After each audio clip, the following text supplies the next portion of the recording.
素心窥探天机，发现今生倒霉竟是因前世被吸了气运和百世功德。正琢磨着怎么解决时，被一道雷劈回了上辈子。一开局，他已经被后爹打包给别人当后娘了，还有个野生系统突然绑定在他身上。1、2、3、4、5、6、7个熊孩子张牙舞爪，系统催促他们是气运之子，快点抱大腿。丈夫是个阴阳怪气、冷暴力的猎户，系统放光，这是贵人落难，快点刷好感。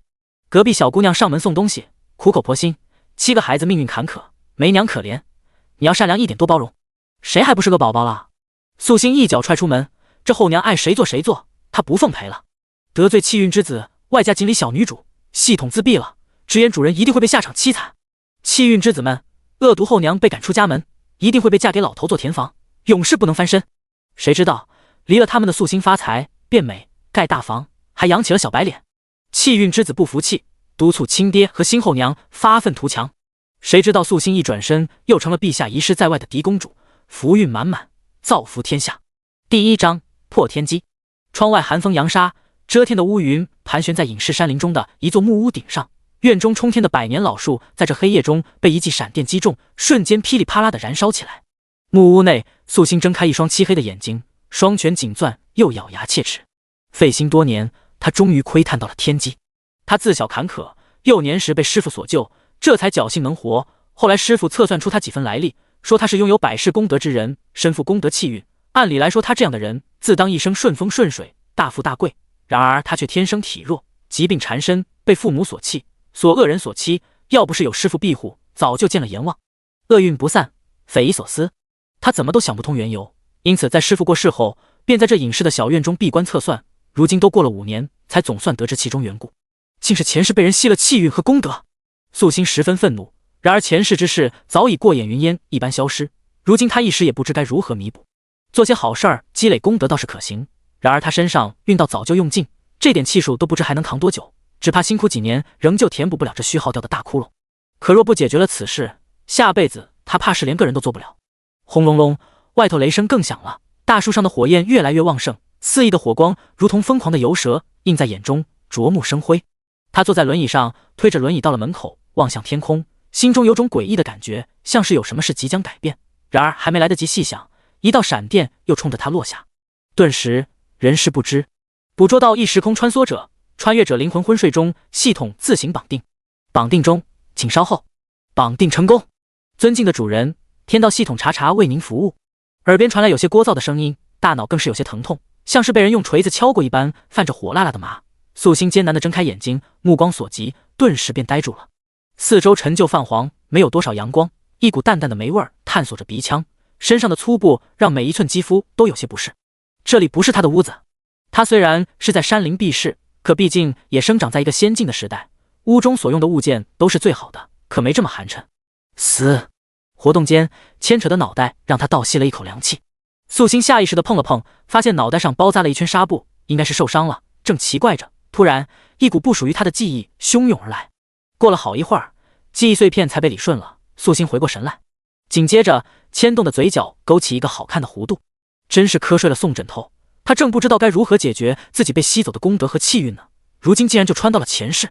这一世的身体也就是原主叫乔大丫，连个正经的名字都没有，因为他是他娘前头男人生下的孩子，亲爹死得早，他娘逼不得已带着他嫁入了乔家，亲娘都看他不顺眼，更别说后爹了，乔家上下无他立足之地，所以这辈子的他自小就被教导着爱护弟妹，守护娘家。为了得到亲娘的赞许，原主被养的只会讨好人。17岁时，后爹收了苏家50两聘金，将原主嫁了出去，给人做后娘。如今是嫁人后3个月。丈夫顾敬亭是个猎户，如今已经20有9，在这个年代也算是个老男人了，而且他16娶妻，还一连串的生了7个孩子。长女顾明一12岁，已经是懂事的姑娘，再过几年就能嫁人了。2子、3子和4子是3胞胎，10岁，叫顾明尔、顾明山、顾明四。5女8岁，叫顾明武。6子和7女又是双胞胎，也才6岁，叫顾明禄和顾明奇。顾敬亭这人与原配胡氏成婚13年，愣是生出了一串葫芦娃来，连名字都按照长幼来，显然就是一开始便奔着多子多福去的。而6年前，胡氏身子骨终于扛不住了，生完孩子血崩而死。自那以后，顾敬亭又当爹又当娘，照顾了孩子6年，6年时间也没少请媒婆说亲。可人家一听他有4儿3女，都吓跑了，没有一个愿意的。直到寻上乔家，乔家父母贪银子，这才将他半卖半价送过来。原主生性还是挺单纯的，心中也保持着嫁鸡随鸡嫁狗随狗的想法，想要好好过日子。谁知道嫁进门第一天，继长女哭了一夜，说是想亲娘了，叫走了顾敬亭。紧接着几天，顾家其他几个小崽子连番上阵，没让二人成功圆房。顾敬亭也发现是子女故意找茬，便努力安抚原主。原主琢磨着孩子可怜，便没计较。没多久之后，孩子们不半夜叫人了，但却开始冤枉原主欺负他们。被打青的胳膊，还有嗷嗷直叫的顾明禄和顾明奇一脸控诉，矛头直指原主。原主很生气，嚷嚷了几句，顾敬亭就更坐实了原主殴打孩子的事实。顾敬亭总要进山干活的，不能时时看管着原主。顾儿不在的时候，原主也是想方设法的想要讨好他们，但是忙活了许久都没用。不仅如此，这7个孩子着实调皮，不是偷偷摸摸挖陷阱让原主摔跤，就是往原主的衣服上放虫子。成婚3个月，原主是精疲力尽，干脆不惯着他们了，开始冷着脸想要吓唬他们听话。偏偏顾敬亭一看到他这样子，不听解释，只发脾气，对原主冷暴力。二人到现在都没圆成房。而最近顾敬亭又进山了，原主被顾明儿拿着石头砸破了脑袋，原主自己包扎了一番，然后躺在床上歇一歇。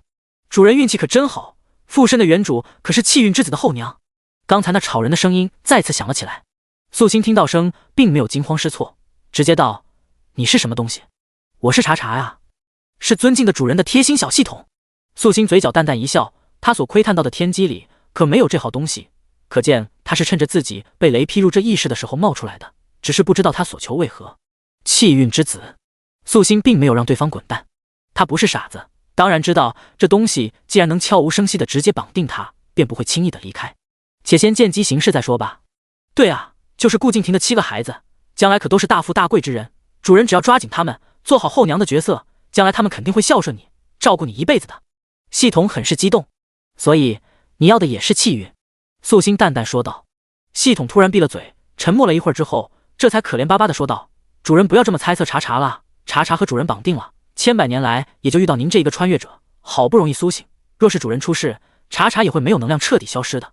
查查的确需要气运还有功德之类的好东西，但必须是别人心甘情愿送出来的才行，否则杂质太多不能吸收，所以就需要主人和他们搞好关系。气运之子也会向他们所认同的人输送一些气运的，到时候主人可以消耗一部分与我换取物资。第2章，黑心歹毒的后娘。系统话挺多，气运之子可以输送气运，便也可以掠夺气运，可对，这才是他在意的。对，气运之子不喜的人过得越惨，气运被吸走的就越多，这是一个不好的循环，所以主人千万不要想不开，一定要和他们交好。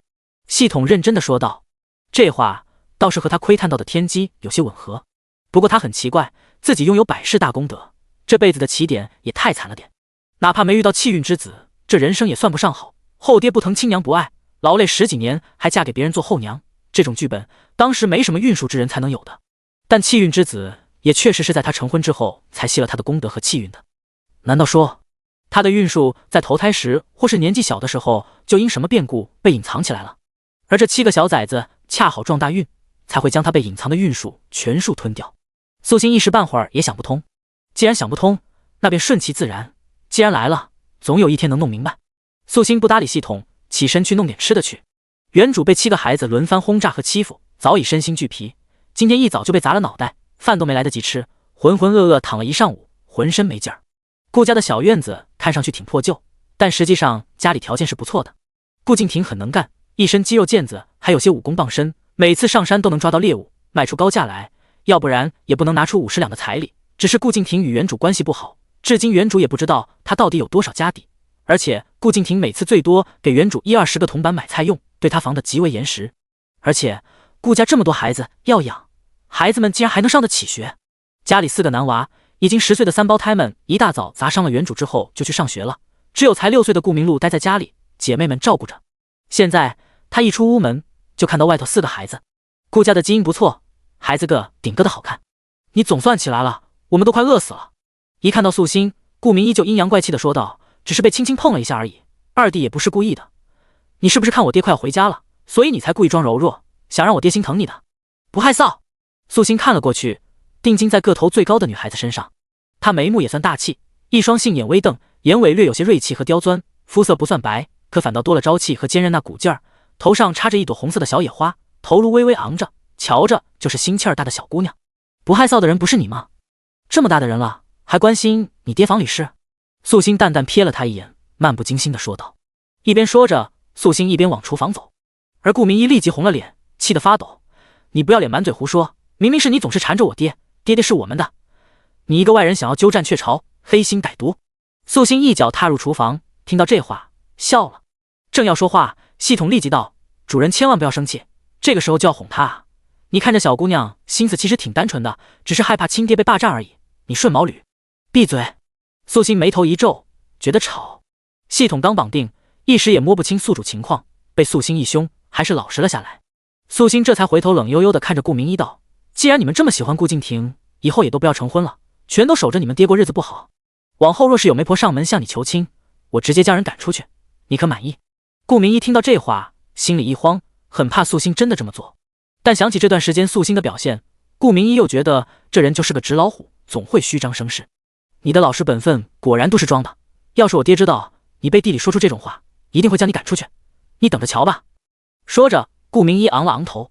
素心实在饿得厉害，实在不想搭理这一堆蠢货。孩子什么的可爱吗？别人家的孩子或许招人疼，但顾敬亭这7个娃绝对是小恶魔。他在厨房晃悠了一圈，也没发现吃的，出来的时候还瞧见4个孩子直勾勾盯着他，眼里满是幸灾乐祸，可见食物应该是被他们故意藏起来了。素心也不气，今天是他回前世的大好日子，他不给自己找晦气。他轻轻一笑，脚步直接奔着后院去了。顾家这7个孩子自理能力实在一般，长女顾明一最得宠，所以也最懒，3胞胎上学没空做家务。顾明武倒是不懒，可他爱美还爱干净，干活的事儿通通不碰的，底下2个小的懵懵懂懂更是不会，所以顾家不像村中其他人家那样养鸡喂鸭，自给自足。家中没有田地，就连后院的菜园也是空的，东西几乎都要靠买。但后院虽然没鸡，却有3只野兔子，是10多天前顾敬亭捉回来哄闺女用的。3个小丫头只负责摘些小草来逗弄一下兔子，清理和喂食其实都是原主来做。素心迅速捉起最肥的一只，厨房里还有些顾敬亭喝的酒水，咕噜咕噜给兔子灌了一些，兔子晕乎乎的了，他便手起刀落，直接将兔子解决了。4个娃一开始根本没想到素心会杀兔子，等看到素心利落剥皮之后，一个个脸上都只剩下呆滞了。哇！当时顾明奇直接吓哭了，小白死了。素心听到声，冲着他们的方向咧嘴一笑：你们爹也要2、3天才能回来呢，这几天我吃什么好？没用的男人连银子都没留下，那我就只能对兔子下手了。顾敬亭怎么可能没留银子？只是交给儿女了。最近他又冷暴力，顺道克扣家用，想让原主老实下来。你敢杀小白？你这个坏女人，我一定要告诉我爹！顾明一声音都尖锐起来。去吧，你爹还不知道猫着腰藏在哪个山坑里呢，你现在就去啊！素心还挺嘚瑟，欺负小孩子他擅长的很。眼前这些人并非一开始便有大气运的，只是拥有吸人气运的本事罢了。也是前世的他倒霉，正好成了气运之子的工具人和金手指，被吸干了运数之后落魄致死。这群所谓的气运之子自此以后开了挂一样青云直上。第3章，锦鲤投胎。素心像是看不到他们的怒火一样，将兔子剁成了丁，火速的将肉下锅红烧了。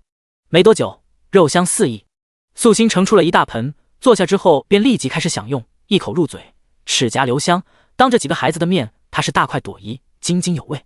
大姐，我也想吃。顾明禄可怜巴巴的看着顾明一，口水都不争气的流了下来。顾明一也下意识的咽了下口水，然后瞪了弟弟一眼，吃什么吃？那是小白，又不是家养的畜生，我们都养他这么久了，都和他有感情了，怎么能吃他呢？顾明一话说的大声，显然就是给素心听的。素心只觉得讽刺，顾敬亭是干什么的？打猎的，而且他还是个打猎能手，野猪、野鹿、傻狍子、野鸡、野兔，甚至老虎都打过。顾敬亭的手上还有和老虎斗争之后留下的伤。有这么能干的亲爹，这7个娃每年少说能吃下20只兔子。现在说他们对喂过几根青草的兔子生出了感情，这话也就哄哄自己罢了。可是我早上只吃了1个鸡蛋。顾明禄撇了撇嘴，真的馋，那肉油光光的，闻着就香。我说不许就不许，难道你想向他低头吗？顾明一说着，眼里也露出些凶狠来，他敢吃小白，一定会遭报应的，咱们也要替小白报仇。说着，顾明一突然想到了什么，在顾明武的耳边轻声说了几句，没一会儿，姐妹俩就回屋了，剩下那对小的双胞胎在门口盯着素心。素心旁若无人，将红烧兔肉留了一半，剩下那些刚好够自己的食量，全数入腹。而那留下的一半也不给那几个小屁孩吃的。自己填饱肚子之后，他便在顾明路和顾明奇怨言的眼神中，带着一盆兔肉出了门。肉不论在什么时代都是好东西，他的厨艺还不错，这碗兔肉总能卖几个铜板的。他有原主的记忆，也知道村里哪户人家最大方，便直接奔着那家而去。乔大丫。只是素心刚出门，就听到旁边传来一个清脆的声音。素心转头一看，是隔壁邻居家的女儿严青青。这严青青今年16岁，从小带着顾明一玩，两家关系不错。不过原主并不喜欢她，因为严青青总会站在顾明一的角度对她说教，毕竟是邻居，原主性子也不够强硬，所以每次只能忍受下来。你有事？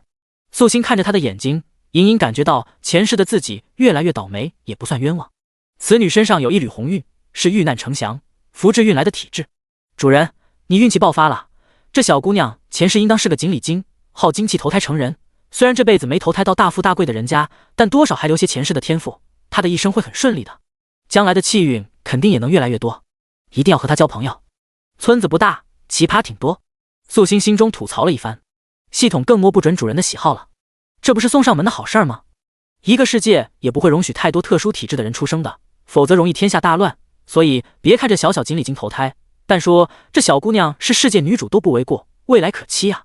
系统一脸期待的等着宿主抱大腿。我刚才听到明一的声音了，她发生什么事了？严青青微微皱着眉头，无比关心。她老毛病犯了，你想知道自己去看不就行了？素心不咸不淡的说道。严青青有些诧异，以前乔大丫对她的态度不是这样的，怎么突然变了？她又看了看对方手里的肉，有些不解。你要带着菜去哪里啊？他们吃过饭了吗？素心站定，静静看着他。你管得挺多。什么？严青青一愣。我说你手伸得太长了。素心面无表情。我现在还是顾家的女主人，家中的事情用不着与你事无巨细的说明白。而且你懂不懂规矩的？你对顾敬亭一口一个亭叔叔叫着，对我却叫乔大丫，怎么？婶婶2个字，烫嘴。严青青看似是个娇弱小姑娘，但与顾家任何一个女儿都不同。顾家女儿没有一个是能撑得住事儿的，但严青青只是年纪小，心态却十分稳重。严家人丁单薄，3代只剩她这一个孩子，但她却很受老一辈的宠爱。一方面是她的体质好，另一方面便是她为人勤快，办事牢靠，还无比聪慧。严家的小院子被收拾得井井有条，严青青会做饭会洗衣，甚至还跟着她爷爷学医术，村中上下无人不夸的。不得不说，撇开私人仇怨，严青青这样的小姑娘绝对人见人爱。严青青被素心说当初的话闹得脸红，有些不好意思的说道：“不好意思啊，大丫，不，婶婶，我只是一时不习惯，因为你只比我大1岁，所以我总是叫不出口。而且我也不是故意掺和你家事情的，是因为我是看着明一几个长大的，知道他们没了娘很可怜，所以很怕他们受委屈。如果因此让你不开心了，那对不起。如果担心，你自己嫁过来不就行了？我如今都进门了，你就该老老实实做你的邻居，不要逾越。”素心并没有接受他的道歉。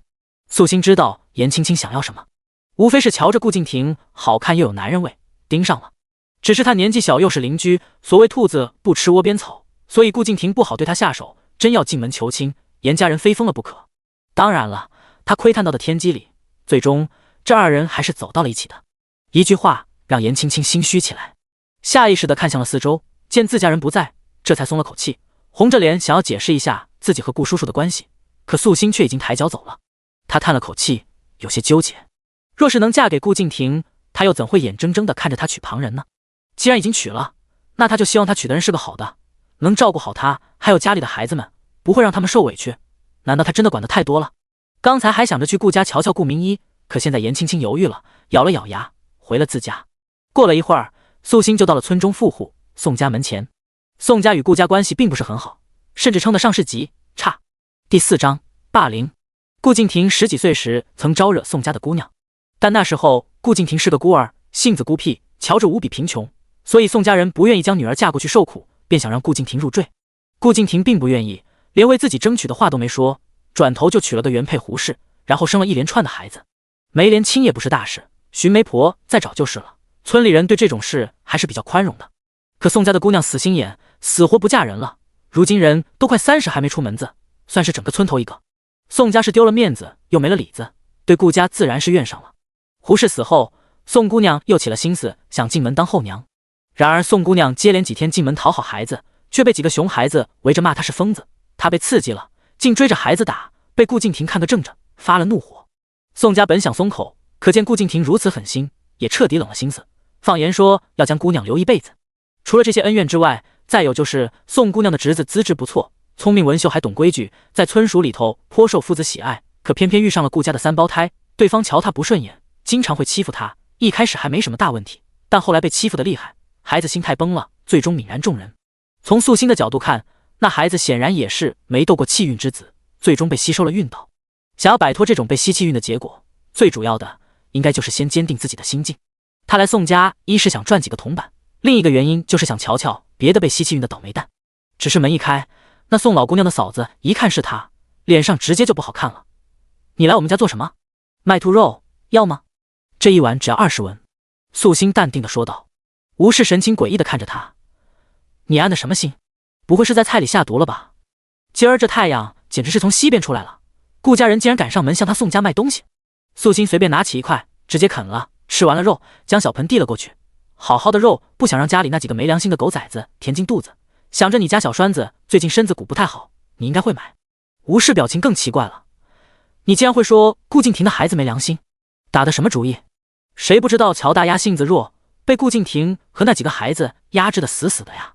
顾家那几个还自整天闹，也只有顾敬亭相信孩子们无辜。没什么主意啊，就是这日子我不想凑合着过了呗。素心咧嘴一笑，然后轻挑了一下眉，毫不客气的挑拨离间。你家栓子从前身体挺好的，最近总生病不去上学，你没问问原因吗？一提到孩子，吴氏面上便多了几分愁容，说是学业太累了，跟不上。你家孩子懂事，也不能他说什么你就信什么，或许他只是不想让你担心，所以才糊弄你呢。我若是你，便找村属里的同窗问一问，免得耽误孩子。素心说着，然后又道，这肉你到底要不要？不要的话我卖给别人，村里小虎子也贪吃，肯定缠着他家人来买。吴氏看了看这肉，想着儿子最近总是有气无力的，的确需要补补。这肉里头料放的也不是特别多，连一点辣子都没有，也适合孩子吃。若是自家再往里头加点菌子什么的，想必味道更好。成，你等着，我给你拿钱。吴氏是个爽利人，立即回屋拿铜子儿了。不一会儿就完成了交易。见素心要走，他突然又喊了一声，乔氏，你等等，你是不是知道什么？我没千里眼，村属里的情况我哪里清楚？你还是自己找孩子们打听吧。素心说道。他若是开口说是三胞胎干的，那这效果就大打折扣了，别人会先在意他这个撺掇事的后娘，三胞胎的错反而不会被人在意。素心对自己做恶人的行为十分满意，一点愧疚也没有。见他这样，吴氏更觉得自家孩子有事瞒着他。素心走后，吴氏立即回屋，看到了躺在床上两眼麻木，看上去无比憔悴的孩子，心口一阵刺痛，连忙上前握住了孩子的手。栓子，你和娘说说，你是不是遇着什么事儿了？这都接连半个月没睡个好觉了，娘心疼啊。孩子是自己一个屋睡的，可每半夜噩梦连连，叫声隔屋都能听得清，晚上睡不好，白天更没精神头，连学都不想去了。3天打鱼2天晒网，再这么下去，学业肯定也毁了的。栓子是他的小名，他大名叫宋健，是私塾夫子亲自给起的，可见对他十分重视和喜欢。娘，我没事，让娘担心了。宋健想了想，还是摇着头没说实话。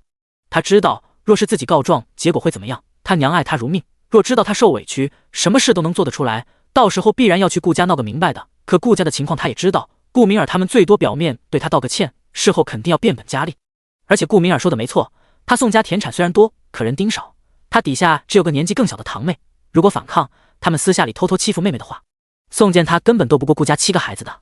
宋健想得很多，吴氏看他这样子，越发着急上火，好生安抚一下儿子之后，等着下学的时间，便去附近的路口等着，瞧着有没有村属里头出来的孩子，也好问一问。吴氏也不傻，乔大丫看似是来卖肉，实际上就是来透露消息的，指不定儿子的事情就和他的那几个继子有关系。吴氏等了好一会儿，总算是遇到了几个从前和儿子关系还不错的，他将人请到了家里，还准备了些吃的，又再三保证不会将他们说的话传出去。几个孩子才说实话，其实都是栓子哥表现得太好了，父子每天都要夸他。顾明儿、顾明山还有顾明四他们早就看栓子不顺眼了。多半月之前，顾明儿3兄弟将栓子哥叫到了山上，然后他们3个丢下栓子回家了。过了好久，恰好有同窗去那边玩，看见栓子被陷阱困住了，吊挂在树上，但顾明儿不承认是他们做的，只说是栓子傻，自己踩了陷阱。顾明四收集了很多奶浆草的汁，下课的时候将栓子拉去茅房扒了衣服，涂在了他身前。后来我拉着栓子玩，他动作特别奇怪，我问了好几遍才知道，当时他身上起了好些水泡。顾明四他们3兄弟很凶的，真要是打起来，我们赢不了。还有，顾明山逼着栓子吃虫子。第5章，发生了什么？吴氏本以为都是些小摩擦，然而越听越惊。自打顾叔叔娶了媳妇儿，顾明儿他们就不太高兴，恰好栓子惹了他们，就被他们针对了。婶子，你千万不要和别人说是我们说出来的，要不然顾明儿他们肯定也会找我们的麻烦。3胞胎在村里孩子里头挺有威望的，都快成孩子王了。再加上栓子学业好，总被夫子夸，很多人都看栓子不顺眼，所以大家对栓子的事儿也都是睁一只眼闭一只眼，装作瞧不见。吴氏气得发抖，几个孩子也都有些害怕，都不敢继续留着，连忙走了。吴氏又气又没憋住，红着眼哭。等到家里男人和长辈回来了，立即就将事情一五一十的说了出来，宋家上下都震惊了。而此时素心在村里晃悠了一圈，回家之后发现自己的衣服都被剪坏了。原主衣服不多，嫁人的时候娘家拿了顾家50两银子，总不好一点东西都不准备，为了体面，这才给她置办了几身新衣裳而已。原主很少穿到这么新的衣服，所以特别爱惜，每次干活都得在外头围上厚厚的围裙。顾家几个孩子还嘲笑她的围裙丑，而现在那几件衣服都坏得不成样子，扔在地上。素心扫了一眼屋内，淡定从衣服上垮了过去，又走到了床边。自己起身的时候，床铺可没摆放的这么整齐。她掀开了被子，果然一抹黑红的血色摆在面前。中午兔子的内脏明明已经被他埋在了后院，如今竟然被挖了出来，全数抹在了他的被子里，泥土混着血腥味无比的刺鼻，有些氧化的颜色，瞧着也让人恶心。门口顾明一几个伸着脑袋看着他的反应。素心回头平淡地看了他们一眼，然后将地上的衣服和被子放在一起抱了出去，扔在了院子里。紧接着他找到剪刀，直接去了3个小姑娘的屋子。你要干什么？不许过来！顾明一反应挺快，看到剪刀之后拔腿便跑回屋子，连忙挡在了箱子面前。素心却微微勾唇笑了笑，多谢你给我机会，让我正大光明地收拾你。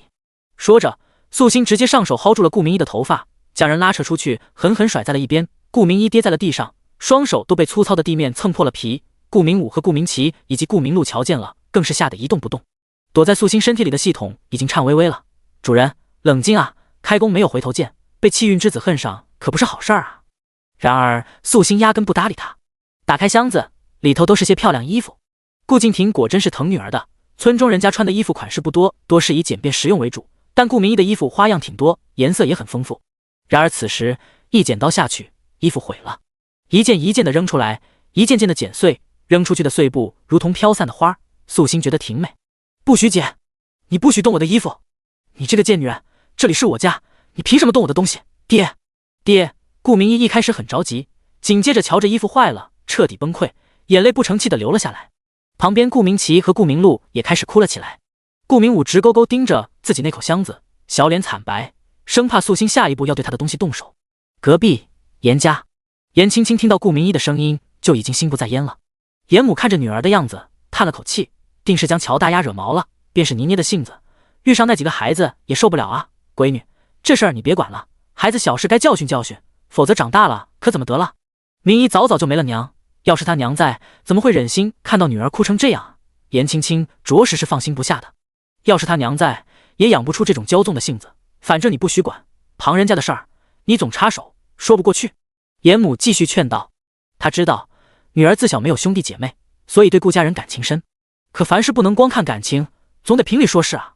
听着亲娘这话，严青青只能按耐住心头的忧心，不出门去。可尽管如此，她也到了院子里头，伸着脑袋瞧，今天的乔大丫好像变了很多，万一真的发起疯来，做了伤害顾家孩子的事情来，她也能及时去拦着些。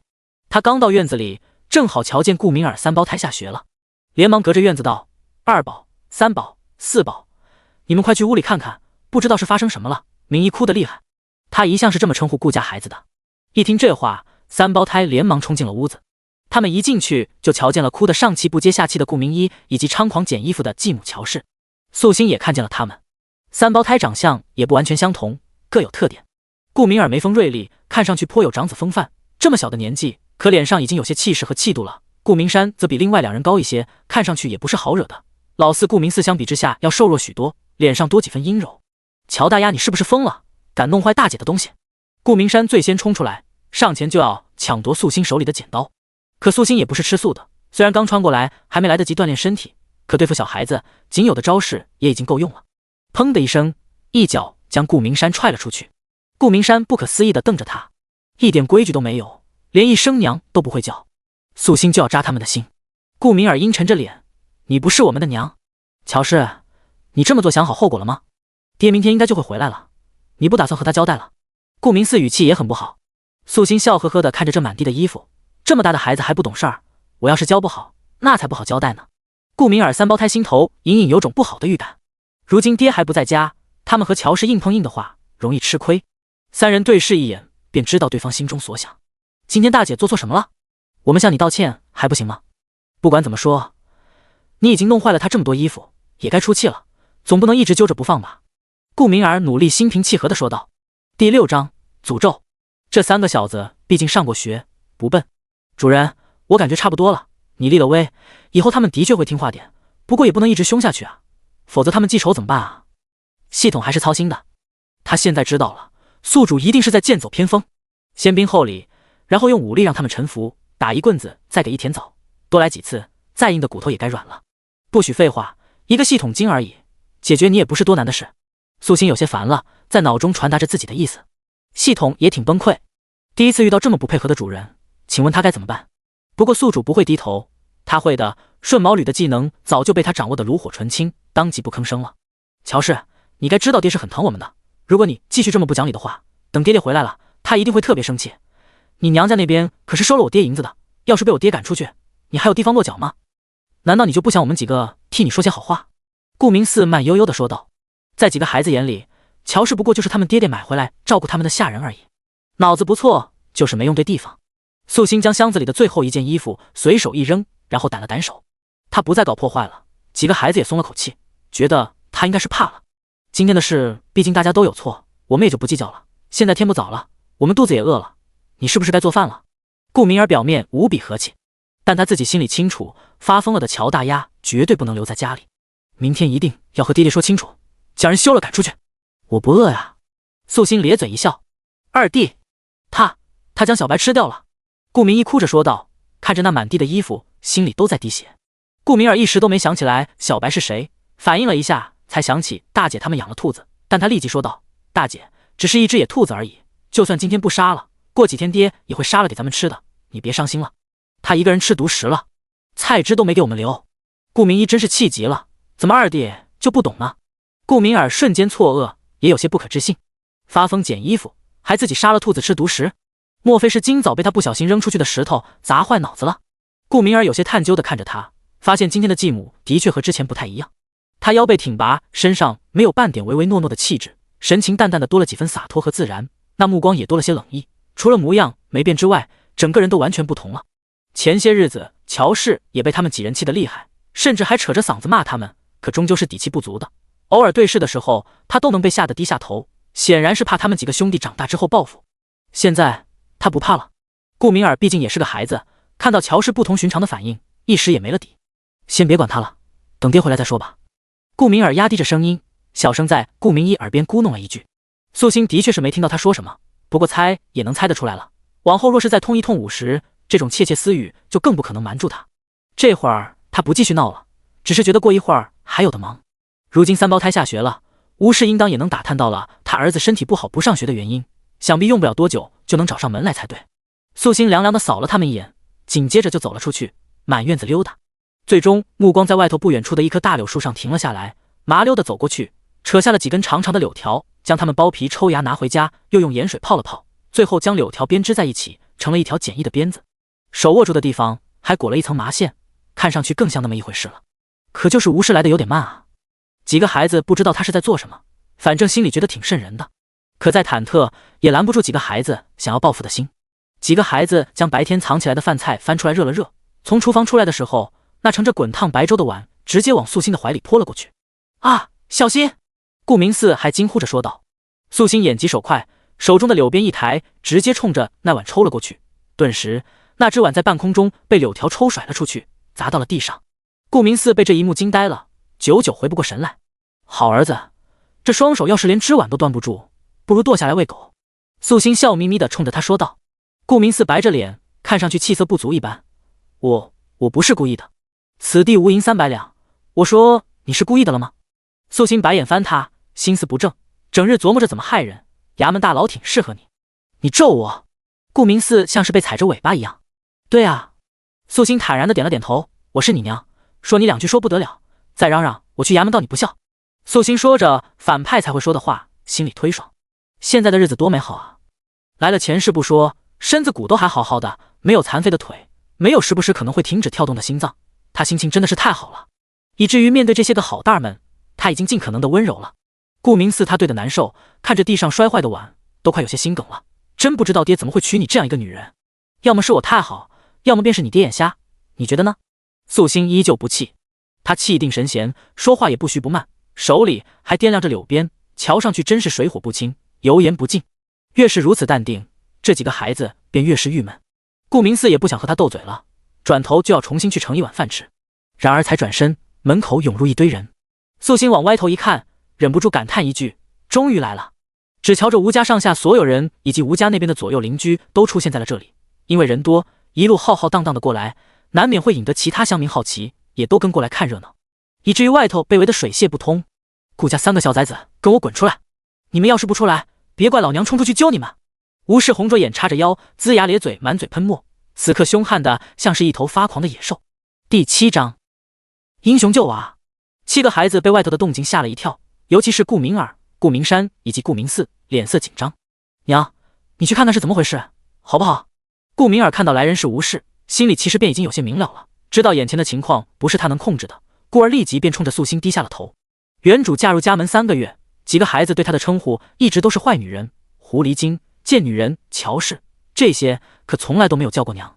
原主也一直很羡慕胡氏有这么知孝的孩子，可如今危难当前，只有一个娘这样的话，瞬间就不复存在了。素心面上带笑，都叫生娘，来我听听。顾明儿眸光一暗，微微攥着拳头，颇觉得屈辱。可想到他们兄弟几个做的事儿，也知道今天没有人替他们撑腰的话，只怕事情难了，真要是闹大了，传到夫子那边去，那他们恐怕都不能去上学了。因此顾明儿看了2个弟弟一眼，然后低着头道：娘，好娘亲，求求你帮帮我们吧，外头的人真的好凶，我们怕。娘，一定是栓子冤枉我们了，之前他看我们不顺眼欺负我们，还说要带着家人来闹事的。爹要是知道你护着我们，一定会很感动的。3胞胎你一句我一句，还走到素心身边，拽着她的衣服撒娇。若只看这一幕，一个个俊秀的小小少年鼓着腮帮子求助，很难不让人心软。这3人很显然是知道自己最大的利器是什么，这会儿放软了声音，装乖了表情，眼神都透着泪光和可怜，简直让人见之动容。系统的心都要化了，甚至都快能感觉到将来被气运之子们养老的美好时光了。好啊，素心呵呵一笑，应下来了。系统都大松了一口气，倘若他现在有实体，定会忍不住原地蹦2圈。宿主总算开始搞柔情那一套了，关键时候英雄救娃，这是改善娃娃们印象的好机会啊。素心走过去，他轻轻打开门，吴氏看到他气焰稍微松了一点，急着素心告密的好处，语气上便和气了许多。妹子，我来找你家那3胞胎，什么事情呢？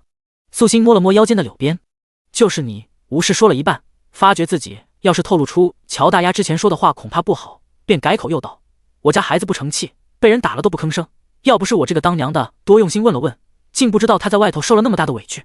我孩子为什么叫栓子啊？就是小时候身子骨不好，先将娃的命留住喽，才叫的这小名。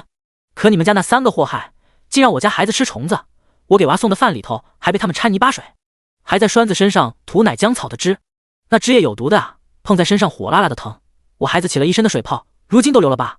吴氏一边说，那眼泪就忍不住的流。他自己的孩子平日里手指头都舍不得碰一下，在外头被人吊挂在树上1-2个时辰。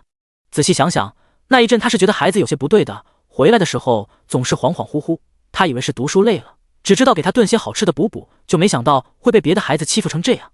都是一个村的，究竟有多大的仇？很多跟过来的村民并不知道发生了什么，此时听到这些话也都无比震惊。栓子真这么惨？这3胞胎干的？他们简直不敢相信。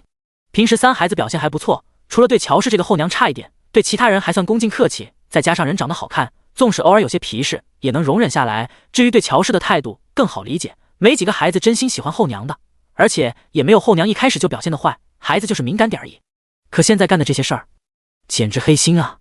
栓子多好的孩子，夫子还给起了大名，说将来是当秀才的命，最近不去上学了，许多人都以为是孩子天资没了，还有些惋惜呢。他们竟然干出了这样的事情啊！素心也只知道3胞胎欺负人，但具体是怎么做的并不了解，毕竟他所参透到的天机并不是很细致，不可能每一日发生的事情都能了解到。必须要让这3人给我家栓子一个交代。吴氏咬牙切齿：“你想怎么做？”素心问。这一句话将吴氏问得有点懵。怎么做？当然是狠狠教训了，总不能让他家栓子白受那么多屈辱吧？错他们是犯了，可你总不能直接进去杀人吧？既然杀不得，那就得是将人教训一顿吃吃苦头了，不如拿出个章程来。俗话说杀人偿命，那欺负人也该要以牙还牙，以眼还眼。我是他们的娘，也怕他们走了歪路，只要你们留着他们的命，提出的要求我是无不满足的。素心淡定地说道。这话和3胞胎之前想的可不一样，他们想要的自然是乔大丫站出来和吴氏扯皮，最好是乔大丫将吴氏的怒火扛住了，挨打也好，被骂也行，为了讨好爹，讨好他们，无论如何也不能让他们受到半点伤害的。可现在竟然说要满足吴氏他们的要求，吴氏还等着乔大丫稍稍演一演心软母亲的角色，他也会尽量配合，让人将他钳制住。这样的话，等顾敬亭回来也不会怪罪在乔大丫身上。可没想到乔大丫竟然说出这样的话来，让他一时不知道怎么措辞了。好在吴氏的男人反应快，立即道：“我知道你做出这个决定也难，毕竟你素日对他们好，全村没有不知道的。咱们就是想让他们知道错，知道我家栓子受的苦有多少，不会殃及他们的性命。这做人母亲的，除了纵容，也该有管束，这才比得上亲娘。乔氏他们有你这个母亲，是他们的福气。”是的，素心点头。可不是他们的福气吗？前世对待后娘，那可是吃了肉连骨头都没剩的，吸收了他所有的功德和气运，害得他没了性命。在他死后还要让他得世人唾弃，让人人都知道他们这7个孩子幼年时期被后母刻薄过。第8章相夫教子。娘，你刚才答应了我们的。顾明儿有点急，站在身后立即拽住了素心的衣服。素心没回头看他，而是笑眯眯的将自己编的柳鞭递给了吴氏。栓子经历什么，让几个小崽子经历一遍便是了，吊起来打，只是莫要伤了脏器，否则不好交代。如今这时节，虫子也好找，寻个人去捉几只过来，正好他们没吃饭呢，多吃几只也能填饱肚子，用不着心软。他们今日能做出欺负同村孩子的事情，将来长大了指不定就敢杀人。若今日不改过来，那就是在害他们，咱们大家伙必须狠下心来才行。素心一本正经的又道。吴氏握着柳鞭的手有些抖，别说，这柳鞭做的可真好，不过乔氏准备的也太妥当了吧。他嘴唇微微哆嗦。你家男人顾敬亭也是讲理的人，娶我回家就是想要让我相夫教子的，我怎么能不顺着他的意呢？几个孩子做错了就要受到惩罚，否则官府何必宣扬律法？素心理所当然的说道。吴氏吐了口气，他不可能会心疼这3个孩子的，他恨不得剥了他们的皮，拆了他们的骨。好，能正大光明的教训这3个小崽子，他也求之不得。吴氏要亲自打，即便他男人力气更大，可这种事他一个妇人来做更好。将来顾敬亭回来了，可敢与他这个妇人计较吗？你骗我们！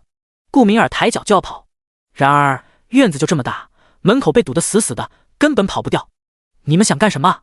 这时候严青青冲出来了，他们还小，你们这么多人欺负他，是想逼死他们吗？好不容易将人抓到了，吴氏正让人拿绳子绑着去山脚下吊起来呢，严青青拦住他们的去路。他小脸通红又紧张，3胞胎被钳制的动弹不得，顾明一、小五、小六和小七哭得上气不接下气。这些人趁着顾敬亭不在家，竟然这么对孩子。严家丫头，这里没你的事儿，滚一边去！宋家男人扯着嗓子喊道。怎么没我的事？我看着他们长大的，你们不能这么做，犯了错让他们道歉不就行了，何至于要这样？严青青刚才也听到他们说的话，可是还是觉得这些人的反应太过了。宋栓子那人他知道的是有些不讨喜，小小年纪总是装得一本正经乖巧懂事，旁人家里都会拿宋栓子和自家孩子比，让孩子们心里不舒服。打他们也没什么用，不如我做主，让廷叔叔赔宋家些银子，1年、3年之内，栓子的束修都由顾家来交，如何？严青青连忙又道。比起教训，银钱好处岂不是更实在些？严青青，我宋家还没穷到这种地步，自家孩子都要被人欺负死了，一句道歉，一点碎银，就想要了事？没门！你要是还敢拦着，一会儿连你一起教训了。吴氏都要吃人了。他知道替儿子报仇的事情宜早不宜迟，一旦顾敬亭回来了，他们再想对这3个小崽子动手，那是不可能的了。婶子，严青青连忙看向素心，素心一副束手无策的样子。我们顾家毕竟是不占理的，严家妹子，你要是能将孩子犯的错讲出几分道理来，我这后母有了底气，也不是非要推着孩子去受苦。严青青连忙就要说话，可身后一把力气将她拽了过去。严母瞪了女儿一眼，连忙对大家伙道：这丫头年纪小，精力少，没见过这场面，一时惊吓说胡了胡话，他们顾家的事情和我们没关系。宋家人的脸色这才好看一些。颜青青不乐意，关心地看着三胞胎，三胞胎也像是找到了救命稻草一样。颜姐姐，救救我们！爹爹不在，他们一定会把我们往死里打的。颜青青一听这话，眼睛都红了，可那手腕却被母亲牢牢按住，眼睁睁看着一群人带着三胞胎走了，更是急得如同热锅上的蚂蚁，根本就待不住。娘，你拦着我做什么？万一出了事怎么办？颜青青都急哭了。那也和你没关系，乔氏才是顾家人，他都不管，轮得着你？而且咱家也没几个人，你爷年纪也大了，万一宋家人闹起来，气坏了你爷爷怎么办？再说了，这都是一个村儿的，宋家再气也不会要了他们的命，最多就是吃点苦头而已。宋栓子往后还想去读书呢，宋家人还能真的和顾家死磕？严母立即说道。她是觉得那三孩子活该，但到底也是一墙之隔看着长大的，多少也有些心疼。可比起他们，她更在乎自己的女儿。娘，我怎么和听叔叔交代啊？颜青青咬着唇，眼睛越来越红。严母叹了口气，该交代的那也是乔氏。颜青青听到这话，心头又苦又酸，想着顾家人出事，自己却只能像一个外人一样在旁边看着，一点忙都帮不上，她心里便充满了无力感和心酸，就像是与顾敬亭之间的距离又远了许多一般。颜青青不喜欢这种疏离，但又不敢违背母亲的意思，老老实实待了一会儿。严母见她不闹了，这才去做别的事，然而严母才放松警惕。没多久，颜青青便冲了出去。她并没有去宋家人去的地方，而是顺着另外一条小路冲着山里走去。她什么忙都帮不了，能做的就只有让婷叔叔早点回来。此时宋家一行人已经将三胞胎带到了宋栓子被倒掉的那棵大树下，素心也跟着一起静静地看着，还挺期待。宋家那边年轻的一代果真是找了10多条大肉虫来，摆在了3个人面前。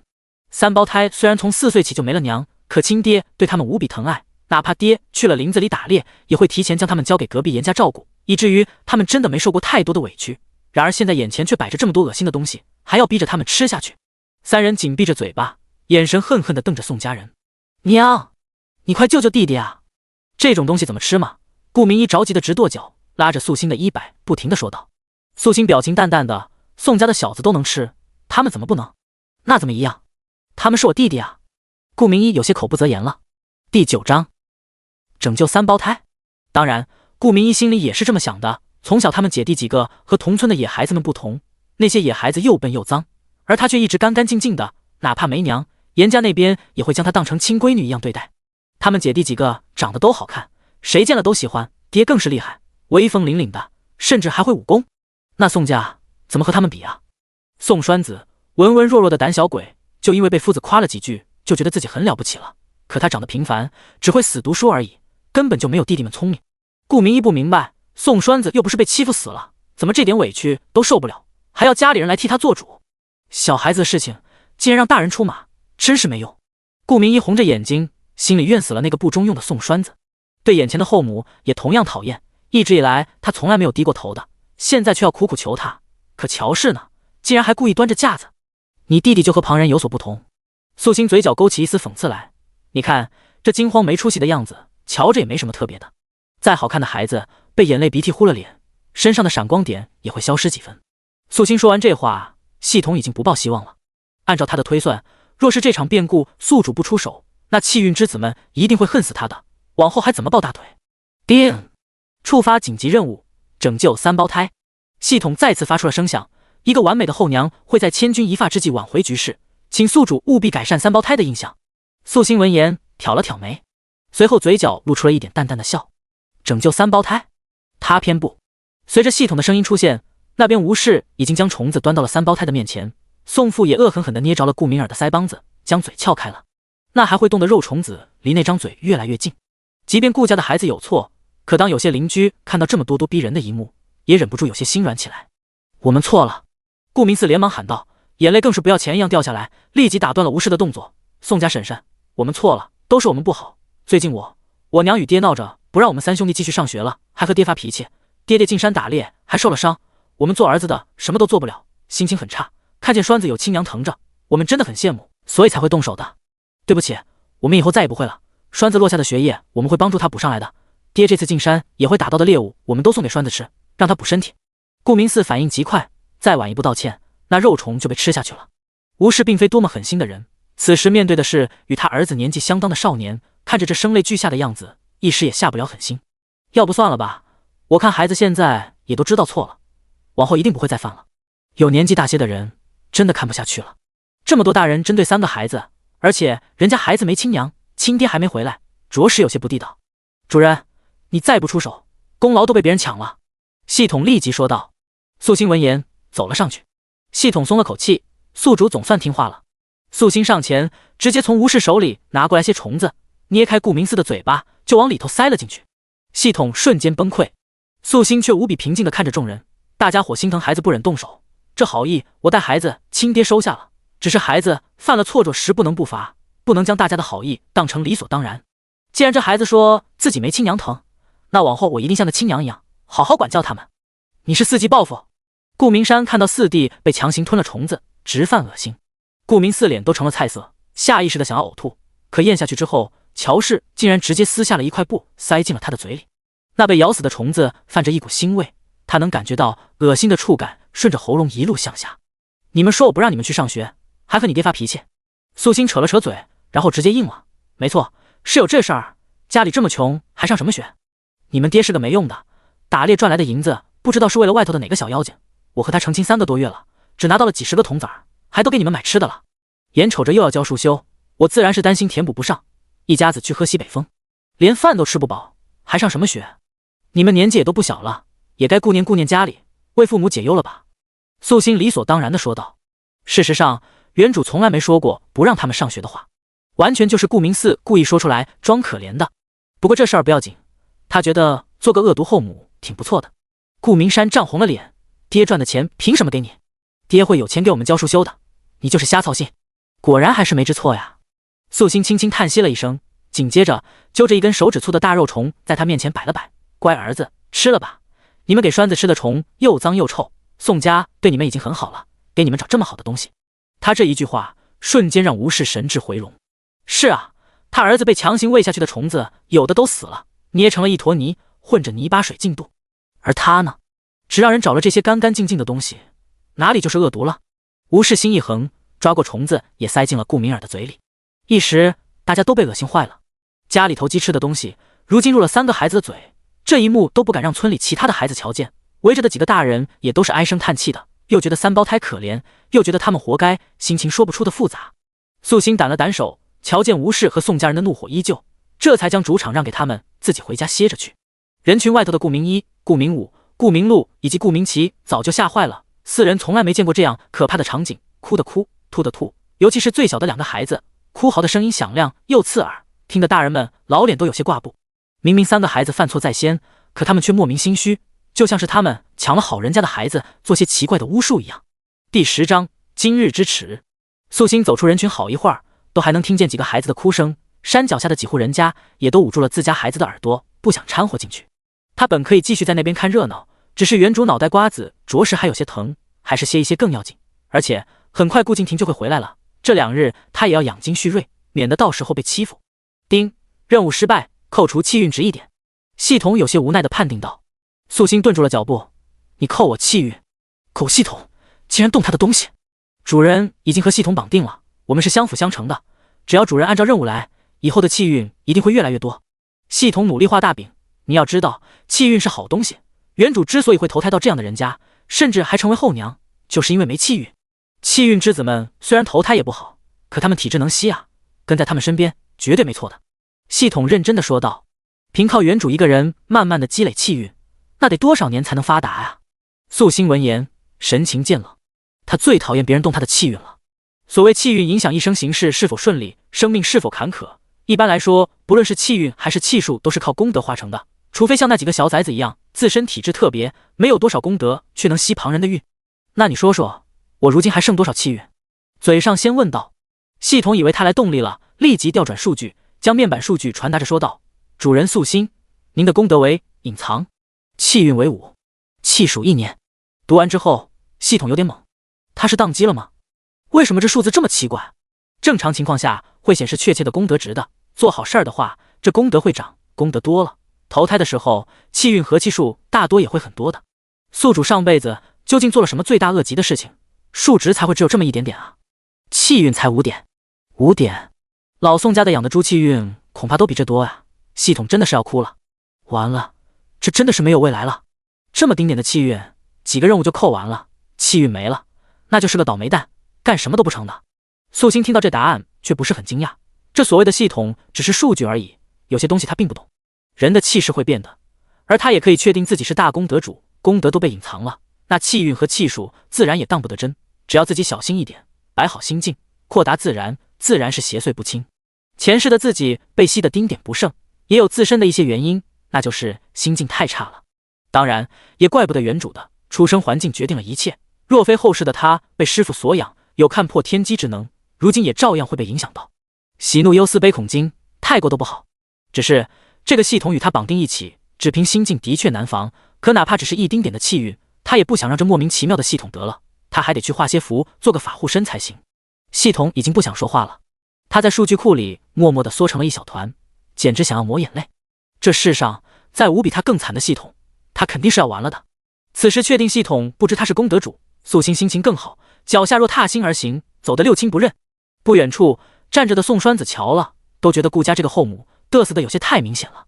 素心也瞧见宋栓子了，这小子生的的确是平平无奇，模样不丑，甚至也算白净，可也只是五官端正而已，与顾家那几个孩子比，的确不够出彩。婶子，是你和我娘告状的对不对？宋栓子走过来，神情忧心。你这样胳膊肘往外拐，顾叔叔一定会特别生气的。我只是教育继子而已。素心理直气壮，这个理由只能勉强站得住脚而已。可你现在又早早的先走了，别人更会觉得你不是真的疼他们，只是想借机报复。婶婶，你做戏应该做全面的。宋栓子叹了口气，他若是婶子，一定会装得可怜兮兮的，而不是这么得意。你这个胆小鬼还来教我呢？素心觉得挺有意思。我才不是。宋栓子一本正经的，我只是不喜惹是生非，而且我真的很担心爹娘，尤其是我爹。顾家叔叔不会对他娘动手的，可他爹呢？因为这件事会不会让两家的仇恨越来越重？他不知道，也很害怕。素心瞧着这小子忧心父母的样子，对他生出几分好感来，道：比起与人争斗，你爹娘更担心你，如今能替你做主，莫说面对的是顾敬亭，便是一头大老虎，他们也能拼了命的冲上去。你父母如此勇猛，你当学学他们才是。人不可横行霸道，也不能任人欺辱，又不是案板上的牲口，怎么连替自己做主的勇气都没有？素心又补了一句。宋栓子闻言沉思了一会儿，然后冲着素心弯腰拱手，不管怎么说，都多谢婶婶。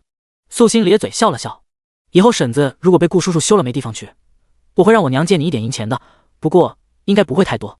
宋栓子又道。素心嘴角抽动了两下，觉得这村子里小孩子是不是都太人小鬼大了点？素心对他摆了两下手，无所谓的走了。而宋栓子也没往三胞胎那边去，而是安静的在附近等。过了好一会儿，他爹娘回来了，这才迎上去。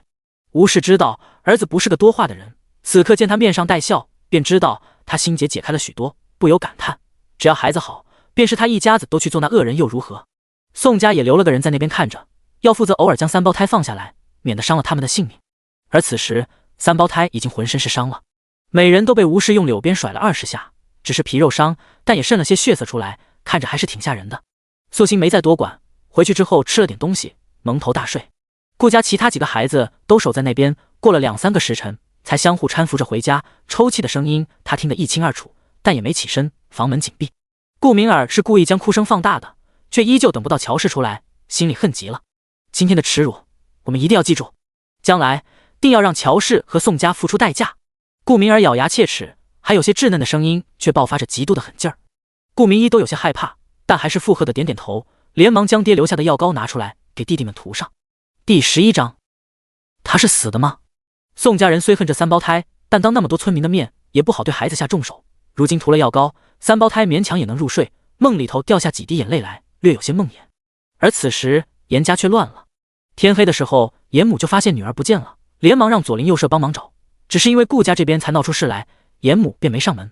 在村中四处没寻到人，严母就隐隐觉得孩子是进山找顾敬亭了。即便帮忙的都是与严家关系不错的亲朋，可严母也不敢说得太直白，只说自家闺女最近跟着老爷子学医，刚认了一味不常见的药，定然是进山去寻了，这才将大家伙糊弄过去。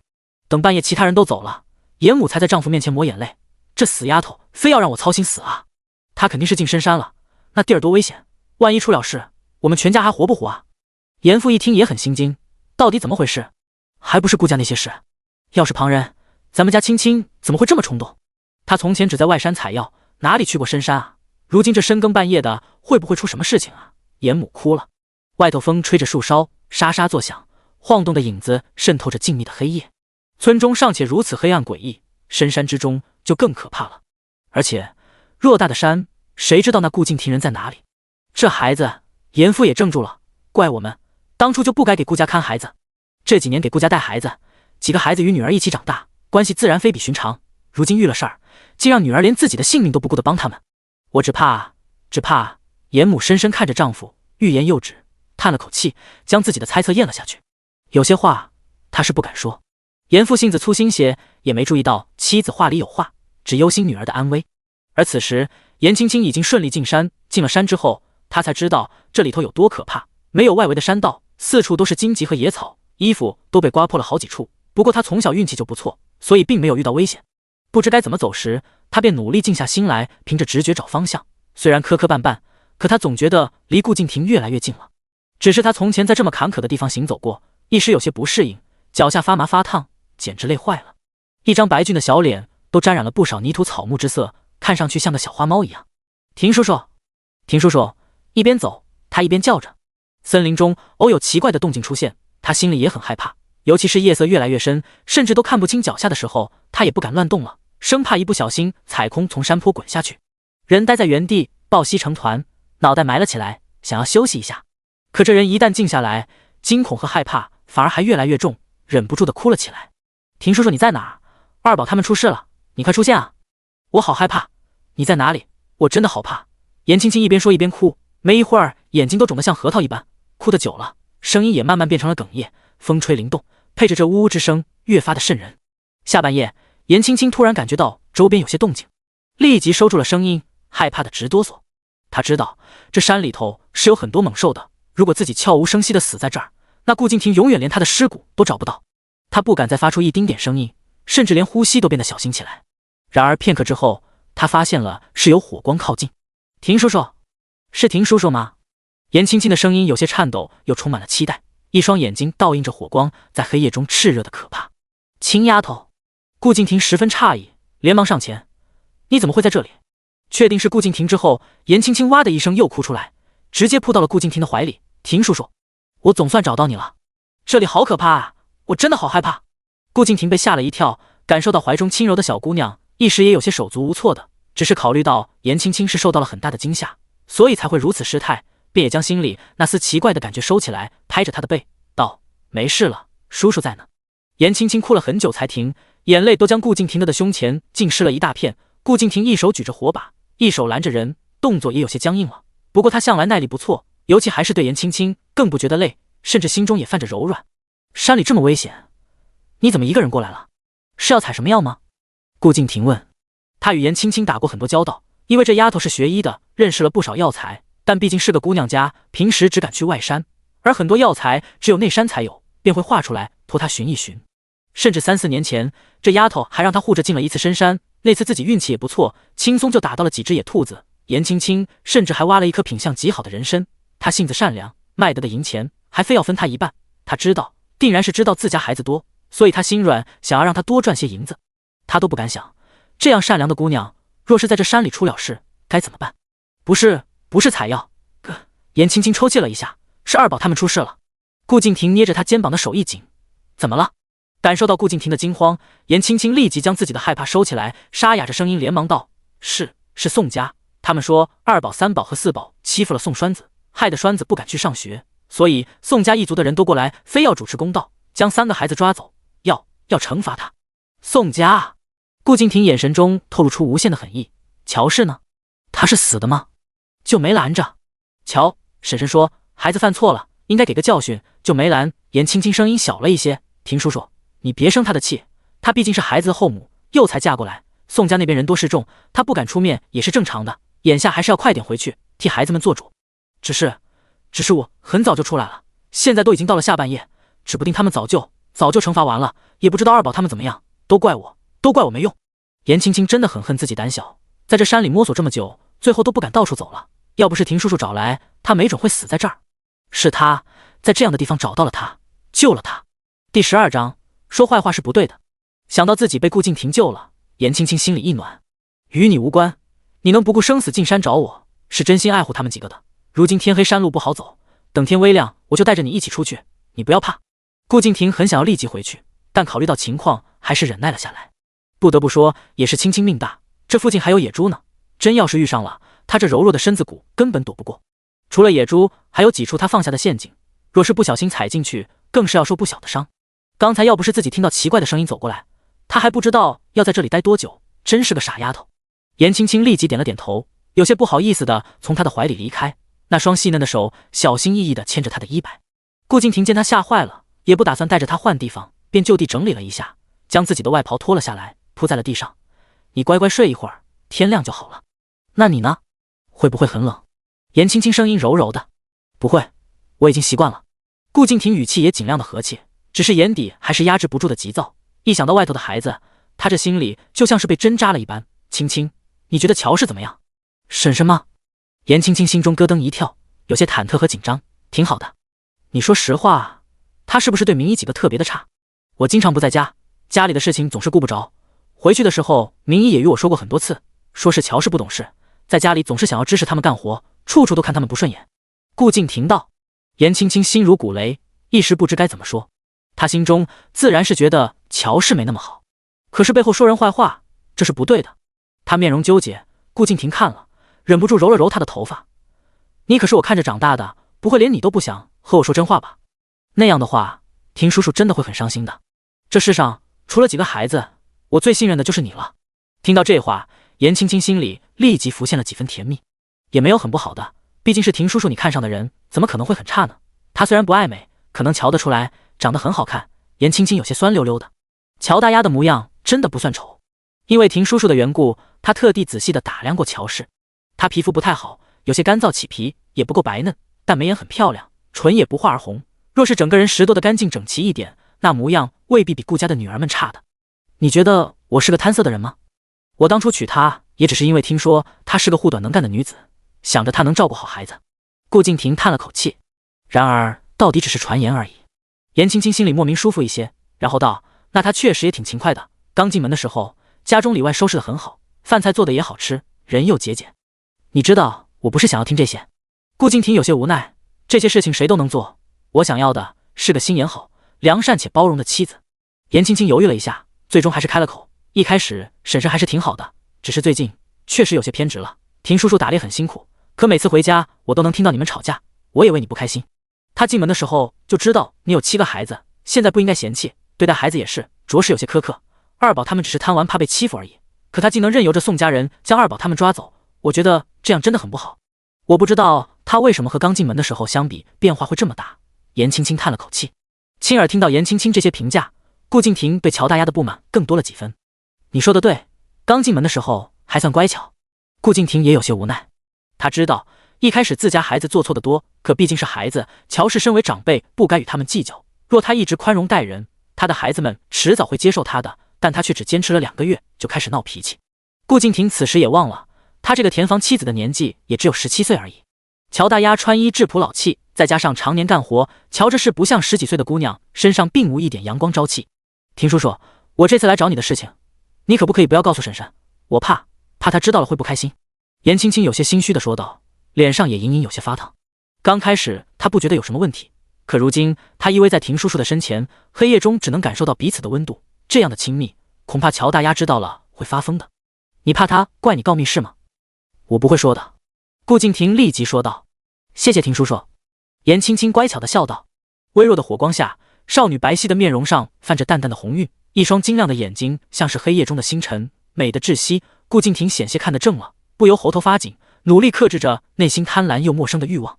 清晨，顾家一片宁静。原主嫁过来之后，每天早上几乎都是鸡飞狗跳的，几个孩子总会想各种各样的法子让原主不舒服，而今天第一次如此安静，几个孩子都缩在屋中不敢出门。而素心也乐得高兴，收拾一番起床之后，依旧是只顾着自己，又杀了一只兔子，填饱了五脏庙，吃得无比痛快。顾明一这回是敢怒不敢言，只阴嗖嗖地瞪着他。顾敬亭护着颜青青下山，到了山脚下，二人一前一后回家。颜青青回去之后，立即就被颜母拽进了屋。素心隔着矮墙院子，目光扫到了颜青青的衣服，衣服上破了几处，遮遮掩掩的，近看瞧不出来。颜青青那脚上的泥，还有裙摆上的泥巴和绿草枝叶，可不是一般的多呀。这个时辰回家，还被严母如此怒瞪着，素心都不用细想，便可知道这人干什么去了。进山找顾敬亭了。素心正想着，没多久，顾敬亭也出现在眼前。他身上没挂着任何猎物，远远开始就迈着大步子，风风火火的回家，一脸阴沉的怒容，简直是生人勿近。一进院门，对上了素心的眼睛。乔氏，你都干了什么？第13章。厚颜无耻。顾敬亭声音冷漠，眼神更像是想要杀人。他是个猎户，平时做的都是杀伐之事，瞧着本就不大和气，如今这一表现更如同是从深山里走下来的野兽，露出锋利的獠牙，对准了面前的小小野兔一般。素心看到顾敬亭也有些震惊，但想到隔壁严姑娘身上的运道，便也不觉得意外了。回来了？怎么这次没带着猎物呢？素心笑眯眯地问。我是你男人，好不容易回家一趟，你不问我是否安好，只顾着猎物。顾敬亭一听更不满意了，眼前这女人一点温情蜜意都没有，满眼只有好处。素心听到他这话，却忍不住乐了。你出门狩猎几日空手而归，我还不能问上一句了？你若真遇上了什么危险，如今还能手脚健全，凶神恶煞地站在我面前？顾敬亭，你是不是外头有别的小妖精了？所以现在怎么看我都觉得不顺眼。顾敬亭一听这话，脸色瞬间黑了下来。你胡说什么？没带猎物回来，那就是直接卖钱了。可我嫁给你几个月，可是一点银子没看见。你要不是有外室，怎么连媳妇儿都养不起呢？素心就是诚心恶心他。你蛮横不讲理！我这次回来是问问二宝的事，你为什么不护着他？顾敬亭怒道。素心一听，然后眼睛淡淡往严家那边看了一眼。哦，原来是回来兴师问罪的。乔氏，你既嫁给了我，我自当是要对你好的，但你要知道，我顾敬亭的孩子不是谁都能欺负的。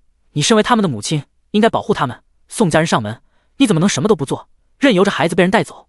若他们是你亲生的，你还会如此狠心吗？顾敬亭努力想要和眼前的女人讲道理，但凡他懂点事儿，自己又怎么会对他这么凶？你才从山上下来？素心问。不然呢？顾敬亭没想太多，只觉得乔氏又想找借口。这一大清早的，你从山上回来的时候，恐怕一个大活人都没瞧见吧？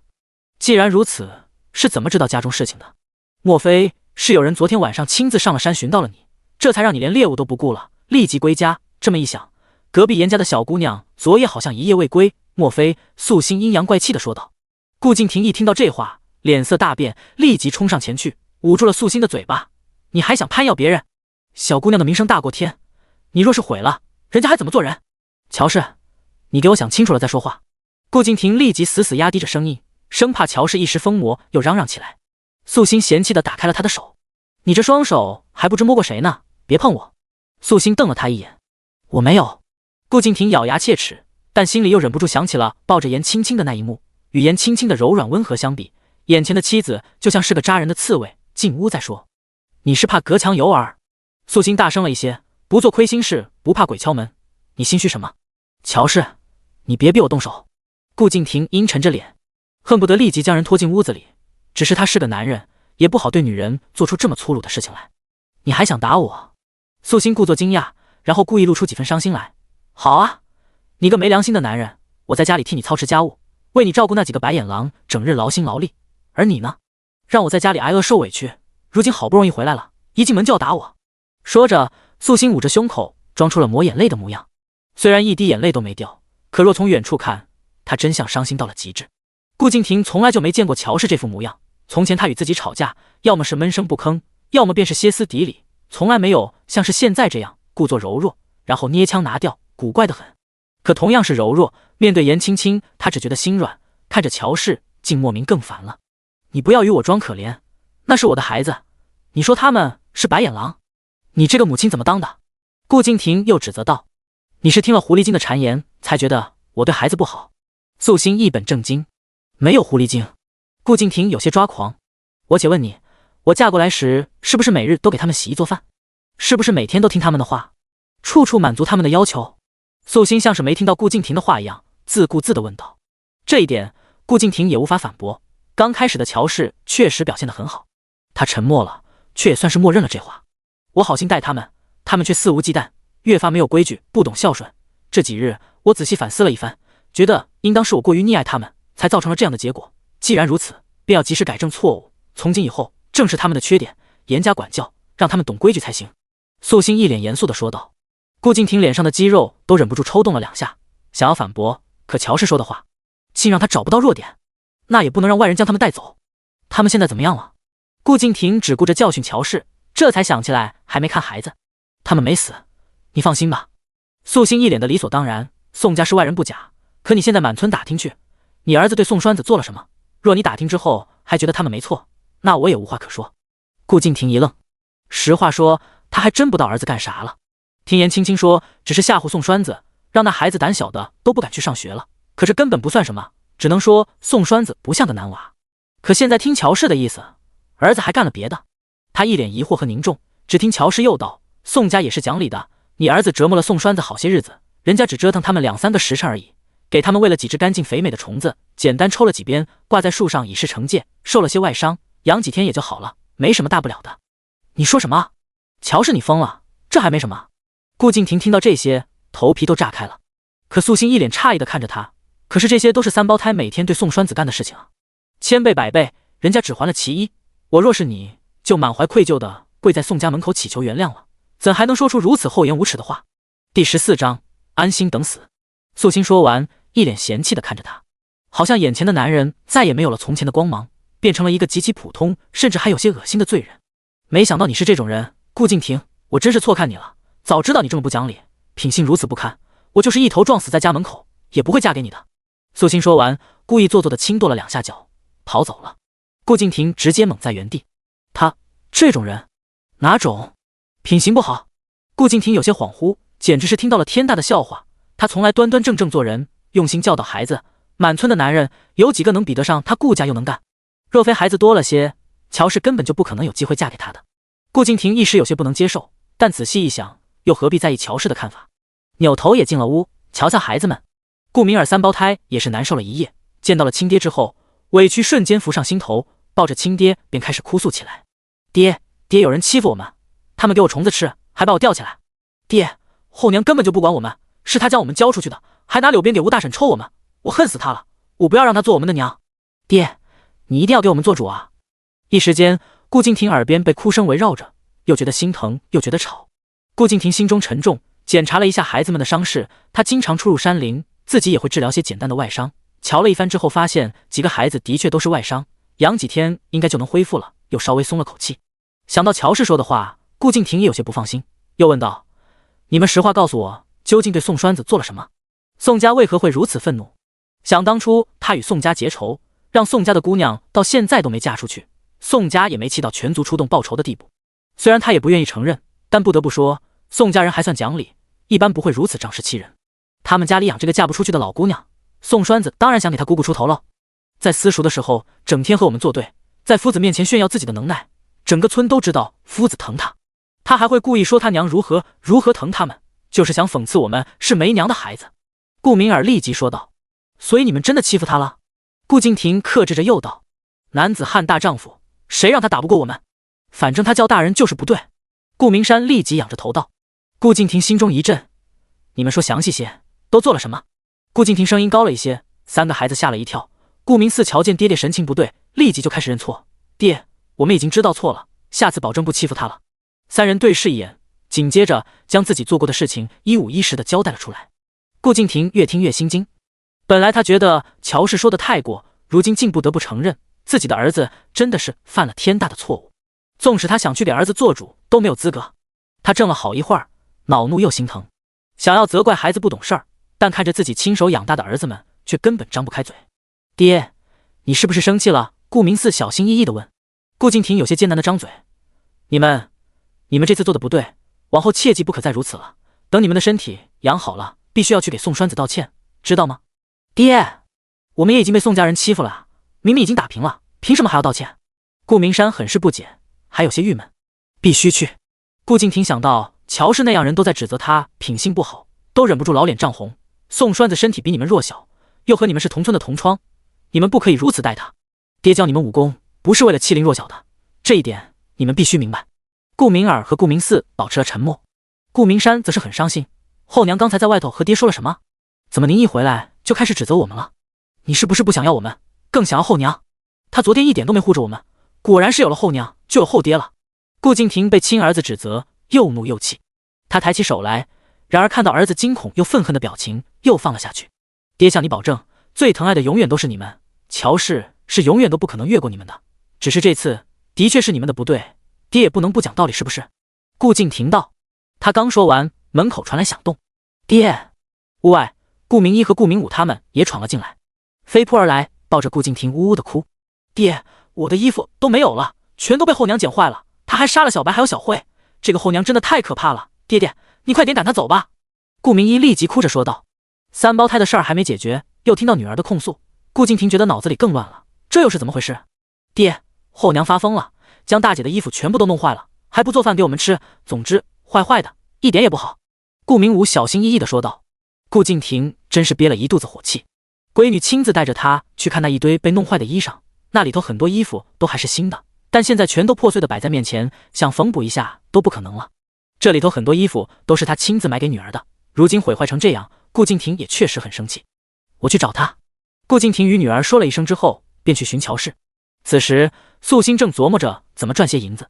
后世的他气运虽然不好，可有师父庇护，又知道自己没有守住财产的运势，对这些身外之物便一点也不在乎。最后一人守着个小院，凭借着山中的活物简单生活。但不得不说，后世的他过得清淡无滋味，除了苦难，任何美好的事物他都没有体会过，也有些惋惜。如今回了前世来，自然就不能再过得那般清苦了。系统，你怎么不说话了？素心比较好奇，系统有没有什么好法子？系统不想说话，想要安心等死。第15章发布任务。宿主气运这么差，本就已经很惨了，现在竟然还不愿意做讨好继子女的任务，对井里投胎的颜青青也毫不客气。这种情况下还想翻身？不可能，认命吧。系统只可怜自己在时空裂缝里漂流，好不容易等到了一个穿越者，结果却遇到了个废柴。他已经没有多余的能量了，用不了多久就会永远沉寂，消失在这个世界上。他真的太可怜了。系统越想越觉得悲哀，他毕竟在素心的身体里绑定着，此时素心都能感受到几分绝望的气息。见系统不搭理他，素心也不在乎。系统本来还以为宿主能哄一哄他，可等了一会儿，发现宿主不理人了，也十分委屈。主人，你觉得自己很可怜吗？这点气运，下半辈子怎么过？查查只是个系统，就算是死也会死得很痛快，可主人就不一样了，人生可是你自己的呀。这样一想，系统觉得自己好像也没这么悲惨了。素心觉得这系统指不定有什么大毛病。他四肢健全，头脑清醒，哪里值得同情了？看开点。素心想了一会儿，最后蹦出了3个字。系统内心更苦了。现在你还做后娘改造的任务吗？这真的是查查筛选出来的最利于宿主的方式了。系统委屈地挣扎了一下，不做。素心简单直接。其实也可以有其他任务，只要宿主能完成，就可以获得奖励的。系统库非常丰厚，主人就不感兴趣吗？系统卑微说道。奖励？素心来了点兴趣。对的对的，完成任务就有。系统立即说道。系统的目的主要还是督促宿主进步的，宿主将来过得越好，系统的评级就越高，达到评级之后，系统也就能摆脱数据壳子，有化成生物的资格了，就像是妖怪修炼一样，只是我们的修炼方式比较特别而已。系统觉得自己已经将老底都交代了，宿主应该会有所动容的吧。你可以发布任务，但要与之前的不同。素心没拒绝，一直不完成任务，时不时的克扣他的气运，那可不行啊。而且我还要看着接。素心又补了一句，能的。我之前不太了解宿主，所以才发了后娘改造的任务，以后我了解了宿主之后就能做得好些了。只是宿主千万不要放弃自己，也不要放弃查查啊，我们气运很低很低，以后要好辛苦的，都不能和任何人作对。主人只要小心些，我们慢慢的苟一苟，或许还有一丁点机会。系统小声又道。他还是想说暂时不要将气运之子得罪死了。素心笑了笑，系统对他的确是一无所知。你重新发布一个人任务，我试一试。素心开口说道，要正常一些的。好的，数据库进行分析中，我会将数据库筛选出来的任务挑选给主人的。系统还是有些蔫，但好歹现在发现主人没那么抗拒他了，稍微好受些。过了一会儿，系统的声音再次响起，任务为宿主调整为自由模式，启动生活任务与特殊任务。叮！身为后娘，想要拥有反抗的权利，首先便要有独立的收入来源。触发生活任务1，赚取1两银钱，时限3天。叮！恭喜宿主触发生活任务2，营养均衡。为了宿主的健康，请宿主搭配出一份荤素适宜的午餐。叮！村中一户人家出现了未知的麻烦，赖以生存的田地底下蕴藏着一件不吉的物品，若不将其找出的，这件物品即将给家中的劳力带来厄运，触发特殊任务，寻找未知的厄运。接连3个任务颁布，素心不由感叹系统的动作还挺快。不过这最后一个特殊任务是个什么东西？系统自己也懵，这些任务都是他的数据库计算出来的，他只是一股脑的将任务全部放了出来而已。主人，第2个生活任务很简单的，你这2日吃的都是红烧兔肉，尤其是早上，这道菜有些油腻了，宿主要照顾好自己的身体。查查乖巧的说道。3个都接了，素心干脆的说道。系统想劝宿主冷静一下，但难得主人有了点上进心，他也不敢拦着，只是说道，任务失败会有惩罚的，生活任务惩罚是扣除气运，一般都不会太多，但如果是特殊任务失败，则有可能会惩罚宿主的身体，比如宿主会得伤寒、口疮、头疼等等，这是系统初始设定，查查也没办法改变。正因系统都要按照设定行事，所以才想要高的评级，争取有一天可以挣脱这样的束缚。他现在是看出来了，这个宿主很聪明，一直想要占据主导方。既然如此，那就只能开诚布公了。素心应了一声。眼下暂且就是和平相处，只要系统布置的任务不要太毁他的3观便可。第2个任务最简单，而且素心确实也不想顿顿红烧兔肉，琢磨了一下之后先行回家。果然顾敬亭一回来，之前被藏匿的米面都回来了，比起昨天晚上素心吃的简单水煮野菜，这些主食看上去则就像喜人多了。你去哪儿了？顾敬亭见他回来，立即问道。有银子吗？素心没回他的话，直接问道。顾敬亭嘴里一噎，你要银子做什么？吃喝用度哪样不要钱？你也知道我只有几件干净的衣服而已，而你的女儿只因为我早上没给她做饭，便将我的衣服以及床铺全都弄坏了。还有，你回家这么久就没发现我额头上的伤，这是你的好儿子干的。素心一脸嘲笑地看着他。顾敬亭瞬间觉得喉咙发紧，你不是也捡了他的衣服？要不我再去砸了顾明儿的脑壳？素心觉得他的话很是可笑。顾敬亭脸上挂不住，我只是觉得你做的有些过了，名医的那些衣裳布料都很好，好像还没穿过，着实有些浪费。而且她毕竟只是个小姑娘，你这么对她，她该多么伤心。我也是小姑娘。素心厚着脸皮，不是吗？嫁人3个月，没圆房呢。顾敬亭立即想了起来，更是不自在了，只能硬着头皮道，成婚之前乔家收了50两。第16章，你太坏了。素心听到这话真的笑开了，她一双眼睛静静看着眼前的男人，发自内心讽刺与厌恶。娶我之前你便知道我的婚事不由自己做主，也当知道这银子是给乔家人的，而我不论是在哪一方都是个受害者，所以顾敬亭，你为何不直接去找个奴籍为妻？既看上了我良籍身份，又想要50两银子拿捏我的自由和生命权利，而且你的50两难道不是已经用我的婚事作为交换了？否则我又凭什么嫁给你这样一个品行不端、性格不好，还带着7个孩子的官夫？给银子她嫁人，这一点从这个年代的角度来看已经是扯平了。顾敬亭说完这话也知道自己不占理。乔氏说的没错，这年头谁家娶妻不要个5两或10两银子做聘礼？那还是未婚的男子说媒，他这样的50两着实都不算高。你什么时候变得这么伶牙俐齿了？顾敬亭声音缓了一些。你找茬的角度越来越刁钻了。素心嫌弃地瞪着他，1两银子，没有的话我自己去屋子里找了。顾敬亭有些无奈，默默伸手从怀里掏钱，磨磨蹭蹭拿出了1两碎银。素心握着碎银，等着系统任务提示，结果好一会儿都没动静。主人，任务要求是靠自己的能力赚取的，你要认真读题。查查很无奈。素心挑了挑眉，试一试而已。看来系统任务的细节还是挺足的，对于这任务他也挺满意，证明系统也是有些底线和原则，对这种明抢的事情并不赞同。如果面对的不是眼前的顾敬亭，他也不会干出这种伸手抢钱的事儿来。不过到手的银钱他也不可能还回去，改日上山酬神，捐了也好。素心将银子收起来之后，便去厨房做饭。见他这么乖顺，顾敬亭心情稍微好了一些，便去给孩子们收拾收拾，等着饭菜上桌。素心做了一份面条，早上剩下的半只兔子也炖了出来，又拿着昨天卖兔肉的铜板去附近人家买了些青菜、野菇以及几颗野果回来。铜板不多，但他买的都是1人份，完全够用。忙活了好一阵之后，菜香浓浓。素心在厨房摆盘之后，便直接享用起来。叮，营养均衡任务完成，奖励兔饲料配方1，气运点1。系统声音响起。素心听到声音怔了一下，这是要让我养兔子去？系统奖励多种多样，宿主如果喜欢可以全面发展。系统说道，而且宿主对气运之子不好，早晚会被赶出家门的，可以提前做好准备，将来发展自己的事业，做个小地主也不错呀。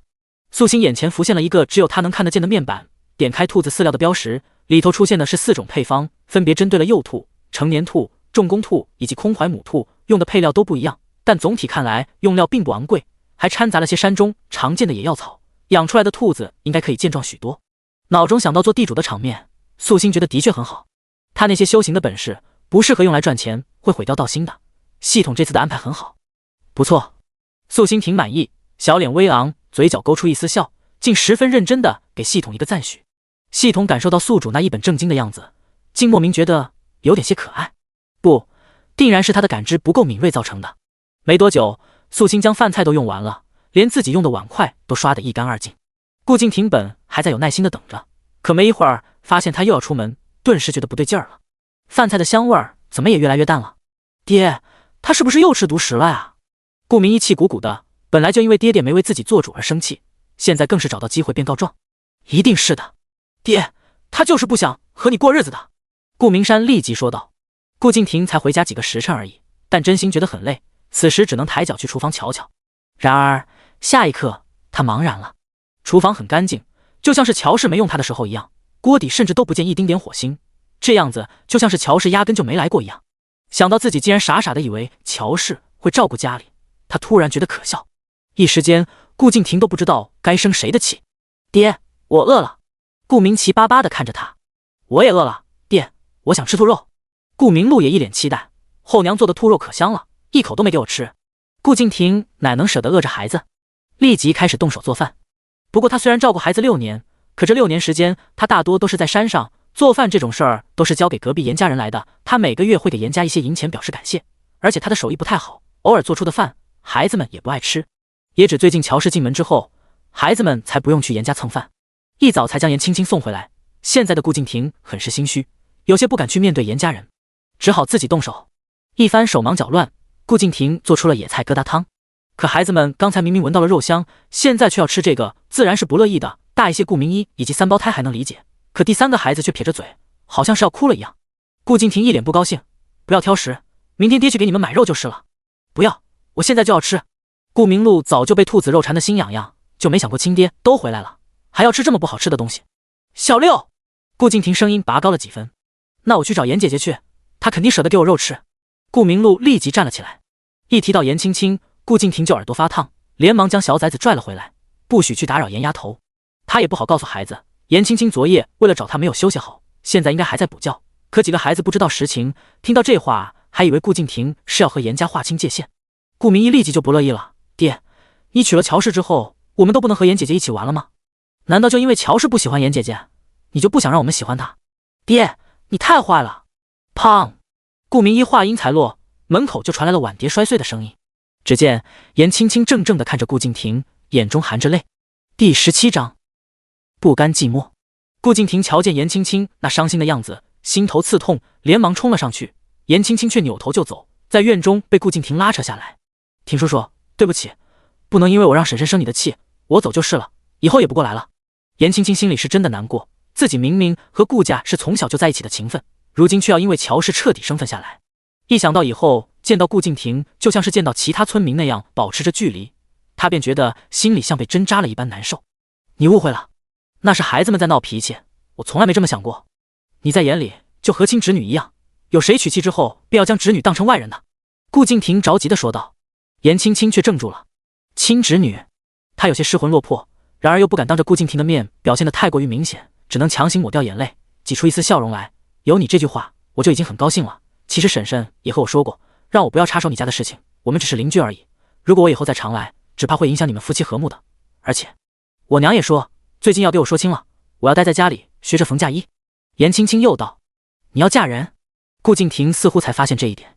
我们家只有我一个女儿，虽说是嫁，但他们其实更想招婿，我也只恨自己不是个男子，能替父母撑起门楣，如今还要让他们替我烦心。严青青感叹了一声。父母最羡慕顾敬亭儿女众多，顾敬亭总觉得心里缺了一块，看着眼前的小姑娘，一想到她即将躺在别人的怀中，竟觉得又怒又酸，很不舒服。产生如此想法，顾敬亭也有些慌乱，还是克制着道，你已经比很多男子都强了，你这年纪识字认药，样样都行，一般女子多也只如乔氏那般罢了。被顾敬亭夸奖了，严青青那股失落微微好了些。婶婶哪里去了？严青青问。她？我也不知道。顾敬亭也很无奈。乔氏不在，颜青青相对轻松许多，她本就不想走，如今顾敬亭又一番解释，她犹豫了一下之后，又回去重新端了些饭菜过来，哄着7个孩子吃了。而严家那边，老爷子看着所剩无几的饭菜，心里有点不舒服。本来家里人口少，饭菜做的就不多，考虑到隔壁的孩子，偶尔会多做一些。可如今隔壁有了乔氏，他们大多也就只做自己的份儿了。刚刚送出去一些后，剩下的只够他们吃的。可女儿竟又来带走了一部分，剩下的没几块好肉。严家父母昨夜找了个几个时辰，一夜担忧未眠。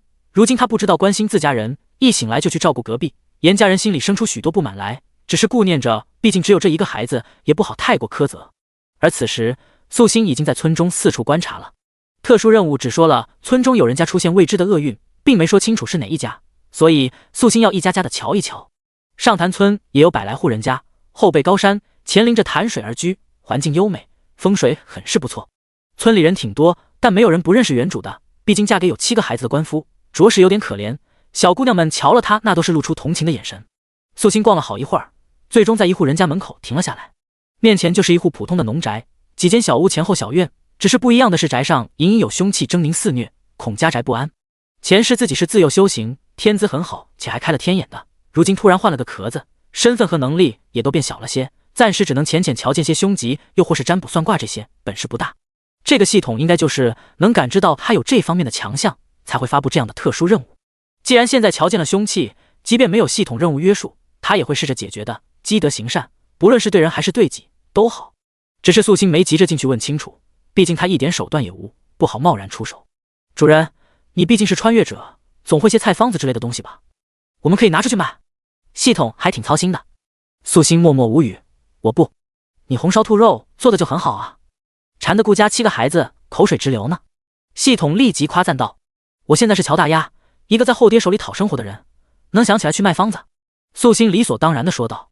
他读过的书多，各种杂书数不清，只不过却很少用过。毕竟后世的他腿都不能用了，好些事情做不了。那怎么办？3天赚1两银子真的很难的。宿主，你又没有锦鲤精的运气，这个任务肯定要失败了。系统叹息着说道。明天清早咱们上山去。素心不着急。系统不太懂。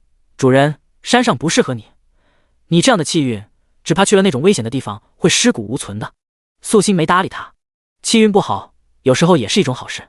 他需要做些准备。为了避免瞧见那7个孩子让他烦心，所以素心等到很晚才回去。这个时候7个孩子也都已经睡着了，但顾敬亭却依旧等着他。2人住在一个屋，但屋子里2张床铺。素心的床铺脏了，昨晚用的都是褥子，都是从几个孩子那屋抢来的。如今顾敬亭坐在屋子里，看上去还挺耐心。你去哪里了？怎么现在才回来？顾敬亭皱着眉头，上下观察了他一眼，好像是想看看他衣服是否有什么不妥之处。你怀疑我出去找野男人？素心看着他的眼神，约莫就懂他的意思了。半夜才回家，所以他觉得他不甘寂寞了。果然，这男人的脑壳真的是有大病的。你一个女人，天黑还在外头不合适。顾敬亭没觉得自己想法有问题。隔壁的严青青夜半3更去山上找你，孤男寡女同处一夜的时候，你也觉得他不守妇道，放荡不羁吗？素心直白地问道。一句话精准地踩准顾敬亭的雷区。他怒瞪着眼，又怕惊醒隔壁的孩子，压抑着声音道：乔氏，你什么时候变得这么歹毒了？青青还要嫁人，就算你看她不顺眼，也不能诋毁她的名声。第18章，休了你！这女人简直就是个疯子，见人就咬。诋毁？你确定？素心笑了笑，并不在意。我这人很好相处，你若想让我给你们留颜面，那便先将我的颜面给足了才行。往后我不希望再从你的眼里看到任何龌龊的猜测，否则我不介意将你语言轻轻的那点暧昧宣扬的人人皆知。顾敬亭紧攥着双拳，要我怎么说你才能相信我与他没什么？怕是说不清。素心眉角一扬，他窥探到的天机里头，原主虽然不喜欢严青青，但从来没有怀疑过这2人之间有什么猫腻。然而结果呢？你是不想过了？不怕我一怒之下休了你？顾敬亭咬牙切齿，如今心中也真的泛起了休妻的想法，只是心中有些担忧。毕竟他这样的男人，若是这次再休妻，往后只怕再无人敢嫁进门了。而他也不可能待在家里照顾孩子们的，将来孩子长大了，总也得有人给他们操持婚事。有些事情也只有当家的女人来干才合适。他本以为乔大丫是适合的，毕竟他在娘家的时候将弟妹照顾得很是不错。休妻不成，合离可以。素心语气淡淡的，你知道的，我若是被休了，你的严姑娘也别想好过，传出与有妇之夫勾搭的名声后会面对什么样的指责，你可以考虑一下是否值当。顾敬亭必然是希望颜青青可以做他的另一半，然而他心中的颜青青是冰清玉洁的，哪怕毁了颜青青名声的人是他自己也不行。果然，顾敬亭听到这话，看着他的眼神越发的冷漠了。我只是关心你，而你却字字句句都不离青青。乔大丫，你心里真的有我吗？你是我的妻子，就这么想将我往别人那里推？但凡你听话懂事半点，我自当好好对你，我们俩好好过不行吗？顾敬亭语气压抑。素心看了看自己的床铺，顾敬亭这狗东西还算懂事，没将上头的被子重新拿走。我在和你好好过呀，是你先怀疑我的。素心不怕他，你是我的妻子，我难道连了解你的资格都没有？顾敬亭喋喋不休。你好好问的话，我会答的。素心实话实说。好，那我问你，你干什么去了？为什么也不给孩子们做饭了？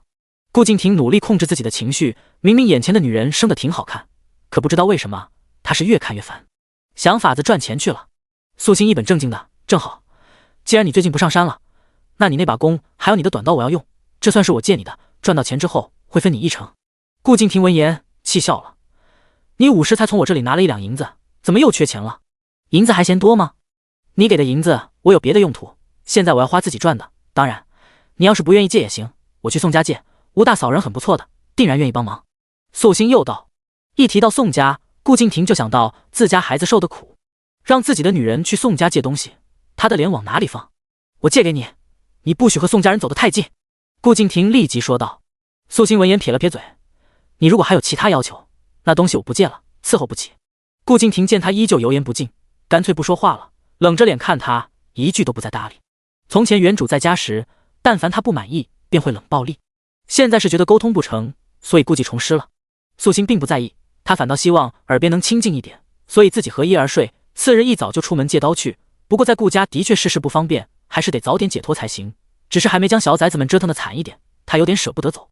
素心琢磨了一下，他可以再扛些日子。今早他将自己收拾一番，都没多看顾敬亭一眼，这男人反而坚持不住了，主动问，你借弓合刀做什么？想上山打猎去？乔氏，你这样的身子骨去了那种地方，活着出来都难，更别说赚钱了。素心装作没听见，抬脚就走。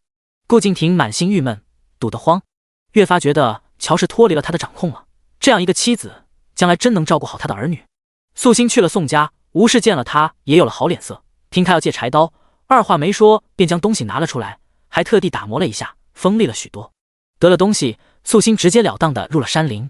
宋家里头，吴氏还感叹似的将事儿和儿子说了一下。宋栓子一听，脸色大变，娘，他家里也有刀啊，顾叔叔的刀更锋利呢，他为什么找我们来借？还往山里去了，不会是想不开吧？吴氏真没想那么多，他要是有那脑子，也不至于到昨日才发现儿子被欺负，那咋办？人早走远了，要真是想不开，现在恐怕都凉透了。宋栓子想了想，不对，如果是想死，也用不着找柴刀，寻个歪脖子树挂上就行了。他可能试过不下去了，想去山里找吃的。我以前听顾明儿他们商量着藏东西，要饿他几顿，一定是顾家又欺负他了。吴氏也不知道该说什么好。乔氏这人挺不错的，但就是傻了点，嫁谁不好，嫁顾家。可如今怎么办？山这么大，他就算去找也找不到人啊，只能希望他运气好点，能活着出来了。顾叔叔熟悉山里，我们要不要请村里人帮忙去劝劝，让他进山找人？宋栓子又道。顾敬亭人在家里，乔氏却仍要进山，那证明这夫妻俩肯定是吵架了。他们宋家人去找顾敬亭一定没用，只能找了村民甚至是里长施压，顾敬亭才必须得听话，总不能等着妻子在山里被野兽吃了吧？那样的话，顾家名声也就臭了，在村里可就待不下去了。宋栓子说干就干，也没等亲娘同意就跑了出去。素心完全不知道村里还有人为他这么操心，他一路披荆斩棘的入了山林，幽静的环境瞧着是有些瘆人。只是他从前一直隐世而居，居住环境和这地儿差不多，所以并不觉得惧怕。哗！他脚下泥土微松，险些连人带刀滚下去，功德被莫名隐藏。仅剩的这点气运的确让这副身体步步艰难，这一路磕磕绊绊，要不是他有丛林冒险的经历，现在肯定狼狈不堪。第19章猪口逃生。进山的过程的确艰难了点，但素心也没有气急败坏，淡定地观察着四周，以免还有什么意外发生。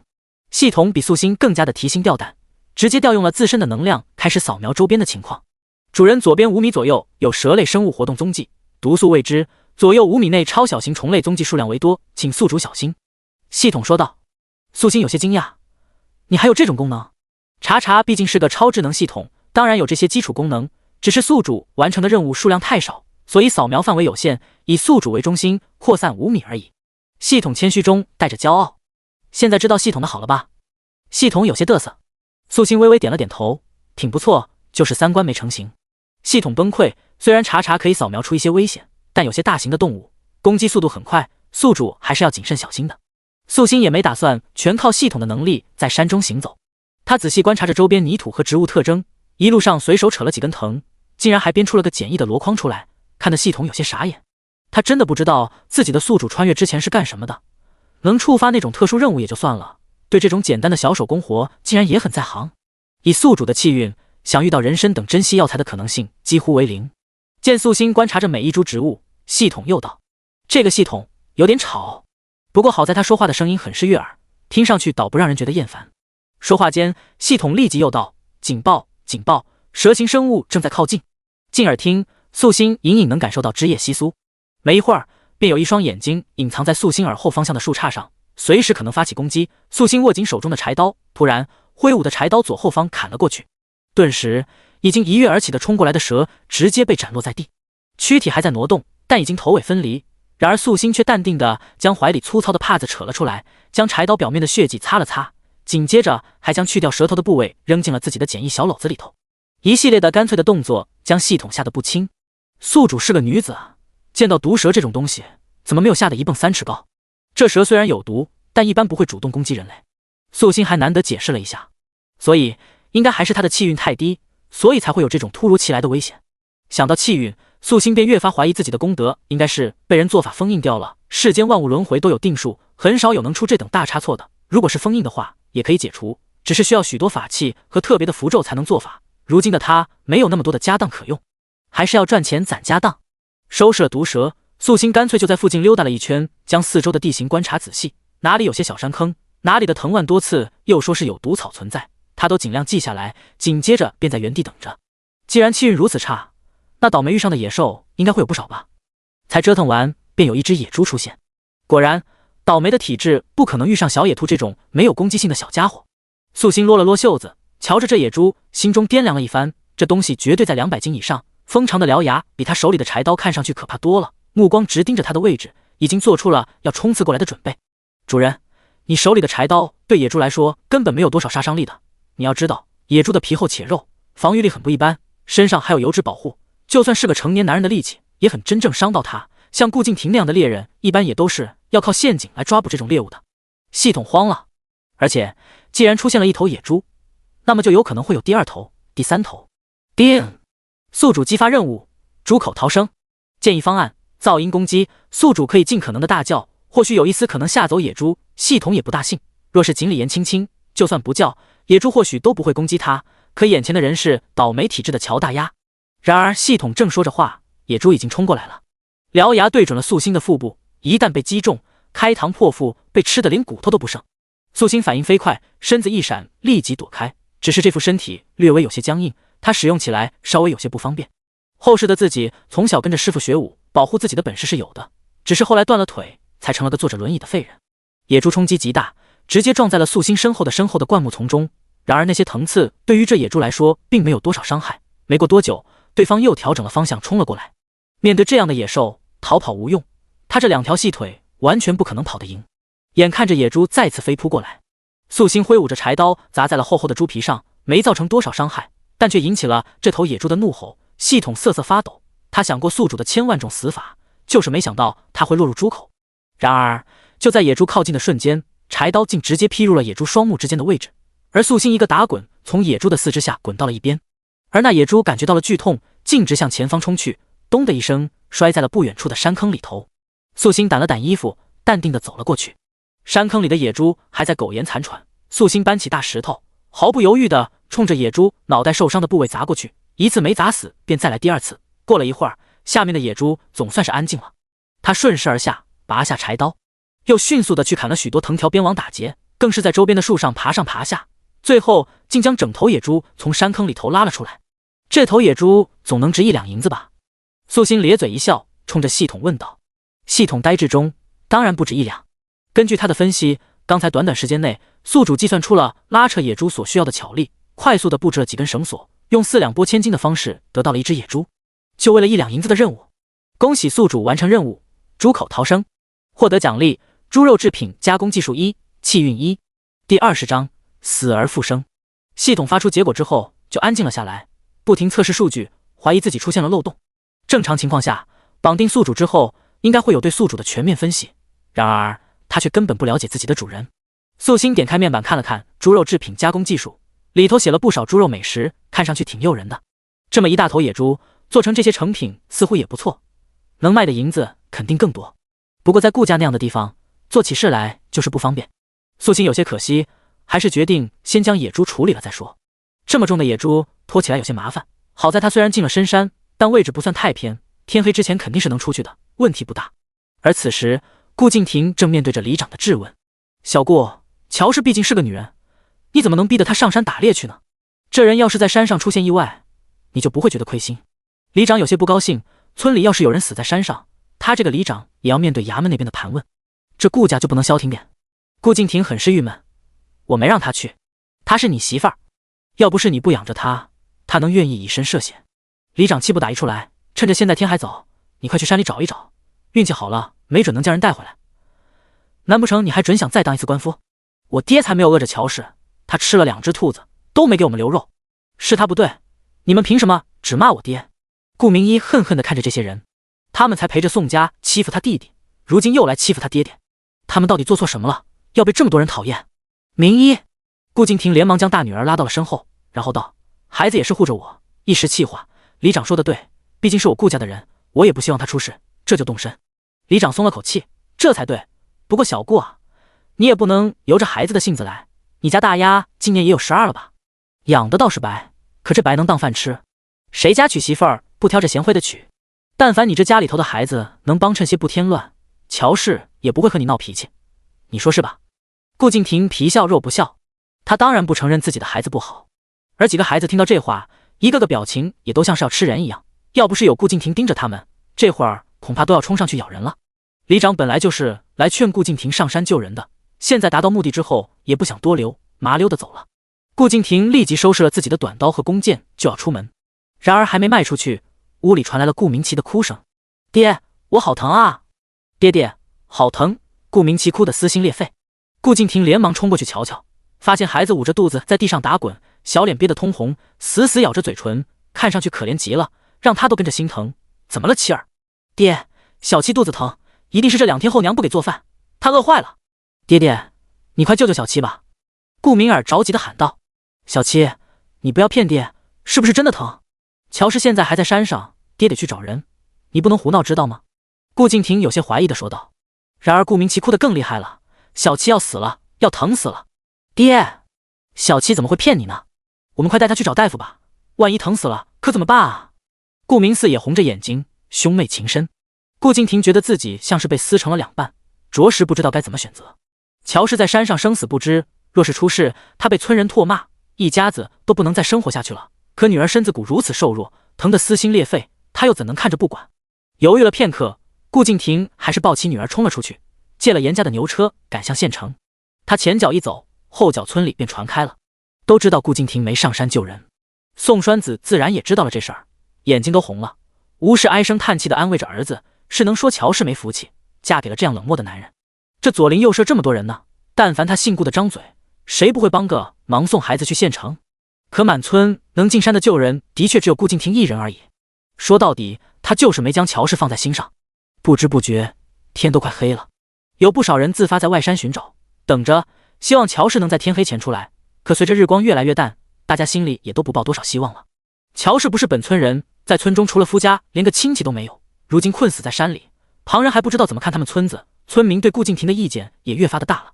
娘，婶婶真可怜。宋栓子叹了口气。可不是嘛，年纪轻轻的，也怪我，当时没想太多，要是留他吃顿饭，没准就没这事儿了。吴氏很是内疚。然而他话音一落，就瞧见山路上走下来一身影。哎，乔大丫，那是乔大丫。吴氏整个人都蹦了起来，连忙喊了旁边的妇人们：是吧是吧？哎呦我的娘啊，人回来了！这么大的声音，素心不想听清楚都难。也有些诧异，怎么这些人这般激动？他都还没靠近呢，一群人竟然蜂拥而来，吓得他连忙后退了2步，差点扔了野猪就跑。真回来了呀！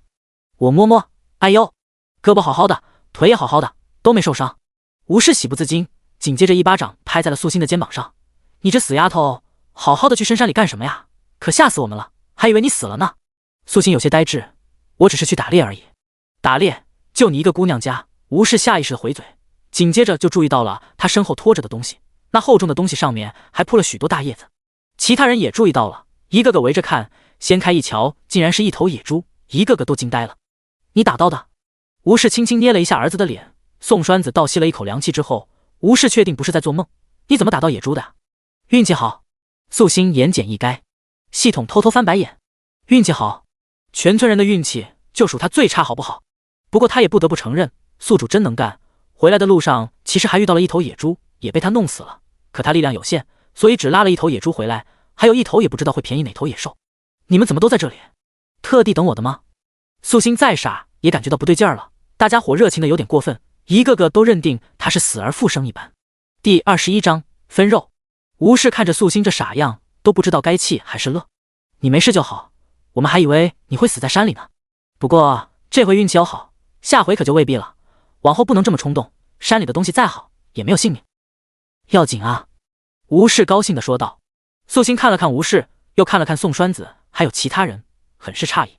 微微沉默了一会儿，素心笑了笑：“你说的对。”他表现得十分乖巧老实，吴氏心里反而更加的同情他，叹了口气，牵着他的手道：“你实话与我说，是不是你男人怪你没向着孩子，才逼你进山的？”“不是。”素心实话实说：“我总要自己想些赚银子的出路。你不用替他遮掩了，你这男人，哎，我也不好多说，只能说是你命苦。往后若有什么难处，莫要一个人扛着。你嫁进了咱们村，咱们村的人还能看你活活饿死了不成？”吴氏又道。吴氏说完，又有几个妇人也凑过来，劝素心想开点，莫要再这般犯傻了。饶是素心脸皮厚，此时听这么多人替他说话，都忍不住有点脸红。其实吧，真的饿不死。而且对原主来说，顾家是龙潭虎穴，对他来说那是如鱼得水。不过大家伙的好心，他肯定是要受着的，立即咧着嘴笑道：“大家等我这么久辛苦了，我打了头野猪，一会儿就请宋家大哥帮把手，将肉一半出去，剩下一半我一早运去县城卖。”“还去什么县城啊？咱们村这么多户人家呢，先紧着村里卖，卖剩下的明早我男人替你送县城去，你看成不？你拼了命弄来的东西，哪能说送就送出去了？那不成的。”吴氏立即说道。“对，不能白要你的猪肉。”其他人也应和着。素心挖了挖记忆，知道本朝猪肉价格一般都在20到30文之间上下浮动，野猪肉则要更贵一些，约莫是30文以上。这么一大头野猪弄去县城的话，最少也能赚得5、6两银子。那我给大家伙优惠价，今儿特地来寻我的人家，15文一斤，其他人家按照20文算。”素心大方地说道。他想到的并不只有眼前的猪肉钱而已，若是一点小财可以买到好的人缘，还是挺值得的。系统粗浅计算了一番之后，替宿主肉疼，但自家主人不计较这些，他也不想拖后腿。大家伙听了素心的话，很是高兴，毕竟这年头也不是人人都舍得吃肉的，一个月里能吃上3两回都算多的了。但这猪肉便宜了这么多，还是要买一些才行。只是几人也都不好意思定下太多，每户也就要了3两斤。宋栓子去叫了亲爹过来，素心便麻烦宋家人将肉先抬回去处理了，又让大家伙通知全村的人过来买肉。一个晚上的时间，村里人分出去了半扇猪，因为优惠力度大，所以到了素心手里头的也只有不到2两银子。吴氏觉得他一定在山里受到了很大的惊吓，所以这杀猪和算钱的活都帮着他做了，彻底没人来买的时候，将铜钱端给了他。谁家买了多少我都让栓子记了，你不认字可以让栓子念给你听。吴氏是个很干脆的人。不用了，素心已经很满意了，拿着刀上手切下了10斤左右的猪腿肉，然后道：“这些送给栓子，多谢他替我操心，剩下的就劳烦宋大哥明儿帮我卖了。我们帮你干活，不是想白要你东西的。”吴氏脸色一变：“我是谢你之前给我通风报信，要不是为了我家栓子，你也不会被男人如此苛待，现在不能再拿你东西。”他十分坚决，仿佛素心再多说一句，他立马就能火冒3丈一样。素心也了解了吴氏的脾气，闻言莞尔一笑：“肉不白给，明儿起栓子下学我就过来跟着他学认字儿，这是1个月的书修。他是认字的，但是原主不会啊，总得寻个机会将自己包装起来，以免以后露馅。”他说完这话，吴氏摸了摸他脑袋，完全是觉得他脑子是烧坏了，才想读书认字儿。这种事儿也只有村里条件不错的孩子能干。乔氏都多大了，还是刚嫁人的小媳妇儿，学认字儿还不如学做饭呢。好，宋栓子立即应下来。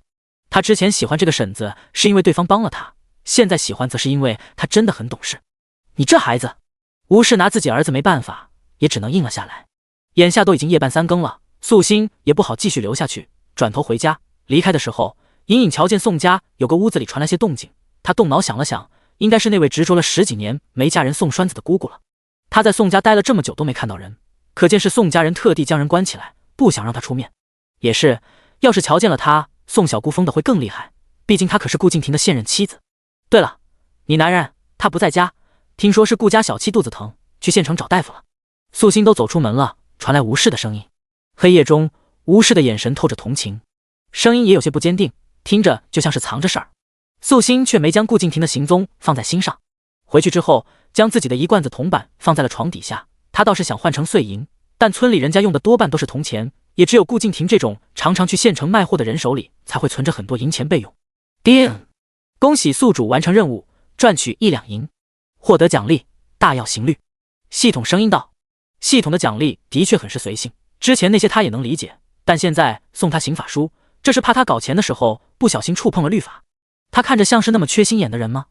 不过目前为止，系统赠送的奖励都不错。他初到这个世界，刑律的确也是十分紧要的书籍之一。在深山中的时候，素心要一直保持着警惕的状态的，以这副身体的情况来说，确实很疲累，所以回去之后立即便睡了。7个小崽子都不在家，空气中头充满了安静，素心休息得极好。只不过这种静谧并没有持续太久，清早太阳升起，外头便开始吵闹起来。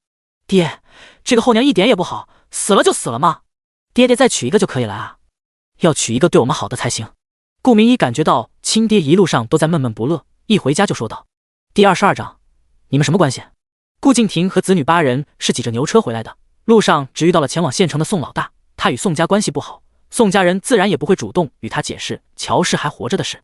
此时在顾敬亭心里，乔氏已经和死人差不多了。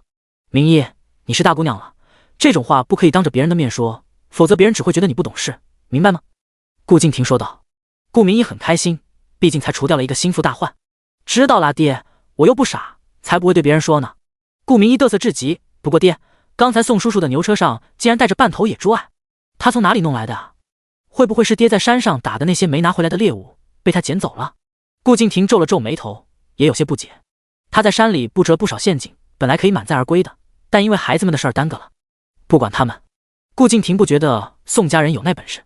村子临山，偶尔也会有野猪下山，或许是村子里的汉子们一起宰杀的野猪，让宋家人帮着卖而已。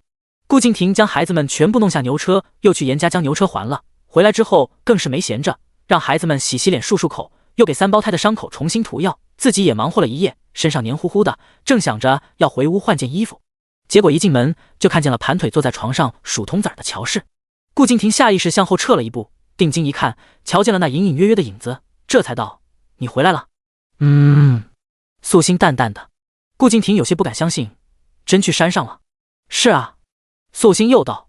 顾敬亭又看了看那些铜板，自己之前给乔氏的明明是一小块碎银，那这些铜板又是哪里来的？孩子们藏的钱你不能动，你毕竟是长辈。顾敬亭直接说道。素心手中的动作一顿，有些好笑的看着他，这是给我定罪呢？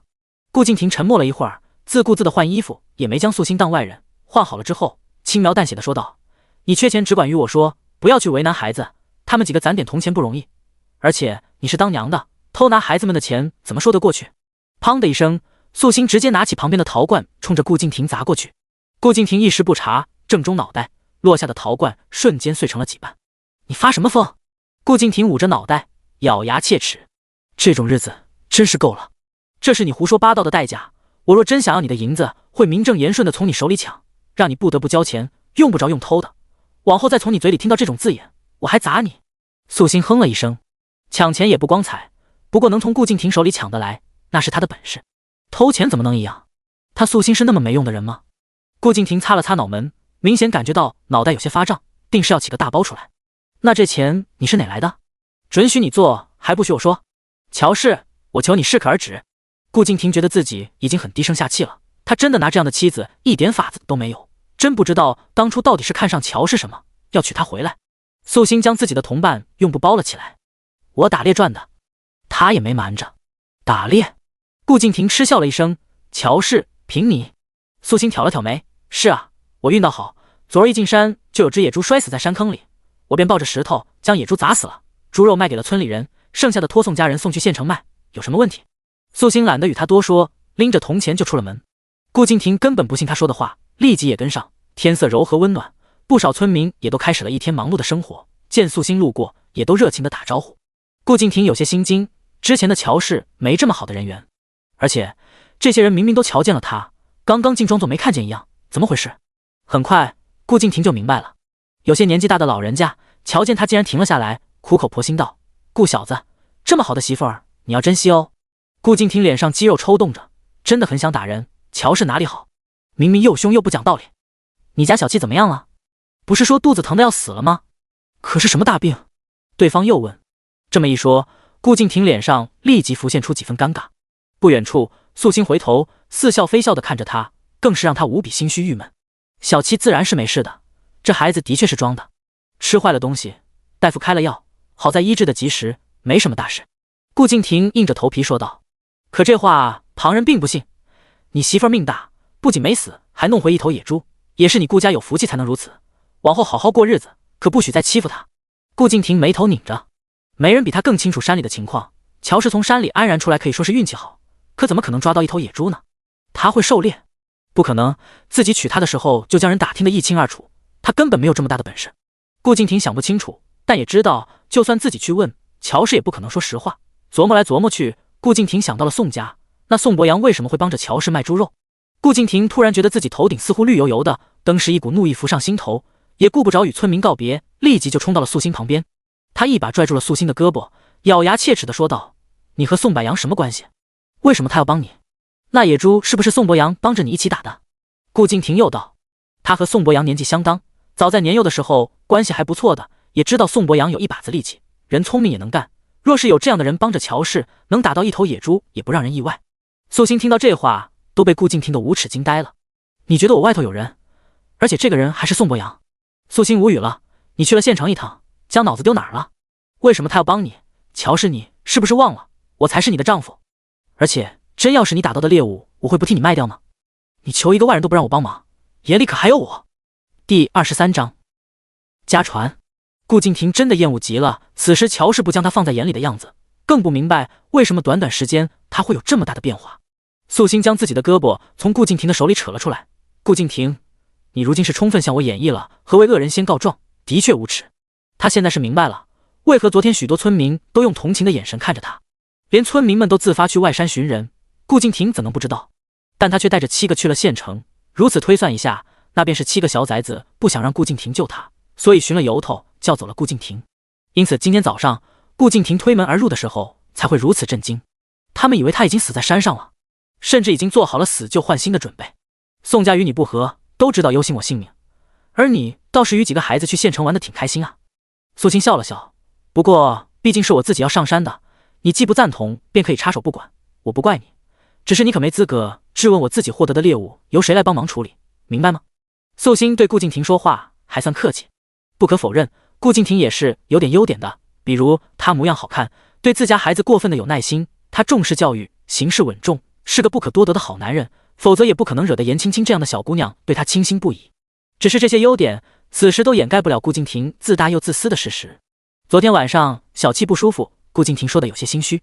素心笑眼看着他，顾敬亭也知道这话任谁都不会信的，只好又改口道：宋伯阳毕竟是个男人，你若觉得不妥，可以去宋家闹一闹，看看五嫂子信不信你说的胡话。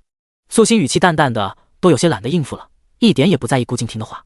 他与宋家大哥也没说过几句话，便是多说了几句，也是当着吴氏的面。若是顾敬亭真敢传出这样的谣言，吴氏立马就能来撕了他。顾敬亭会些武功，向来是个天不怕地不怕的人，但唯独害怕撒泼打滚的女人。见素心如此淡然，顾敬亭便知道他与宋柏阳是清白的了。这一刻他更加的无力，好像娶了乔氏是他做过的最错的事情。素心可不管他在想什么，甩了顾敬亭之后，就带着铜板在村里买东西。村中人多是自给自足，衣服鞋子都是自己做的，他的东西都被小崽子们毁了。县城的物价略贵，所以他便请村里的富人家里买，也巧能买到2身新的。这么多的铜板放着实在不方便，他便一股脑的都花掉了。除了衣服鞋子之外，素心还买了些鸡蛋和蔬菜，只是让人每日送去顾家，既能保证新鲜，又不会被小崽子们故意毁了。等做完这些之后，宋博阳也从县城回来了，带着他想要的东西。你看看，你要买的是不是这种符纸？我也不懂这些，还有这朱砂着实有点贵。宋博阳老实巴交的说道。素心看了看，点了点头，没错的，能用就成，如今也不能过于挑剔了。妹子，你要这些做什么？你才学认字儿，用沙子和树枝在地上写就行了。我家栓子小时候就是这样启蒙的。吴氏一脸不解，捣鼓些东西。素心也不好直说，做神婆啊。我知道，隔壁村就有个人说是得了神仙托梦，突然之间开天眼能帮人看命，不过那神婆年纪大，你现在太年轻了，说这话也没人信的。吴氏随口就道。素心沉默了一会儿，然后道，我就是想给自己祈福，这个理由还可以的吧。吴氏恍然大悟，突然想到了什么，道，你亲爹是不是懂这些？吴氏这么一说，素心也想起来了，他这辈子的亲爹死得早，在他3、2岁的时候人就没了，所以记忆里也并没有关于亲爹的任何画面。不过也听左邻右舍的人提过，说是他亲爹和他娘本是外乡人，亲爹生得极为好看，也因此周边很多姑娘家都会偷偷摸摸去瞧瞧他的模样，又说他长得虽好，可惜神神叨叨的，像个神棍，指不定是家传，所以你才喜欢这些。吴氏笑着又道。素心没有否认，总得给自己的爱好找个合适的理由，家传就很不错。没多久，宋栓子下学了，素心便跟着他在院子里学认字儿。宋栓子还挺认真，一副要当个好夫子的架势。婶婶，你可以给自己取个名字，我教你写。宋栓子兴致冲冲的。素心，他直接说道，又怕这小子不明白，便又道，这词儿我听人提起过，好像是心愿的意思吧？挺好的。宋栓子点了点头，是好听，比乔大丫好听多了。还是你懂事，我娘就没有名字，还不愿意取呢。他们村里很多小姑娘都没有名字的，多就叫妞儿、丫头之类，去村口高呼一声大丫，怕又有10几个人能应声。宋栓子说着，就在地上画出他名字的写法。素心克制了一下臂力，装作一无所知的样子，磕磕绊绊地跟着写。可尽管他已经很努力收敛了，可动作还是比新手熟练许多。宋栓子呆呆地看着地上的字，再看素心这人，然后惊呼道，素心姐姐，你可真厉害，这横竖写的一点都不别扭，不像我娘，拿着笔的手都抖个不停的。宋栓子才说完，自己捂了一下嘴巴。素心，婶婶，随你叫。素心咧嘴一笑，没在意。宋栓子也很高兴，然后小声地说，素心姐姐，其实我们夫子也很喜欢顾家3胞胎的，不过夫子从前与我说，那3人性子跳脱不够稳重，所以总想磨一磨他们的性子，让他们懂些事儿。可这次他们欺负我的事情被夫子知道了，恐怕下次他们3个去私塾的时候，夫子不会让他们进门的。我觉得姐姐你比他们聪明多了，你看这字写得多好啊，比我刚学认字的时候还要厉害。他们之前还笑话你什么都不懂，明明最蠢笨的是他们才对。第24章面具。宋栓子说完也有些心虚，他知道自己有些幸灾乐祸，这样子是不好的，但他控制不住自己，就是高兴。他们几个如今的学业如何？素心向宋栓子问道。宋栓子想都没想，还是不错的，就是有些懒，尤其是顾明山根本静不下心读书，而顾明寺身体弱一些，夫子的要求他达不到，所以也就顾明儿看上去会最有出息了。你也不能过分骄傲，他们现在的确是不如你，但往后就未必了，不能懈怠。素心一本正经的样子，不像是个10几岁的小姑娘，瞧着更像个慈眉善目的长者。若有一日让他们得了权势，还骑在你头上，那你的下场，你一定能猜得到的。素心说的一点都不夸张，气运之子的对头，一旦落于下乘，最终的结果只能是被吸干气运，不得好死。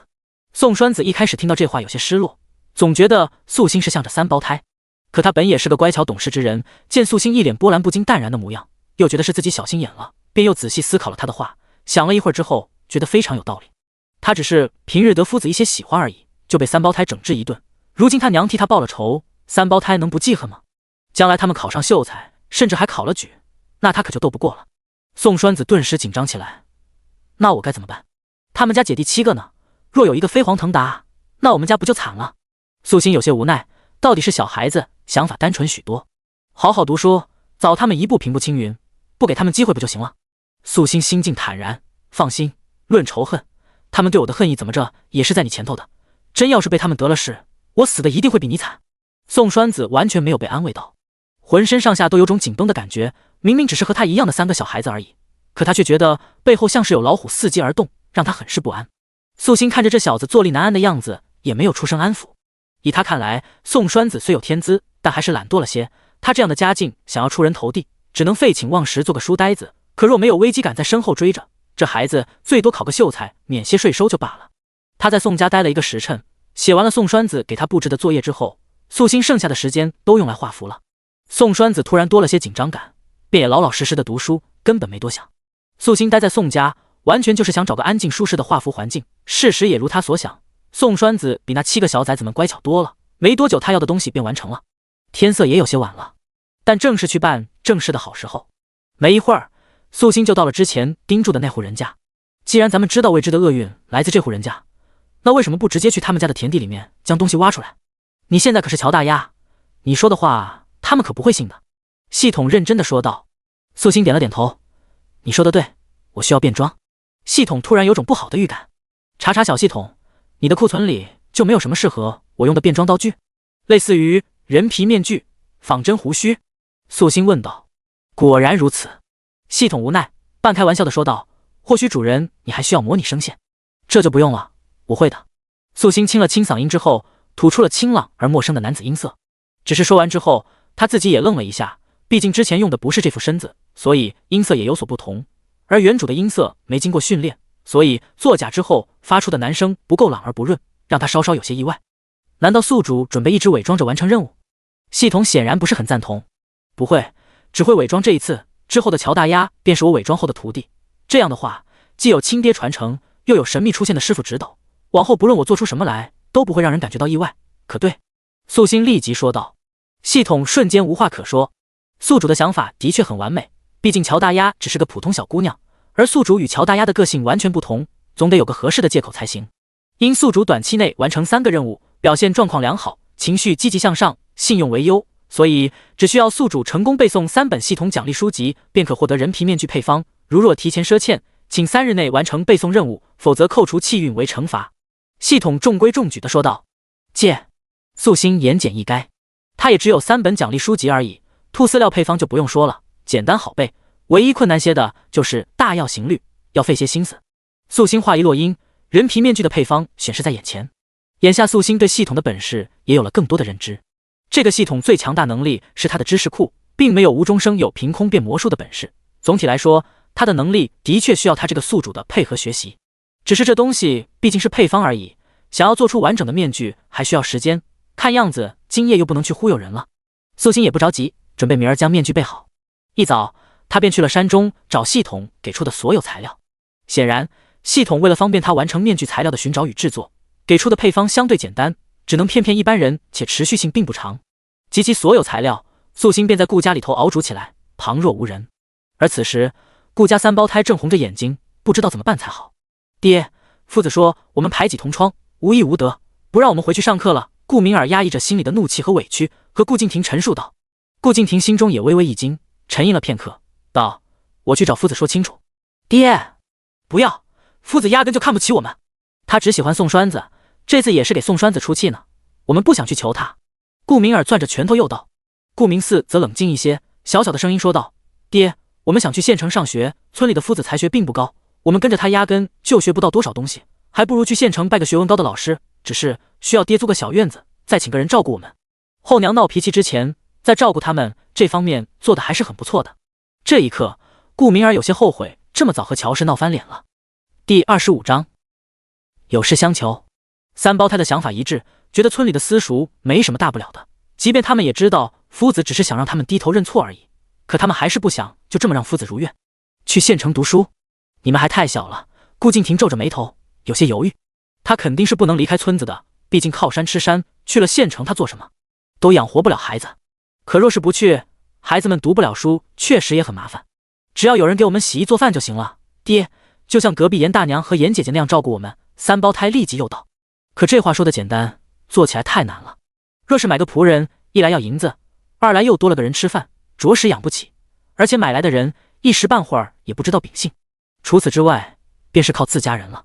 顾敬亭脑中浮现了乔氏那张脸，可想想乔氏最近的变化，他根本不敢将孩子交到他手上。爹，我想了一下，最近后娘反应这么大，是不是因为爹没和他住一处？要不我们以后晚上就不打扰你们了，爹哄一哄他，只要他温柔一点，我们一定乖乖的。顾明嗣可怜又小声的说道。其他孩子也点了点头。最近后娘不听话，确实让他们感觉到了很多不方便之处。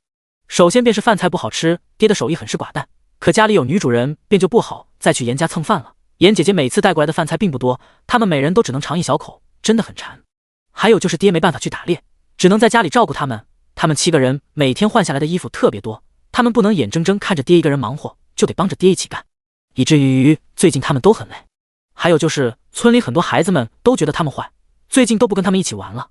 后娘好像和宋栓子关系挺好的，如果后娘愿意带着宋栓子过来与他们交朋友，这种局面一定会缓解。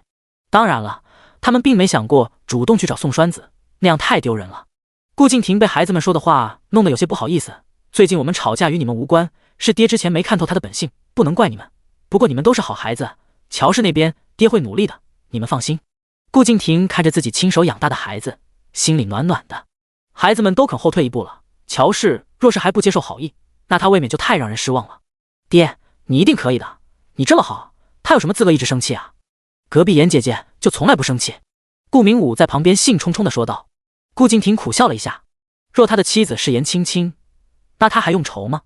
爹，咱们还有钱去县城求学吗？顾明尔重视道。一提到银子，顾敬亭则放松许多。银钱的事情你们用不着操心，爹这些年攒下不少，供得起。如今手里还有几十两呢，3个孩子读书花费是要高一些，大不了他再多打些猎物。不管怎么样，不能让孩子们没办法上学的。知道亲爹还有钱，3胞胎明显松了口气。爹，那你先带着我们去县城瞧瞧吧。3胞胎兴致冲冲的，甚至觉得在村塾读书的这几年简直是耽搁了他们的前程。早知道夫子这般是非不分，他们一开始就该去县城读才对。顾敬亭对儿女的要求一向是尽可能完成的，都不曾犹豫便点了头。明儿一早便带你们去。几个孩子都很开心，尤其是顾明一，衣服都坏了，去了县城才能买新的，他才不会像乔氏那样从村里人手里买那种灰扑扑的丑衣服呢。晚上，顾敬亭思考了孩子们的话，看着乔氏也觉得眉清目秀起来。烛光下的他模样更美几分，不知道是不是他的错觉，乔氏这2日精神气好了许多，一双眼睛很是灵动。顾敬亭干咳了一声，走了过去，本想坐到乔氏旁边，然而正靠近着，乔氏伸出了腿挡住他的去路。你今天的眼神分外猥琐，瞧着恶心，离我远点。素心嫌弃地看着他，这狗男人定然是在想些歪风邪气的事情。顾敬亭脸上浮现几分尴尬，今天孩子们与我说了，往后再也不会捣乱，你我好好过日子。你嫁给我这么久，到现在都没圆房，心里有气也是应该的。顾敬亭眼神柔和了几分，素心有些反胃，你的意思是要与我圆房？顾敬亭没否认，说吧，有什么事求我呢？素心开口便道，这男人的性子他还不知道，眼中根本就看不起他，如今2人关系正拆，若无其他事情影响，怎么可能突然要圆房？顾敬亭呼吸一滞，只觉得自己一番好心被糟蹋了。你我夫妻本该亲近，你为何非要把我想的这般小人之心？乔氏，我知道你最近很生气，我也狠狠地教训过孩子们，我向你保证，从今以后他们会拿你当生身母亲一般尊重，再也不会故意找麻烦。你也退一步好不好？而且我既然娶你，对你定是有真心的，往后我们再生个孩子一样好好的照顾他，我保证其他孩子有的，你我的孩子一定也有，不会委屈他，好不好？顾敬亭柔和着又道。素心听到这些话嗤之以鼻，依旧冷眼看着他，你既然不愿意说事儿，那你这些话我便当作没听见。顾敬亭没想到他这般难缠，若寻常女子听了这些话，心早就软了，哪里还敢再使性子？无奈，顾敬亭只好继续说道，如今家中情况着实不利于孩子们成长，尤其是明尔3小子，如今被父子不喜，不好再去村塾了。我准备送他们去县城，他们年纪小，去了县城无人照料，我想着让你一起跟过去，一方面照顾他们起居，另一方面你们整日相处，感情也能更亲近些。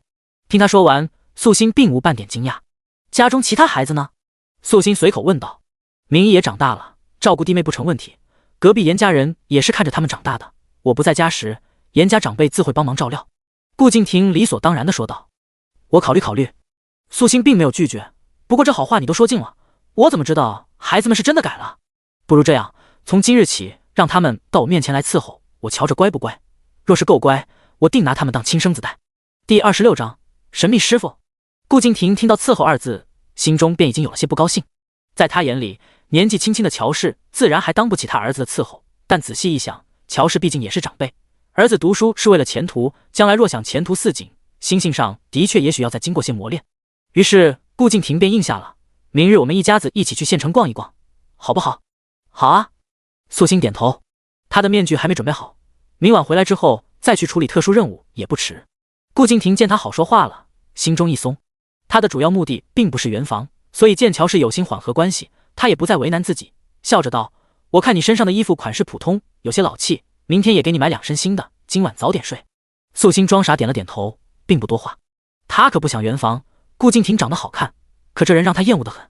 不过和离之事也需要有个契机，如今一拍两散，被人诟病的不是顾敬亭，而是他。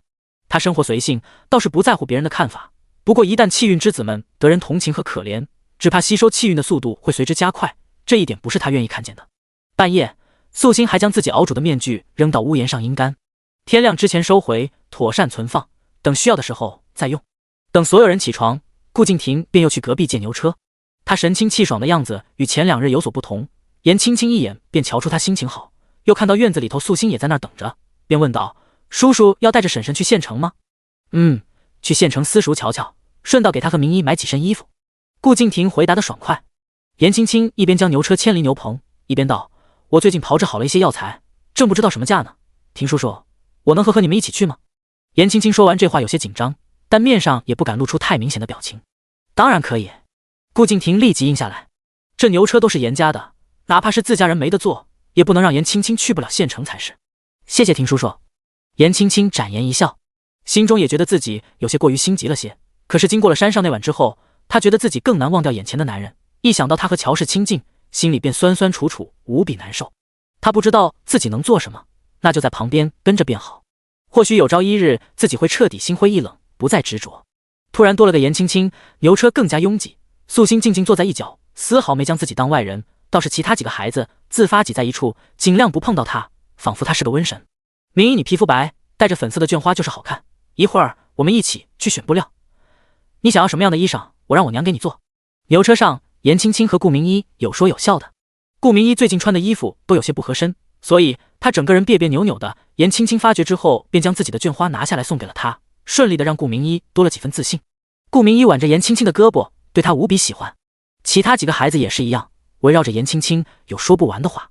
严青青看着沉默的素心，一时也有些矛盾。“婶婶，我算是看着他们长大的，每次与他们待在一起，我就特别开心。你不会觉得我吵吧？”严青青声音不大。“不会啊，孩子们高兴就好。”素心嘴角微勾，这几个皮猴整天上蹿下跳的，我都管不过来了。有你在，他们还能老实点。严青青听着这话，稍微有些不舒服。乔氏那女主人的口吻太过刺耳了。婶婶才嫁过来，不了解他们，其实他们很稳重的，比别家的孩子懂事多了。严青青一脸骄傲，村里总有些坏孩子会嘲笑我们严家没有男丁，每次都是他们帮我打跑的，他们还说以后做我一辈子的靠山呢。说到这儿，素心意味不明：“你希望自己有兄弟姐妹吗？”严青青愣了一下，表情有些不自然。“当然啊。”“是吗？我想着你爷爷是大夫，你也是学了不少本事，你爹娘都没受过重伤，有你们祖孙帮着调理，怎么就一直生不出第2个孩子来呢？”着实有些奇怪。素心闲话家常，然而这话让严青青憋红了脸。“你什么意思啊？也来嘲笑我爹娘吗？”“乔氏，不可胡言。”驾着牛车的顾敬亭立即说道。“别急啊，我只是随口一问，咱们不是在聊天吗？”素心语气平淡。严青青是锦鲤精转世，按理说合理范围内，只要他想要的，会以幸运的模式出现在他身边。若他真心想要个弟弟妹妹，严家就算达不到人丁兴旺的地步，也不至于只有他一个晚辈。“婶婶，我不是怪你，只是这件事情一直是我心头刺，自小到大，很多人因此嘲笑我爹娘，所以我不希望婶婶用这件事情开玩笑的。”严青青一脸认真的说道。素心笑了笑：“我最近拜了个神秘的师傅，他说心诚则灵。青青姑娘，我觉得你运气一直很好，得天庇佑。有时候若人力满足不了，不如去求神，每日虔诚祈祷，或是去庙里祈福许愿，或许能得偿所愿。若他真去庙宇里求了，此事必成。”素心语气很平静，听上去没有半点嘲笑或是讽刺的意思。即便是顾敬亭听了，也没觉得这话里有什么，甚至像是很认真的为严家思考一样。“改日吧，等过节的时候，青青可以约我们一起去爬山上香，到时候我们陪着他一起许愿。”顾敬亭说道。本来严青青还不高兴，但一想到有顾敬亭陪着，那点郁闷便有烟消云散。不过提到亲兄弟，其实他并不是很期待。自小他就看着村里的女孩子们被家人忽视的样子，也只有亭叔叔对儿女一视同仁。而且幼时母亲也曾无数次发出叹息，一直惋惜他不是个男孩子，以至于他对弟弟妹妹很忌惮。但他也从不认为自己是个恶毒的人，若是父母真的再生了个孩子，他也会很好的去保护小宝宝的。对了，婶婶刚才说的神秘师傅，那是谁啊？颜青青连忙又问。第27章，不能轻饶。颜青青看着乔氏，想起他最近古怪的变化，觉得或许与他口中说的那个神秘师傅有关。一个老头。素心简单说了一句，想了想，又补充道：仙风道骨，鹤发童颜。他无所不知，有一日经过我家门前，给了他一碗水喝。师傅瞧我颇有慧根，便指点一二，收了我做关门弟子。颜青青一脸怀疑，仙风道骨之人会因为一碗水收徒弟？乔氏的样子怎么也不像是有慧根的，这事怎么没听你提起过？你最近总是不见踪影，就是学东西去了？顾敬亭有些惊讶，更担心乔氏是被人骗了。你向我要的银子也给那老者了是吗？对啊，蜀修。素心满嘴胡说。顾敬亭有些生气，头一次发现原来乔氏这般的愚蠢。他口中的老者明明就是骗财的坏人，他竟然还傻乎乎的相信，简直天真到了极致。以后你不要再见那老头了，明明就是骗人的。你跟着对方能学到什么东西？顾敬亭不悦地说道。那我们不要去县城了。素心神情不变，孩子们去私塾又能学到什么东西？指不定那些夫子也是骗人的。顾敬亭很是无奈，夫子育人怎会骗人？乔氏，你莫要如此无知。素心闻言故作伤心，你辱我师便不算无知。顾敬亭，你还说要和我好好过日子，说往后同我敬我爱我，怎么如今只听到我拜了个师傅，你便接受不了了？难道说你都是骗我的？顾敬亭太阳穴直跳，他什么时候说过要疼他爱他了？满嘴胡说八道，一句实话都没有。他从前竟不曾发现他是这样的虚伪做作之人，尤其是此时还当着颜青青的面，让他无所适从，偏偏又不能驳了他的话。我只是担心你而已，既然你觉得你的师傅是个好人，那我便不说了。只是我赚钱辛苦，孩子们又要读书，往后若是再给你师傅孝敬，还望你问问我的意见，可以吗？顾敬亭努力柔和些说道。没办法，这日子总要过下去的，他不能奔着休妻去。这你放心，师傅是个世外高人，并不执着于这些金银俗物。素心淡定地说道。一旁的颜青青听到这些话，心都要碎了。明明乔氏这么古怪，婷叔叔还要让着他，还说疼他敬他，当着这么多人的面，他们便如此恩爱，那私下里……颜青青心头揪着痛，看着乔氏，竟忍不住生出几分怨恨来。他第一次发觉，原来自己也是个恶人，无比渴望着眼前的女人彻底消失，甚至希望乔氏变得偏执可怕，成为这世上最让人不齿的女人。这样的话，婷叔叔才能彻底将她从心里移除。他微红着眼眶，恨意的眼神都快收敛不住了。青青姐，你怎么了？顾明儿很快发现他的异样。我就是头有些晕。颜青青尴尬又掩饰地说道。此话一出，顾家几个孩子连忙一番关心，有的递上水囊，有的拿出了小酸枣，对他的关怀称得上是无微不至了。就连素心看了都有些惊讶，原来这群小崽子也不是没有同理心，只是这种心思都用在他们认可的人身上。晃晃悠悠，没多久就到了县城。顾敬亭带着三胞胎去打听私塾之事，让素心和颜青青带着其他的孩子四处闲逛。不过说是闲逛，实际上则是按照颜青青和顾明一的喜好来。素心也有耐心，慢悠悠地跟着，没嫌烦。婶婶跟着我们会不会觉得无聊？您若是累了，可以先找个茶摊休息，等我们买完了东西再去寻你。颜青青笑眯眯地说道。用不着，孩子们开心，我也开心。素心很慧眼。颜青青干笑了一声，不明白为什么乔氏这么不识趣，非要跟着。明知道明一他们很讨厌他啊。可是颜青青看向顾明一，发现顾明一竟然静静低下了头，都没说什么，那种郁闷就更浓重了。如果是之前，顾明一早就炸开了，现在怎么会这么安静呢？颜青青心头郁闷，一转身看见了不远处的身影。他沉默了一会儿，然后道：婶婶，那边好像是出事了，咱们过去看看吧。素心看了过去，那里围着一堆的人，其中一个少年趾高气昂，指挥着家丁殴打地上一个半白老头。那老头被打得抱着脑袋在地上打滚，周边的百姓瞧了都面露不忍之色，却没人敢上前阻拦。素心才瞧了一会儿，颜青青就已经带着顾明一他们抬脚走了过去。颜青青直接走到了那少年跟前，大大方方地问：贺少爷，这是怎么了？那姓贺的少爷一瞧见颜青青，有些惊诧，脸上多了几分笑。颜姑娘，让你见笑了，这个老东西竟然敢偷本少爷的银子，上次没抓着他，这次落到本少爷手里，岂能轻饶？贺少爷，我看这乞丐现在一定已经知道错了，不如就算了吧，他年纪这么大了，万一出了人命怎么办？颜青青声音亲和，听上去很是清脆。然而这贺少爷却皱着眉头，一脸不高兴。你为这小偷说话？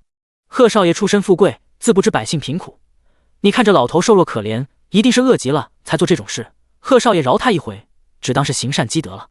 颜青青又道。素心在一旁装作没听见，与他无关。贺少爷憋闷了片刻，这才道：那好吧，也是看在你的面子上才饶他一回。上次你卖给我的人参很是不错，往后若还有品相那么好的东西，记得卖给我。贺少爷说完，冲着家丁们摆了摆手，示意他们散开了。颜青青冲着贺少爷笑了笑，然后对着贺少爷又道：贺少爷，这便是我之前和你提起过的廷叔叔的家人了。贺少爷目光扫了素心几人一眼，几个年纪小的一眼就能看出是顾敬亭的儿女，但素心是妇人发髻，所以贺少爷的目光便放在了他身上。我记得你以前说那顾敬亭妻子已经过世了，那不知这位是？他是廷叔叔新娶的妻子，不放心孩子们，便一起跟过来了。颜青青解释道。第28章不许走。素心也能听得出来颜青青这话说的奇怪，不过这人既有私心，难免就会阴阳怪气，他也懒得处处与他理论。然而贺少爷脸色却变了几分，他直勾勾盯着素心，竟直接问道：看你年纪也不大，为何会嫁给顾敬亭做田房？而且他家中还有这么多儿女。素心淡漠地看着他，没说话。在他看来，这人不太礼貌，不过是与颜青青认识，对他说话便如此不客气，那他也没必要认真回答。贺意不太高兴地看着素心，没等到素心的回答之后，颜青青便一副体谅的模样说道：婶婶也是被逼无奈的，她娘家父母拿了廷叔叔50两银子，这才不得不嫁给廷叔叔。贺少爷，婶婶胆子很小，你可千万不要吓坏她了。一听这话，素心笑了：你对我们家的事情很是了解，这事村子里人都知道。颜青青顿时露出不好意思的表情，我只是怕贺少爷以为你别有用心，婶婶你别生气。便是我别有用心，与这位贺少爷又有什么关系？素心烦得紧。当然有关系。颜青青表情有些不自在，他认识贺意有多半年了，那时候他采了一株老参，恰好又遇到贺意去药房寻药，理所当然将要送给了贺意。贺意得了他的人参很是高兴，本是要给银子的，但他觉得这人看上去有些纨绔，但实则是个心性单纯之人，值得相交，便直接将人参赠出。自此以后与贺意成了朋友，见过3、2次面，也知道了贺意的身世。贺意本是京城子弟，还是嫡长子，因为亲娘过世，父亲娶了后娘，故而不受待见，被亲父赶回了老家渔阳城，事后告了还乡的老爷子。他也和别人打听过，这个贺意为人很是潇洒，最看不惯的就是那些后娘。早先城中有户人家后娘虐待继子，被他叫人狠揍了一顿，做事风风火火，很少手下留情。婶婶，你别这样说，贺少爷也是关心二宝他们。颜青青解释道，顾家1对3胞胎，1对双胞胎，在这世上本就少见，更何况二宝他们天资聪明，还讨人喜欢，所以贺少爷才会多关注几分，并无恶意的。哦，原来是关心，恕我眼拙，刚才没瞧出来。素心闻言笑出了声。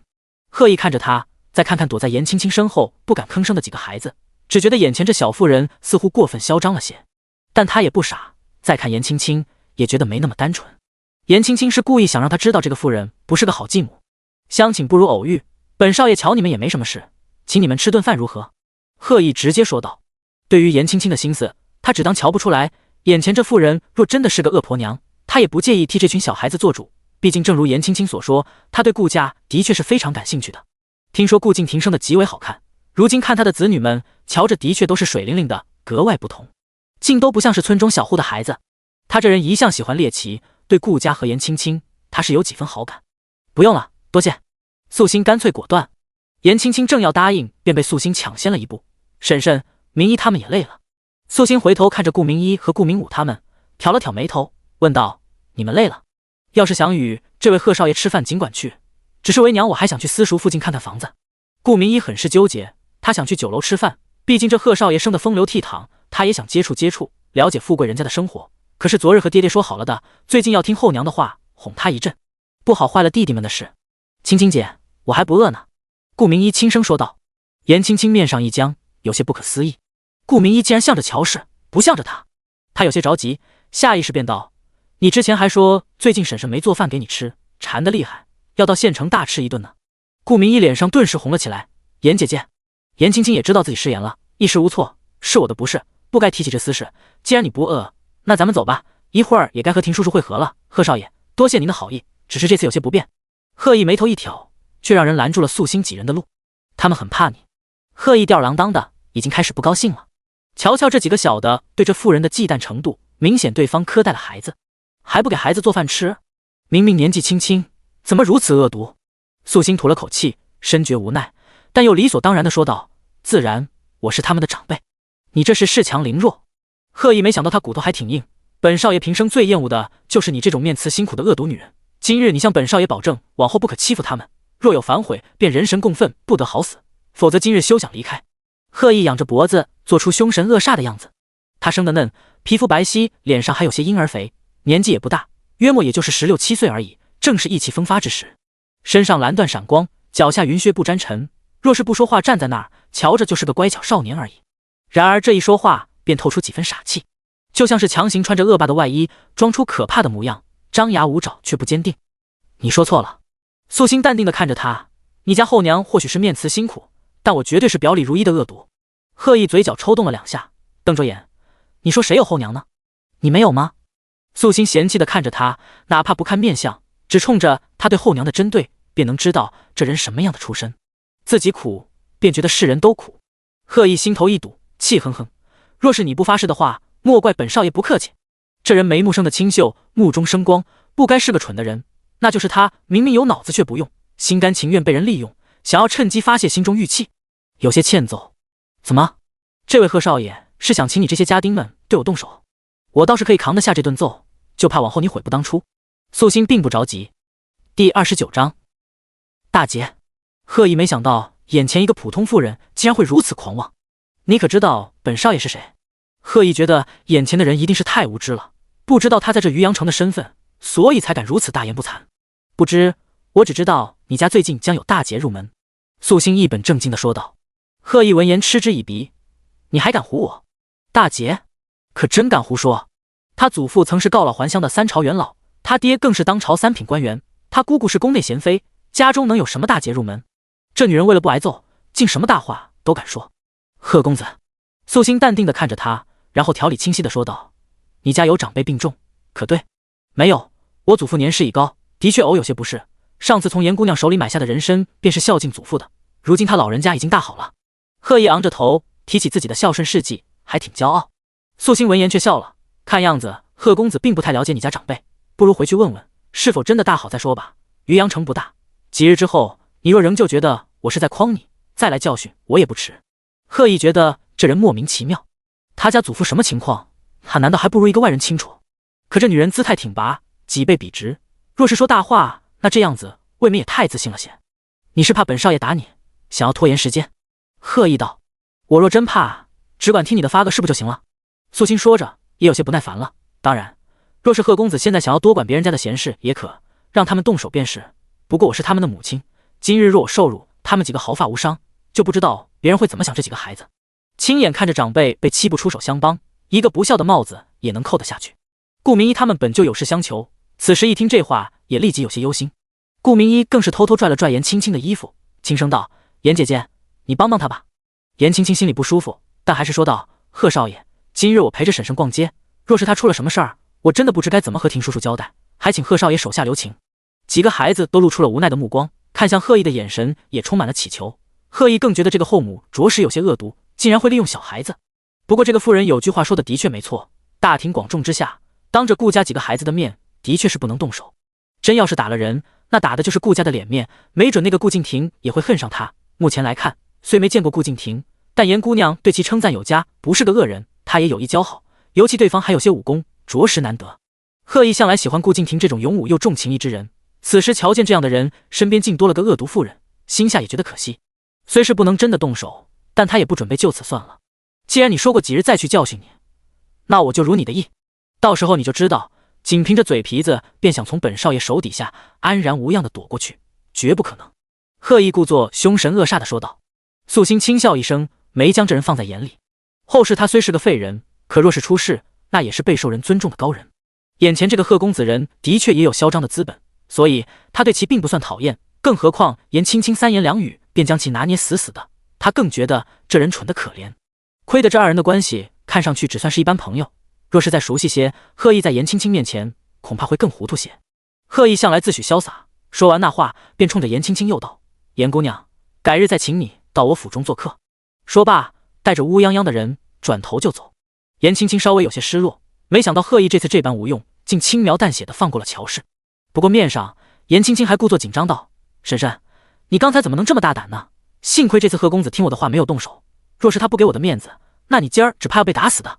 他一脸忧心，瞧着也心善，任何人瞧了都觉得他是帮了大忙，揣着明白装糊涂呢。素心讽刺他一句：“你当我瞧不出来？你刚才是故意将我引给这个贺少爷的，明知他厌恶天下后母，所以故意介绍我的身份，让他对我生出敌意。颜青青，你这事儿做的着实有些太不会遮掩了。”素心说完，转头就走，谁也没管。他没生气，不合算，不过是不想继续和这群人扯皮而已。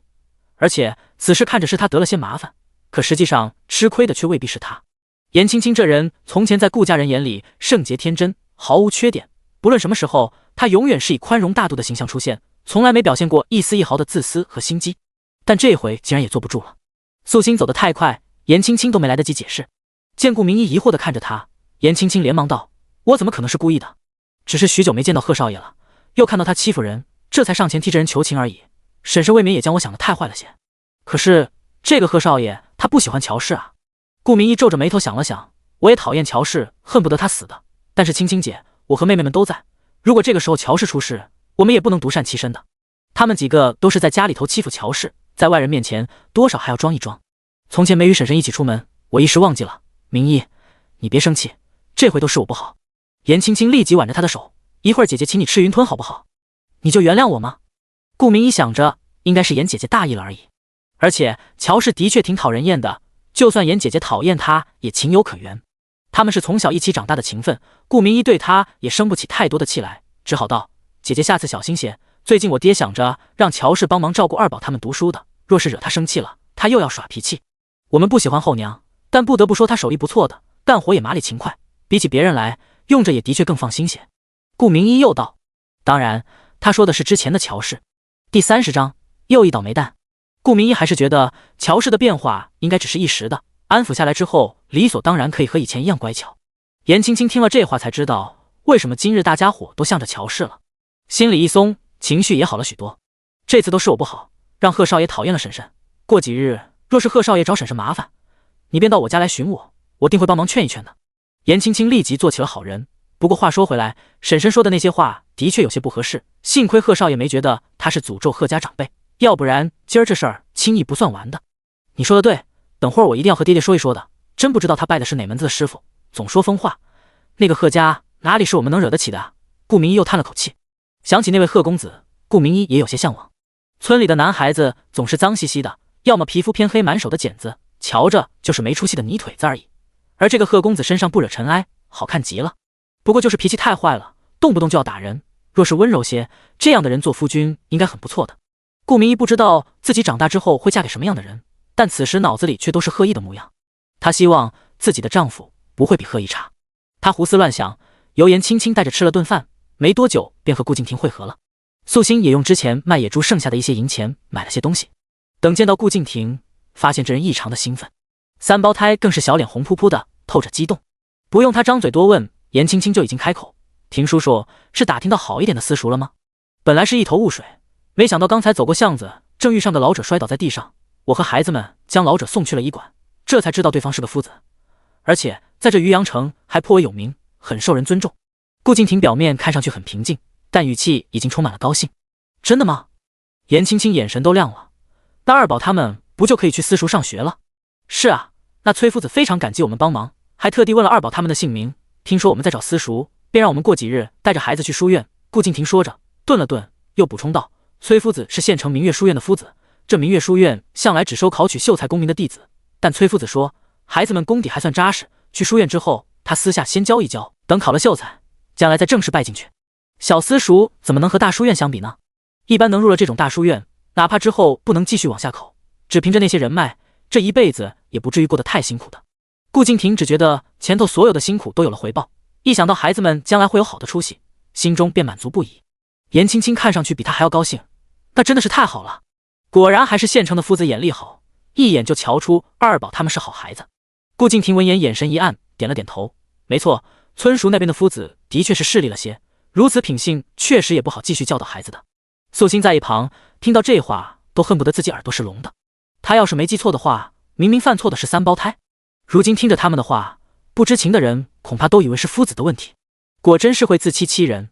不过三胞胎的运道果真不是一般的好，只是出一趟门而已，竟然就被他们遇上了书院的夫子，白捡了读书的机会，就是不知道哪个倒霉蛋又被他们吸了气运了。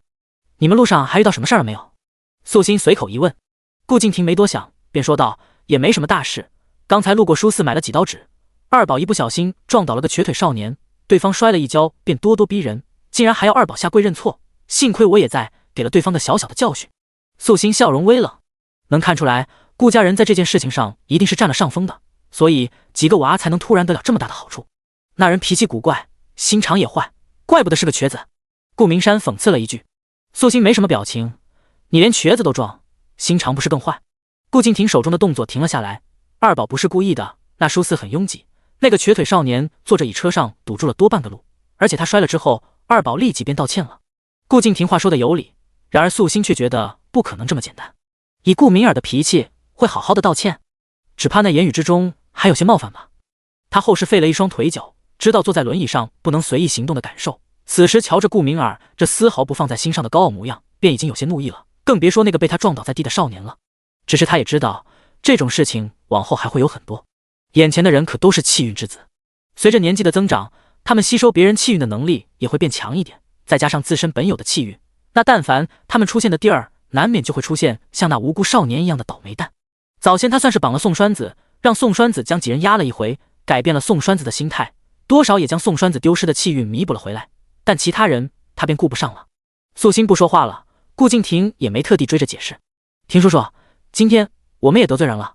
严青青小心翼翼地将之前的事情说了一遍。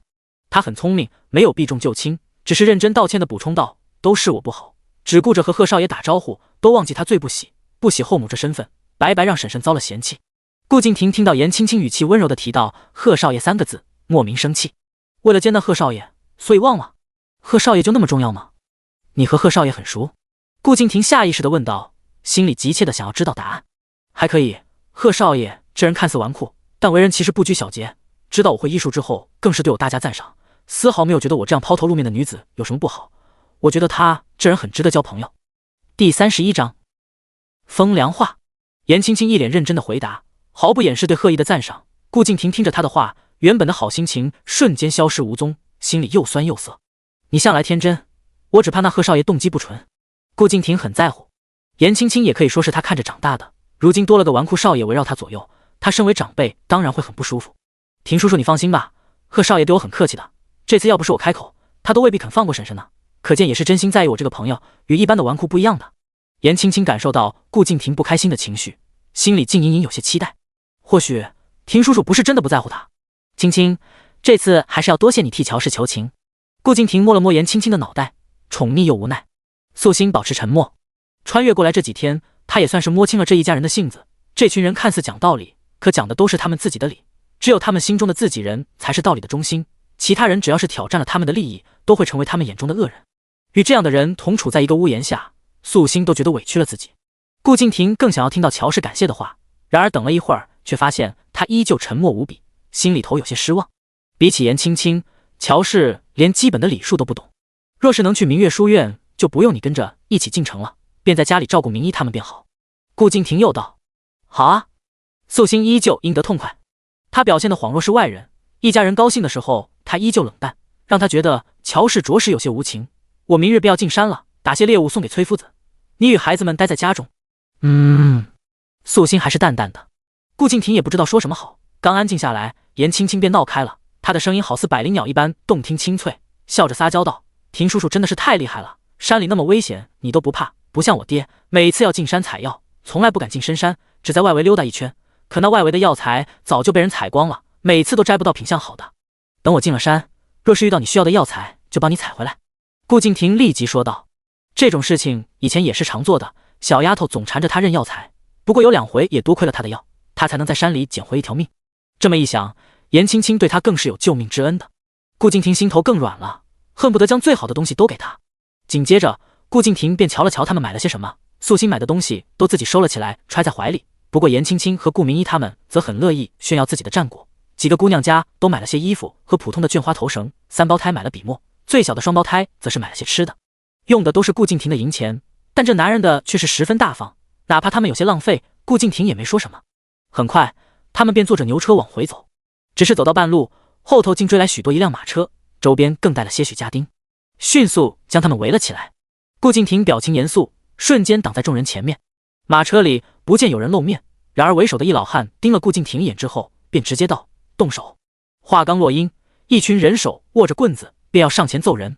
慢着，不知何处得罪了诸位。顾敬亭心头一惊，来人气势汹汹，看着他的眼神竟像是看着死敌一般。若他一个人倒是敢拼一拼，然而青青和孩子们都在，他不敢想他们若是受伤该怎么办。无需与他们废话，直接动手。那人并不搭理，只吆喝着下人上前。素心目光瞥向了那边的马车，清风吹过，帘子微微飘了飘，隐隐瞧见了车内有一美少年静坐在那儿，他目上毫无波澜，一张脸也冷淡得如同冬日冰时。素心本还以为是贺意那个纨绔子弟，没想到并不是。你们是不是贺意的人？贺少爷，贺少爷，你在马车里吗？你为什么要这么做？颜青青连忙喊了起来。为首的家丁闻言怔了一下，你认识贺家人？颜青青一听怔了一下，明白这些人不是贺家的了，但同时也心头大喜，连忙说道：正是，贺少爷是我的朋友，我们刚才见过呢，不知道这里头是不是有什么误会。为首的管家想了想，回到马车那边，不知道和车里的人说了些什么。过了一会儿，管家回来又道：既然是贺公子的朋友，那就更别怪我家公子不客气了。说着根本不再给顾敬亭说话的机会，一群人直接冲了过来，那手腕粗的棍子直接便往顾敬亭砸去。顾敬亭自幼没有亲人，10来岁时，一老镖师觉得他模样好看讨喜，想要收他做义子，便教了他2年武功。顾敬亭天分极好，日日苦练不曾懈怠。后来老镖师便又想让他改名换姓入族谱，顾敬亭不愿，便与对方断绝了关系，回了村。顾敬亭一直知道武功的重要性，故而如今也会教导4个儿子练武，其中顾明尔和顾明山练得最好，已经有点男子汉的小气概了。顾敬亭立即闪躲起来，他武功不弱，抢过一根棍子便与对方厮打起来。很显然，这些人目标极为明显。素心和颜青青他们几个坐在马车上，这群家丁却没有攻击过来，只针对三胞胎和顾敬亭。他们对三胞胎的态度相对来说也软和许多，没有动用棍子，而是想将人拉扯过去。但颜青青和顾明一、顾明武死命护着，一家人又哭又喊，听上去无比凄厉。素心没动。婶婶，你快救救二宝他们啊！颜青青看素心如此冷漠，也很着急。这都什么时候了，他还置气？若是二宝他们被抓走怎么办？双拳难敌4手没听过吗？我劝你们也放手吧。素心无比绝情。再说了，犯了错总是要还的，谁让他们欺负人？和二宝他们有什么关系？就算你再不喜欢他们，现在也不能说风凉话。颜青青都气哭了。第32章，废了他的腿。如今婷叔叔被那些人的缠斗着，根本脱身不开，无法保护二宝他们，而他们几个里头，也就乔氏是长辈力气大些，不应该挡在前头吗？颜青青十分愤恨，他们活该。素心语气平平。颜青青的力气不大，没一会儿，顾明尔三胞胎便被人从牛车上拽了下去，拖到了那边的马车跟前。颜青青急得追过去，连滚带爬摔了好几下。顾敬亭看到了，疼得心头狰狞，双目血红，连忙冲过去保护。光天化日之下，你们如此无法无天，不怕遭报应吗？有什么事情你们冲我来，为何还要欺负妇孺？砰！棍子直接落在了顾敬亭的后背上，一股疼意将顾敬亭打得跪在了地上。他咬牙切齿，但自己一个人确实无法从这么多人手里脱身，很快便被人用棍子压了起来，丝毫动弹不得。婷叔叔，颜青青眼泪婆娑。这时候，管家走到马车跟前，放置了一块平缓的木板，里面的人坐着轮椅滑了出来。见到这人的瞬间，顾敬亭明白为什么了，瞬间脸上没了多少血色。冲你来。好啊。少年微微一笑，扶脖打断他的腿。顾敬亭心头一缩，你不能。试试便知能不能了。少年眼神冷漠至极，又扫向那三胞胎，讽刺地笑着，如你们所见，我不过是一无能无用的瘸子废人，如今却可以让你们跪在这里求我饶命。顾明尔没想到这少年如此有底气。今日在书寺瞧见时，他身上穿着极为朴素，安静坐在那轮椅车上，岁月静好，美得如同一幅画卷，让人想要破坏。你想干什么？顾明尔嘴中干涩。有仇报仇。少年似乎心情很好，看在你们3个还年幼的份上，你们磕头叫爷爷，我可以饶了你们。你休想！顾明尔立即说道。那就和你们的爹一样，被打断骨头好了。我想看看，是你们的嘴硬，还是腿更硬。少年又道。说着，又怕这三胞胎不信，轻轻一抬手，那家丁便立即将顾敬亭按倒在地，棍子直接冲着腿砸了过去。啊！顾敬亭痛叫一声，这一声直接让颜青青崩溃了，他不顾一切地扑到了顾敬亭的身上。你们这些坏人，不许你们打听叔叔。叔叔，瞧着倒像是秦哥哥。少年讽刺地看了一眼，然后向素心瞧了过去。四目相对，素心微微一笑。少年怔了一下，有些不自在的又转了过去。求求你了，只要你放过婷叔叔，我们什么都愿意做。颜青青连忙说道。婶婶，婶婶，你快求求他啊！我不。素心道。顾敬亭此时听到乔氏这两个字，只觉得扎心，厌恶到了顶峰。青青，你快走开，我没事的。你躲开。顾敬亭立即说道。不要，他会打死你的，我不要你出事。你这样我心里好痛。颜青青眼泪都模糊了视线。少年显然没想到会听到这样的话，有些吃惊的同时又觉得有些恶心。叔叔婶婶的叫着，却干这种龌龊行径，真是让他大开眼界。速战速决。少年有些不耐烦，眼前这画面着实膈应人。家丁立即将颜青青扯开，拉扯中难免会碰到颜青青，那衣服都有些凌乱了。顾敬亭瞧见了之后，眼神中都迸发着浓重的杀意。你们不许碰他，不许！少年撇了撇嘴，悔吗？顾敬亭咬着牙。上午遇上这少年，他被儿子推倒在地，二宝言语稍有些不客气，这少年气得厉害，也回击了几句难听的话。故而他当时觉得这人很没教养，便拎着小鸡仔一样将人拎了起来，羞辱了一番。可他确实没想到，此人不是一般人家的孩子。然而此时后悔也没用了，因为那棍子又落了下去。他觉得腿疼无比，像是扎入了心底一样，每一根骨头都在疯狂的狰狞。旁边哭声不停入耳，孩子们也不停地叫着爹。没一会儿，人就被打晕了。少爷，腿已经断了。管家冷漠地说道。不错，既是看不起瘸子，便让你也当一回瘸子试试。少年微微一笑，又对着三胞胎道：现在想好了，是叫爷爷还是要跟你们的爹一样呢？三胞胎紧攥着拳头。很快四周便传来爷爷饶命这样的话语。素心瞧着这少年，觉得这人很是顺眼，有仇当天就报，做人实在是爽快利落。不过瞧见他这么大的阵仗之后，素心也明白了为什么三胞胎只偶然吸收了别人一丁点气运，便能遇上明月书院的夫子。可惜啊，人家少年只是腿脚不好，脑子还是好用的，知道带着人找场子。三人喊得嗓子都有些哑了，颜青青则抱着顾敬亭一直哭。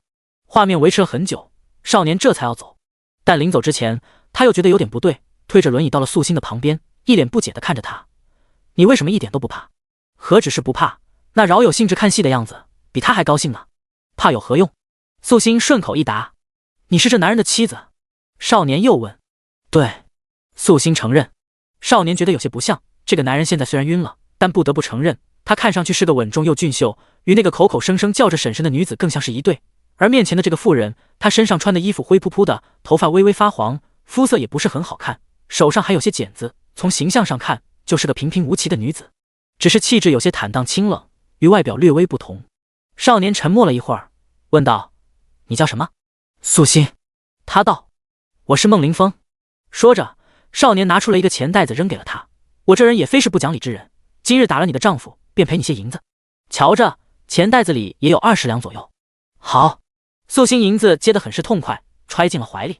孟凌风这才上了马车，他的马车一动，家丁们立即收手，井然有序地跟在马车后头离开。第33章，不要钱。浩浩荡荡的一群人离开了，此时颜青青已经哭得上气不接下气，而几个孩子也立即冲到了顾敬亭身边，将人架到了牛车上。颜姐姐，爹爹怎么样了？顾明儿红着眼睛问道。都是我的错，如果不是我，爹也不会被人打。颜青青心里也在责怪着顾明儿，但她也清醒知道自己没资格。仔细检查顾敬亭的伤势，颜青青哭着道：亭叔叔的腿断了，其他地方应该只是些外伤。现在我们要回县城找大夫吗？顾明武小心翼翼地问道。村里是有大夫的，比如隔壁颜家的老爷子，也就是颜青青的爷爷，便有一手医术，但老爷子年纪大了，平时一般都是待在家里教导颜青青，很少再给别人看病。那个孟凌风如此记仇，若是我们再回县城，万一他又怒气冲冲地找上来怎么办？还是回村吧，我找我爷爷出手，一定可以救亭叔叔的。颜青青擦了把泪，从小到大，他眼中的顾敬亭永远都像是一座大山一样，是顾家几个孩子的靠山。而且好几次他误入深山，都是亭叔叔将他救出来的，在他眼中他无所不能。可现在他被人打晕了，如此虚弱，如果不是身边跟着这么多拖累，亭叔叔一定不会受这么重的伤。还有二宝，为什么他一定要给亭叔叔找麻烦呢？出门在外就不能乖巧一点？颜青青很想对着顾明儿发火，可他不能，那股子怒气延伸到了素心的身上，借题发挥。婶婶，你刚才什么意思？亭叔叔都被人打成这样了，你还有脸收那个坏人的银子？此话一说，其他几个孩子也都怒目瞪着素心。刚刚担心爹爹，竟都忘了这一茬。你刚才为什么不求那个人？你是爹爹的妻子，你怎么可以亲眼看着爹爹被别人欺负？你还是我们家的人吗？顾明一也反应过来，冲着素心大声地喊着。他们真的是太失望了，今天他们对乔氏还不够好吗？带着他进城，由着他买东西，对他也尊敬客气，可他呢？恩将仇报，你们这是质问我，这灾祸是我引起的吗？素心冷冷一笑，顾明一，身为家中长女，怎么不见你上前去求饶，反倒让一个外人扑到你爹的身上保护着？刚才那一幕若是传回村子，不知道严姑娘还怎么做人。话一落音，严青青脸色就白了。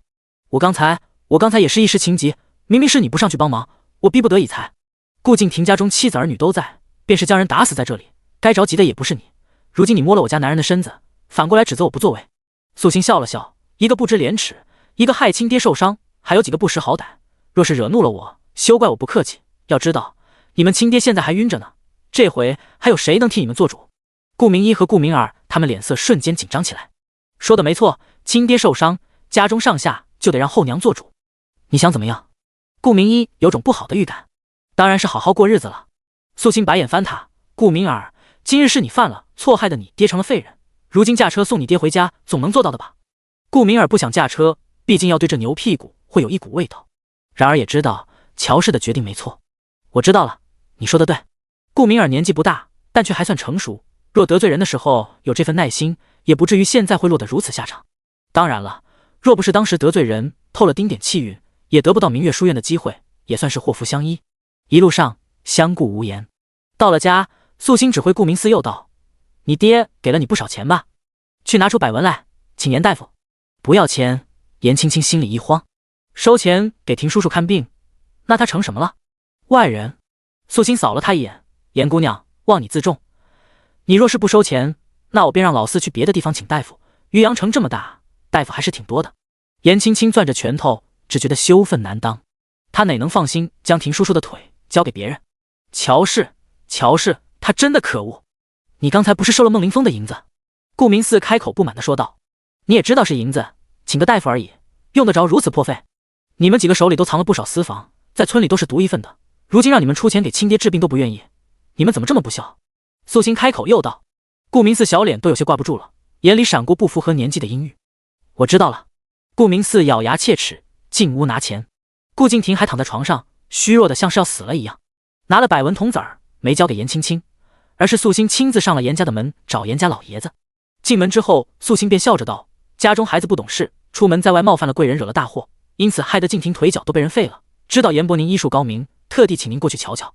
说着，素心将银钱放在桌上。严家老爷子有些诧异，看着那铜钱更是说不出的古怪。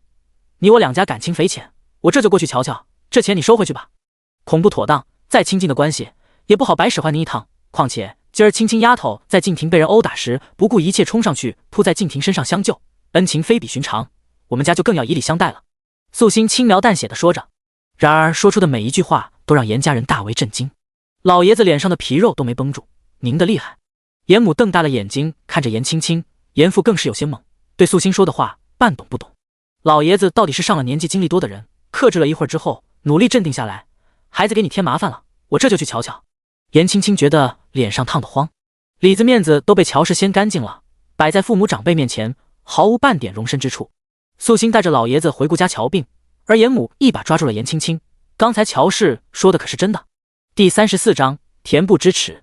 严母真的要疯了，她早就发现女儿有些小心思，但也只当是女儿年纪轻轻，觉得顾敬亭威猛高大，所以生出一些崇拜之情而已。然而如今被乔氏找上门，才知道事情的严重性。娘，你不知道当时有多么凶险，如果我不扑上去，婷叔叔就被人打死了。严青青说着自己都不知道是真是假的话，啪的一声，一巴掌落在了严青青的脸上。你还知不知道羞耻？严母气得呼吸加快，顾敬亭都是能当你爹的人了，他还有妻子，你当着人家妻儿的面做出这种事情，要是传出去，你让我和你爹的脸往哪里放？满村的人如何看我们家？你爷爷行医救人一辈子，你是想让他老年名声扫地吗？严母不敢相信自己养大的女儿真的这么厚颜无耻。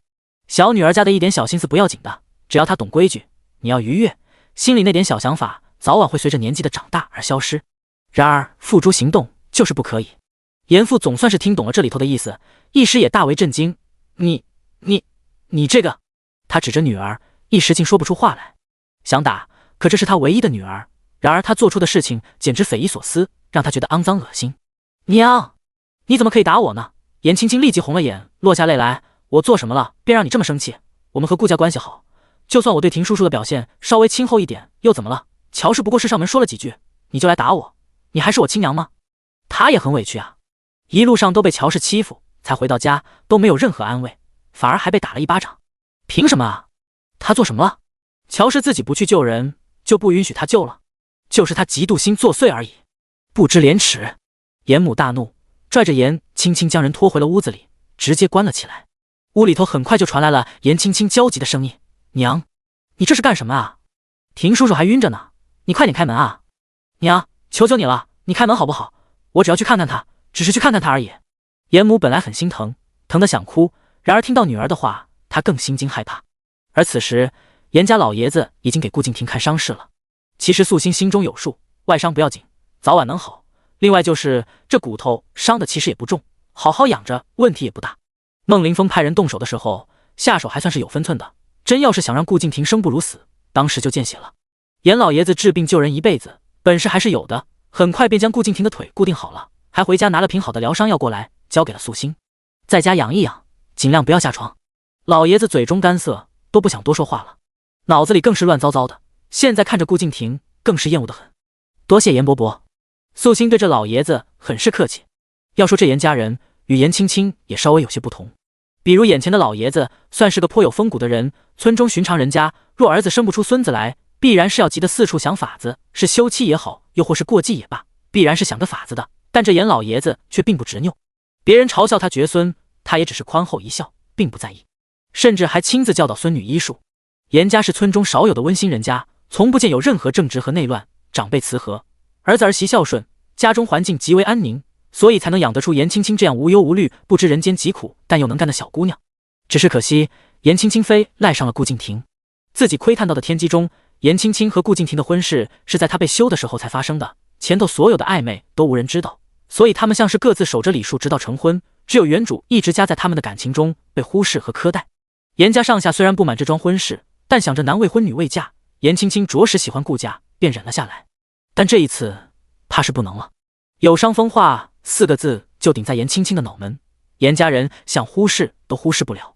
而且他也算是了解严青青的，他和顾敬亭的感情越是坎坷越会热烈，如今有严家父母在前头挡着，他倒是要看看这二人的情感是否还能如天机中那般顺其自然。此时老爷子忧心忡忡地给顾敬亭看完了伤，回到了严家之后也同样是又怒又气，将大门一关，便让儿子儿媳将严青青带到了眼前。爷爷，婷叔叔怎么样？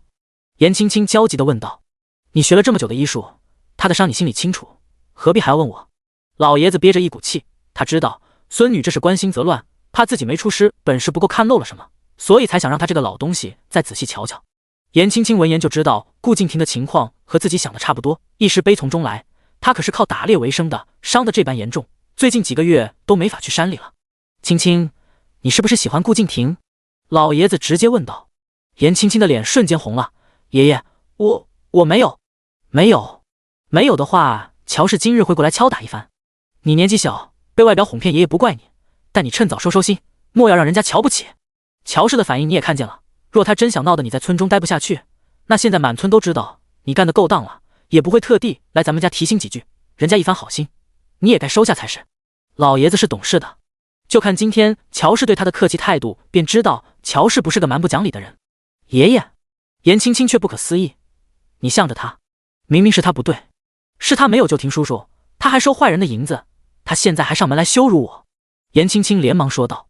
老爷子闻言却很伤心，没想到孩子平时挺懂事，但在顾家人上总是犯糊涂。孩子，他们是夫妻，他们之间有矛盾是他们的事情，与你有什么关系？而且顾家的孩子也都在，那些孩子怎么就没冲上去？而且你也该知道，顾敬亭几个月都不能进山，家中那么多张嘴，还有孩子要上学，那银钱他不该收吗？人家真要是羞辱你，现在满村的人都要围到咱家门口吐口水了，你怎么就不懂？第35章进猪笼。老爷子是真的确定乔氏对他这不成器的孙女手下留情了，可这傻丫头稀里糊涂的还觉得人家害了他。严青青听着爷爷说的话，觉得心中更痛了。如今他的婷叔叔受伤了，他却不能亲自过去瞧瞧，甚至一个才出现3个多月的乔氏便可以对他的行为指手画脚。凭什么？明明是他先喜欢上庭叔叔的，乔氏是后来的。爷爷，这不公平！你这么说太伤我的心了。庭叔叔根本不喜欢乔氏的，乔氏也不懂他，他连孩子都照顾不好，小心眼还有臭脾气。当初要不是庭叔叔听说他老实懂事，根本就不会娶她进门。颜青青真的很在意这些，她最痛苦的事情便是比庭叔叔小太多。如果他在庭叔叔少年时期便陪伴他左右，就不会有胡氏和乔氏的存在。那样的话，庭叔叔就只是他一个人的了。老爷子也被他的言语震惊了。丫头，你可知道，你这些话若是被别人听了，你这一辈子可就完了。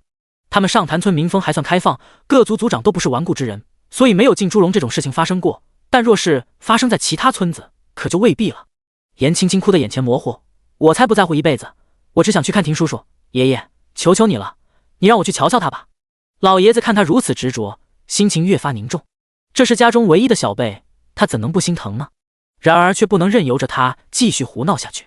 从今天起你就待在家里，哪里也不许去，明儿便让你娘请媒婆上门，今年之内将你嫁得远远的。老爷子直接说道。本还想着让这丫头承担香火招婿，可现在他是真的不敢赌。顾家和颜家只有1墙之隔，二人低头不见抬头见的，往后若是真闹出什么事情来，他还有什么脸面见祖宗？颜青青一脸震惊，你要将我随便嫁出去？我不要，婚姻大事由不得你自己做主，丫头好好听话。老爷子叹了口气，将唯一的孙女嫁出去，将来家中是什么样的景象？他老了，如今尚且有儿子儿媳照顾，可将来儿子儿媳老了之后呢？老爷子第一次发现原来做错了太多，当初就不该任由着孙女和顾敬亭来往的，好好的孩子如今养成了这样。一瞬间，老爷子像是又老了10几岁，腰背都佝偻了许多。严父严母也好不到哪里去，一脸忧心难过。尤其是严母，又是心痛又是愧疚，只觉得自己没教好孩子，对不起公公和丈夫。第二天，顾敬亭也醒了过来，只是人躺在床上养伤。严母速度极快，一大早就请了媒婆进门。严母生怕这事儿办得不够明显，故而一早还到了素心和顾敬亭面前，一脸笑容的道：“我这是特地来请你们家小乔去帮个忙的，我们家人少，没人能帮着提意见。这不，媒婆说的那几户人家，我都不知道究竟是哪一户更好，这才想和小乔商量商量。叫我素心就好了，大嫂子上门，我岂有拒绝之理？”素心干脆的应着。顾敬亭眉头一皱，心都扭到了一起，但他更善于隐藏，因此脸上不动声色。媒婆这么快就上门了，青青丫头条件好，也不着急，该慢慢挑，选个孝顺又老实的才好。严母看他表情正常，稍微松了口气。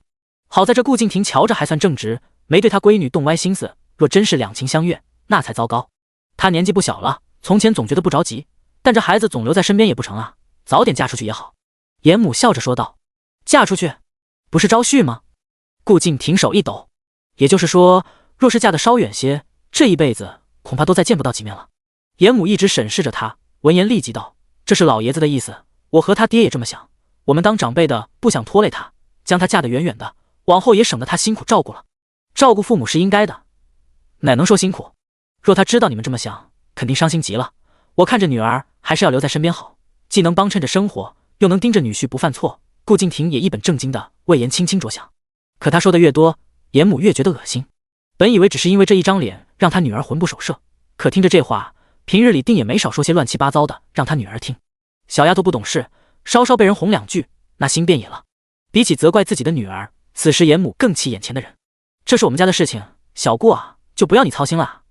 你这想法可以用在明一那丫头身上，这丫头一向懒，嫁得远只怕将来被人挑剔，还是留在你眼皮子底下好。严母阴阳怪气地说了一句，说完了，又换上另一张脸色，抓着素心的手，带着她回家去。素心冲着顾敬亭咧嘴一笑，顾敬亭莫名觉得乔氏气人。还有，他什么时候给自己取了个名字？又没读过书，连大字都不认识几个，却故作高深。乔氏，我们的早饭。见素心要走，顾明一连忙喊了一声。素心腿脚停了下来，回头看着顾明一：“你来做什么？”顾明一怔了一下：“你掌勺。”顾明武给你打下手，3胞胎负责打水洗衣服，若是洗不干净，过会儿谁都不许吃饭。还有小六和小七也不要闲着，跟着村里的孩子们一起去山上捡柴火，要将后院堆满了才行。爹，你看他。顾明一连忙回头向顾敬亭求救。顾敬亭也对素心的安排很不满，你干什么要支持他们？这些事情你来做不行吗？他们还小。不小了，我4、5岁时就能踩着凳子做饭了。顾明一如今都12岁了，还能一直当个废人吗？你废了腿可以躺在床上休息，他们若是想休息也行，断腿断手之后我就由着他们。素心直接说道。在天机中，顾敬亭没有断腿，毕竟原主没有向宋家告状，三胞胎便也能一直在村署里面读书。第36章弑父杀母。原主闹了一阵子脾气之后，到底是胳膊拗不过大腿，最终还是向顾敬亭低下了头，哪怕还是看7个孩子不顺眼，可也做不了什么，只是偶尔说话难听了一些，但该做的活一样没落。而这些孩子看不到原主的付出，只看到他偶尔不满的表现，所以此时素心丝毫不觉得做一个恶毒后母有什么不好，让他们干活也理所当然。若是以前，严母也觉得乔氏做的太过，最起码不该对2个最小的孩子如此苛刻，但现在他觉得乔氏好像也没什么不对。几个孩子的确是不太懂事，亲爹都躺床上了，一个个只会张嘴等吃。仔细想想，当初自己帮忙照顾这几个孩子的时候，他们也是一样的，天真无邪的与女儿一起玩耍，然后理所当然的吃着他做的饭菜，最多就是嘴上说几句好听的话。你说的对，谁家的孩子不是这样过来的？我也后悔将青青那孩子养得太娇气了，如今都不好找人家。严母立即说道。顾家几个孩子都觉得不可思议，很是不开心。顾敬亭再是不满，可如今他能做什么？活他干不了，乔氏又不肯干，总不能全都扔在那里不管不顾吧。明一，带着弟弟妹妹们去做，你们能行的。顾敬亭只好说道，满脑子都是严青青嫁人的事。顾明一撇了撇嘴，不情不愿，但亲爹的话又不能不听。而素心则当个闲人去了严家。这媒婆的嘴的确是能说会道，先是夸了严青青一番，然后又委婉地说了一下严青青的缺点，避免他们将目标定得太高，紧接着便开始数自己手里拥有的那些好人家，说了一堆，水都喝了好几杯，说了6、7个人选，都是些条件非常好的少年郎，不是有一技之长，便是家底还算丰厚，最起码不会过苦日子的。你们家青青长得好看，又能干活，这要是放出风声去，定然有更多的人家想娶的，就是那县城的人家，没准也能瞧得上，你们也不用太着急。媒婆笑着又道，严母挺满意的，你说的那个临县的那户人家，我觉得还不错，哪日安排一番，我们夫妻俩过去瞧瞧。媒婆一听却有些惊了，这临县多远啊，只是他随口说出来凑数的，怎么偏偏就瞧上这个呢？你们家青青没什么毛病吧？大妹子，你也知道我在这一带的口碑可是非常好的，你们家青青要是有问题，可不能瞒着我啊。媒婆审视着严青青，严青青被强行拉出来见客，本就不高兴，如今被人这样说，更是觉得备受屈辱，想要扭头就跑，可被严母死死按住，绝对没有的。我们怕嫁了个太近的人家，她总是往娘家跑，到时候婆家有意见，远一点好，远一点省心。严母挤出笑，媒婆也是个厉害的，她为别人牵了一辈子线，小姑娘性子什么样，看一眼便知道了。如今瞧瞧这家里的氛围，便知道肯定是母女俩闹了脾气，小丫头又年轻，最容易学坏了，指不定是有情窦初开，有了什么想法，所以父母生气了。不管怎么说，没病就好。小孩子的心思最多变，嫁了人自然也就能安定下来，只要没做出出格的事情，那问题就不大。而这严青青，她一眼就能瞧出还是个大姑娘。那这2日便带你们去瞧瞧，那户人家是真不错的，只是人家要求高，小郎君也喜欢好颜色，这才没定下。我看你们家青青还挺相配。媒婆笑着说道。严母也笑着应下，过了一会儿将媒婆送走。素心从始至终并未说话，严母自然也没真的想让她帮忙挑选，只是故意将她叫过来，压着严青青，让女儿认清楚事实而已。媒婆一走，严青青也绷不住了，娘，你能不能不要这样子？我觉得自己像是待宰的猪肉，被人挑挑拣拣的，我答应你，我一定不会再胡闹的，你不要让我嫁人好不好？严母尴尬地看了素心一眼，你看看你素心婶婶，她就比你大1岁而已，如今都嫁人3个多月了，让你见媒婆也不是立即就要出门子的，还要定亲，最少还得再等几个月呢。严青青不敢相信自己的母亲会如此绝情，娘都是为了你好，女儿带你一起去见，你偷偷躲着瞧，若那是个歪瓜裂枣的，娘也不会逼着你的。严母到底还是心软的，她是想让女儿嫁人不犯错，不是想要害女儿一辈子的。素心看了严青青2眼，道，等你出门子，你听叔叔的身体也大好了，到时候我让他给你打几件好皮子压箱。严青青怒目而视，死死瞪着他，素心却像是没看见一样，笑着走了。很快严青青又被关了起来。而此时的顾家里头，其他几个孩子也不好过，厨房里乌烟瘴气的，三胞胎们则手忙脚乱的洗衣服，水溅的到处都是。活我们都干了，你做什么？顾明儿咬牙切齿地问道。素心直接拿了柳鞭过来，冲着顾明儿的手臂便抽了一下，不是很重，但也有些微疼的。谁教你这么和长辈说话的？他一脸冷漠地说道。顾明儿猝不及防，顿时便怒了。顾明山和顾明四也看不下去，立即就要冲上来和素心拼命。然而素心也不是手无缚鸡之力之人，登时一脚一个踹倒在地上。三胞胎会些武功，但毕竟年纪小，都是些花架式。何况这花架式他也会。雷霆闪电之间，这人便被素心揍倒在地。紧接着，素心拿着柳鞭便继续抽了下去，这一回用了大力气。敢对长辈动手，打死你们这些个大不孝的东西！素心毫不留情。三胞胎没想到他竟然能比得过他们三人合力，有些不可思议的同时，也被这疼痛打得满地打滚，一边疼一边嚎着救命，愣是将7分的疼痛演出了10几分来。素心也不在意。很快门外就有人路过，看着他打孩子很是惊讶，这是发生了什么事？怎么能动手呢？不是大事，二宝害得他爹断腿，我让他干活伺候亲爹，他还不乐意，甚至还想着打老娘。这等禽兽不如的东西，我若不好好教训，将来岂不是要干出弑父杀母的大错来？素心直接将罪名往三胞胎的身上安。第37章，心悦于你。三胞胎年纪虽小，却也知道名声的重要性。早先因为宋家的事情，他们3个便已经成了村里的坏孩子。好在后娘才进门不久，当时又没有替他们求情，故而大家觉得他们没了亲娘可怜，抵消了几分错。尤其是事后这几日，他们尽量躲在家中，都没出门，所以影响也不算大。可现在后娘竟然说他们不孝，若这名头坐实了，往后他们还怎么读书？明月书院不收他们，该怎么办？想到这一点，3个孩子也都慌了。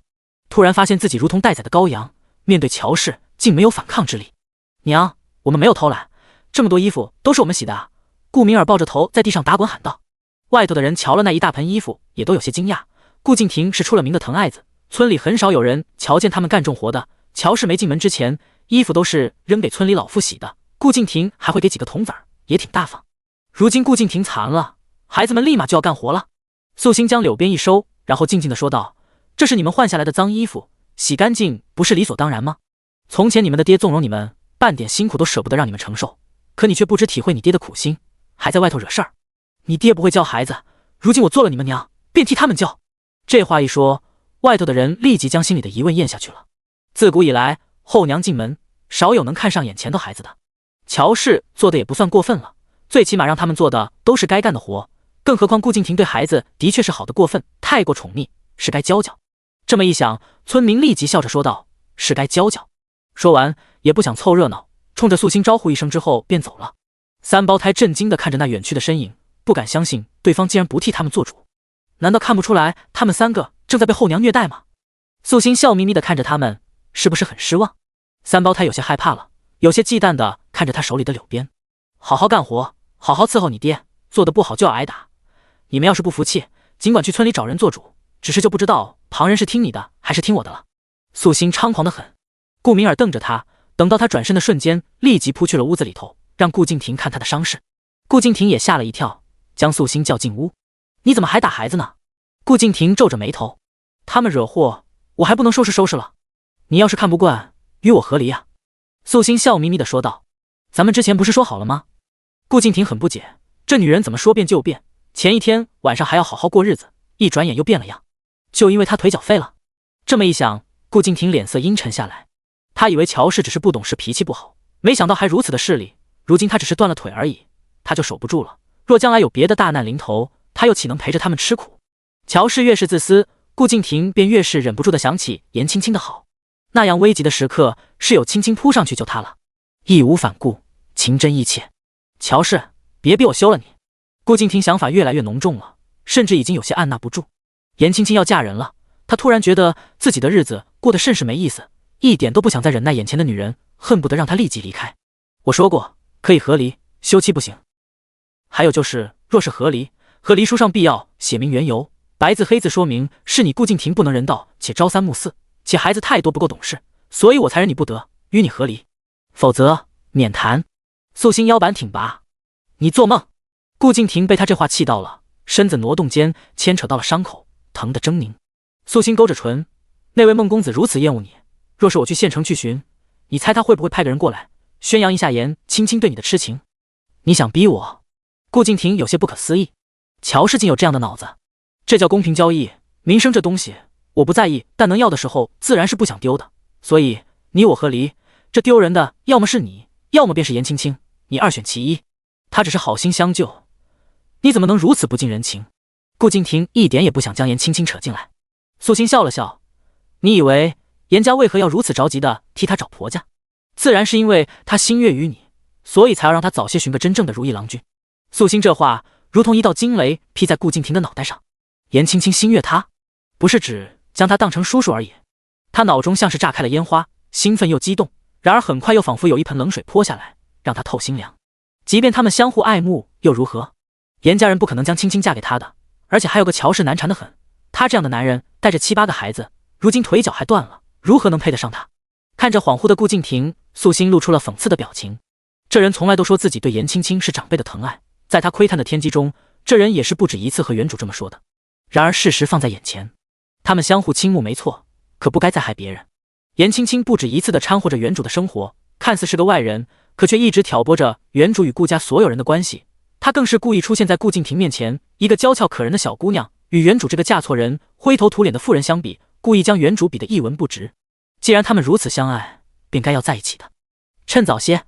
素心什么时候走的？顾敬亭已经不记得了，满脑子都是严青青，甚至恨不得立即见到她。然而想到严家老爷子看他的眼神，他如今也明白了，再想看到青青，恐怕会无比艰难。当天，素心将恶毒演绎到了极致。顾明一饭做得不好，柳鞭抽上去，顾明武火星都扑不灭，又是一鞭子，对外头的3胞胎更甚，下手绝情。他下手不是很重，打到身上也不过是有些红印而已，伤不到皮肉。然而次数多了，一听到他的脚步声，几个孩子便浑身发毛，紧张至极。不过素心也不是时时刻刻都守着他们的。第38章不祥。第二天一大早，给他们安排完各自的活计之后，素心便戴着面具出门了，去隐蔽的地方将自己打扮了一番。昨天去县城买的灰色男款衣服也拿了出来，换上之后便是个瞧着仙风道骨的老头。他清一清嗓子，换了一老者的声音，更是毫无破绽了。系统昨天一直都很老实，看着他虐气运之子，不敢吭声。不过不得不说，不拍气运之子的马屁的确是挺爽快的，低三下四得来的成就即便简单些，可也让人憋闷。素心直接来到了那户人家面前。这户人家姓罗，就是普普通通的农户，家中有10亩薄田，有2、3孙，没什么特别之处。唯一值得一提的，便是罗家的儿子生的彪悍，是村子里最壮实的。老人家，你好像不是咱们村的，可有事吗？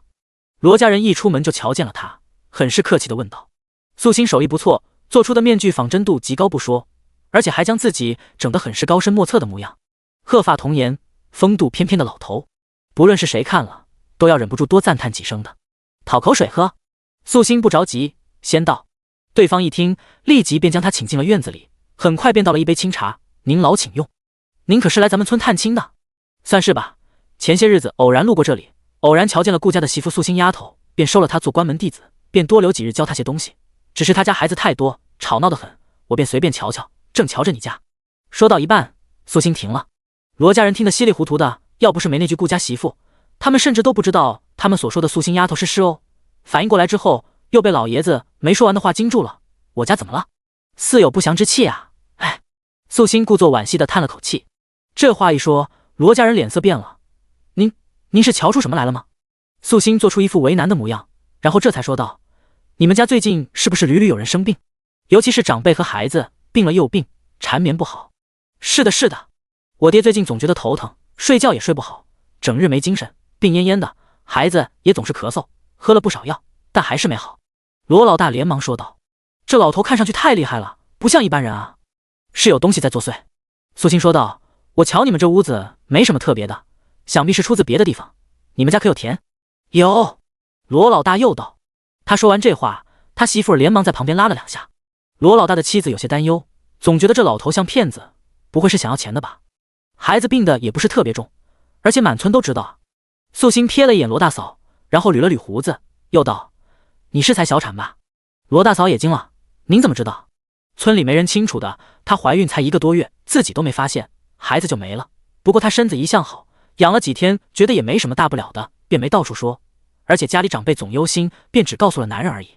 罗老大连忙摇头，表示自己也没外传过。你们家的情况是要早些处理了的，否则将来只怕家里一直难以安稳。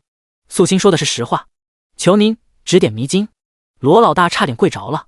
相逢即是有缘，既如此，那就带我去你家田里瞧瞧。另外，素心掏出了前2日画的几张符，交给了眼前的人，给家里生病的人带上，不出3日便能好了。罗老大立即将东西收下，心中一琢磨，便快步去屋里拿钱。罗老大人还挺大方，抱出个罐子，里头估计有几百文。素心的确缺钱，但是这么大的罐子带着走实在麻烦，所以他只从里头挑了3枚，收了银钱了，因果便好，无需这么多。如此一举，顿时让罗老大心生敬意。这绝对不是骗子，哪有骗子不想要钱的？系统静静看着宿主表演，已经不知道该怎么形容自己所见的一切了。若不是他绑定在宿主的灵魂中，此时恐怕都会误以为他是个老头子。瞧那沧桑又通透的眼神，洒脱又沉静的气质，即便穿着一身灰衣，也好像是随时可以乘风归去一般。罗老大立即领着素心去田地里头。不知您老如何称呼？罗老大问道。老夫素晨。素心直接说了自己上辈子师傅的名字。罗老大立即尊敬地叫了一声素晨大师，紧接着又道：您说乔氏是您的关门弟子是吗？不错，此女从前愚钝些，是因为未点灵智，如今得老夫开解，聪慧许多，很有天分。素心毫不客气地夸奖自己。罗老大舔了舔唇，很是羡慕。乔氏运气也太好了吧，竟然能拜这么神秘莫测的人做师傅。虽然不知道乔氏都跟着学了什么，可他既然都随了人家大师的姓氏，可见大师对他无比重视，不会亏待的。没多久就到了田边，素心早就来过，所以简单扫了几眼之后，便盯准了其中一片。这块田里有东西，你寻些亲朋好友过来，挖地3尺，将里头的东西找出来。素心又道，地里藏着东西，并非只那一处有煞气，蔓延周边，所以他只能指出一个大致的范围，让罗家人自己来挖。罗老大也不怀疑，当下就按照素心的指点，先将可疑之处圈出来，紧接着就去叫人了。没多久，来了10几个人，外加一张老旧但还挺阔气的椅子，水囊和饭菜都准备好，摆在素心眼前，让他一边看一边吃。素心就不客气了，他老人家盯着大家伙干活，罗老大又兴奋又惆怅。罗家的左邻右舍亲朋好友虽然大方的前来帮忙，但都抱着看热闹的心态，甚至还有几个好心的人一边挖一边劝，生怕罗老大的钱被怪老头骗走了。这地咱们都种了多少年了，怎么可能有东西呢？就算是有，没准也是这老头埋的。第39章，走大运了呀！瞧瞧那怪老头，总觉得哪里怪怪的。罗老大却毫不怀疑，我们这种穷人家有什么好骗的？不过也就几个铜子罢了，可这老人家根本就不要我们钱，而且他还认识乔氏呢。其他人见罗老大执意如此，也都不好拦着了。只要钱没丢，人没丢，那就是没大事儿。大家伙挖得起劲，虽然范围不大，可要挖得细致，便耗费了不少时间。等到天黑的时候，才听到有人喊道：挖到了，是不是这东西？声音一出，大家伙立马都聚集过去，罗老大更是连忙上前，然后与大家伙一起将东西拿到了素心的面前。放在眼前的是个巴掌大小的铜镜，铜镜上全都是泥巴，根本瞧不见原本的样式了。素心瞧了一眼，然后点了点头，没错，就是这东西。说着，他将铜镜收了起来。你这块田地从前是不是葬了人的荒地？罗老大点了点头，没错，原本的荒地没人要，谁开出来便是谁的，还能免3年的赋税呢。我和我弟便将这块田弄出来了，这里石头少，唯一不好的地方便是有2、3个无主的坟，不过咱们也不干那掘墓的缺德事儿，是费了心思将坟挪走了的，还烧了不少纸钱了呢。那坟墓原本放在这里根本就没人祭奠，后来挪到了后山一块，村里若有人过世都往那边埋，里面也葬了些无儿无女的可怜人，逢年过节的大家伙顺道也会给祭拜一下，所以这事儿他没办错的。无碍，只要你规矩正，就不算是损阴德的，只是挪坟的时候没注意落下了东西，而这块地阴气重，那坟里埋的孔还是个横死的，所以留下的铜镜慢慢成了不吉之物，时间久了影响你们家风水。这东西我留下了，要做法散了他的煞气再丢才行。素心又道，这田上本种植了些粮食，如今被糟蹋了一块，不过东西找到了，也不枉费一番功夫，多谢素晨大师。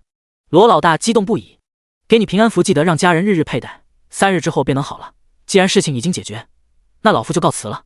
素心也不想多留，这面具戴在脸上不是很舒服，都一整天了，闷得厉害。罗老大一脸尊敬，要送他去顾家。素心挥挥手入了山林，在山里寻了个安稳的地方，将自己收拾了一番，过了很久，这才慢悠悠的下山去。叮！恭喜宿主完成特殊任务，未知的厄运，奖励知识搜寻1，运养1，气运5。系统的声音再次响起。运养是什么？素心问道。系统立即解释，就是将任何普通或拥有负面能量的东西交由系统运养，可以抹除里面掺杂杂质，并赋予其良好的祝福，就相当于开光。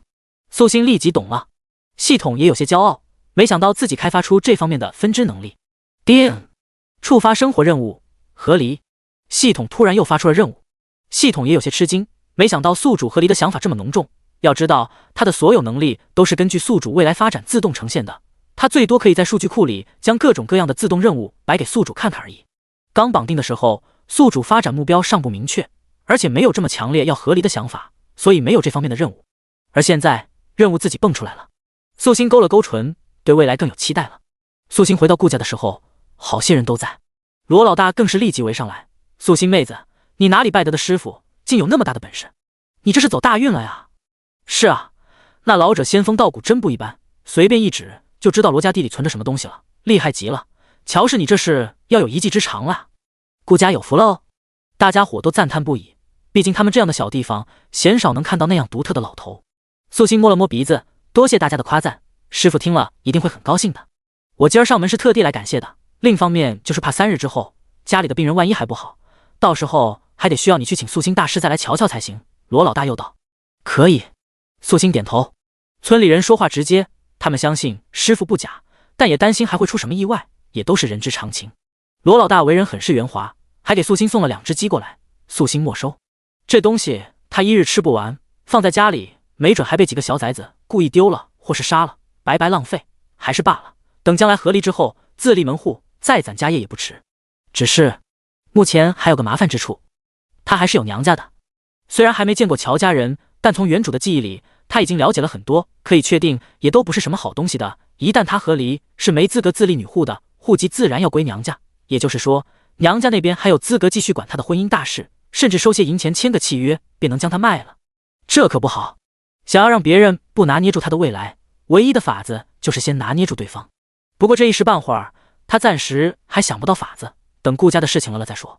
此时村民们拉着素心问这问那，素心也不厌其烦的解释，言语之中将自己的师傅夸得绝世无双，与此同时自己的社会地位也跟着蹭蹭上涨。问到他学了什么时，素心便只说自己学的杂，不好一一列举。虽然没有实证，可大家伙见他落落大方，说话有条有理，就已经信了多半。从前的乔大丫是什么样，他们还是记得的，如今变太多了。果然认了个好师傅，简直如同重新投了一次胎啊！见素心如此受人喜欢，顾家的孩子们又一次被嫉妒心刺激红了眼。他们干了一天活了，素心一早就不知道去哪里溜达，如今天都黑了才回来，甚至还要检查他们这一天的进度。村民走后，素心就查验起来。水缸里的水打满了，灶台上也烧了些热水，屋子里打扫得干干净净，床铺也都收拾得十分整齐，柴落了起来，也劈了不少。厨房里头的野菇也有2个小篮这么多，只是在那2个篮子的野菇里头，素心瞧见了2个颜色不太对的。第40章，给个教训。他回头笑眯眯地看着2个最小的娃，道：你们俩干得不错，野菇都是你们自己捡来的吗？顾明奇和顾明路点了点头。他们俩才6岁，年纪小些，可不代表就没有心眼，每日瞧着老老实实听着哥哥姐姐的话，但实际上也没少耍阴招，偷偷在原主衣服里头藏针，在原主路过的地方抹油。最过分的是，原主在井边挖着腰打水的时候，这俩孩子竟然还故意推攘过。幸好他们力气还小，要不然原主早死在他俩手上了。因此素心对他们也没有半点的怜惜之情。你们干得不错，我在外头吃过饭了，先将这一部分的野菇煮些汤水出来给你们爹爹喝吧，当然你们年纪小又这么辛苦，也要补一补的。素心说着，好似无意地挑出了几个野菇，其中就有那2个有毒的。2个娃脸色一变，立即摇头。他们也不说话，就眼巴巴地看着他，大眼睛水汪汪的，可爱极了。喊你们大姐过来烧。素心又道：如果这些东西有毒，那到时候就是你们俩害死亲爹，你们大姐为帮凶。不过你们不用怕，都是山脚下长大的孩子，你们又这般聪明，捡回来的野菌子肯定都没问题。素心话音一落，2娃手牵着手跑了。站住！素心声音一冷，你们若是走了，那我就让你的哥哥姐姐们全喝了这汤。2娃瑟瑟缩缩的转头，娘，这个看上去不对，好像是有毒，是我们摘错了。顾明路连忙说道。素心嗤笑了一声，认错挺快，不过这点小活都干不好，还差点害了你爹和兄长姐姐们的性命，真是没有的废物。每人顶着一篮野菇去院子里跪着，2人小脸憋红，不大愿意，是挨揍还是去跪自己选，若是1刻钟之内没选好，我就默认你们找打了。说着，素心摸了摸腰间的柳鞭，一看到那柳鞭，2娃就想起了3个哥哥挨打的画面，那满地打滚的样子在他们幼小的心灵上留下了深深的痕迹。不用再多说，2人立马就拎着篮子跪着去了。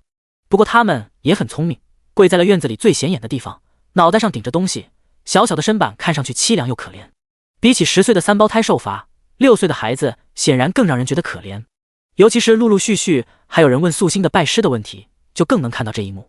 素心姐姐，顾家外头不远处，宋栓子亲自过来瞧了，这2日他没去读书，这小父子是操心了呀。素心直接将人带进院子里。宋栓子看着跪着的2个小的，也有些忐忑，这是怎么了？哦，他们想毒死我，给他们的教训。素心直言不讳，声音挺大，门口悄悄盯着的人都能听得见。宋栓子立即上前一看，果真是瞧见了有毒的蘑菇，脸色变得凝重起来。素心姐姐，他们这么恨你，你以后日子怎么过呀？俗话说千防万防家贼难防，这身边的人想害他的话，每日都有机会，能躲得了一次，躲得了一辈子吗？尤其是7个孩子呢，他们还会慢慢长大，会越来越厉害。不管他们，咱们继续读书。素心糊弄道。宋栓子见他不上心，就更着急了。可是现在待在顾家，他也不敢明言。而且其实他本意是将素心姐姐叫出去布置作业的，这顾家他才不想来呢。但既然素心姐姐盛情邀请，他也不好推脱了。宋栓子很是尽心，还检查了一下素心认字的程度，发现这2日他虽然没去学，但之前学的全部都能记住了，更是无比激动，仿佛捡到了个天才，教导起来就更用心了。等他发现自己读过1遍的句子，素心都能记住，油灯下那眼神更亮了。然而顾家其他人就没这么高兴了。2个小的跪了1个时辰，已经坚持不住，开始哭起来。刚才还有路过的村民进来劝说，但知道他们故意捡毒蘑菇之后，那些人立即就走了，再也没人进门多管闲事。这年头谁家的孩子不挨揍？捡错蘑菇这种事儿还是很大的，一旦不小心能害死全家，当然要好好教训才能长记性。而且有些村民回家之后，将事情在家中一说，难免就有其他孩子说了白天发生的事情。俩娃很少去捡菌子，突然上山当然是和村里的小伙伴一起，而且明确细致地问了各种菌子的情况，甚至还有其他人帮忙检查，应该是确定万无一失的。如今却突然多了2个有毒的，小伙伴们都以为是他们失误了，自然也要和家人解释一番。这一解释，村民们还有什么不明白的？晚上遛弯的时间，便有个家妇人凑在一起聊天，这事儿立即就不是秘密了。犯下这么大的错，素心就是真的将人打个半死，旁人也不会骂他一句不是。顾敬亭在屋子里干着急，然而没什么用，他这人要面子，如今废成这样，当然不想村民们瞧见，也不可能嚷嚷着叫村民们进门解释，刚不好意思大喊大叫，如此也就造成了所有话都由着素心随便说。素心姐姐，我真不知道顾叔叔有什么好的，看上去凶巴巴的，一点都不会疼人，还没我爹温柔呢，怎么会有这么多人喜欢他？读完书，宋栓子开始拉着素心闲聊。我姑姑如今还惦记着呢，之前都被顾叔叔赶出来了，现在疯得更严重，整日在屋子里念叨着，爷爷奶奶他们真是心疼死了。宋栓子叹了口气。素心听到这话也觉得可怜，但他更理智些，你姑姑过于执着了些，也不全怪姑姑的，我听到爹娘偷偷说话，说姑姑在10几年前的时候都被顾叔叔亲过也抱过了，是顾叔叔说要娶她的，而且我爷爷当时以为他没钱养姑姑，所以才会问他愿不愿意入赘，他大可以说不愿就好，爷爷又不会逼着他。明明是他，只听了这一词便断定了我们家看不起他，便不再听任何解释，立即转头娶别人了。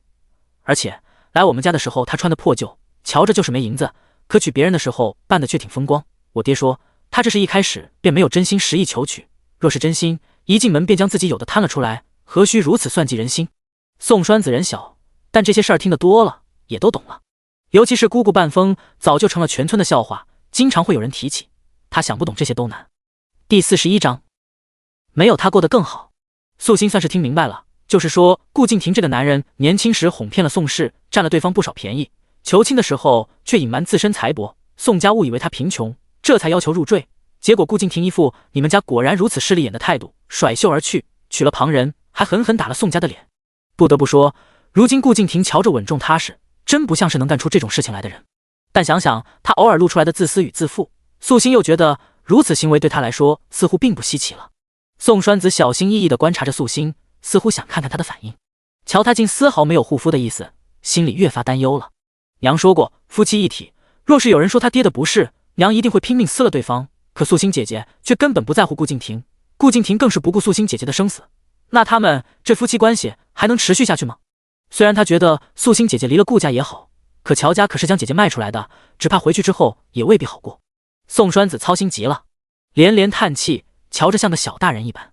素心姐姐，你准备让他们跪多久啊？宋栓子又问。1个晚上。素心也不确定，看心情吧。您小心些，小孩子身体很差的，太久的话会生病的。宋栓子生怕素心想不开。素心无奈地揉了揉宋栓子的脑袋，知道了，小家伙，这上潭村的风水可真不错，小孩子都猴精猴精的。不过他丝毫不担心俩娃会因此没命，毕竟是气运之子，哪能那么容易就没了。宋栓子劝也劝了，等到他走的时候，仍不见素心让孩子起身，满目担心的离开。此时在他心里，素心就是个固执又可怜的姐姐，和他家姑姑一样，都被顾家人欺负的无路可走，才会如此极端。素心没叫他们起身，自顾自的洗睡了。顾敬亭躺在床上根本睡不着，孩子们该起了，犯了一点小错而已，他们年纪还小，这么罚身子骨受不了。素心刚入梦，就又被顾敬亭吵醒，他一下子坐了起来，然后盯着顾敬亭拍了一下自己的脑袋，怎么把你忘了？说完，素心爬了起来，连拖带拽的将顾敬亭也扔去了院子。子不教父之过，只俩孩子受罚怎么能行？你好好陪着，这一夜和他们讲讲道理。说完，又在院子里说道：要是让我知道哪个孩子收留你们爹，明儿就全体一起跪。紧接着，素心将屋门上锁，舒坦的睡一觉。顾敬亭自然是反抗的，可他双腿都断了，且被板子夹住，根本不敢乱动，生怕影响伤口愈合。那双手有力的反抗了一下，然而抵不过素心手脚齐全，只能毫无颜面的被拖出去。他也不敢发出声音，他向来爱面子，这副模样若是被村民瞧见了，他一辈子都抬不起头来，只能恶狠狠地盯着屋子，咬牙切齿，低声喊顾明一和三胞胎他们出来抬他。顾家几个孩子并非全无优点，他们都是十分孝顺的。素心睡觉之后，他们一股脑的都冲了出来，顾明一和顾明武眼泪直流，三胞胎也心疼的掉眼泪，父子8个都快抱头痛哭了。看着孩子们这样子，顾敬亭无比悔恨，自己怎么会娶这样一个泼妇进门呢？爹，难道我们以后都要受他的摧残吗？他打得我好疼。顾明山哭了，也没了之前的嚣张，有的只是害怕。都是爹的错，本以为给你们找个后娘可以照顾你们，没想到反而害了一家子。不过你们放心，等爹好了，立即就休了他。顾敬亭说道。不能立马就休吗？我们也可以照顾爹的。而且他真的好懒，在家里什么都不做，还不都是指望我们干活啊？没他我们过得更好。顾明儿说道。顾敬亭沉默了，想到素心的威胁，他还在院中，目光触及隔壁严家，心头自是万般不忍。他怎么能拖累得轻轻呢？休妻恐怕是不成了，只能和离了。然而和离的话，还需要写下和离书，也要按照素心的说法来。这样的话，他一家子的名声恐怕都没了。不能休妻，不能和离，那就只能……顾敬亭眼中闪过几分戾气。再等等，等到爹好了，一切都会没事的。顾敬亭认真道。指望几个孩子是不行的，他们毕竟年纪小，露出个蛛丝马迹的话，便如今天一样要被素心折腾，所以必须要他自己来。想到这里，顾敬亭也不忍孩子再受苦，便又道：最近便先听他的，尽量少受些苦楚。不过爹一定会好好保护你们的，将来一切都会变好。你们现在先去睡觉，不要管爹了。可是怎么爹怎么睡觉？外头风好冷的。顾明一心疼道。爹身体好，没事的。顾敬亭说道。往后若有人瞧见你们，你们只管装可怜，千万莫要再做害他这样的傻事，被发现了爹如今根本救不了你们。几个孩子悲伤的点头。目前来说，只要顺着素心的意思走，几乎是可以免除惩罚的。但一想到几个孩子要干许多活计，他心里就不舒服。爹，我们还能去明月书院吗？顾明儿又问。再等等吧，若是现在提起来，只怕他从中作梗。你们最近抽空便好好看书，莫要将学业落下了。等将来没了乔氏，爹亲自带你去明月书院拜见崔夫子。顾敬亭又道。3个孩子乖巧的点头，最后只能按照顾敬亭的意思回去睡觉。顾敬亭则陪着顾明路和顾明奇待在院子里，那俩娃根本不跪着了，就一左一右坐在亲爹旁边。顾明一拿了被子来，也没那么冷了。第二天一早，素心睡得舒心了，出门看到阴郁的顾敬亭，也装作没看见一眼，让几个孩子集合吃点东西，然后集体出去捡柴火。路过隔壁严家，素心还伸着脑袋向严母打了声招呼。严母笑眯眯的说，昨日去了临县见了男方家人，算是将严轻轻定下了。素心不由感叹严母动作快，然后道：几个孩子昨儿捡了独孤，傻得厉害，我怕他们往后再干这蠢事，便带他们去山上认菌子，再砍些柴火。第42章，我愿意帮你。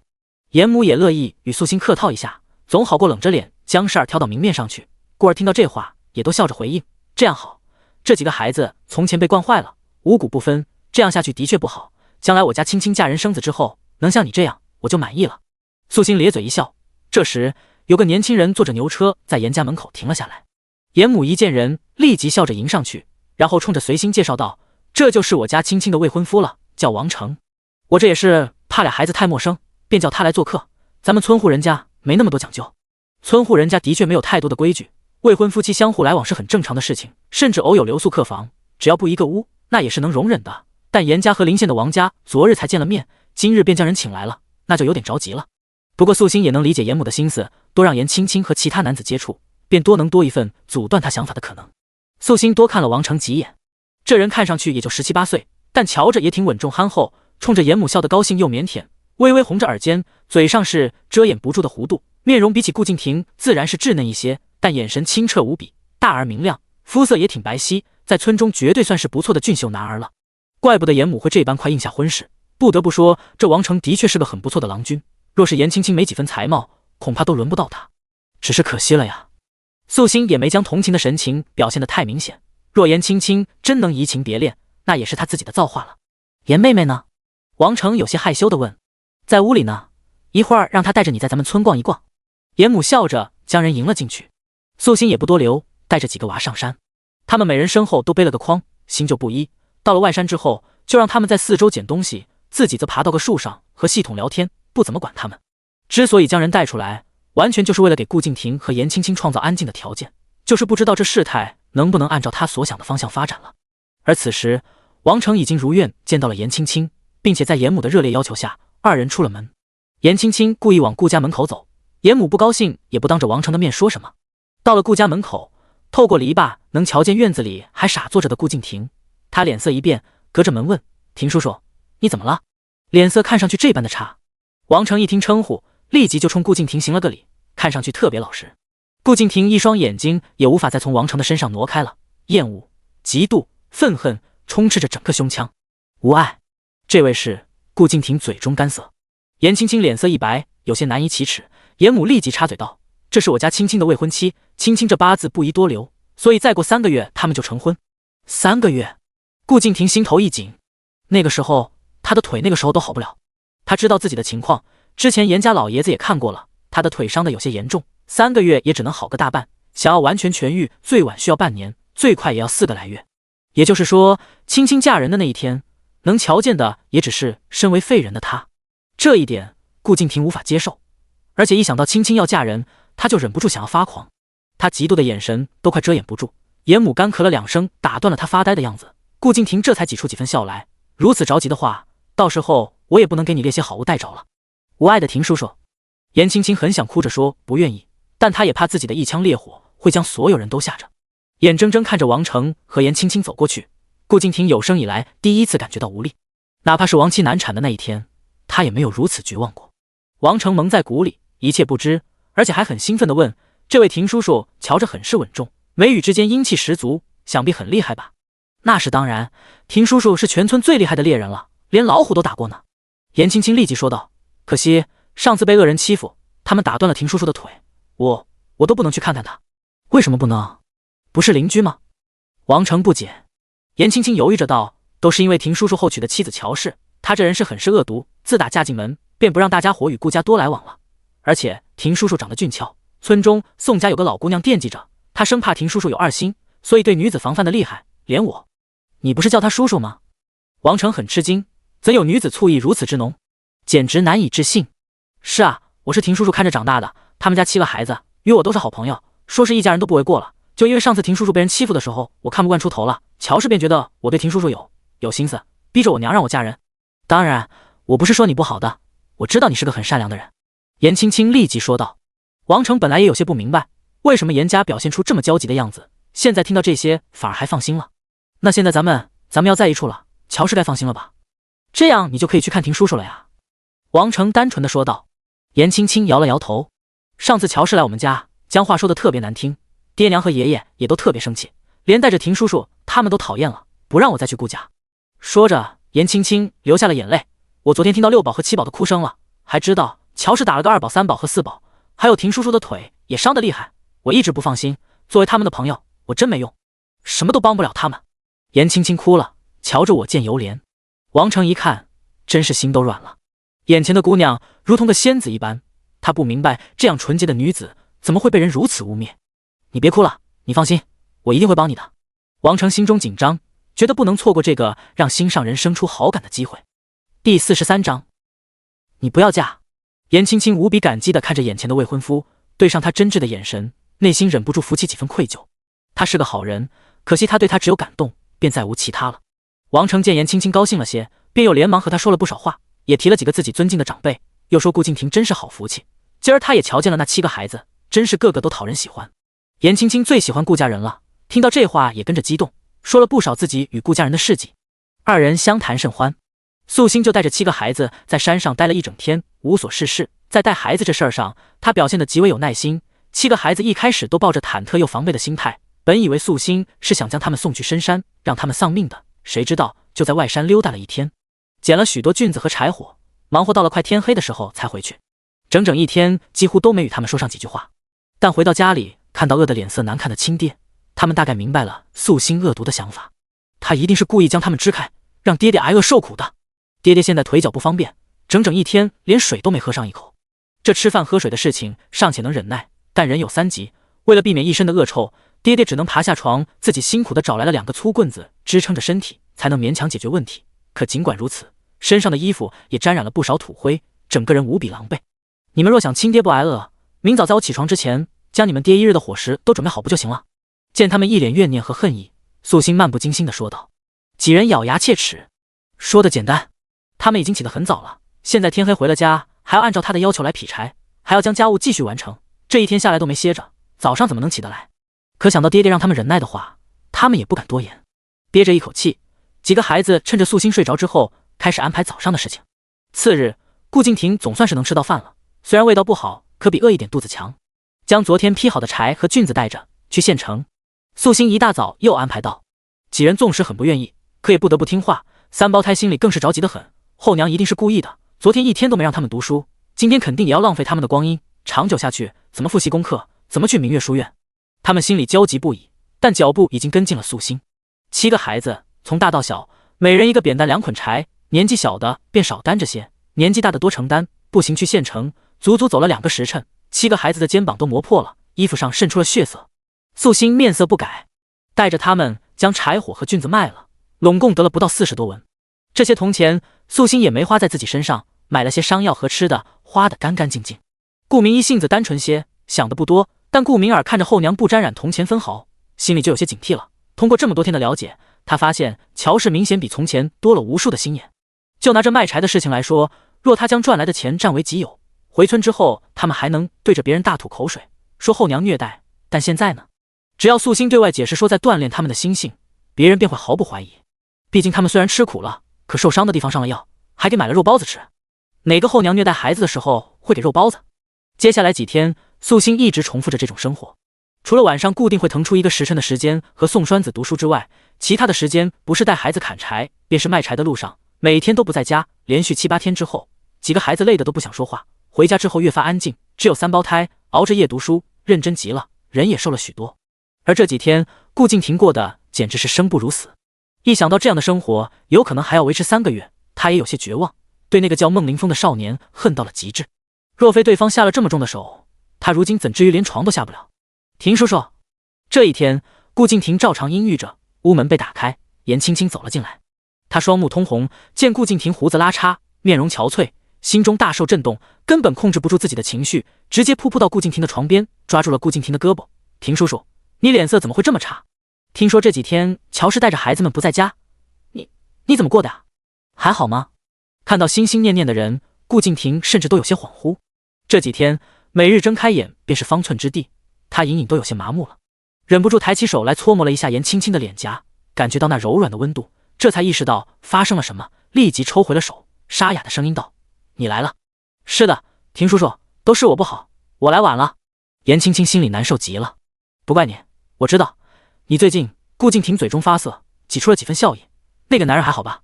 每天早晨都能看见他来找你，模样不错，性子似乎也挺好的。亭叔叔，求你不要说了。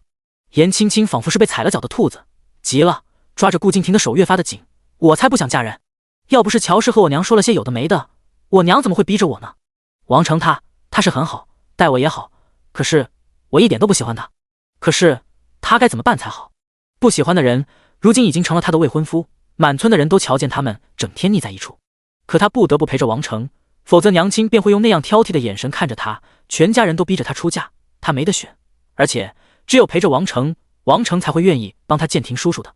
他心里的委屈千千万，但此时看到了亭叔叔，他觉得自己的付出也都是值得的。顾敬亭吸了口气，忍受着心中的抽痛，别任性，好好嫁人。亭叔叔，你真的是这么想的吗？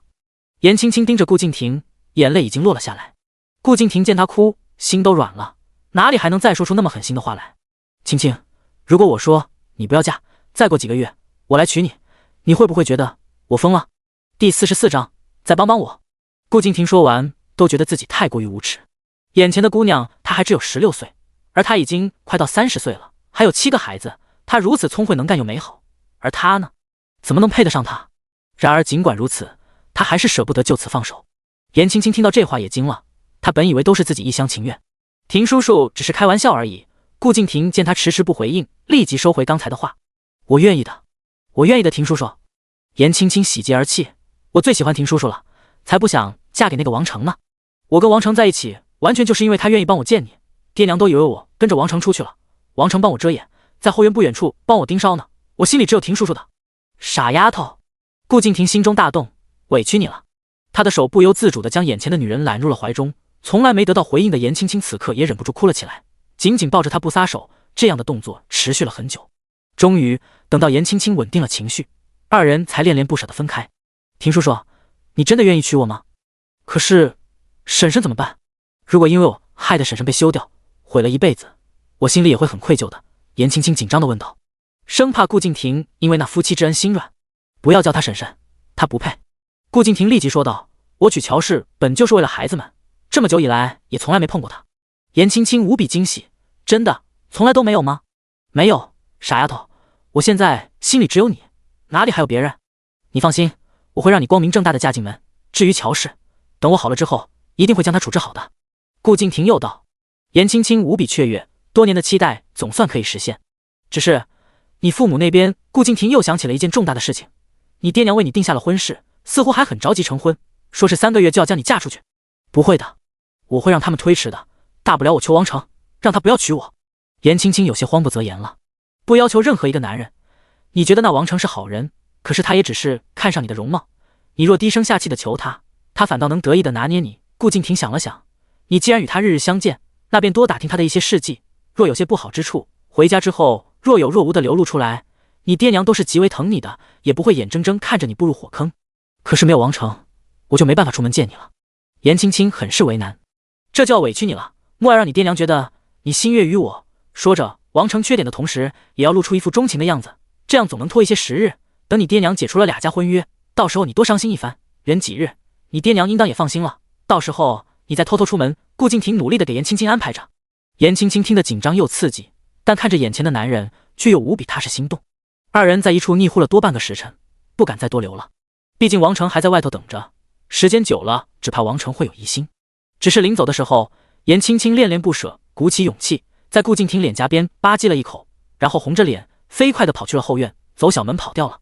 顾敬亭嘴角勾起好看的弧度，原本寒若冰霜的脸，如今像是融化了白雪一般，充满了温暖的喜意。亭叔叔可还好？见到气喘吁吁的颜青青，王成还担忧地问道。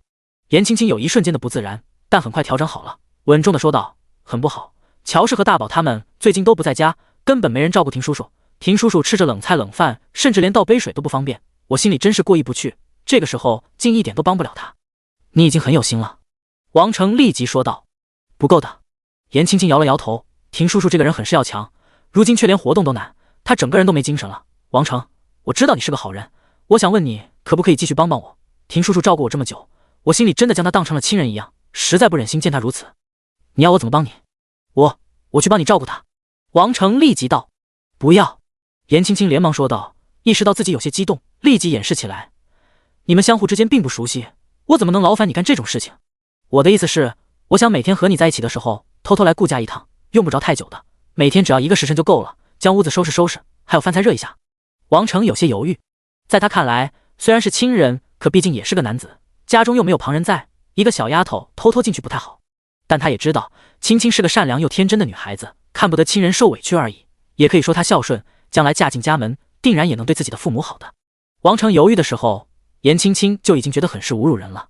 他都已经提出来了，眼前的人还要左思右想，显然也不是极为信任他的。如果你不愿意就算了，本就不会为了外人来委屈你帮我的，我自己想办法就是了。颜青青目光清敛，挤出一个客套的笑容。一听他说那是外人，王成喜不自胜，连这么在意的亲人都算是外人，那就是说他比顾敬亭重要多了。虽然没成婚，但青青心意已经在他的身上了。愿意，这有什么难的？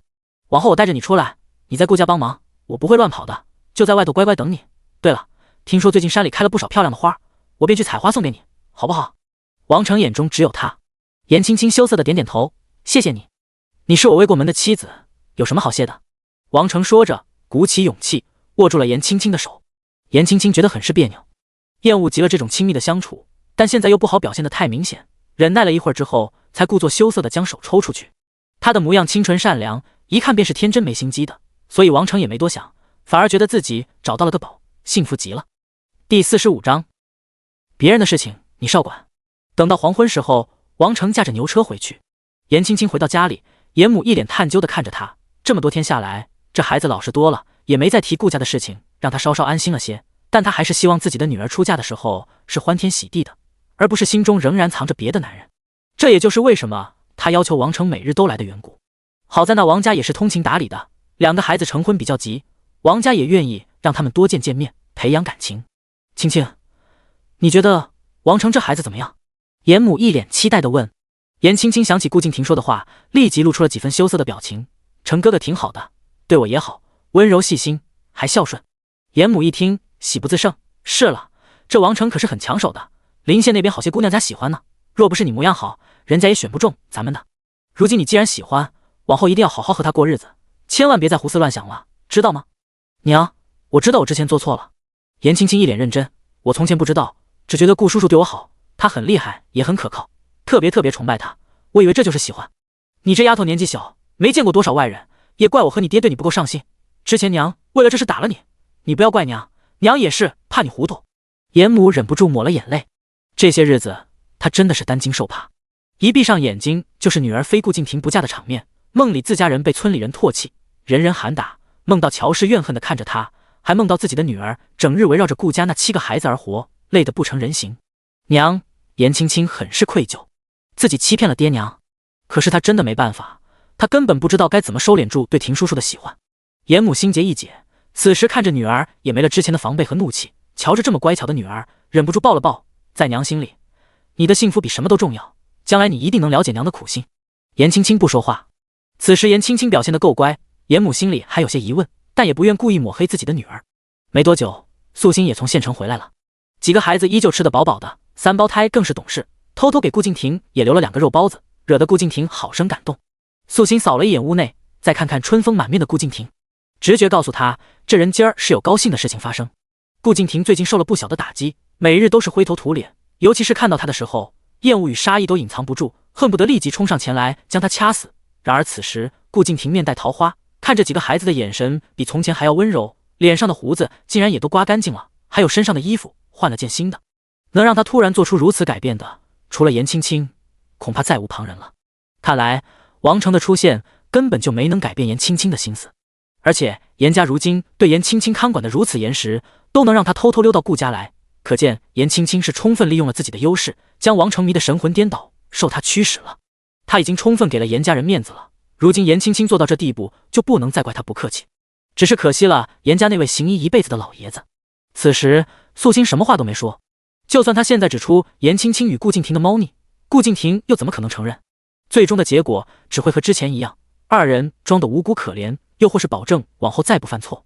然而他们俩真爱在前，除非真的在一起，否则永远都不会熄了那蠢蠢欲动的心。听说这几日青青丫头与王成相处得十分好，我刚刚回来的时候还看见颜家父母一脸喜意，可见是这好事儿已经确定了。素心淡淡的说道。顾敬亭手上一僵，旁人的事情你少管。素心佯装听不到，只又道，听闻王家很是不错，王成是家中次子，将来虽然只能分到少部分的家产，但少说也能有20亩良田，且王成这人很是能干，不论是侍弄田地还是养花种药都做得来，他还十分佩服医者，这次能愿意与颜家结亲，一方面是因为青青丫头模样好，另一方面便是颜老爷子是个大夫，如此忠厚老实的性情，配上颜青青已经是绰绰有余了，他们俩若能成亲，婚后也该能恩爱非常的。素心又补了一句，若颜青青老老实实的放弃眼前的有妇之夫，与王成未必不能过到一起去。顾敬亭听了这话很是不耐烦，都说了，你少管青青的事情。啧。素心挑了挑眉，你莫要忘了，你我仍是夫妻身份，你若心里吃味儿，也该先与我和离才是。和离之后，他们俩如何苟合，他才懒得管。他既然都回到了前世，便是已经有了改变自己的运数的机会。只要这气运之子一家子莫要找他的麻烦，打他气运的主意，将来和离之后，也不是不能各过自己的日子。顾敬亭手里拿着东西，啪的一声砸在了地上。你想和我动手？爬过来试试。素心讽刺地看着他，勾了勾手指，眼神里的挑衅肆无忌惮。顾敬亭的自尊再一次被碾压的什么都不剩。他现在这副样子还能干什么？动手根本打不过眼前这个疯婆子。你以为和离你就好过了？回了乔家，你娘照样会将你嫁给别的人做填房。你若懂事，如今就该好好伺候我和孩子，我尚且能留你一口饭吃。顾敬亭也不装了，留了我，你的青青怎么办？素心笑着，莫不是等着腿脚好了，让我不明不白的死掉，然后再让严青青嫁进门吧？他又不傻，若是连一个人的杀气都瞧不出来，那当初也是白和师傅修行一场了。顾敬亭如今还只是个普通猎人，那杀气他都还学不会隐藏呢。顾敬亭没想到素心一语击中他内心的想法，当下也恍神了片刻。第46章乔氏 vs 胡氏。顾敬亭险些没有掩饰好自己的心虚，你这女人想法怎会如此恶毒？又是与你那个奇奇怪怪不知来历的师傅学的？自打你认了师傅，如今家也不顾了，你娘若是知道了，定要骂你。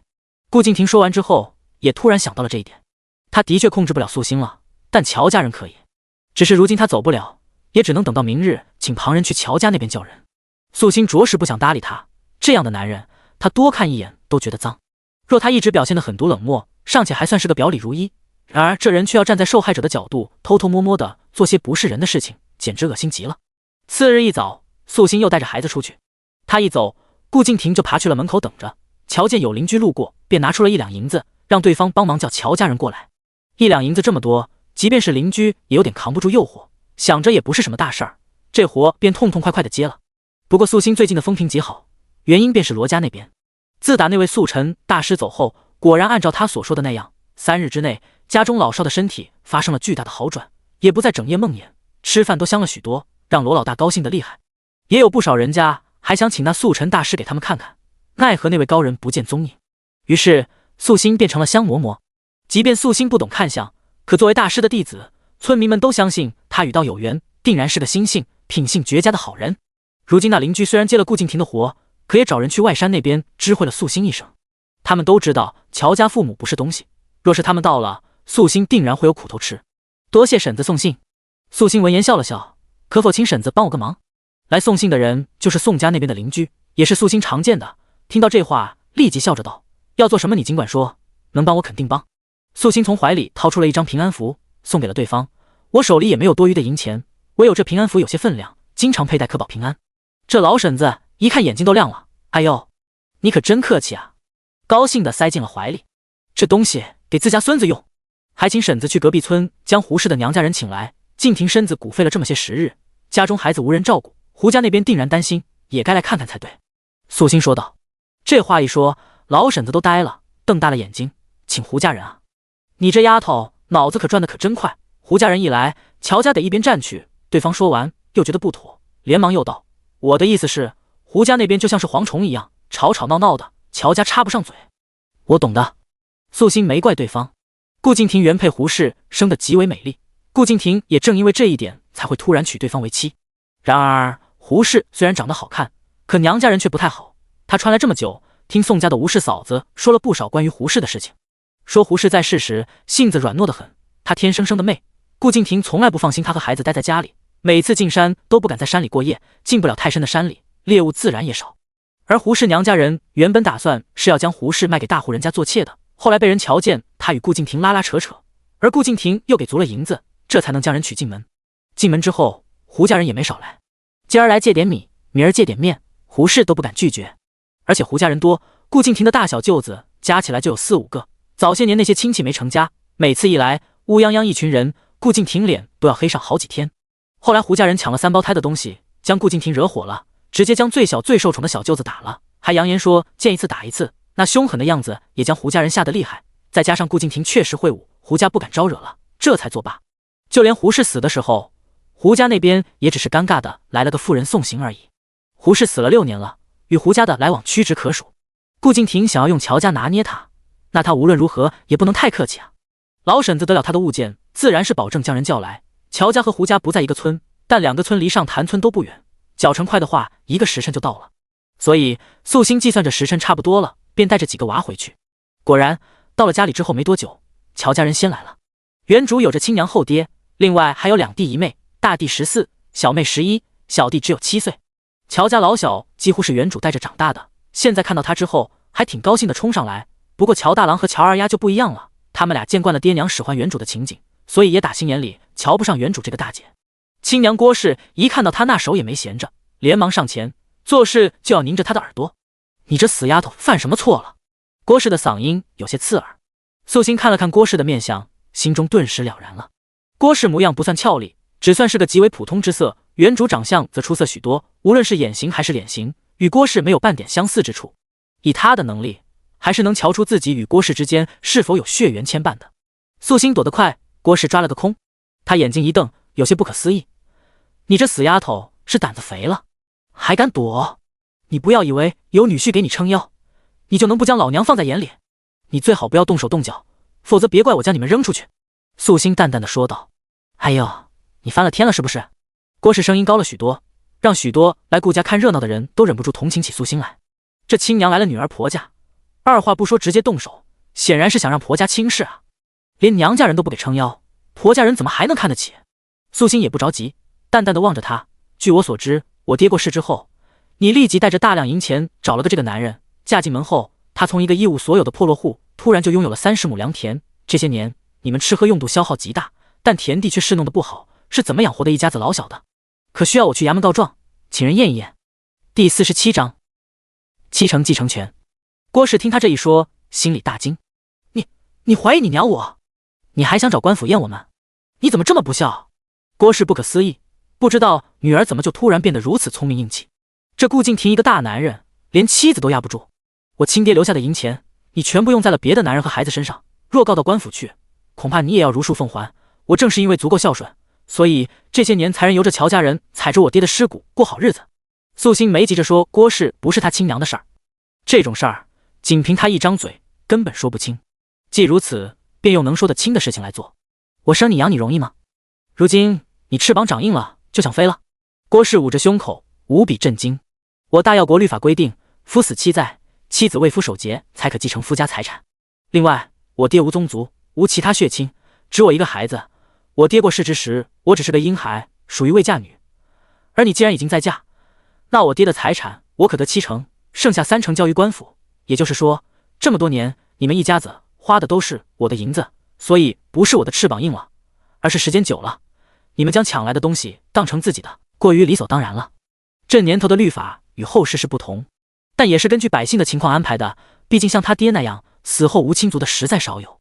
很多丈夫亡故的女子，若是没个亲生子，大多回娘家准备再嫁了，而夫家宗族则可继承大部分财产，稍微懂事些的都会将遗产分出一点当嫁妆。也有十分忠贞的女子，没孩子的情况下还表态出不愿再嫁的态度，也可继承财产。当然，这种即便能得遗产，但除非遇到不错的宗族，否则日子也会比较艰难。而郭氏在他爹去世后不到半年就再嫁他人，只因为他爹没宗族，所以财产没得到保护，都被他带去了夫家。郭氏听得目瞪口呆，就没想过这死丫头会用律法来堵他的话。7成财产属于我，还有3成属于官府，这事儿传出去，官府会不会派人去乔家收取？素心笑了笑。此时郭氏身后的乔树才也慌了，谁不知道他从前是个穷鬼，早早就被分出了家门，拢共也没几两银子。郭氏是乔他人长得好才跟着他的，官府若是真派人来查，他根本没法解释银钱从哪里来，若是自己挣来的，总有交税的凭证。乔树才连忙拽了拽妻子的衣服。郭氏心里一股郁气，没想到这丫头如此刁钻，可既然对方提起来，他就不能不放在心上。当即郭氏那张狰狞的脸瞬间变得和蔼起来，他挤出几分笑：你这丫头是和娘见外了？娘这都是为了谁啊？大老远的过来，不就是听说你在婆家受委屈了吗？素心冷冷看他一眼，此时倒是没说什么了。顾家的事情还没解决，乔家那边往后推，等他和离之后，有的是时间理清楚那些陈年往事。不过不得不说，系统给的奖励还是挺有用的，这大药律例他可是背得滚瓜烂熟，吓都能吓死郭氏。郭氏偃旗息鼓，顿时温厚得很，原本还向着顾敬亭呢，如今立即摆起了丈母娘的款来，对着顾敬亭道：“女婿啊，我们家有也是捧在手掌心长大的，你怎么能欺负他呢？还让人给我们传信说我们不会教孩子，我们教得很好啊。这丫头勤快有懂事，你这条件能娶到她，那可是几辈子修来的福气啊。”顾敬亭瞬间黑脸：“丫头你别怕，娘给你做主。”郭氏挺直腰杆，一副慈母心肠。外头看热闹的都惊呆了，就没瞧见这么厚脸皮的人。如今明明就是怕素心要那70%财产。说起来，他们还不知道素心的亲爹到底留下多少东西呢，能让这夫妻俩瞬间变张脸，肯定不少。那就多谢您了。素心也不介意和他演戏，然后故作可怜道：“自打我嫁到这家来，没日没夜的干活照顾孩子，可没有对不住他的时候啊。他怎么能和您说我的坏话呢？就是我家丫头在娘家的时候就勤快，满村找不到比她利索的姑娘。女婿，你可得对她好。”郭氏说出违心的话来，心里郁闷极了。旁人家的丫头，即便是出嫁了，也还能给娘家带来些好处。可她倒好，嫁出门这么久，就没惦记过娘家人，如今还让她过来撑腰。郭氏更厌恶顾敬亭这没用的男人，媳妇儿不听话，打呀，打得他老实下来不就行了？然而这些想法，郭氏不好表露出来，只能做出一副慈母的样子。门外的大家伙都看傻眼了，本来还以为能看到乔家骂女儿的场景，没想到变成了乔家上门替女儿讨公道。那可是收了50两聘礼的乔家啊！寻常人家哪敢如此狮子大开口？乔家这就是压根不想再顾念闺女死活，才敢漫天要价的。素心干脆就坐在一旁盯着，乔家夫妇已经想走人了，大老远过来，连顿饭都没吃上，还被人当猴儿看，心里别提多难受了。但他们还没来得及走，那边胡家人乌泱泱的来了，过世胡氏的4、5个兄弟都来了，还有些侄子们凑出了不少人，简直是声势浩大。素心瞧了，都忍不住赞叹2声，果然是胡家厉害啊！虽然生出的孩子品质都不怎么样，可胜在数量多，就这阵势，没有顾敬亭的武功，谁还敢欺负？怪不得顾敬亭也拼了命的生孩子呢，和岳家学的吧？看到胡家人，顾敬亭这会儿是真紧张了，就连几个孩子都变了脸色，瞬间成了个鹌鹑一般，恨不得不在场。姐夫，腿脚废了，怎么不和我们说啊？好歹咱们也亲戚一场，若知道你这样，咱们说什么也要来瞧一瞧的。一进门，说话的是当年被顾敬亭打得最惨的那个小舅子。对方话说得好听，可大家伙都能看出来他眼里的凶狠之气。不过这些人到底都是邻村的，上潭村的村民也不能容忍外村人将顾敬亭欺负得太厉害，所以立即就有人说道：“你们可不许动手，要是这几个孩子和小顾出了什么事儿，咱们俩村可没完。”第48章过把嘴瘾。满村的人谁不知道顾家和胡家那点恩怨？这年头亲戚之间老死不相往来的可不多，尤其这胡家还是几个孩子的亲娘舅家。胡家人爱占便宜，大家伙都知道的。这一点村民们也没理由多管，也没搭理挡在顾敬亭前头得罪人，但这肢体冲突是绝对不能有的。听到村民这话，胡家人也有些可惜，想当初顾敬亭多狠心啊，就因为他拿了3胞胎的东西而已，就将他痛打一顿扔出去，一点旧情也不念。不过事情过去那么久了，他如今的确是不好拿当时的情况来说事儿。大家伙放心，咱们就是来走动走动，又不是土匪蛮子，哪能干那事儿？何况这可是我亲姐夫，我姐人也没了，留下的念想都在顾家了，这些年咱们也惦记得很。胡家小舅子又道。乔家人一看到这阵仗，觉得留下来没意思了。2个岳家一对比，显得他这边实在可怜。万一和这胡家人有冲突怎么办？丫头啊，家里还有事儿，我们就不留着吃饭了。改日你带着女婿回家，到时候娘再招待你。说罢，郭氏也不等素心回应，拉着儿女就跑，拦都拦不住。胡家人也注意到了乔家人了，没多管，只是目光在素心的脸上逗留了一会儿。2个村子距离不远，他们有意打听过，对素心也了解几分，知道这人不得顾敬亭喜欢，夫妻俩关系一般，所以此刻看着他，胡家人也没多少恶意。姐夫，咱们来都来了，坐下来边吃饭边聊。小舅子扯嘴就道：“你们旧生之间许久未见，我一外人就不在这里碍眼了。明义，你们向你爹拿钱去买些鱼肉来，好好招待长辈。”素心说完，拍拍衣服就走人了。他也没去别的地方，又跑去宋家找吴氏玩。他在村子里没几个朋友，吴氏比他大不了几岁，心眼好人很不错，处得还不错。当然，他纯粹就是不想留在这儿看热闹，乱得像一锅粥一样。顾明义都吓傻了，一点都不想让素心离开。可有了这几日下来的淫威，他想喊人留下却不敢，眼睁睁看着对方走远。然后就瞧见几个舅舅盯着他，他不知道该怎么办，慌了神。爹，你们别吓唬他，明义去买些肉来，做点菜吧。顾敬亭也很无奈，自己现在无力护住孩子们，也不好和胡家人撕破脸皮，眼下也只能任由着对方羞辱和占便宜。胡家人很高兴他的懂事，但同时也有些幸灾乐祸。顾明一和3胞胎他们手里有钱，也不算少，只能听话去买东西了。姐夫，从前你可不是这样的，那时候咱们几个来你这儿一趟，多吃2口肉都被你妈叫滚，你没忘吧？又一个小舅子道。顾敬亭沉声道：当初你们整日过来打秋风，若我不拦着点，几个孩子都得跟着饿死。胡家人面上也有些不自在，当初年纪轻，人也是混蛋了点，不懂事儿，觉得姐夫有本事，做亲戚的沾点光怎么了？便时常过来，再加上他们姐姐从前一直疼他们，所以压根就不觉得有什么不妥。现在想想是有点不合适，可他们做的不好，顾敬亭做的那就是绝了。心中不满，大可直说，也不能直接打人啊。那时候老幺被打得鼻青脸肿好几天，牙都断了半根，自那以后还不让他们过来看姐姐，他们姐姐死的时候他们都不敢来。还有这几个孩子也被教养的是他们如虎狼，只记着他们吃他们顾家的东西，就忘了当初他们兄弟几个也是带着孩子出去四处玩过的。不管怎么说，当初我姐过世，你都没告诉我爹娘，若不是村里有旁人来你家吊唁，我爹娘都还不知道。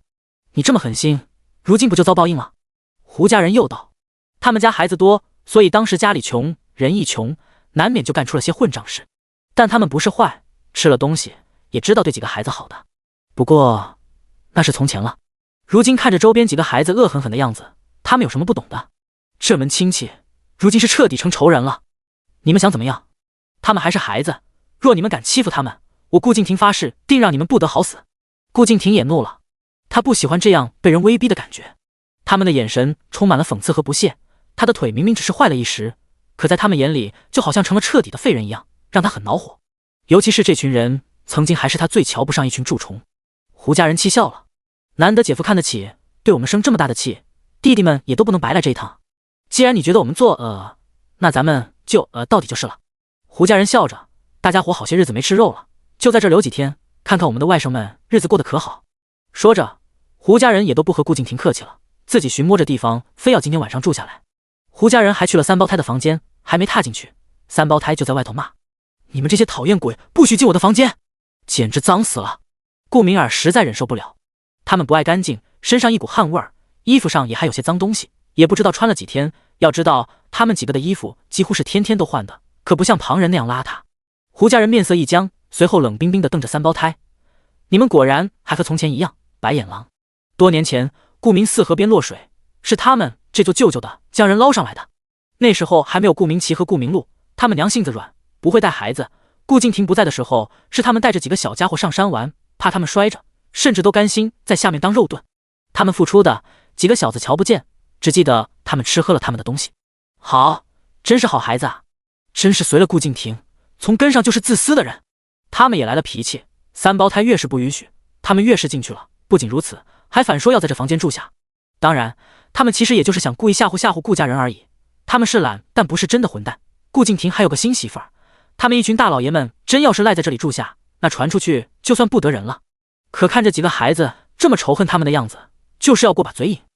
第49章失魂。胡家肆意发泄着脾气，对着三胞胎更是凶巴巴的。顾敬亭愤怒不已，却什么都做不了，甚至还得好吃好喝供着他们。几个孩子都已经崩溃了。顾明一和顾明武为了做饭，弄得一身黑灰，累得厉害。三胞胎眼睁睁看着自己屋子里的东西被扔得到处都是，着实忍不了了，冲过去便要咬人。然而他们只是孩子，力量根本比不过几个舅舅，当下就被狠狠打了屁股，揍得嗷嗷直叫。但毕竟是三胞胎先动手的，所以邻居们瞧了也不好上前去劝。没多久，几个孩子都哭得抽抽了。顾敬亭心疼得厉害，双目血红。等到晚上，胡家人吃饱喝足了，这才离开。这次他们什么都没带走，但家里被毁坏的东西却有不少，这梁子是结大了。素心回去的时候，正好胡家人离开，又正好碰面。几个大男人也有些不好意思，家里有点乱，就是给顾敬亭一个教训。顾敬亭是顾敬亭，乔氏是乔氏，而且他们也知道乔氏是个可怜人，娘不爱爹不疼的。而且这次还是多亏了乔氏给他们传信，他们才知道顾敬亭腿废了，能过来报仇。你们做的挺好，素心挺赞同的，往后还来吗？常来往多好啊。两家人的脾气注定不对盘，吵起来那真是太热闹了。胡家人嫌弃的看了那小院子一眼，不来了，人家根本看不起咱们。这次过来，一是为了和顾敬亭算账，二也是瞧瞧我姐临死前生下的那对双胞胎。不过那俩孩子和其他几个小子一眼也无比讨厌，老妖只是捏一下顾明奇的脸，那死丫头就跑去水缸边将脸洗了3、4遍，这样的孩子咱们哪能攀得上？何止是顾明奇，三胞胎更甚，他们家没读书人，也没买过宣纸这种东西，所以刚才瞧着那么白的纸也挺好奇的，就凑上前去闻了闻。他们前脚离开屋子，后脚那宣纸就被扔掉了。当他们想打孩子，他们是糙汉子，也的确是气势汹汹的来，但对孩子本也没多少恶意的，奈何几个孩子实在让人喜欢不起来。胡家人心里还是不得劲儿，和素心招呼了一声，然后抬脚走了。素心这才回顾家，家里的确是乱，更有意思的是哭声此起彼伏的，吵得厉害。都闭嘴，谁在哭明天没饭吃。素心烦得厉害，等时机一到，这群小崽子们都从他眼前滚得远远的。顾敬亭怨气没触发，本来还想冲着素心发泄几句的，谁知道素心进屋之后，将他从屋里拖出来扔了出去，紧接着又将门锁死了。想到今天花了1两银子叫了乔家人过来，结果什么作用都没起到，他这心痛的感觉就更重了。气死人！顾家的闹剧来得快去得也快，一夜过去之后就恢复了平静。素心继续放养孩子，跟着宋栓子学认字，如今已经能看懂宋栓子拥有的所有书籍了。宋栓子也被他的进步惊到了麻木，生怕自己教不了他，每天卯足劲儿的背书，辛苦的样子让吴氏都心疼。而他在宋家待了这么久，也总算是见到了宋栓子的那位疯小姑。宋小姑名叫宋雪珍，整日被关着，眼神有些木呆呆的，但嘴里一直都是念念有词的，若是仔细听就能听到她一直叫着婷哥哥，是个可怜人。但这么一直被关着也不是个事儿，而且素心瞧了，这人元神不稳，与其说他是痴情，不如说是年轻时身体不好又受了刺激，所以才会出现现在这种过于偏执的模样。这人也不是时时都如此呆呆的，每天中午的时候阳气盛正气足，神智会更加清醒些，偶尔也能给家里干些活。而且顾敬亭在娶之前，他情况比现在还要更好，就因为后来去了顾家讨好几个孩子，被几个孩子继续刺激了，情况才会更严重。而且他与几个孩子作对过，必然也被吸收过气运，所以现在身体情况才会越来越差。我有办法让你小姑变得正常些。观察了几天之后，素心对着宋栓子说道。宋栓子手一抖，也没心思看书了。素心姐姐，你说真的？你能治好我姑姑？不对不对，我姑姑这是相思病，除非看到顾敬亭，否则不会好的。那就让他去见。男人嘛，不多看看怎么知道对方有什么毛病呢？你们这样一直关着他，他更会钻牛角尖，脑中不停地想，甚至还会将心中的人自我调整得更加完美。不行，之前也放出去过，然后又被刺激了，病情加重。宋栓子摇头，素心咧嘴一笑，那是以前，现在如果让他拿着我给的东西，那肯定就不一样了。说着，素心继续掏符，这是定魂符，对宋雪珍这样元神不稳的人来说还是挺有用的。宋栓子拿着符犹豫了2下，素心姐姐，你是不是想让我姑姑去找顾家的麻烦？你好看热闹的呀？你这小子的确聪明。素心很惊讶，这都被你看出来了，你为什么不骗我一下？宋栓子有些泄气，怎么能利用他姑姑呢？这样是不对的。素心敲了他脑袋一下，我的符岂是那么好拿的？而且指定魂怎么能成？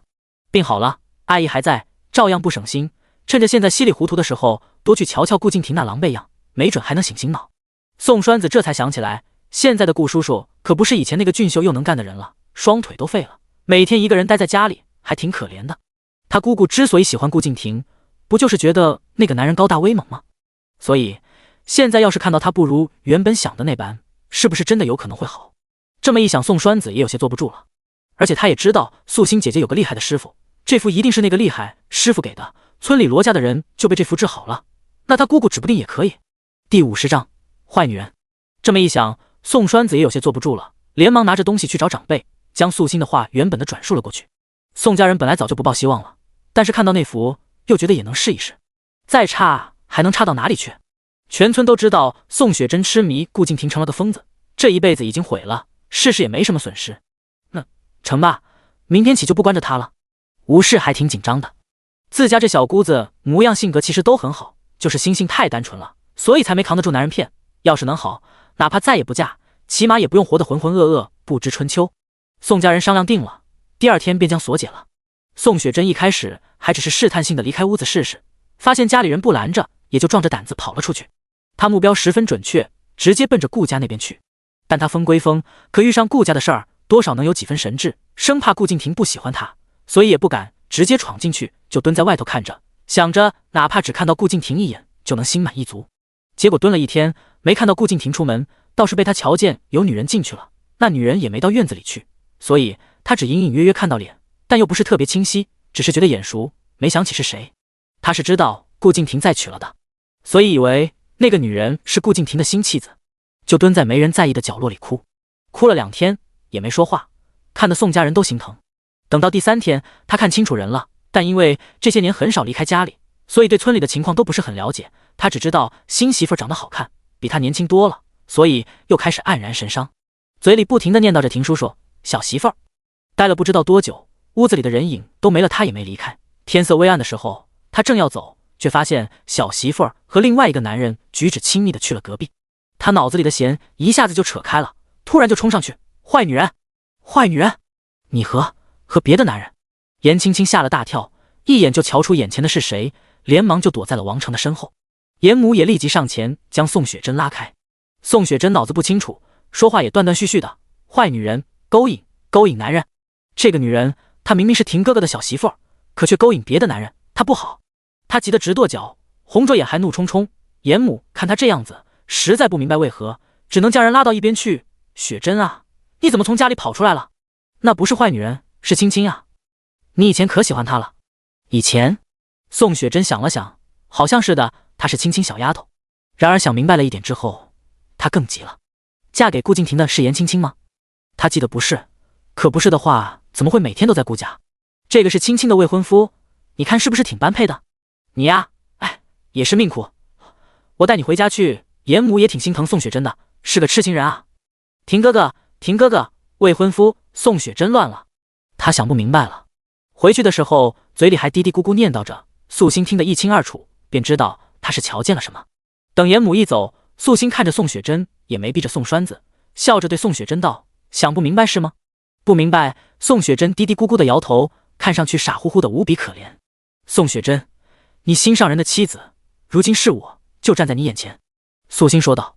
宋栓子顿时十分担心，他知道姑姑的，听不得这些，告诉他顾敬亭再娶的时候，他都发狂了。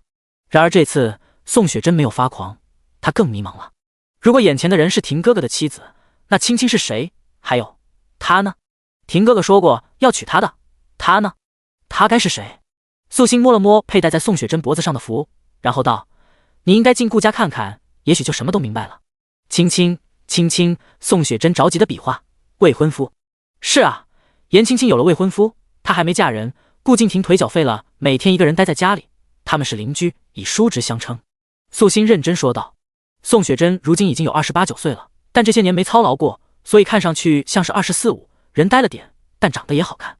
不得不说，顾敬亭是个颜控，宋雪珍、胡适还有原主，甚至包括严青青，长得都不错。素心的声音清冷又坚定，宋雪珍听了竟然没有发狂。很快，她就被家人安抚着带回屋子，但是素心的话还在脑子里不停地重复：“姑姑为什么这么在意严家姐姐啊？”宋栓子有些不解，这小子虽然聪明，但到底是个小孩子，还没那么多龌龊思想，自然想不到那方面的可能。你很快就会知道为什么的。素心看上去坏得很，这么多天了，顾敬亭和严青青还能没点进展？虽然顾敬亭腿废了，但这人向来霸道，严青青整日在眼皮子底下晃悠，必然会有些亲密相处。尤其是顾敬亭这男人，可都6年多没与女人亲密相处了，面对的还是最喜欢的心上人，即便睡不成，其他便宜也不可能少占啊。而且这几天他回家的时候，能非常明显的闻到顾敬亭身上那股子若有若无的药香。严青青这小丫头巧心思很多，还会做能避蚊虫的香料，而且那味道是全村独一无二的。宋栓子觉得素心姐姐越来越古怪了。果然啊，这人太聪明也不是好事儿，脑子里想的东西旁人都不明白，还是他这样最好了，会读书，但也没有那么多小心思。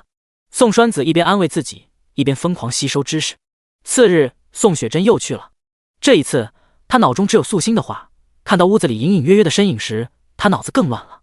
青青，是青青，他有未婚夫，有未婚夫的。婷哥哥，是我的婷哥哥，不对，不是，他不要我，他要谁？乔，不是的，青青，他抓着头发，无比痛苦。那思绪似乎也开始慢慢的完整起来，拼凑出一个惊人的想法。进去看看就知道了。他整个人发怔，盯着屋子，突然站了起来，紧接着不再控制自己的脚步，飞快地冲了进去。第51章，闯进去，知道了。宋雪珍推开外头没有阻拦效果的篱笆门，通过院子，紧接着冲进了里屋。啊！2声尖叫同时响起，在宋雪珍眼前的是以不可思议的一幕，她看到她心心念念的婷哥哥了，他坐在床上，拥着严青青，脑袋还埋在严青青的颈窝中，贪婪地呼吸严青青身上的气味。他是疯的，可他不傻，他知道这是在做什么。他们在一起了，他们一个有妻子，一个有未婚夫。严青青连忙从顾敬亭的怀里挣开，通红的脸颊上瞬间写满了慌张。不是你想的那样。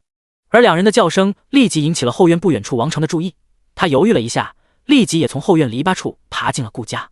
宋雪珍又疯了，她眼泪不成器地往下掉。坏女人，坏女人，你们都是坏人，为什么你要这样对我？你说过要娶我的，你当时这么对我说过，可什么都不作数了，你娶妻儿生子的，哪怕你要娶田房也轮不到我，为什么？你们是奸夫淫妇，奸夫淫妇！宋雪珍立即就喊了起来，快拦住他！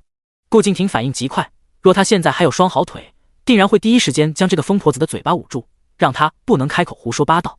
严青青呆了呆，也才反应过来，立即就去拽人。他死死拽住宋雪珍的衣服，求求你了，宋姐姐，你不要告诉别人，如果被别人知道，他的名声真就完了。爹娘会恨他，爷爷也不会再理他的。还有王成，外面还有王成，你们在干什么？王成呆了。宋雪珍又哭又笑，哈，狐狸精，他是狐狸精，他勾引婷哥哥。王成如遭雷劈，我没有。严青青连忙说道。然而王成此时看到了严青青的衣衫不整，那被扯开的衣领露出了白皙的脖颈，隐约还能看到锁骨的位置，上面赫然有一朵红梅。他没有过女人，但身为男人，没吃过猪肉也见过猪跑，知道那代表着什么。更何况严青青双颊绯红，嘴唇微肿，再想想这几天每次都是这样，他见了自己会低着头抿着嘴，微微一笑，做出害羞的样子。是了，他以为那是害羞，然而真的是吗？每天都要过来，一待就是1个时辰，他们在里面做什么？王成晕乎乎的，有些不敢相信，但又不得不相信。你相信我，我真的没有。是他误会了。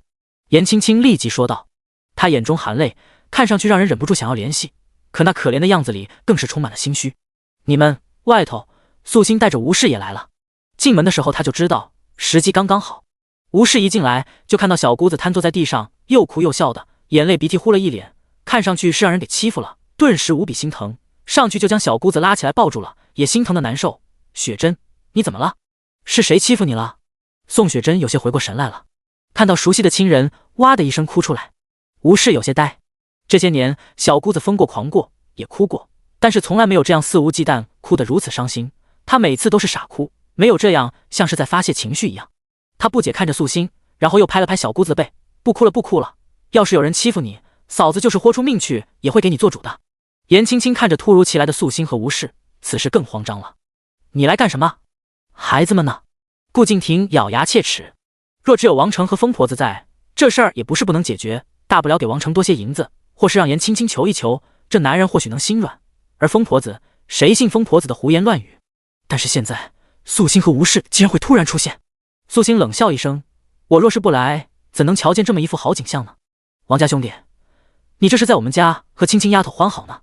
瞧瞧这丫头小嘴都肿了，你们也不知道轻一点。王成的脸色绿得发青，严青青一脸乞求地看着他，甚至他的心情越发的复杂了。如果王成帮他圆谎，即便有未婚夫妻的名头在，可不也就代表他不干净了？那若是直接被揭开真相，一家子都没法做人，他该怎么办？青青是狐狸精，青青是狐狸精，他们在一起。宋雪珍张嘴了，句句指控，嫂子，他不要我，他找狐狸精，都不要我。在这一刻，宋雪珍心里的顾敬亭有些崩塌了。他对顾敬亭的爱从10几年前就开始了，那时候顾敬亭也是这么对他的，他们会拥抱，会亲吻，除了最后一步该做的都做了，与他相拥相许的时候，他就知道自己这辈子都不能再清白的嫁给别人，所以死心塌地。他以为他不能娶是被迫的，一开始是爹爹不愿意，后来是他的孩子们不愿意，所以他们俩才会有缘无分。然而不是的，严青青不是他的妻子，他却和他做出这种事，所以顾敬亭不再喜欢他了。他们之间不是没缘分，而是他被骗了，被耍了。爹爹当年说的是真的，这个男人根本不是真的在意他。他眼里的顾敬亭是忠诚的，一开始忠于他们之间的爱情，后来他的爱被迫分给了妻子和儿女，但没关系，也有他的一份，那些他都能忍的。可是他容忍不了给别人，这样太肮脏了。吴氏心惊又欣喜，雪珍，你会好好说话了？你刚才说什么？你再说一遍。然而吴氏问完，自己呆了一下，紧接着就叫了起来，雪珍，你说的没错吧？颜青青这死丫头和顾敬亭他们不清不楚。宋雪珍一听，点头，然后埋在吴氏怀里，哭得更伤心了。顾敬亭脸色黑得难看，颜青青瘫倒在地。王成更是有些丢人又伤心，毕竟这么多天相处下来，他是真心喜欢颜青青了，可如今现实给他这样一击，他双目有些茫然，看着颜青青道：你从一开始就不愿意和我在一起，只是利用我来顾家见他，对不对？第52章，一个畜生。颜青青此时已经崩溃了，浑浑噩噩，头晕眼花，恨不得将脑袋埋进地缝里去。但他也知道，如今只能面对。颜青青虽然无耻，但不得不说，颜家对他其他方面的教导还是不错的。此时他咬了咬牙，干脆豁出去了。是，我与婷叔叔是真心相爱的，他逼不得已娶了乔氏，而我娘也非逼着我嫁给你。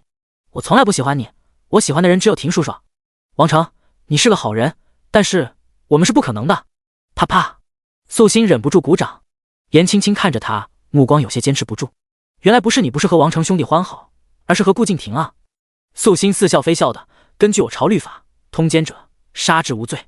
王成兄弟，虽然你们二人还没成婚，但婚书已定，此时你就算是砍死顾敬亭，最多打几个板子，下不了大狱。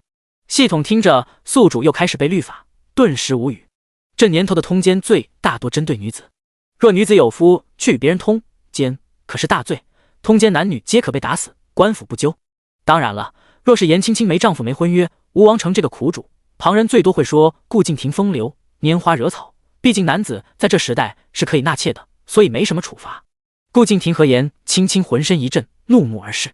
素心表情淡淡，律法这东西你们还是该了解一下的，亏得如今还没嫁人呢。若是嫁了人，官府立马便可以让你们见阎王了，都不用苦主自己动手，只要罪证确实，人人可诛。不过既然你们是真心相爱，如今我就不多奉陪了，你我写下和离书，过了官府，从此一别两宽。素心说着，直接将和离书掏了出来。吴氏看呆了，妹子，你怎么还提前准备好了？难道你早就知道了？是啊，早先让他签下这和离书，他还不愿，没想到是想要吃着碗里的，看着锅里的呀。素心静静的，一点都不伤心，甚至内心很高兴，可算是不用再整日面对这人了。顾敬亭想要将颜青青清清白白的娶进门，门都没有。素心接连几句将顾敬亭气得不行，你非要在这个时候落井下石？乔氏我有什么对不起你的？自你嫁进门吃喝不愁，不过是和孩子们有些矛盾而已，至于记恨到现在还带着人过来看笑话。顾敬亭恨极了，他不蠢，想想最近素心经常带着孩子不归家，今日却突然一改常态，在这个时候出现，定然是算计好了的。吃，素心讽刺一笑，你不愿意和离？顾敬亭胸口一堵，不愿。他更想丧偶，但事实能行吗？如今这事儿被人瞧见了，定然会传遍全村。若不和离娶了青青，那青青要么会被人逼死，要么也会被颜家随便找个官夫嫁了。颜青青此刻则是又惊又怕，但有几分期待，自己可以嫁给婷叔叔了。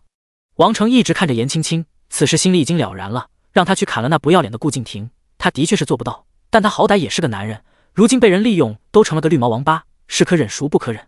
今天回去之后，我会将此事如实告诉长辈和媒婆，让人前来退婚。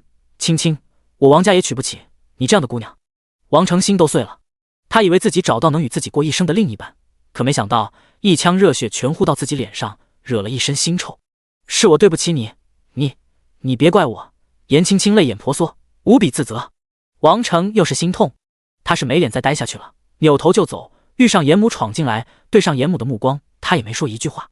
严母心慌极了，心跳得厉害。进门之后，瞧见了地上女儿，顿时整个人都要晕了。吴氏厌恶顾敬亭这副勾搭小姑娘的样子，对颜青青反倒没那么多讨厌，所以看见严母，只是道：我家这小姑子当初年轻的时候就已经被顾敬亭摆过一道了，当时全村上下谁不知道。最后雪珍被毁了一生，她呢，洞房花烛一连串生了7个，本以为她年长些也该能做个人了，如今却连隔壁的侄女都不放过，还算是个人吗？严家嫂子，我看你可要小心些，可别好好的闺女被这畜生欺负了，最后也和我家雪珍一样赔上一辈子。他拍拍屁股，再去找了旁人。雪珍，走，嫂子带你回家。吴氏也觉得这地儿脏极了，而且他现在也明白了，素心带着他过来干什么。既然是捉奸，目的达到了，这消息便不能只他一个知道，里长那边也要说一说的。这可是事关全村民生的大事，而且素心要和离，顾敬亭这狗东西定然舍不得赔偿，里长来了也能替素心做主。故而吴氏走得也快，回去之后立即将小姑子安排给家里人，便去了里长家里报信。严母头晕目眩，哭都哭不出来。他这女儿好狠的心啊，竟然骗他说是与王成一起出门了，结果竟然又跑来顾家了。不用别人多说，他就知道发生了什么。他女儿的清白已经维护不了了。严母心中恨啊，10几年的邻居，就没想到顾敬亭是这样一个畜生。兔子还不吃窝边草呢，一个整日叫他叔叔的小姑娘，他也能下得去手。严母也不知道哪里来的力气，咬牙切齿地冲了上去，冲着顾敬亭的脑袋便使劲地捶打起来。畜生，你这个畜生，你毁我女儿啊！顾敬亭根本反抗不了，脸上立即就被抓出几道血痕来。严青青一看也吓坏了，连忙冲上去拉住严母：娘，你不要这样对婷叔叔，你要怪就怪我好了，是我喜欢他，是我勾引他的，你不可以欺负婷叔叔。娘，我求你了，我们是真心相爱的。严青青哭得厉害，眼泪都模糊了双眼。顾敬亭本想伸手拽住严母那不停挥打的手腕，但看到严青青如此难过，便忍耐了下来。娘，我不许你碰她。不可以。严青青阻拦不了，亲眼看着婷叔叔被薅下了一把头发，心都拧了起来，立即用大了力气将严母扯到了一边去，然后挡在了顾敬亭的面前，张开了手臂，一脸的悲壮。第53章求成全。严青青那一扯，直接将严母甩到了一边。严母一个踉跄，竟然直接摔到了地上。她震惊地抬起头，对上女儿那坚定不移的双目，不敢相信自己亲手养大的宝贝女儿，如今会站在她的对立面，亲手推倒她。他们已经要和离了，为什么我不可以嫁给他？娘，如果你不想要女儿去死，就不要再拦着我。我和婷叔叔是真心喜欢的，比乔氏要早得多。是乔氏挡在了我们中间，而且婷叔叔和乔氏压根就没有圆房，就当乔氏不存在就可以了啊！严青青理直气壮，好似响亮的声音可以让自己有更多的勇气。严母惊呆了，她不敢相信这样一个厚颜无耻的人是她养大的女儿，如此绝情，如此狠心。严母浑身发抖，好似置身于冰窟之中。素心就站在门口，静静的。顾敬亭冷冷看着他：现在你满意了？我逼着你们苟合了？素心眉头一挑，自己管不住下半身，如今事情败露怪到我头上来，你还是一如既往的不要脸。你话不要说的那么难听，这一切还不是你这个妻子做的不好。顾敬亭咬牙切齿，突然有些后悔，他真的不想看见青青如此难过。如果乔氏能做个称职的妻子，那他一定不会和青青在一起的，哪怕他们相互喜欢，也会将这份情谊隐藏起来，绝对不会迈出这不堪的一步。呵，素心对顾敬亭的无耻又有了新一个高度的认知。顾敬亭，你现在就是个通奸犯，有脸责怪我做的不好？我就算没当个好后母，可也还是个人，而你可就不算是了。顾敬亭冷冷地看着他，然而素心却很淡然，慢条斯理地说道：前些日子我可是给你机会做出选择了，要是那时候你选和离，不过就是在和离书上写明是你顾家的错，顾家的名誉是没了，可好歹也能保住一个严青青，和离之后也未必不能顺其自然取得美人归，可你贪心，想要左拥右抱，这才毁了严青青，不是吗？严青青有些震惊，你提过和离？不可能，你怎么能舍得离开婷叔叔？那如果早些日子他们就提和离了，那为什么婷叔叔不愿意？他有些伤心的回过头来看顾敬亭。顾敬亭被心上人的眼神刺激到了，你别听他胡说，我没想过要左拥右抱，我心里是只有你。那你怎么当时不愿意和离呢？莫不是对我余情未了？素心厚着脸皮故意说道。顾敬亭咬牙切齿，他是想杀人。青青的名誉，他和孩子们的名誉，他都想要，所以那时才不和离。可这话他能说吗？只能打落牙齿往肚子里吞。乔氏，顾敬亭恨不得将眼前的人活剐了。我在呢，用不着如此大声。素心白了他一眼，把自己说的那么痴情，谁信呢？真若是痴情，你会让胡氏7年生7个？明知道3胞胎耗元气之后还让他继续生，最后胡氏难产而死，就是你的痴情？若你真喜欢严青青，娶我之前为何不去问问他的意思？男未婚女未嫁，你不试试怎么知道他对你有没有想法？非要等到成婚之后再眉来眼去，不甘心的将人占为己有，你这不是痴情，是犯贱。素心话说的极为难听，可他哪一句话说错了？但凡疼妻子的男人，看见妻子生一个孩子时死去活来的样子，恐怕就已经心疼的要受不了了，便是为了传宗接代，3两个子嗣也够用。顾敬亭得了7个，胡氏死了，他守了6年，得了个痴情名声，可也不想想害死胡氏的是谁？乔氏，你给我闭嘴！顾敬亭像是一只被拔了毛的老虎，已经气得张牙舞爪了。他抄起身边的东西就冲着素心扔了过去，然而他人坐在床上，身边自然也只有枕头，那软绵绵的东西还没碰到素心，就已经落在了地上。严母听了素心这些话，也怕了，立即爬起来拽着严青青的手腕：你跟我回家，就是嫁猪嫁狗，我也不允许你嫁给他。乔氏说的一点都没错。顾敬亭从前是孤儿，自打成婚之后才搬到他家隔壁做邻居的。仔细想想，顾敬亭对胡氏真的好吗？他偶尔进山都不放心胡氏一个人在家里，虽然从不打骂，但也很少会帮着胡氏干活。每次顾敬亭回来，胡氏都会憔悴很多，一看就是夫妻房事过多导致的。那脖子上总也少不了些痕迹，严重的时候路都走不动。虽说那事儿也算是夫妻恩爱，但过于恩爱那就是不知节制。顾敬亭爱的真是他女儿，而不是他年轻的朝气。我不要，我的事情我自己做主。严青青现在也倔强的像头牛，从前亭叔叔还年轻，不知道生孩子会那么损耗身体的，他又不是大夫。再说了，长辈们也都说多子多福好啊，你和爹还有爷爷不也希望家里有很多孩子吗？只是你们不能生而已。严母又被扎心了，不能生，女儿这是往她伤口撒盐啊。她和丈夫的身体明明好好的，可不知道为什么这么多年就是没法再生出孩子来。就这么一个女儿，竟还如此气人。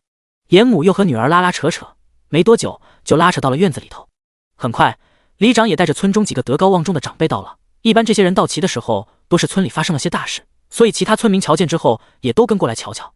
严母看到这么多人，那真是灰心丧气，但也清楚事儿都做出来了，还想瞒着，真是瞒不动了的。想想家里的老人，严母管不了严青青，只能先回家将事情和老爷子说一声，免得回头老爷子受不了。很快，顾家院子里坐满了人，顾敬亭也被人抬了出来。素心再次将和离书摆出来，里长几个族老看了看，一脸的凝重。顾小子，吴氏说你与严家姑娘不清不楚，可有其事？首先还是要问一声的，免得里头有什么误会。最好是有误会。然而顾敬亭认了，是我与青青两情相悦，还请里长和村老们成全。第54章名正言顺。看到里长和村老们眼神不善盯着顾敬亭，严青青跪在了顾敬亭旁边。如果不能和亭叔叔在一起，我宁愿去死。里长呼吸一滞，实话说，这事儿传出去，那就是村中极大的丑闻。严青青可是定了亲的，最近还跟着那王成满村子晃悠，好些人还打趣说他们俩还没成婚就如胶似漆，将来成婚了肯定无比恩爱，3年抱俩。结果才几天，严青青就和顾敬亭生死相许了，这不是胡闹吗？顾敬亭，你可是有妻室和孩子的，你做父亲的其身不正，可知道会给孩子带来多大的影响？你家大丫如今可都12岁了，马上就能相看人家，现在还有谁家敢娶？里长觉得这人脑子怕不是坏了，都要30的人了，竟和那10几岁的小少年一样冲动。7个孩子如今还在山上砍柴呢。如今顾敬亭听到这话，面色有一点点的动容，然而目光扫到旁边卑微虚弱的严青青脸上，顿时又下了决心。我家明一是个好姑娘，若是有人家因为我的事情看不上明一，那这样的人家我们也不屑要。里长心里也气，这是当爹的能说的话吗？这混蛋事儿要是出在别人身上，进猪笼都不为过。只是顾敬亭要是死了，顾家7个孩子没人照顾，将来完成养成混混了怎么办？对村子也不好。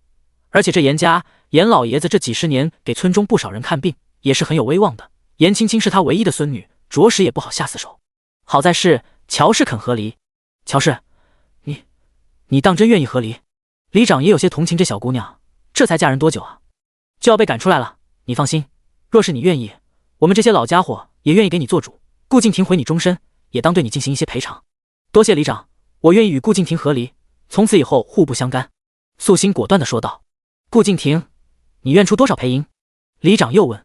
顾敬亭有些不乐意，在他看来，乔氏这样的女人被休了都不为过，如今能和离已经不错了，还想要银子，想得美。他沉默了，而里长也不傻，能看出他是什么意思，顿时更气。今日你们做出这伤风败俗的事情，本就不占理，你还想将直接乔氏赶出门？你要是真敢这么做了，往后你和严氏也甭想在这村子待了。乔氏再不好，人家可没干出这勾搭人的事情来。10两。顾敬亭咬牙切齿，之前我断腿的时候，他从别人手里拿了20两赔偿，那银子我也不要了，归他所有。这么多银子也算大方了吧？若往后乔氏还敢找青青麻烦，就别怪他不客气了。李长舒了口气，乔氏，你觉得呢？素心点了点头，可以。他这会儿乖巧得很，对比之下，几乎所有人都觉得他遇上顾家真是倒了大霉。既如此，你们签下这和离书吧，老头我就来做个见证人。里长无奈道。顾敬亭却不高兴，赔偿给了，但和离书不能这么写，这和离书上可是将所有的过错都推给他了。里长拿着和离书仔细看了看，也有些惊讶。你们成婚这么久都没同房，上头写的是顾敬亭心中有人，故而不能人道，且顾家妻子异常顽劣，虐待后母，实属难熬，故而和离。大家伙听了也都很吃惊。乔氏生得多好看啊！嫁进门的时候还不觉得很美，但如今再看，唇红齿白，端庄大气，只是肤色还没养白。若白点，说她是大户人家的姑娘都有人信。这上头写的都是事实。如今你我和离，短期之内会有人觉得是你之过，是我无辜受害。可时间久了，就怕有些人不分是非，颠倒黑白，倒不如现在便白纸黑字写明白，免得以后还要扯皮。你若是不愿意签，那我也不勉强，反正我待在顾家也不错，就当是个落脚之地，当7个孩子一辈子的后娘也可。将来他们有出息了，若敢不孝顺我，我就去官府告他们。素心很有底气，如今他捏住的可是严青青和7个小崽子。顾敬亭想上天，将他拉下来摔死。既然从未圆房，那这说辞也不算过分。里长想迅速了结了此事。那7个孩子想用蘑菇毒死后娘的事儿，他也听说过，所以他们也不无辜。顾敬亭很郁闷，如今所有人都站在乔氏那边，不低头恐怕不行了。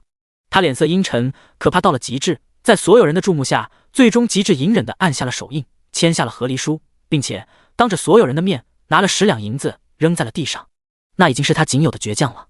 素心看着地上的银子，笑了笑，淡然地走过去，将银子捡了起来，丝毫没有被打击到自尊，反而大大方方地说道：今日得里长和村老们做主，素心才能从火坑中跳出来，感激不尽，也没有别的东西能报答的，便将这30两银子赠与村中修桥铺路，略尽绵力。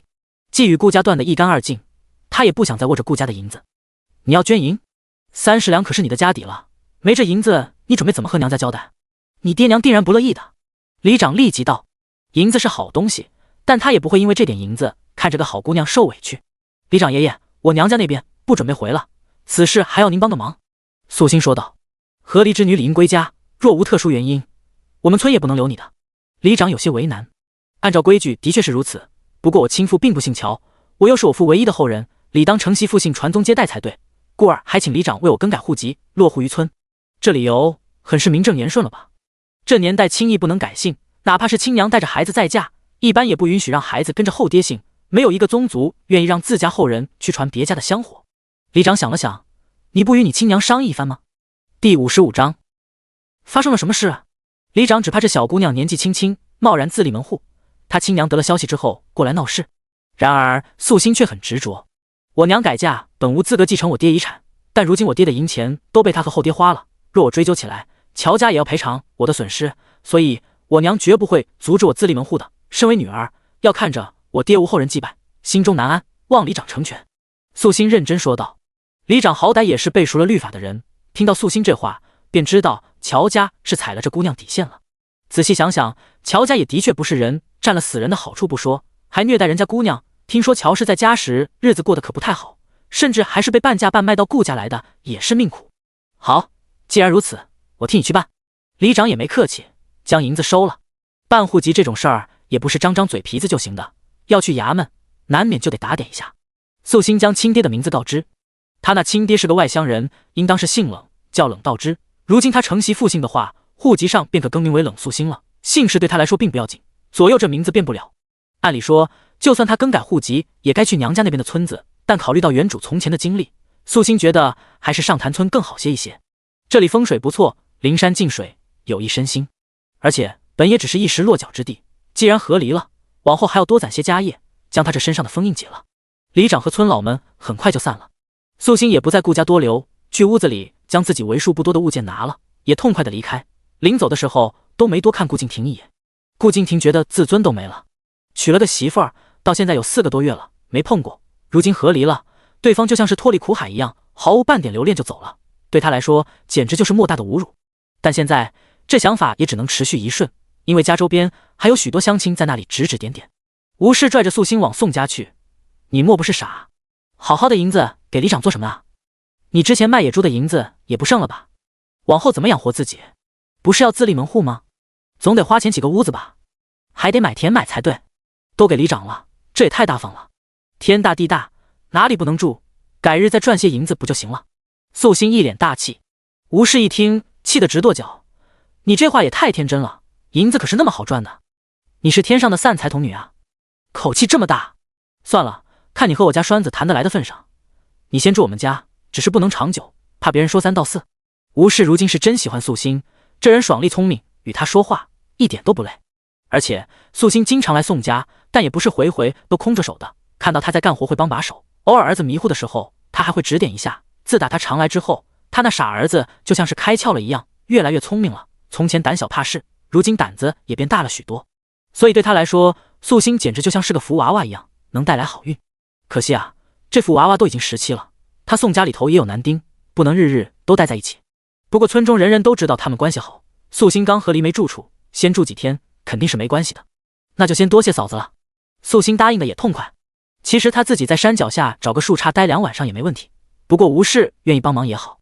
你叫我嫂子，栓子叫你姐姐，这成什么了？吴氏都有些无奈，但也没有掰正这称呼。素心去了宋家，宋家人还挺热情的。宋家2个老人家都很通情达理，也顾念着素心之前帮着宋栓子的人情，收拾出一间屋子来，甚至还准备了挺丰盛的饭菜招待，十分客气。再加上今儿宋雪珍的状态和从前不同，也让2个老人家很是欣喜，全当是庆祝了。只是宋雪珍这糊涂病有些年头了，想要好全乎还是比较难的，还要带着定魂符一段时间才成。而此时严家那边简直是天都塌了，被戳破了窗户纸，严青青也不装了，干脆不回严家，直接赖在顾家不走了。他也怕回去之后再被关起来，所以狠心装作不知道严家的情况。严家老爷子知道实情之后，当场气晕。天才黑的时候，严父便急匆匆的出去找大夫了，自家的护心药甚至都吃了1颗，生怕老爷子直接被气死。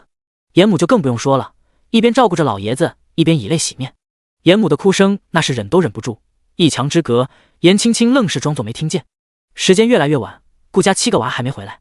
顾敬亭担心是素心将孩子害了，所以很是担心，便又让严青青出去找孩子。严青青答应的也痛快，立马就去大家伙常去的砍柴的地方寻人，果真瞧见几个孩子窝在一棵大树下。你们怎么不回家？严青青觉得很奇怪。7个孩子看他来了，也同样震惊。顾明一立即说道：后娘不知道哪里去了，他没来，咱们不敢回。一看到孩子们这么乖，严青青心都软了。你们不用怕他了，你们爹今天已经和乔氏和离了。7个娃一听，震惊之余又无比欣喜。顾明一更是直接蹦了起来：真的？爹真的不要他了？那我们以后是不是不用出来砍柴了？青青姐，你看我这手最近都被磨出好多水泡来，长茧子了。何止是手啊，肩膀上也磨出一层，太惨了。顾明武和顾明禄、顾明奇也一样高兴，围着严青青叽叽喳喳的确定着这件事。而3胞胎则聪明很多，立即感觉到事情不太寻常。爹说过，再过段日子再解决掉乔氏的。他们人虽小，但也隐约觉得爹说的解决并不是和离的意思，只是他们不敢确认而已。但现在为什么他们突然就分开了？青青姐，今天我们家里发生了什么事？爹怎么会和他和离呢？顾敏尔认真的问。第56章完成任务。严青青闻言有些心虚，她吐了口气，壮着胆子：怎么了？和离不是挺好的吗？你们担心什么啊？顾敏尔皱着眉头：爹之前说过，等他好了再和离的，是不是今天乔氏又做了什么爹忍耐不了的事情，所以才会突然改变决定？严青青不知道怎么说，她总不能告诉这几个孩子是乔氏发现了她和顾敬亭亲热吧，那样太难为情了。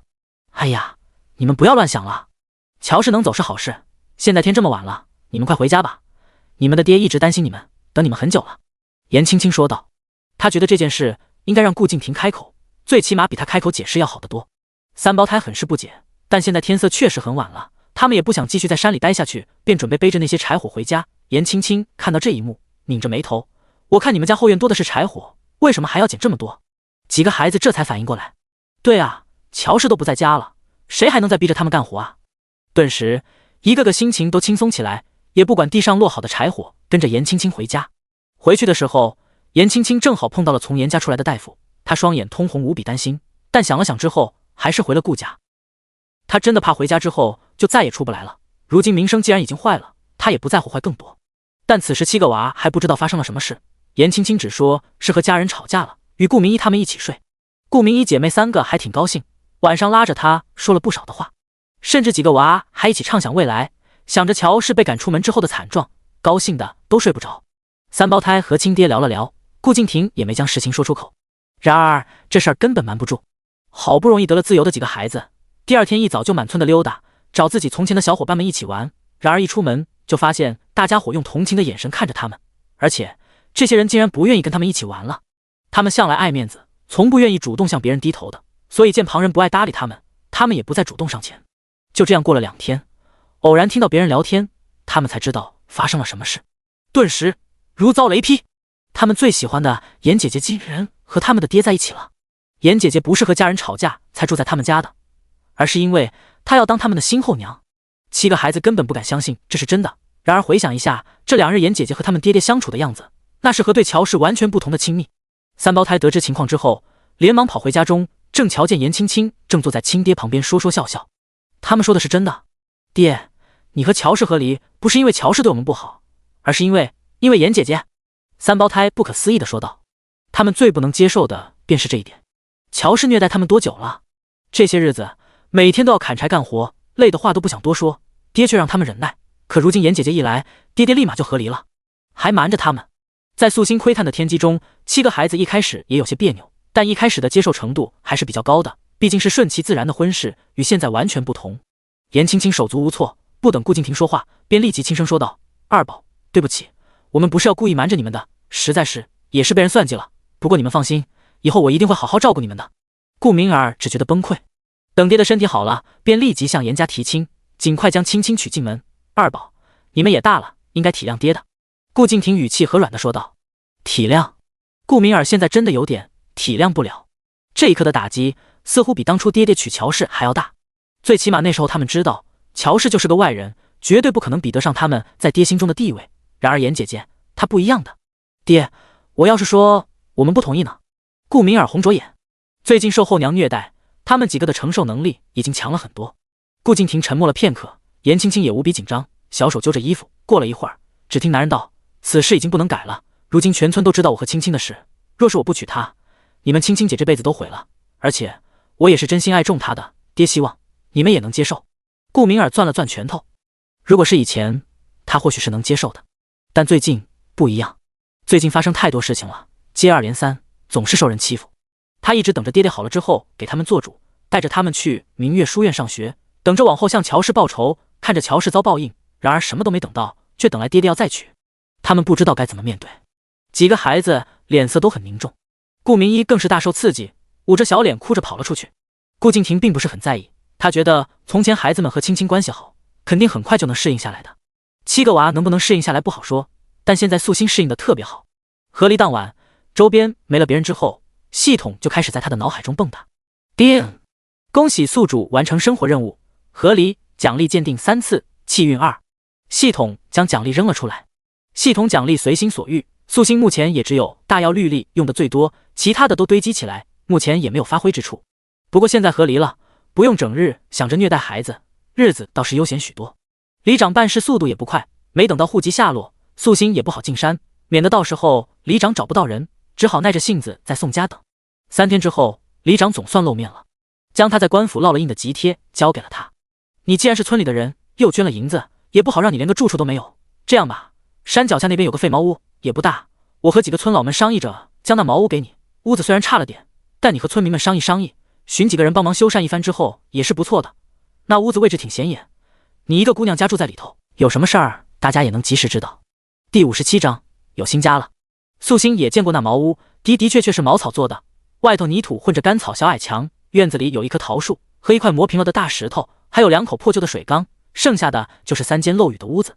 茅屋所处之地还算高的，后头多走几步便是浅水地。若按照银子来算，那屋子之所以能空置下来，便是因为不值钱。第二略有些潮，虽是在山脚下，但不是去山上的必经之路，所以十分僻静，能一眼看见，可毕竟荒废已久，若是想要过去，还要经过不少杂草地。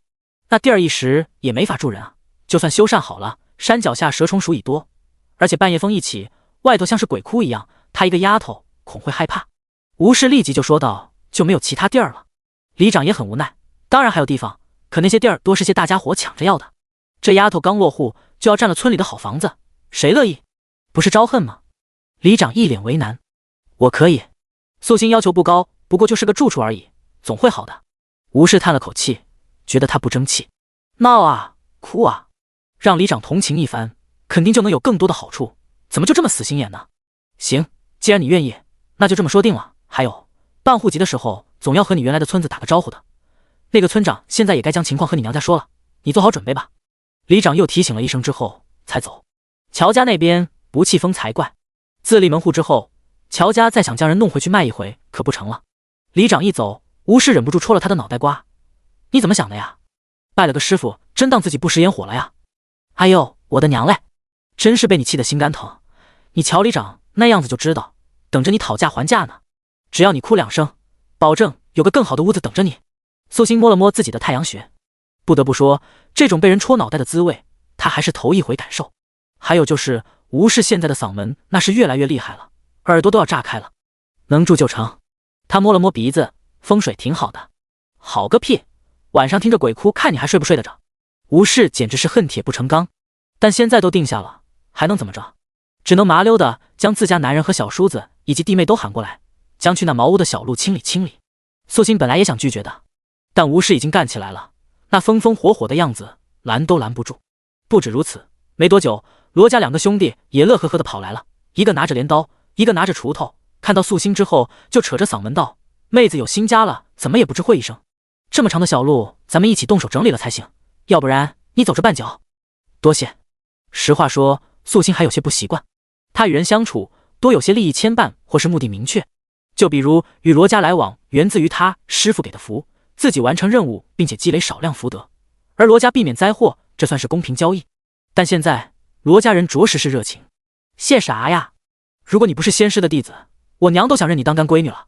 顾家那不要脸的干出那种见不得人事儿，妹子你也别伤心，天下男人多的呢，改日就让我娘去找媒婆帮你相看相看，保准比顾静婷好得多。罗老大那是一点都不拿素心当外人。当啥外人？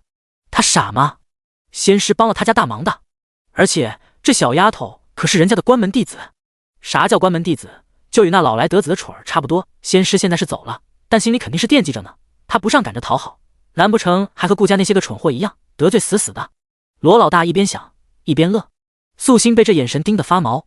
大家伙都帮忙干活，素心也不好闲着，也去自己的新房子里收拾收拾。站在新家里头，更觉得这地儿不错，空气中草木的清香无比浓郁，能看到村中热闹，但又不会特别吵。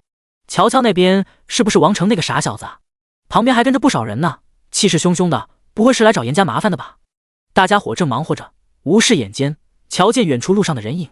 这话一说，罗老大他们也不干活了，一个个伸着脑袋看。八成是那个王成是老实人，能忍下严青青退婚的事儿，但他家里人哪能忍？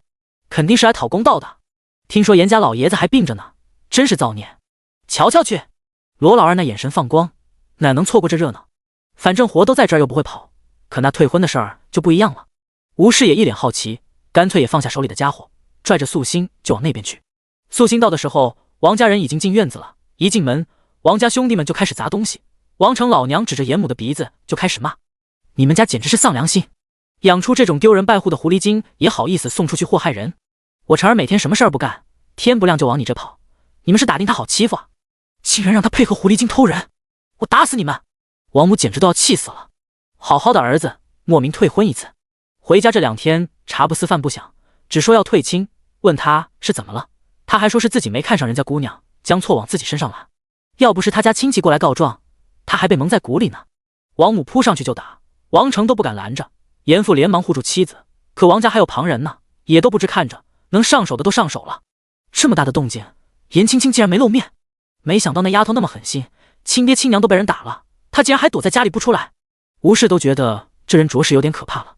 素心也有些吃惊，毕竟天机中严青青可是个孝顺姑娘，而且严青青这10几年对父母的表现确实也很不错，比顾明一勤快体贴多了。如今藏起来，确实让他难以理解。又或者说，他是怕这个时候露面会将人引去顾家，但他不会这么天真的以为顾静婷也能躲得过去吧？你这个没用的东西，奸夫都欺负到你头上来了，你都不敢反抗，老娘养你有什么用？是不是隔壁这家？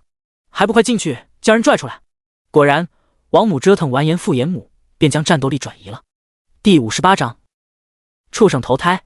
王成那日回去就让家里人来退亲了，一家子都被蒙在鼓里。如今猛然得知真相，王母哪能受得了？这会儿不将严家和顾家闹得天翻地覆，定然不罢休的，气势汹汹的又踹开了顾家的门。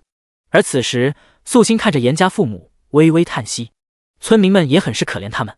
严母脸上被抽了好几个巴掌，头发都被薅掉了不少，散落在地上。严父也是鼻青脸肿，一个大男人，如今都忍不住哽咽的哭。但这事儿确实是严家的错，村民们都不好拦着，只能眼睁睁瞧着这父母二人承担严青青偷情的后果。严母目光茫然，她活了近40年，一直过得很是体面，哪怕她不似别家那样儿女众多，但公公不催，丈夫不闲，从未有一次像今日这般狼狈又难堪，甚至连挣扎的勇气都没有。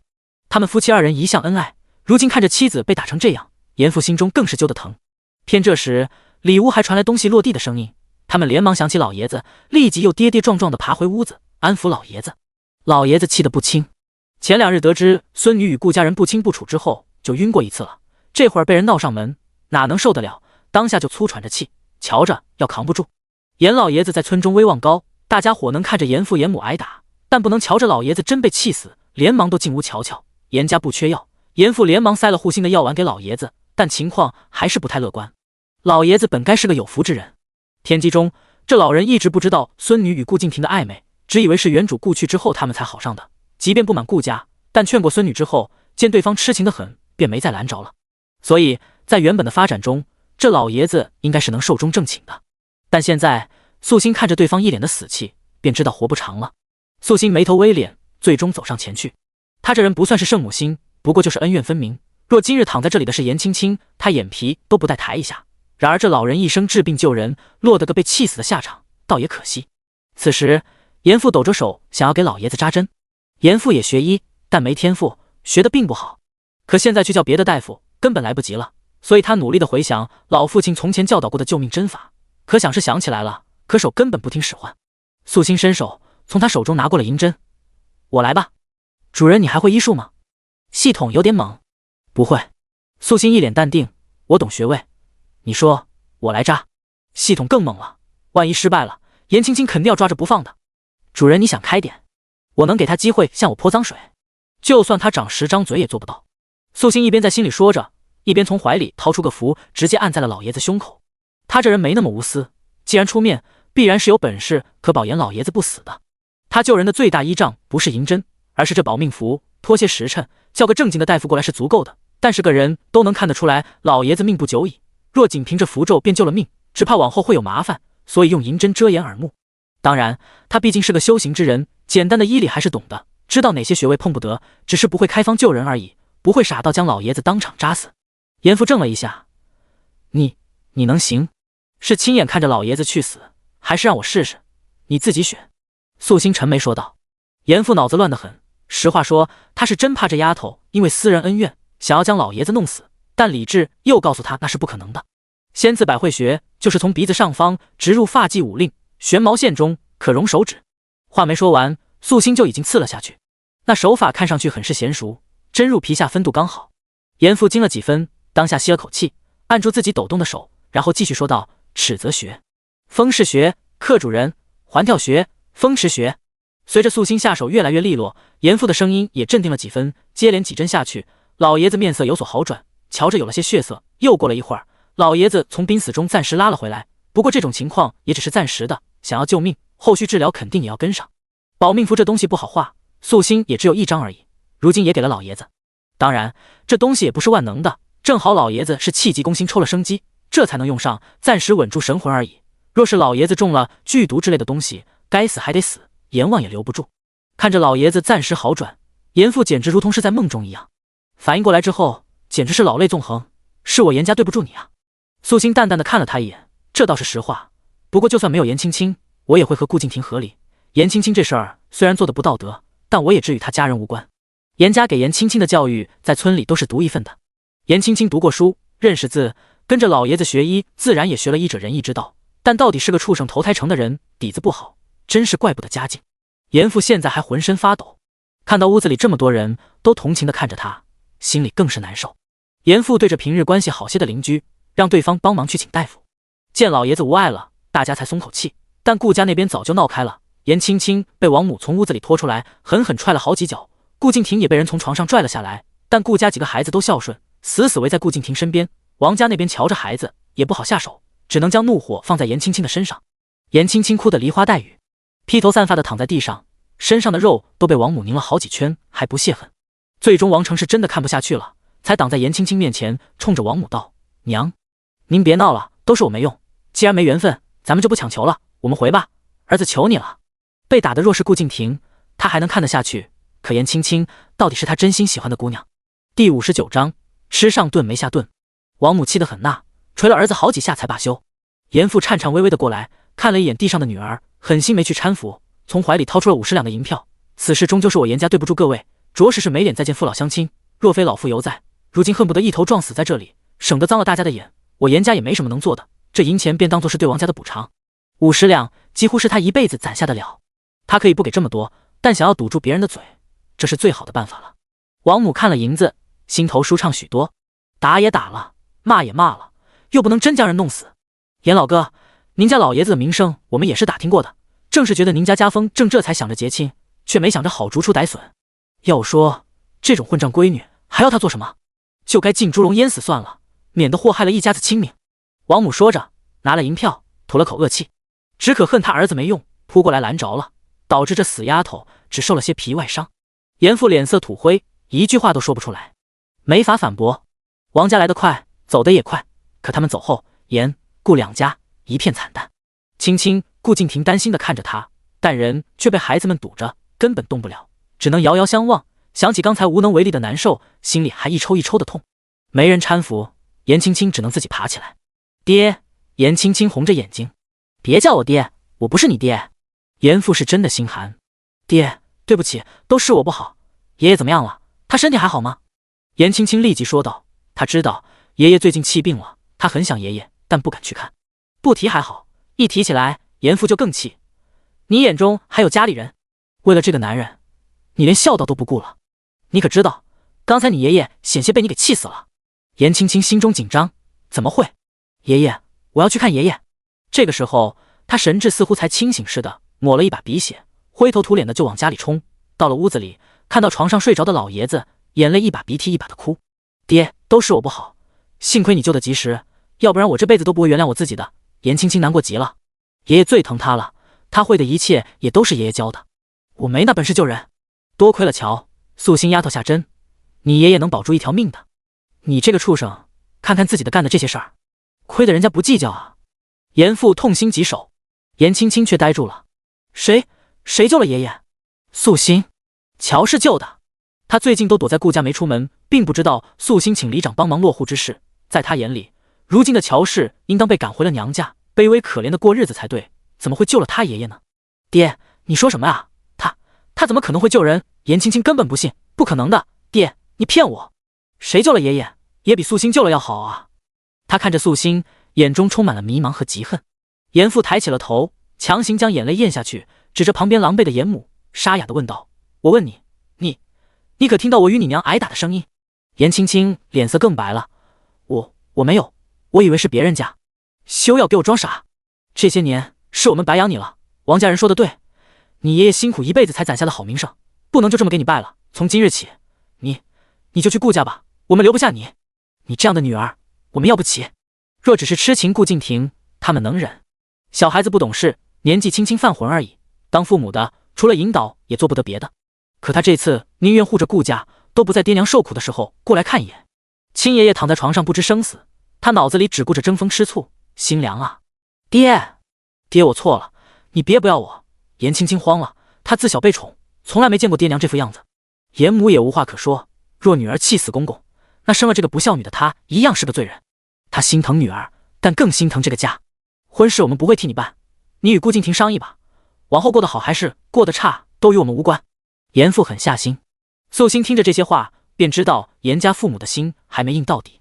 如今他们最大的怒火，便是让严青青不风光的嫁出去而已，但婚后依旧日日都能见到。随着时间的流逝，今日之事自然会慢慢淡忘，到时候他们为了女儿考虑，依旧会照料着顾家上下。原本的天机中，严青青能和顾敬亭的生活越发完美，多也是有严家父母在后头照料大小事务。不过这是严家的事情，他不会多管。救严家老爷子是他自己修心之故，已经是最底线了。对严青青来说，这已经是他从未听过的最狠心的话了，跪在地上哭得厉害。村民们也实在不想看着这场景，也怕严家人觉得难为情，这才都陆陆续续的离开。素心走的时候，顾家几个孩子正好也还在院子里，目光直勾勾的盯着他。刚才的闹剧让他们觉得很没面子。爹，你可以不娶严姐姐吗？真的太丢人了。你看乔氏，他都来看热闹的了，顾明一真的受不了。别说气话，今天若不是我的腿动不了，怎会让青青受这么大的委屈？顾敬亭心里更不好受。爹，你刚才就没看到乔氏那副嘴脸吗？他一个被赶出门的人，竟然赖在咱们村子不走，不就是想要看咱们的笑话吗？顾明山也气哼哼的。顾敬亭也觉得尊严丢得一地都是，都快捡不起来了，但他又不想低头。他想留在村里随他就是，他不过就是个村妇而已。而你们将来只要好好读书，便有可能做举人、做进士、做官，何必将他放在眼里？管他如今是乔氏还是冷氏，是乔大丫还是素心，早晚有一天会让他为自己所做的事情付出代价。顾敬亭这么一说，几个孩子想了想，心里也舒坦了一点。爹说的对，乔氏会做什么？运气好打到个野猪卖了钱，但不可能每次运气都这么好的，以后肯定是吃上顿没下顿。第60章，穷的叮当响。顾明儿目光里多了许多期待，好似已经看到了素心饿死村口的那一天。咱们村还有几个游手好闲的混混呢。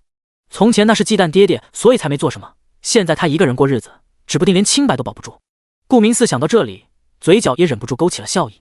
对，他自己又算什么好东西？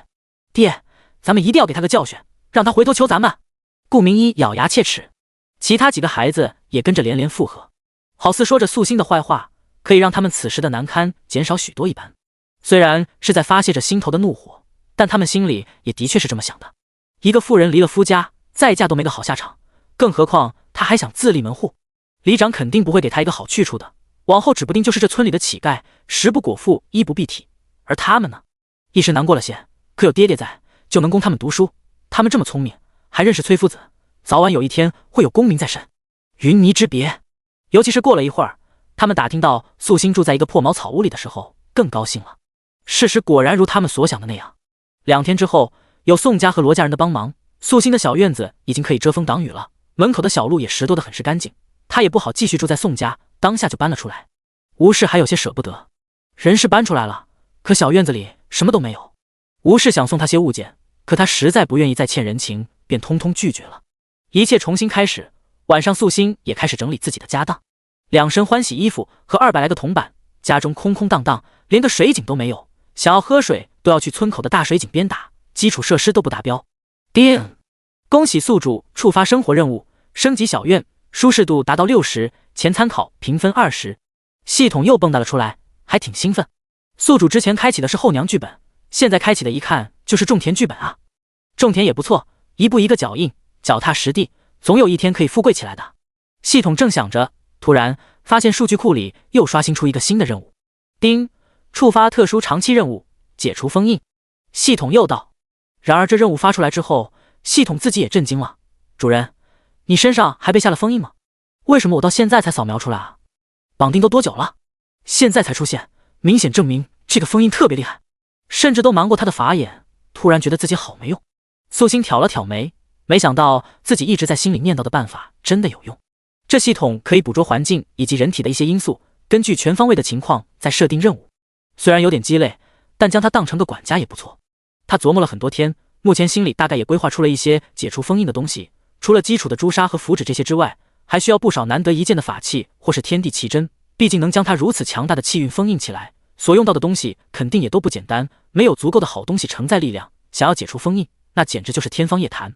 需要银子，多多的银子。看着手里的208个铜钱，素心陷入了沉思。第二天，素心拿着这200多个铜钱去了城里的铁匠铺，回来的时候手里多了个4把形状不同的钻子，也就是雕刻用的刻刀。除此之外，还有1把斧头。只这5个工具就将他的铜钱都花完了。总觉得宿主还不如去打野猪呢。素心在门口扯了些藤条，花了不到半个时辰编织了个箩筐，紧接着便拎着斧头进山了。主人编筐的手艺很好，这样的箩筐放到集市上卖，应当也能卖3文钱一个。周边藤条很多，原料成本几乎为0，宿主不考虑一下吗？系统话痨起来。宿主编织的手艺的确很利落，而且还尽善尽美。简单的箩筐上竟然还有些花样，都比得上村里的老手艺人了。而且他速度还快，用心的话，一天最少也能做出10来个，赚的不多，但一天出去吃喝，应当也能攒下20文吧。在村里也不算少了。素心不搭理他，走着之前进山时走过的那条路，周边植被都被他记得很清楚，所以此次目的也十分明确。外山没有名贵的木材，但普通的春木、野核桃树、香樟树这些还是挺常见的。他这次也没奔着狩猎去，而是捡了些普通的野菜和菌子，然后砍了2棵不大不小的树拖了回去。对他来说，狩猎赚钱的确是快，但这副身体能用的气运太少，偶有一次解决燃眉之急还行，若是多造杀孽就不合适了。连续几天，素心都躲在茅屋里不出门了，吃得无比朴素，有空便对着那些木头下刀子。宋栓子偶尔会过来瞧一眼，但最近素心已经将他能学的书都学了，所以他也没什么可教的，只是过来瞧瞧他有没有被饿死而已。见他日日清汤寡水，宋栓子都觉得他可怜，可他送来的饭菜却都被素心挡了回去。这次送上门的菜馍素心还是不要，宋栓子总算是忍不了。素心姐姐，你整日吃的东西一点油水都没有，用的锅具竟然还是自己和泥巴做出来的，这样的日子多苦呀！你就不要逞强了。这2日那顾明一在村里和小孩子们聊天，都说你活该，离了顾家要饿死，你就吃了吧。宋栓子都忍不住心疼，拿她当亲姐姐待了。素心闻言有些乐了，你觉得我吃这些是没钱买？难道不是？系统都忍不住嘀咕。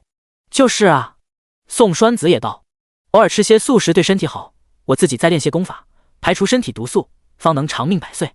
素心一本正经地回道，只有花架子可不行，遇到练家子根本扛不了几招，所以现在他每天早上起来都会练一练内功。当然伙食与锻炼并没有关系，他也的确是没钱，可他也要面子的呀，又不是一直要吃素。不急，明明穷得叮当响，可素心竟将这苦日子表现出了几分清高的气质，就好似是个山外高人一般，气质凛然脱俗，这样子简直吹得有点过分了，看得宋栓子都有些怀疑自己。第61章冤家路窄。素心不愿意接受这些好意，宋栓子也没法子，只好将东西放到一边。这些木头是做什么用的？宋栓子很好奇。小院里本就空空荡荡的，现在摆了许多木头，看上去就特别的显眼。尤其是宋栓子说完之后，还在一堆木头里头找到了几个雕刻好的木雕，顿时震惊了。素心姐姐，这是你做的吗？被一堆干树叶掩盖起来的是5、6个脑袋大小的木雕，雕刻的东西他认不得，但却能看出这雕工栩栩如生，每一个都好像活的一般。喜欢？素心眉头一扬，然后抬手拿了其中一个递了过去，这个送你。他雕刻的都是些小物件，不大，多是些有好寓意且常见的神兽，如貔貅、麒麟、神龟，甚至金蝉之类。眼前这5个还算是比较大的，屋子里还放了几个能握于掌心的小家伙们，其中更有一个雕工最精细的被他扔给了系统，用了之前奖励的酝酿功能，想看看最终开光的效果如何，若是还不错便暂时留着，以备不时之需。这些木雕当摆设应当还是不错的，就是不知道有没有人会买。送给宋栓子的是个白泽木雕，东西没有开光，也没有经过特殊的道法处理，普普通通的很，不过毕竟也是神兽，多少能起到些驱邪避灾的作用。这小子念书的时候将这东西放在一旁，也有益身心，最重要的是之后若是与顾家7个孩子碰上，应当也能起到些保护作用，不至于将一身的气运散干净了。这才几天，姐姐你怎么做出这么多来？宋栓子有些震惊，我哪能要啊？这些拿去卖钱，姐姐就能吃得上肉了。素心嘴角微微抽动了2下，这小子是认定他可怜了吧？给你的你就乖乖拿着，要不然以后不要来了，小小年纪废话可真多。素心白了他一眼，将东西往他怀里一揣，当然了，你要是不好意思要，明日家中牛车借我用用，就当是我的谢礼了。牛车跑一趟不过就是费些草料，但姐姐这东西应该能卖很多钱吧？宋栓子惊叹于雕工，但又说不上来价格，毕竟像他们这种农户人家，家里头不会放这些摆设。明日你可以和我一起去卖木雕。素心补了一句。宋栓子当然愿意，最近每天都认真苦读，确实很久没去县城了。那明早我去和夫子告假。素心微微一笑，有个送上门劳力，不用白不用，所以当下立即咧嘴一笑，一脸慈祥。次日一早，宋栓子果真在小路的尽头等着了，眼神中透出期待的光芒，无比兴奋，无事担心素心不会驾牛车，还特地让宋博阳跟着一起。有什么重活尽管使唤你宋大哥便是。正好栓子笔墨也用完了，去城里买一些。无事怕素心不好意思，还交代道。素心点头应了。他们的牛车向村口走去，没多久，却见顾家那边竟也坐着牛车出发了，一前一后走在同一条道上。村中有牛的人家一共也不过7、8户而已，他们用的显然就是严家的牛车。这严家父母才与女儿翻脸没几天，怎么可能会现在将牛借出来用？恐怕是严青青趁着父母不在家的时候，偷偷将老牛牵了出来。不过这毕竟是他的猜测，并没多言。顾家牛车上坐着的是顾敬亭和严青青以及3胞胎，严青青驾着牛车有模有样，一脸坚毅，而牛车上竟还有一辆简易轮椅，不用猜也知道定然是严青青琢磨出来的。遇上谁不好，偏偏遇上他们。宋栓子叹了口气，然后有些担心地看着素心，生怕她心里难过，以后的缘分还深着呢。素心笑了笑，对此并不惊讶。他们为何能叫气运之子？自然是天底下好的东西都会以各种巧合的方式呈现在他们的面前，而他不就是那个可以让气运之子们青云直上的气运工具箱吗？按照原主的发展，这个后娘工具人越惨，他们的日子就越好过。可自打他来了，一切就朝着截然不同的方向发展了。但他们的体质就像是一大块磁铁，会不由自主地将周边的金属往他们的方向移动。而此时，三胞胎他们看到了素心，也都露出了嫌恶的目光。后娘果然是没出息，如今都只能趴在宋家身边吸血过日子了。爹，你说他们去县城干什么啊？牛车上好像放了不少东西呢。顾明寺盯着那车上被布盖起来的物件，有些好奇。顾敬亭目光阴郁，那双手摸到椅车的时候，脸色稍霁。乔氏既然已经自立门户，自然也要做些东西赚些银钱，想必那车上便是他的求生之本。他能有什么的本事？顾明尔眉头微皱，爹，不会又是野猪肉吧？我没闻到血腥味儿，应该不是。顾敬亭对自己的鼻子很是自信。二宝、三宝、四宝，我这次采到的人参品相虽然没有之前的好，但应该也能卖30-40两银子。这些钱给你们买些书来看。宋栓子天分再好，没有银子支撑，想要读下去也是很难的。更何况现在宋家还和素心走得这么近，便是好孩子，恐怕也要被耽误了。颜青青一边驾着牛车一边说道。他驾车的姿势有些生疏，而且也不喜欢对着牛屁股，但现在为了讨好几个孩子，不得不伏低做小，但他也是心甘情愿。然而三个孩子并不领情。青青姐觉得我们没有宋栓子天分好吗？不是的，我不是那个意思。颜青青连忙说道。顾敬亭听到三个孩子不客气的话，眉头一皱。青青如今已经与我拜了天地，纵使婚事简陋，但户头上已经是我们顾家的人了，你们不能再叫她姐姐，记住了。颜家不愿意办婚事，顾家接二连三也出了不少意外。如今颜青青又要住在顾家，顾敬亭更担心颜家老爷子身体扛不住，万一死了，颜青青还要守孝，他不知道要等多久才行，所以便做主直接将人娶了，给周边邻居们送了些喜糖，便算是过门了。第62章，高价摆摊。他们不在乎那些俗礼，二人恨不得这事儿没人知道最好，免得大家伙又说三道四，所以如今的他们只是关起门来过自己的日子，几乎都不敢与别人来往了。三个孩子听到亲爹这么说，脸上都忍不住露出了失望的表情。爹爹之前从来没有因为素心这么责怪他们过。爹爹说家里坏事多，要冲洗，可他们知道那只是骗他们的话。他们不是接受不了颜姐姐，只是接受不了这种方式。他突然之间就与他们成了一家人，占据了爹爹所有的目光。当然要说优点也不是没有，最起码有素心这个前车之鉴，如今有人照料的日子的确好了不少。所以现在他们心里虽然不高兴，但也没有明说。没多久，一起到了县城。素心姐姐，咱们去哪儿卖东西啊？宋栓子很是迷茫。去个繁华且还能免费摆摊的街道，将我放下之后，你们可以去做自己的事情，忙完了来找我就行。素心道。宋博阳立即应了声，他对这县城的情况比较熟，直接带着素心往东三街那边去。到了之后不用素心多说，这人就帮着寻了个还不错的位置，然后吆喝着儿子将牛车上的东西一一搬了下来。底下铺着一块粗布，4件大木雕以及10几个小木雕整齐摆好，一个小木凳放在一角，素心往那一坐，像模像样。系统瞧着宿主这气质，总觉得和一般的小贩格格不入。原主只是个普通农女，从来畏缩自卑，可自打素心来了，那脑袋便没再低下过，一直抬头挺胸的做人。再加上最近一直都没在做重活，不是在林中监督几娃砍柴，便是坐在牛车上指挥了几个娃卖菌子，日子过得好生逍遥，愣是将原本略黑些的皮肤都养白了几分。这人的精神气儿一足，瞧着竟像是改头换面了一般。他一脸自在地坐在那儿，丝毫瞧不出拘谨的样子，目光也不盯着过往行人，而是手里抱着个没雕刻完的木头继续雕琢，安静又自然，坦荡又平静。没一会儿，就有个老者停在了素心的摊位前。这貔貅雕得不错，可惜用的只是普通的木材。老人将东西拿在手里仔细把玩，有些舍不得放下。什么价？素心看了一眼，道：貔貅2两，神龟3两，麒麟和金蝉5两。老者一听吓了一跳，这价格未免过高了些，你雕刻的也都是些常见之物，放在别处300-500个铜子儿便能买得了，简直是抢钱呢。素心也不着急，我这木雕与别人不同，别人家的只能当个寻常摆件，我的即便是没开光，也能有驱邪避灾的效果。老爷子，我见你气色不好，平日睡眠应当很差吧？不如拿一个麒麟回去试试，有他镇宅，让您老睡个好觉还是可行的。若是开光了，那就不是这个价了。但在神仙眼皮子底下盯过的东西，不好用来敛财，即便是敛财，也不好全数花在自己身上，总得做些积善积德的好事画一画才行。但以他如今这穷可怜的样子，若真赚了银子往外撒，村民们怕觉得他脑子不正常，所以他只做些普通物件。你这小丫头抬价便也罢了，还说的这般玄乎，有些不老实啊。老爷子摇了摇头，不知为何，他自打摸了这些个木雕，便有些舍不得放手，觉得看两眼心里舒坦。可若是花那么高的价格买，那他不成冤大头了吗？你再便宜些。老爷子犹豫不定。不行，就这个价。素心一本正经。老爷子忍不住牙疼，龇牙咧嘴了一番，然后指着旁边一个小木牌，要不送个小的，那个10两。素心眼皮微抬，老爷子差点没蹲住，眼珠子险些瞪了出来，连忙扯过那木牌仔细看了看。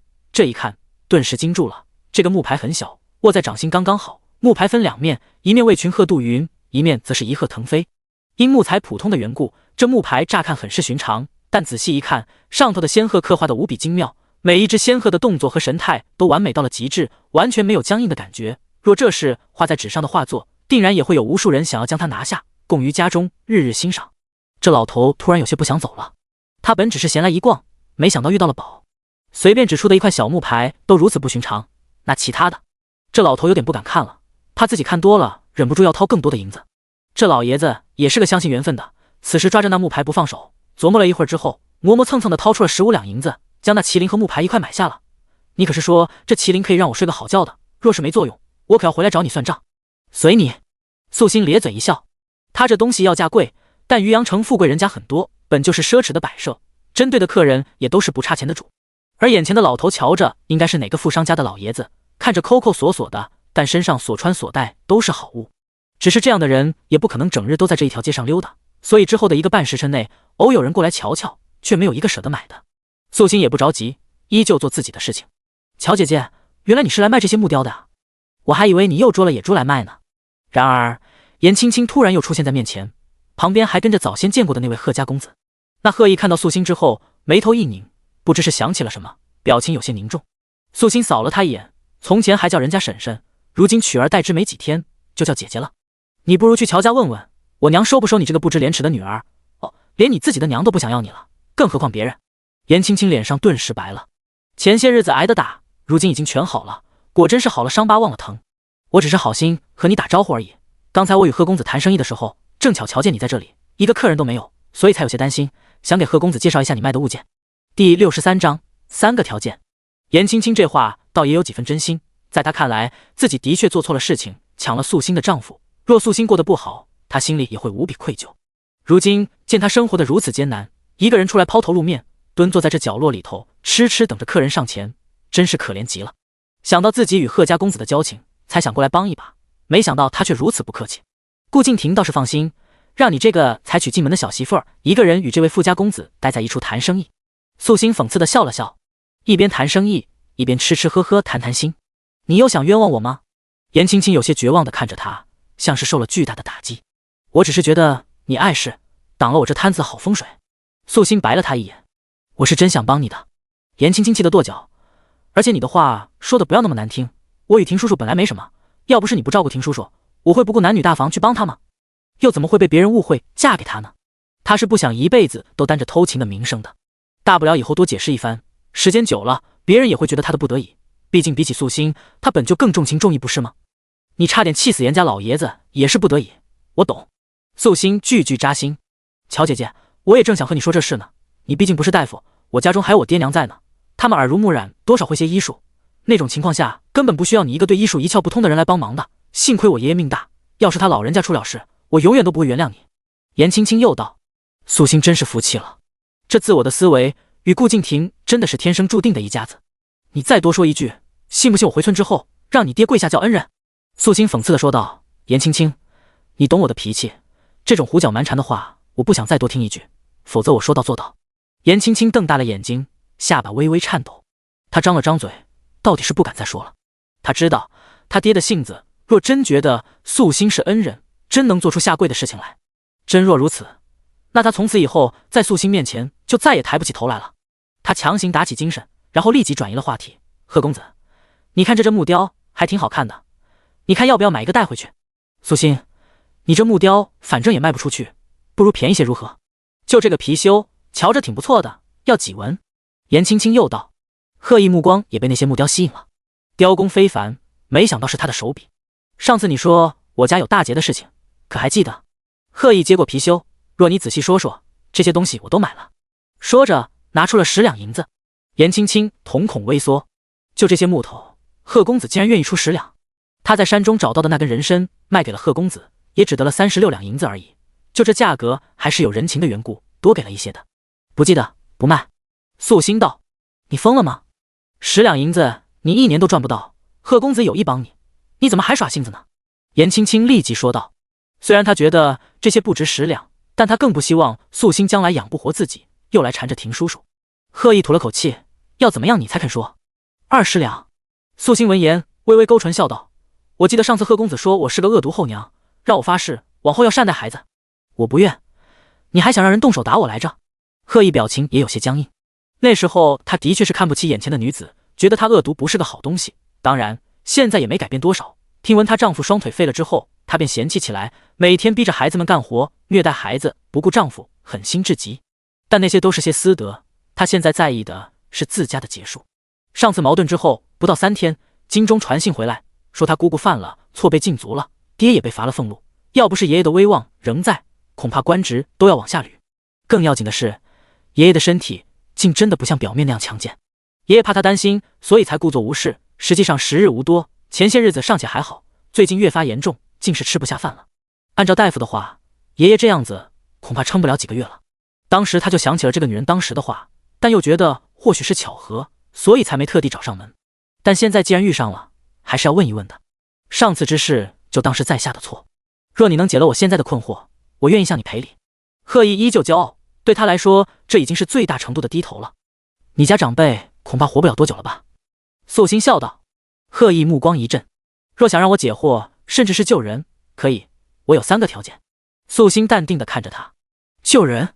你的意思是？贺意也掩不住心头的惊讶了。若你真能救，甭说是3个，就是100个，我也能应。但是若你诓我，本少爷也能保证，让你在这渔阳城活不下去。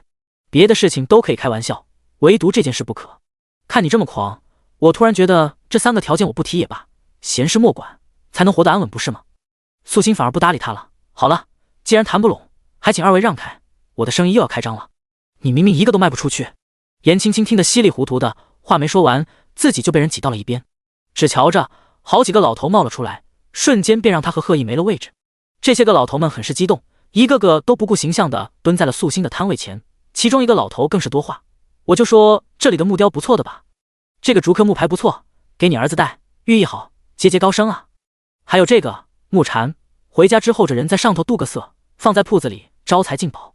不过我还是喜欢这些个小木牌，精雕细琢，手艺可真好啊。其他老爷子们也都跟着瞧，然后叽叽喳喳的就开始评判起来，场面一时有些控制不住。第64章，脑子被门挤了。颜青青不可思议的盯着这一幕，一双好看的眼睛充满了疑惑，为什么会突然冒出这么多人来？都是来买这些木头的。颜青青有些不理解，这些木头看上去也就是些，她定神仔细瞅了一下，紧接着脸色便紧张起来。这不对啊，乔氏怎么可能雕刻出这样的东西来？他才和宋栓子学了几个字而已啊。颜青青最骄傲的便是自己与同村女孩不同的见识，爹娘还曾送她上过学堂，那时候她的学业比好些男孩子都要好。回家之后，爷爷也会教导她医理知识，每个月爹娘还会给她些银钱，供她买些书籍。爹娘说了，只她一个女儿，便当男儿去养，将来也能撑门立户。可哪怕她学过不少东西，可也做不出这么独特的物件来。素心竟然可以，连在木头上雕刻都能做到，那必然也懂些纸上的花样。她竟有如此天分吗？颜青青说不出自己此时是什么感觉，震惊、嫉妒、害怕。如果廷叔叔发现素心还有这样的本事，他会不会后悔？这个木牌才要10两银子，咱们可算是捡漏了。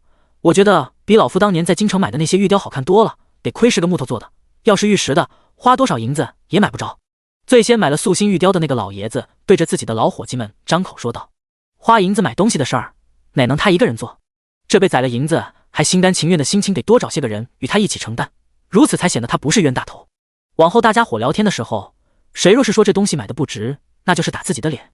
10两一个吗？颜青青听到之后，惊讶地看着那些老人家。那老爷子嘿嘿一笑，便宜吧，老夫也是见过世面的人，这样的雕工很是难得的，只是木头不够名贵，否则便是100两银子也卖得。颜青青觉得心口一堵，像是被一块大石头压着一般，喘不过气来。贺意看着手中还没塞回怀里的20两银子，突然觉得这脸有些烧得慌。仔细瞧瞧，东西的确不错，比得上他家中用得一些珍品了。只是刚才他下意识的觉得这个妇人没什么见识，所以压根就没仔细看他卖的东西。当然，这其中也不乏有颜青青之故。他与颜青青聊了好一会儿，刚才远远也瞧见这女人卖东西了。闲谈之中，颜青青只说她卖的是些小玩意，应该登不了大雅之堂，不过是赚几文钱糊口罢了。看来买这些物件的人都是些心善之辈，也让他下意识觉得东西压根不值钱。可笑的是，自己竟然要花20两买下这里全部的东西。他贺意长这么大都没这么丢人过。贺意不由看了看身旁的颜青青，他与颜青青见面次数并不多，但从第一次见面起，他对这人便生出很大的好感，觉得这个女孩子生得不错，与一般农女不同，干净纯澈，笑容温暖，言语虽甜，可又几分坚定，很有主见，也很聪明。即便知道对方对他存有几分利用，但也证明他不甘平凡，算不得缺点。而且见多了规规矩矩的京中贵女，再看颜青青格外的不同。但这一刻，他有些怀疑自己的眼光。这女子的心胸远没有他想的那般宽大，对他已经不仅仅是利用了，简直是将他当成傻子，又或者是极度让他自己的都成了个眼瞎耳盲之人，根本分不清好坏了。贺意心头很不爽快，毕竟他也算是将颜青青当成朋友的，好朋友没有想象的优秀，难免失落。此时颜青青哪里还顾得上贺意的心情，他满眼都是那些个臭老头，眼睁睁瞧着那臭老头们一个接着一个的付钱。不到一会儿，素心准备摊子里的东西竟然要卖完了。卖完了，颜青青心头梗得难受，瞧着其中一财大气粗的老头买了4、5个，表情都快坚持不住了。老人家，这东西不能吃不能喝的，你买这么多回去岂不是白占地方吗？那老头一脸莫名其妙的转过头。你是？老人家挺不解的，自己不缺钱，家里宅子大得很，这才买几个摆设而已，还能放不下吗？看不起谁呢？而且老伙计们都买了，就他不买，那与好朋友们不就没话聊了？再说了，谁家没有7、8个子子孙孙，东西再多都不够送的。我是摊主的同村妹妹，这东西是素心姐姐随便做出来的，没你们想的那么好，我怕你们现在买回去，回头后悔，到时候要是再找回来想退货，那可不成的啊。颜青青厚着脸皮说道。素心听到这话，忍不住乐了。好一个同村妹妹，她挑了挑眉，微微笑着看着她，那眼神让颜青青觉得脸上发烫，但她也不知道自己是怎么回事，竟又开口道：素心姐姐，不是我说你，你这价格定的着实太高了点，做生意不能这样的，怎么能欺骗别人呢？别人的银子也不是大风刮来的，这么花出去，家里儿女肯定着急啊。老头们听得有些惊，这是同村妹妹？不，这不是，这是仇人还差不多。出来做生意的，谁不想多赚点钱？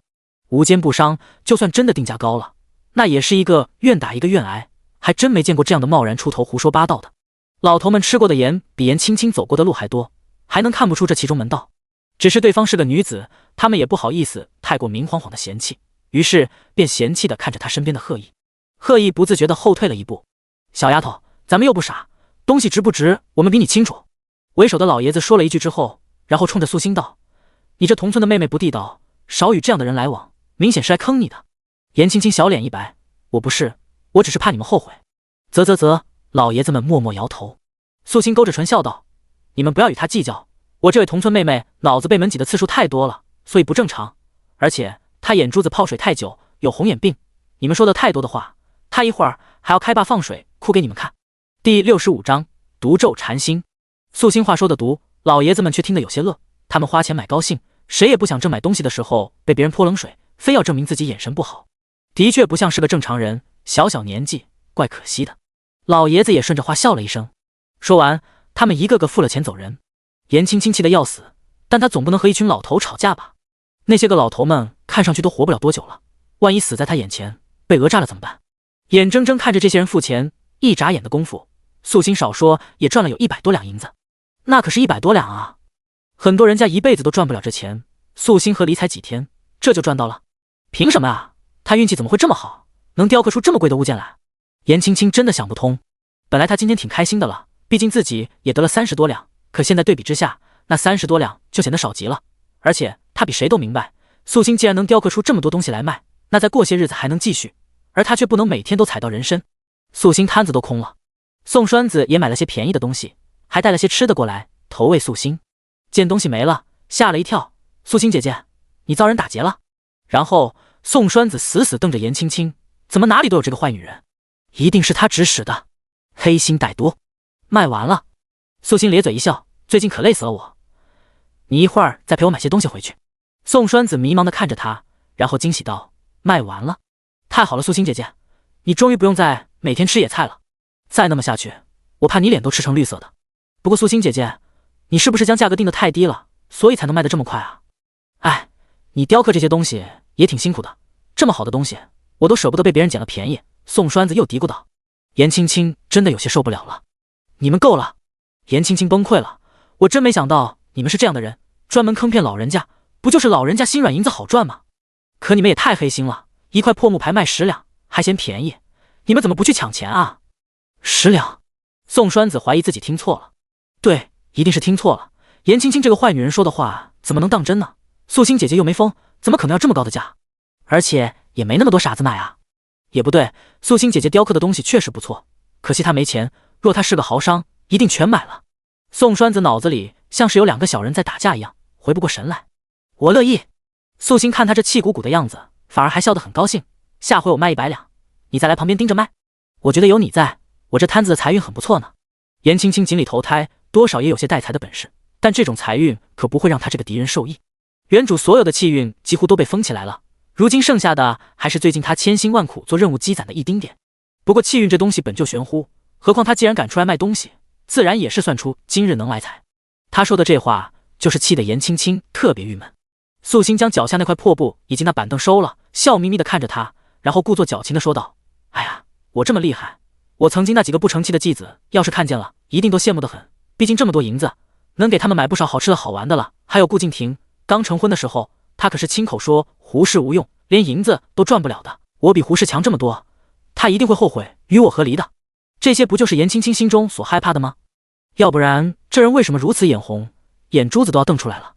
既然他心中想听这些，那就说来让他听个清楚。他们才不会。你说这些就是存心让我不高兴而已。颜青青一脸坚定地说道。是啊，我就是让你不高兴，达到目的就好了。现在你这副狰狞可怕的样子，我十分满意。素心笑得开心。哦，对了，你眼里只有银子，是不是将你的那位贺公子忘了？这么一提醒，颜青青立即转过头，却见旁边哪里还有人在。贺毅早已不知道在什么时候离开了。想到自己刚才的表现，颜青青心头一慌。她在县城也认识不少人，但这些人里头，贺毅算是最优秀的，家境人脉也最好的，而且他们还是朋友，一个没有看不起他的朋友。现在贺毅一定是对他很失望吧？他也知道自己刚才是魔怔了，竟然会嫉妒素心，都是因为你。颜青青眼睛再次红了。是的，你尽管这么想好了，往后你的人生每一步行差踏错，每一步艰难困阻，每一步倒霉透顶，都是因为我。这一辈子做你脑袋上的乌云雷霆，我觉甚好，得此殊荣，无比骄傲。素心完全没有被他的眼泪攻势所影响，反而顺着这话说了下去。颜青青从来没见过如此厚颜无耻之人，怎么可以这样？这一刻，他觉得自己心头就像是缠绕了一条撕不开的麻绳，这些话更像是咒语一样，在脑子里不停回荡。然而说出这一切的素心，却已经带着宋栓子走人了。他走得干脆潇洒，又得意洋洋。宋栓子都有些不敢呼吸了。素心姐姐，你可真厉害，我刚才听到坏女人的话都气得厉害，换作是我早就与她吵起来了，但你轻飘飘的几句话能让她难受好久。素心姐姐怎么能做到不生气的？小子，多看书，多修行。素心边走边说。你爹呢？城门口等着呢，他说你这东西一时半会儿卖不完，等黄昏咱们再回去也不迟，既然我自己过来找你了。宋栓子又道。你爹竟也放心让你一个人到处乱走，不怕被人拐了？素心有些服气。我都长大了，素心姐姐，你也太小看我了。宋栓子又道。素心腿脚一停，低头正是这个傻小子。这小子心性确实不错，善良正直，就是稍微有些胆小，顾忌太多，读书天赋也还行，可就怕是天赋和努力比不过强悍的气运。你想不想学武？素心突然蹦出一句来。第66章，做我徒弟吧。他最近每日一大早就会起床练武，虽然原主的身子骨稍微还有些生锈，但有他前世的底子和一双正常可以活动的手脚，早晚可以变得更加强大。女子力量本就是短板，她一个人生活，武力是必须要有的。之前也没想过要教宋栓子，但现在对这小子他是越看越顺眼。宋栓子被他问懵了，学武做什么？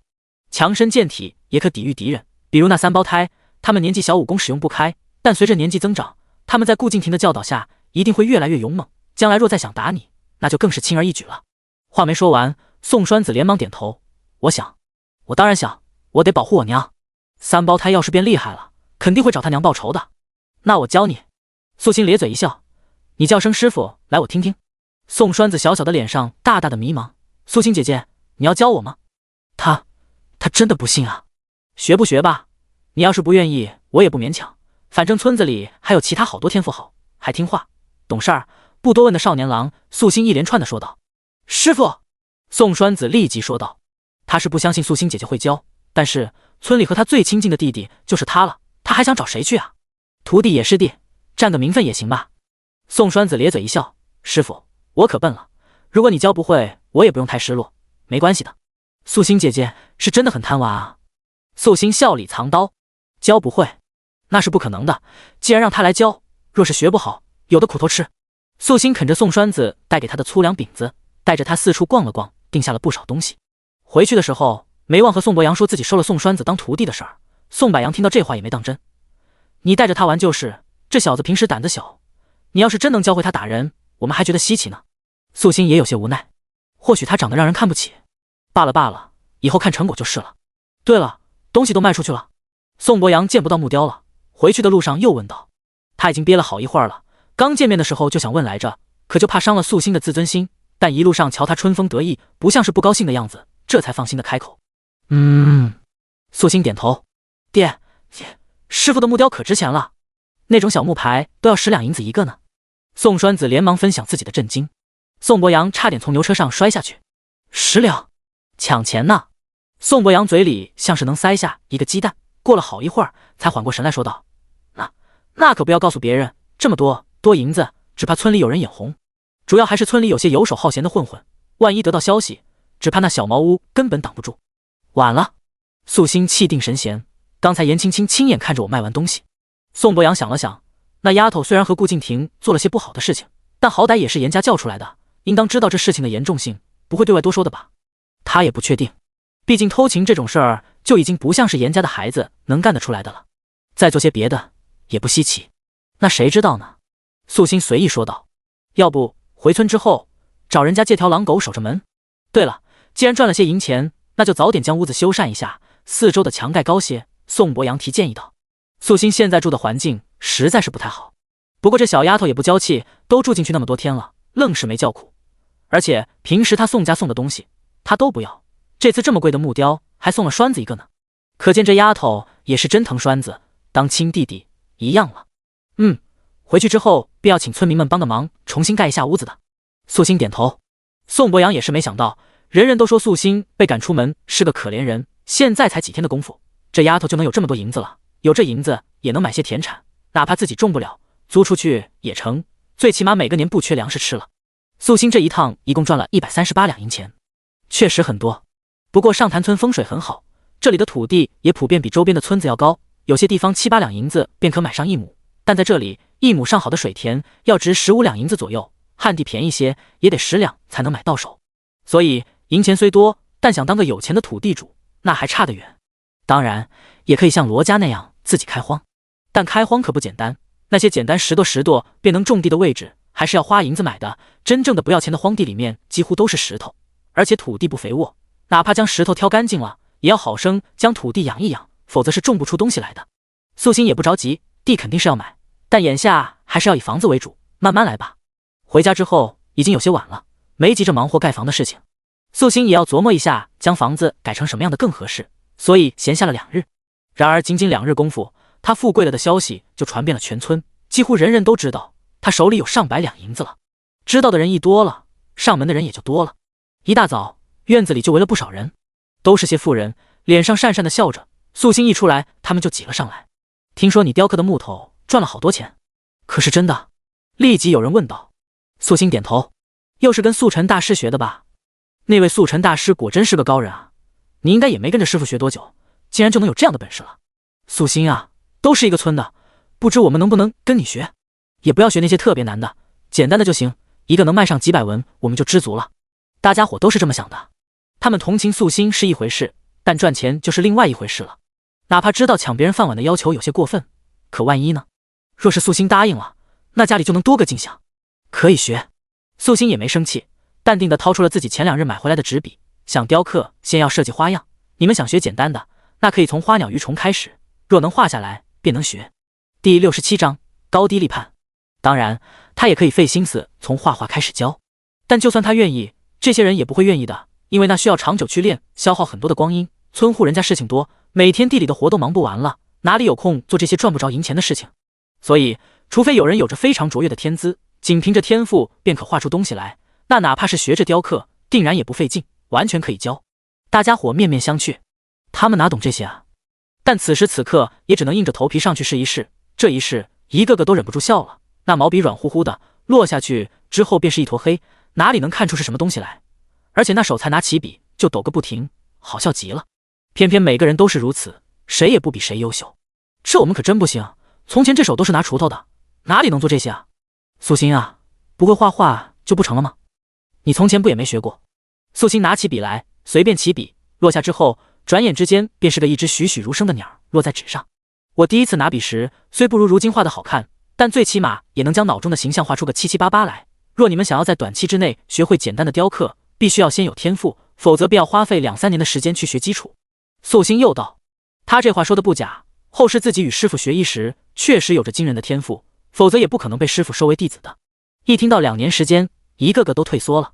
也是咱们眼红，没想到你这般厉害，才几日功夫就能赚这么多银子，这往后谁娶了你，那不就等于娶个聚宝盆回家吗？几个村妇瞧着没希望了，又坦荡地说道，这银子他们赚不得，那也是没法子，谁让他们没这一双巧手呢？若素心没个厉害且神秘莫测的师傅，他们定会小心眼些，觉得他没什么了不起。但想想那位看上去仙风道骨的高人，大家伙也就不会那么想了。师傅那般厉害，徒弟又能差到哪里去？素心没有直说自己目前没有嫁人的想法，只是说道，我爹只生我一个独苗，哪里还能外嫁呢？便是成婚，定也是招婿的。不过我也知这世上男儿没几个会心甘情愿做赘婿的，故而成婚之事也不急于一时。若是再过个20-30载，仍未找到个可心的，那便去官府的慈幼局领一个乖巧的孩子回来继承家业便是。这话一出，大家都呆了。20-30载，那你一个人多辛苦啊！有个男人在身边也能分担些啊。大家伙觉得这丫头太执着了。你身上有银子了，还能不买几亩地？没男人，这地里的活谁来干啊？无碍，多买几头牛也成。素心镇定地说道。这么一说，众人不说话了。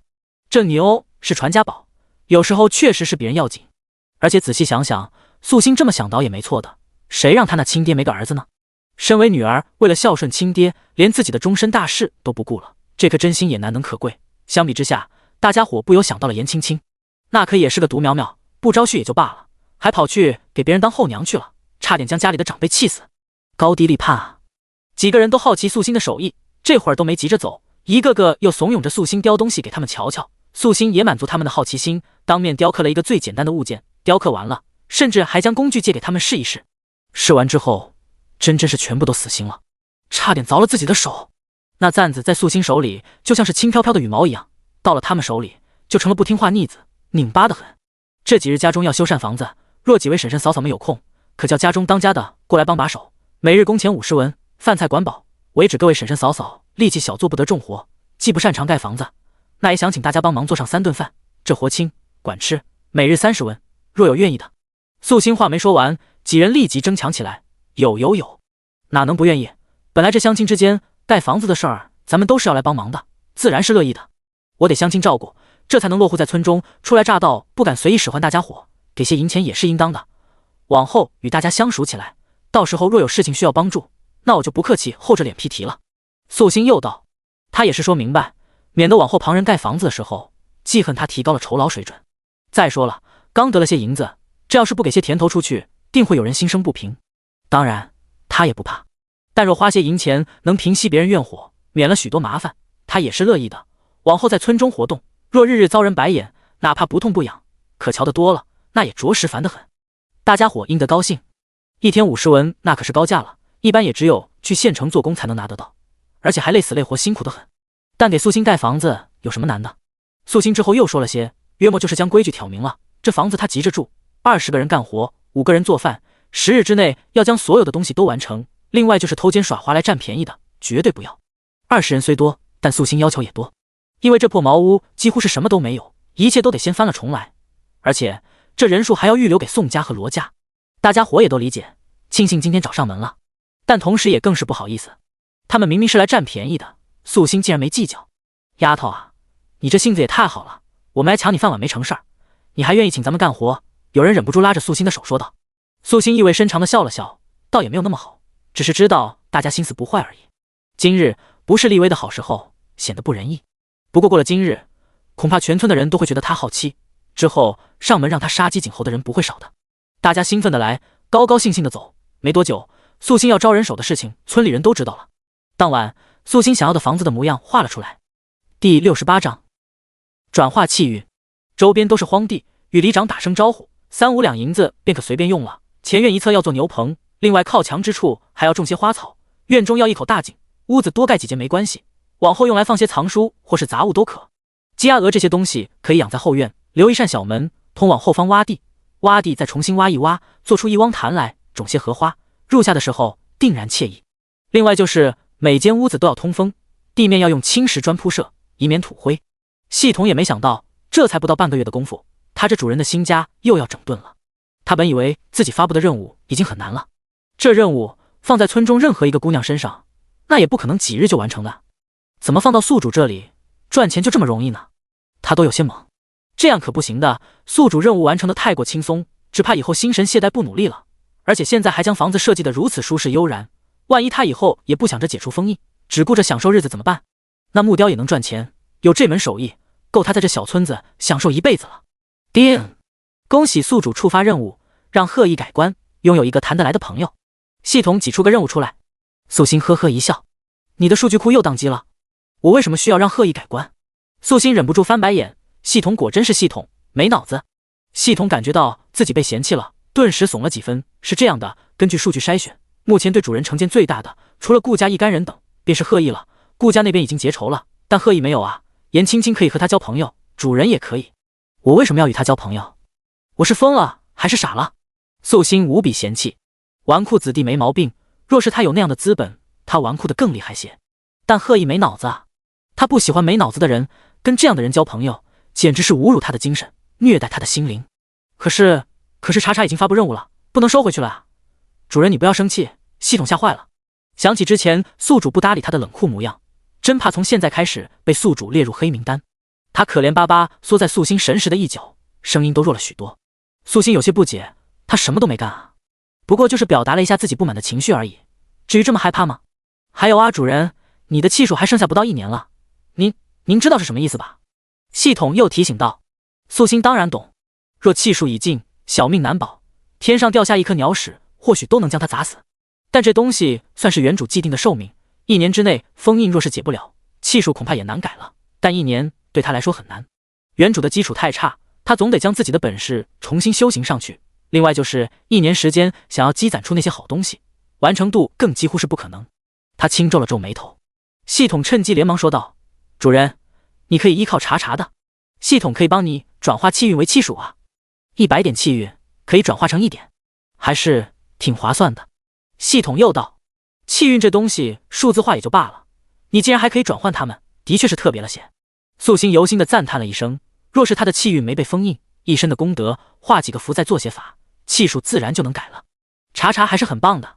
系统立即骄傲地说道。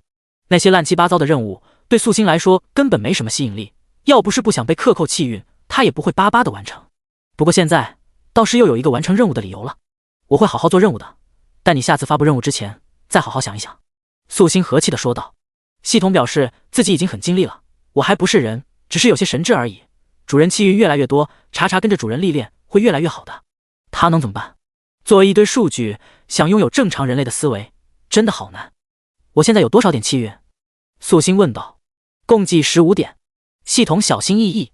素心微微皱眉，正常人的气运应当可以根据环境增长，比如我在村中名声好，人缘好，自然一切顺遂，气运也会增长。不知道的，系统也不知道怎么回事，应该是那些自然增长的气运都被隐藏了，目前只有宿主的初始5点气运以及任务获得的气运还在。系统也很无奈，素心也有些咬牙切齿，这哪里是封印了气运，这简直是封印了他的根基。素心不说话，系统以为他生气了，立即又道：“主人，其实你已经比查查想象的好运多了，办的事儿几乎都没有失败的，成功和离不说，还能抓到野猪，还能卖出去东西。若是别人，这样的气运根本做不到。可以说，宿主的每一天都在完成奇迹，全凭着自身强大的实力，在抗拒低气运带来的可怕后果。既然你可以转化气运，那以后多发布些任务，我看着做。素心又道，他本来接受不了完成任务被扣除气运的惩罚，但若是做的任务量够多，偶尔被扣除一些，那也无碍，倒也不用那么斤斤计较了。系统一听，无比高兴。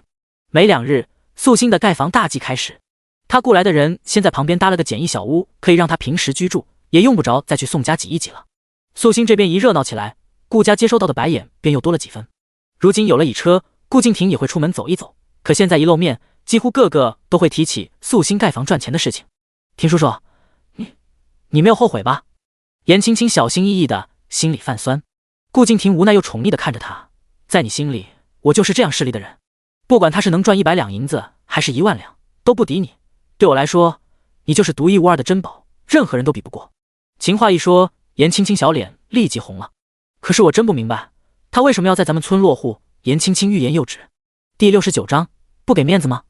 话只说了一半，可顾敬亭已经自己补上了另一半，他心里定然是还恨着我，故意想要让我们日子过得不舒坦吧？他这样是真不行的，难道要一辈子和咱们较劲吗？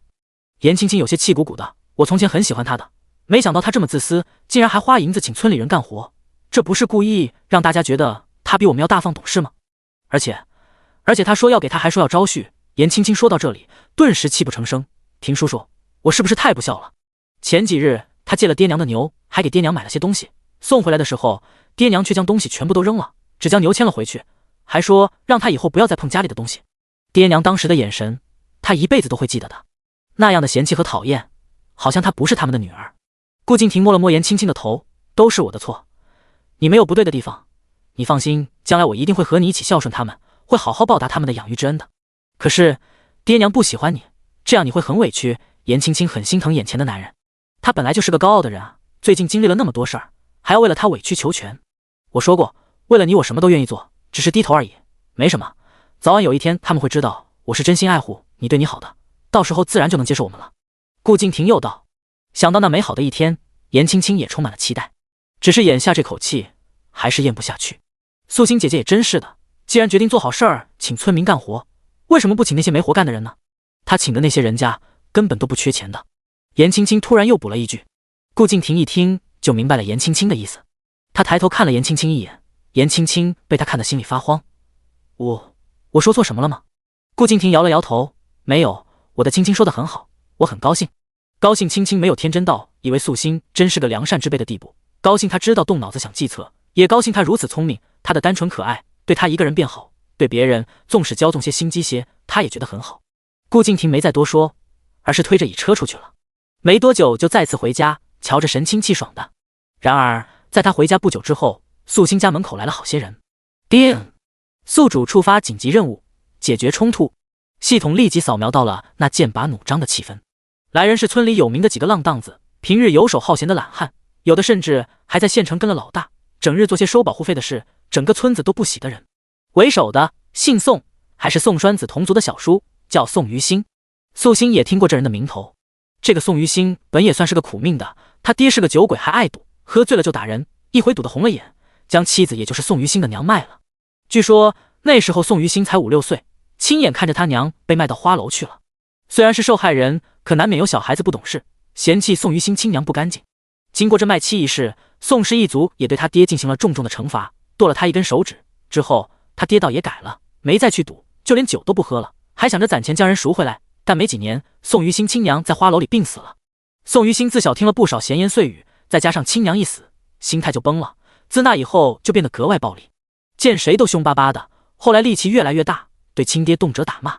他也怨恨同族的人当初没对他娘施以援手，所以平日里经常去几个宋家里抢东西，不给就打。去牢里待过几天，但回来之后依旧不改。宋氏一族的人拿他是没办法。这宋于新长得其实还不错，也算是五官端正的，但满眼的狠意，还有几分吊儿郎当的模样，显得整个人多了几分邪性。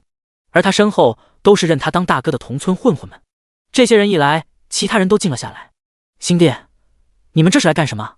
宋博阳一看，立即上前，不管怎么说都是他同族弟弟，也不好不管不问。宋于新咧嘴一笑，哥哥有活干，怎么没想到弟弟我呀？这手头的铜子儿前2日才花干净，正没地儿吃饭呢。听说这里包吃，怎么弟弟不能来啊？宋博阳脸色不好看，人手已经够了。够了！宋于新不高兴了，伸手扯过一个人来，抬脚就踹了上去。我说没够，这不少了一个。我顶上，不行吗？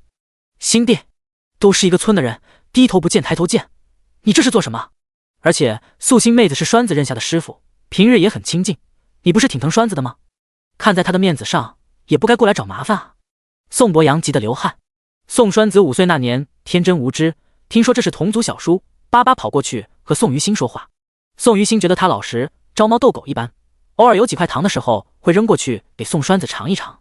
宋栓子长大了一点，读了书，见了宋于心就更端正了，让宋于心讨厌不起来。别说废话，今天我们哥几个就要在这干活，断我们财路不共戴天，就看看谁敢了！宋于心嗓门一喊，身后5个兄弟立即上前来，抓着人便要扔出去，然后顶替他们。素心听到声走了出来。那要是我不想用你们呢？他声音不大，听着如溪流积石一般，悦耳清爽。宋于心目光对了上来，看到那张镇定的脸，宋于心有些诧异，但很快便笑着说道：看在你是个娘们的份上，我们也不为难你，他们干几天活领几天吃的，我们就得跟着吃几天，都是一个村的，你不能厚此薄彼吧？要是不乐意，你这房子盖不成。盖房子的活已经安排完了，轮不着你们。素心道：那就是说你不给面子了？宋于心没想到这人胆子还挺大，果然是不见棺材不落泪啊。妹子，不行，我这名额让给他。宋博阳连忙说道：兄弟，素心妹子挺不容易的，一个人撑起门户，咱做人不能一点良心都没有。今儿这名额我给你，但你好好干活，别乱来成不，就怕拿了名额还偷懒，耽误工期。不行。宋于心还没说话呢，素心先拒绝了，我定下的人一个都不换。第70章，一群怂狗。素心与吴氏待得久了，也没少听他提起过这宋于心。听说宋于心因着亲娘被父亲点脉之事，对女子多心软些，对村里的妇人一向也客气，即便是偷鸡摸狗欺负人，那也是专逮着家中男人名声不好的来。可今儿竟一改寻常性子，来他家里闹事，只怕并非单纯只是他这的好处吸引人而已。此时宋于心也没想到素心嘴巴这么硬，一时也有些诧异。如此硬气的女人可不多见，只可惜她早先欠了旁人一个人情，今儿无论如何也要还了，也就只能对不住眼前这冷素心了。你胆子倒是大，既然你不换，那可就别怪哥几个不客气了。宋于心冷着脸说道。说完便看向了旁边准备好的那些砖头，登时就要先动手砸上几块，吓唬吓唬这小丫头。砰！然而宋于心的手还没落下，那边素心却已经直接拿起了一块新瓦，冲着宋于心便砸了过去。宋于心反应极快，立即向后一撤，那瓦片落在地上碎成了片。宋于心也惊了一惊，想砸是吗？若今儿你弄坏了我这儿的任何一件东西，我定让你如地上这块瓦一样，骨头碎得拼不起来。素心掷地有声。宋于心一听，眉头紧皱，只是琢磨着这小丫头气性大，她本只是想稍稍教训一下，还了人情便罢了，如今她这一说，定惹得她身后这些兄弟不痛快，事情反倒不能善了。果然众人一看她如此嚣张，脸上也都露出几分狠意。给脸不要脸是不是？别以为咱们真的不打女人，像你这么猖狂的，照做不误。宋于心身后的男人说道。宋博阳脑门直流汗，都消消气，消消气，乡里乡亲的。今儿你要是能碰到我一根汗毛，敬你是条汉子。素心也一脸有种的样子。大家伙只觉得这丫头莫不是有些缺心眼？眼前这些人是谁啊？都是些横的不要命的，满村的溜达，就是里长都拿他们没办法。而且像这样的人，哪个村子没有？就算赶走一茬，将来底下的不懂事的孩子长大了，又生出一茬来，治不住。只要不杀人放火，大家伙睁一只眼闭一只眼也就罢了。等再过几年，这些人年纪大了，成了家，有的能变好。可素心这丫头不是火上浇油吗？罗家兄弟俩毕竟体格强壮些，胆子也略大，见这场面，当下也只能叹了口气，一左一右站在了素心的旁边，然后道：素心妹子的师傅是我家的大恩人，今儿你们谁都不能动他。这罗家人虽然强壮，但一向老实，不爱掺和事儿，这会儿出了面就更有些惊人了。素心闻言也有些诧异，没想到他们如此有心。人家小姑娘哪里得罪你们了？你们在这样的好日子找上门来寻麻烦，还要不要脸？甭说是罗老大了，就是我们也看不下去。你们要是真敢动手，咱们大家伙也不忍你了。这么多人，能容你们竖着回去？罗家一冒头做主，其他人也来了些正义心。素心心里疑惑，他要杀鸡儆猴的啊，都帮什么腔？让他自己来，就等着有这不开眼的上门来找不痛快呢。他和离之后日日苦练，还能没点护身的本事了？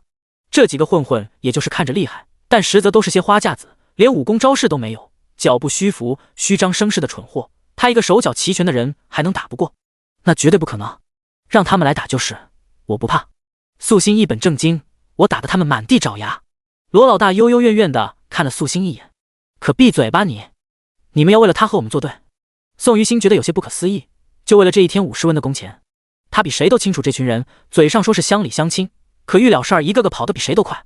真要是这么心善，当年他爹要卖了他娘的时候，为什么就没人愿意相帮？如今为了这点工钱，倒是正直起来了。宋于心，你废话少说，不就是记恨老一辈当年没帮你娘吗？但你也不想想，什么叫做救急不救穷？就你爹那孬种样，赌的都红眼了，卖一次就能卖第二次，回回都让大家伙出钱赎人，凭什么啊？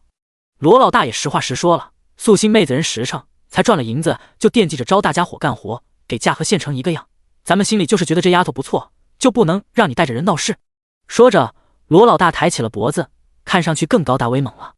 素心叹了口气，看样子今儿又不是能杀鸡儆猴的一天。果然，罗老大如此利落，其他人也都堵在了门口，将素心护在了后面。宋博阳松了口气，但终究不想看着一群人闹腾腾的打起来，连忙冲着宋于心道：“你还真想打架啊？还不走？现在这地儿不是砖头就是瓦片，真要是打一场，万一有人红了眼，抄起硬物就砸上去，闹出人命怎么办？”宋于心一下子也有些骑虎难下了。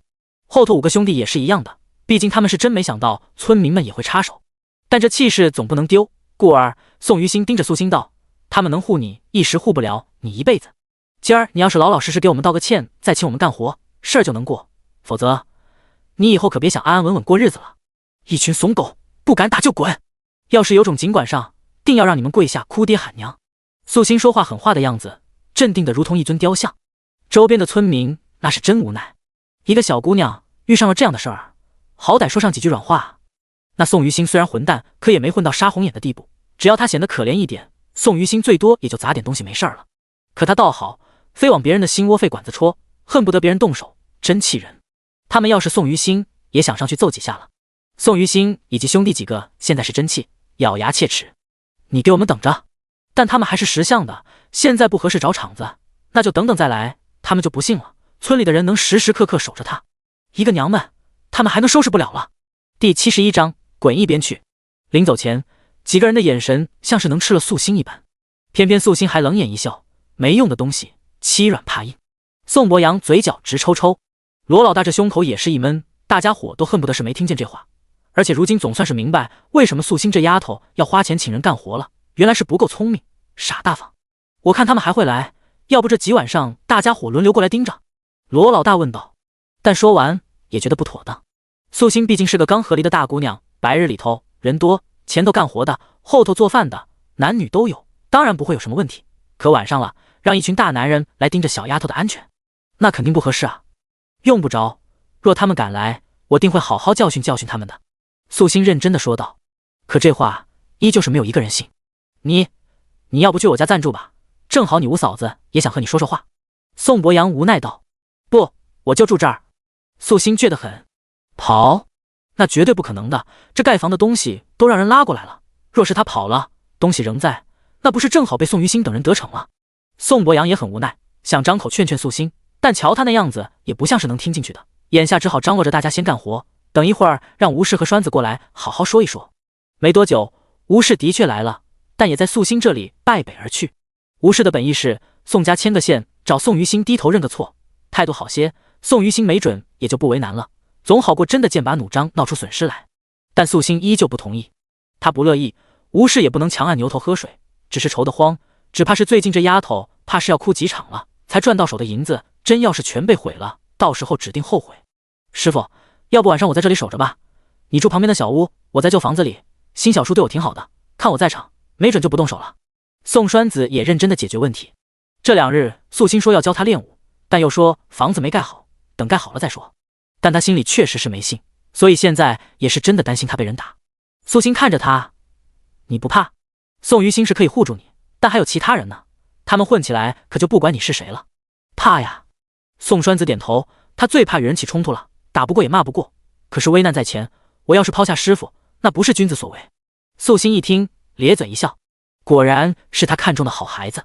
既然如此，既然你如此有孝心，那你就来守着吧。素心拍了拍宋栓子的肩膀。宋栓子脑子一团乱麻，虽然他说是这么说，但确实也害怕的嘛。师傅怎么也不客气一声，不过既然是自己提出的建议，当然也不能后悔，只希望新小叔能手下留情，打轻点。大家伙如火如荼地干着活，等到天色有些黑了，这才都散了。这一天，素心提供的伙食极好，有肉有菜，很是丰盛。大家伙夸素心有心的同时，又担忧他这房子里的东西。可这些个重物藏都没处藏，如此一来，也只能先损失些，让宋于心等人消气才能好了。很快，周边就静了，只有宋栓子和素心孤零零地蹲在已经放满了东西的院子里头。吴氏当然是不放心的，可宋栓子一向懂事，但凡是他认真提出的要求，吴氏一般都会听。想着宋于心毕竟是宋栓子的同族叔叔，估摸着也不会对他下手，这才无奈地任由他去。有时候儿子太懂事也愁。天气不冷，宋栓子就蹲在一堆木头中间打盹。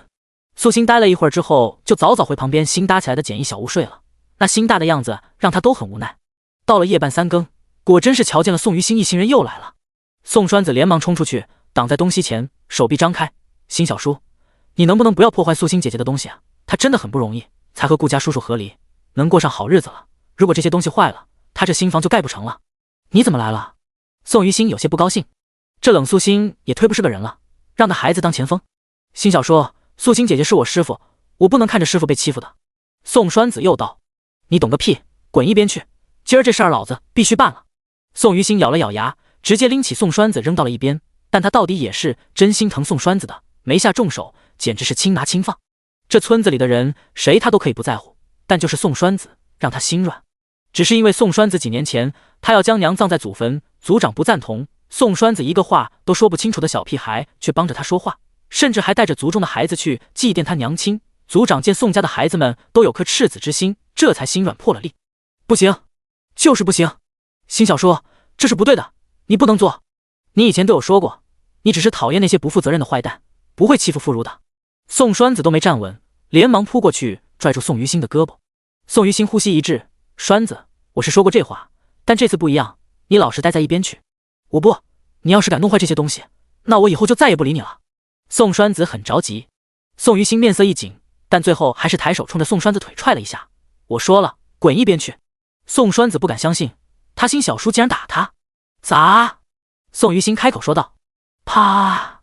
一柳鞭抽在了那伸出的手臂上。素心站了出来：“这死丫头出来了，正好，别怪咱们不客气。”说着就走出俩人来，一左一右，要上前薅住素心的头发。然而那手才伸出来，就被素心直接打了回去。他们有些诧异，被素心击中的手腕像是遭了雷劈一样，劲妈的厉害，特别的不舒服。几人也都生气了，也不准备手下留情，顿时拳脚冲着素心抡了过来。宋栓子吓得呼吸都险些停了。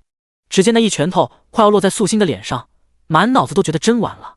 然而下一刻，素心轻描淡写的躲了过去。不仅如此，手里的柳鞭不知道怎么就缠上了其中一个人的脖子，轻轻一勒一拽，那人直接摔倒在地。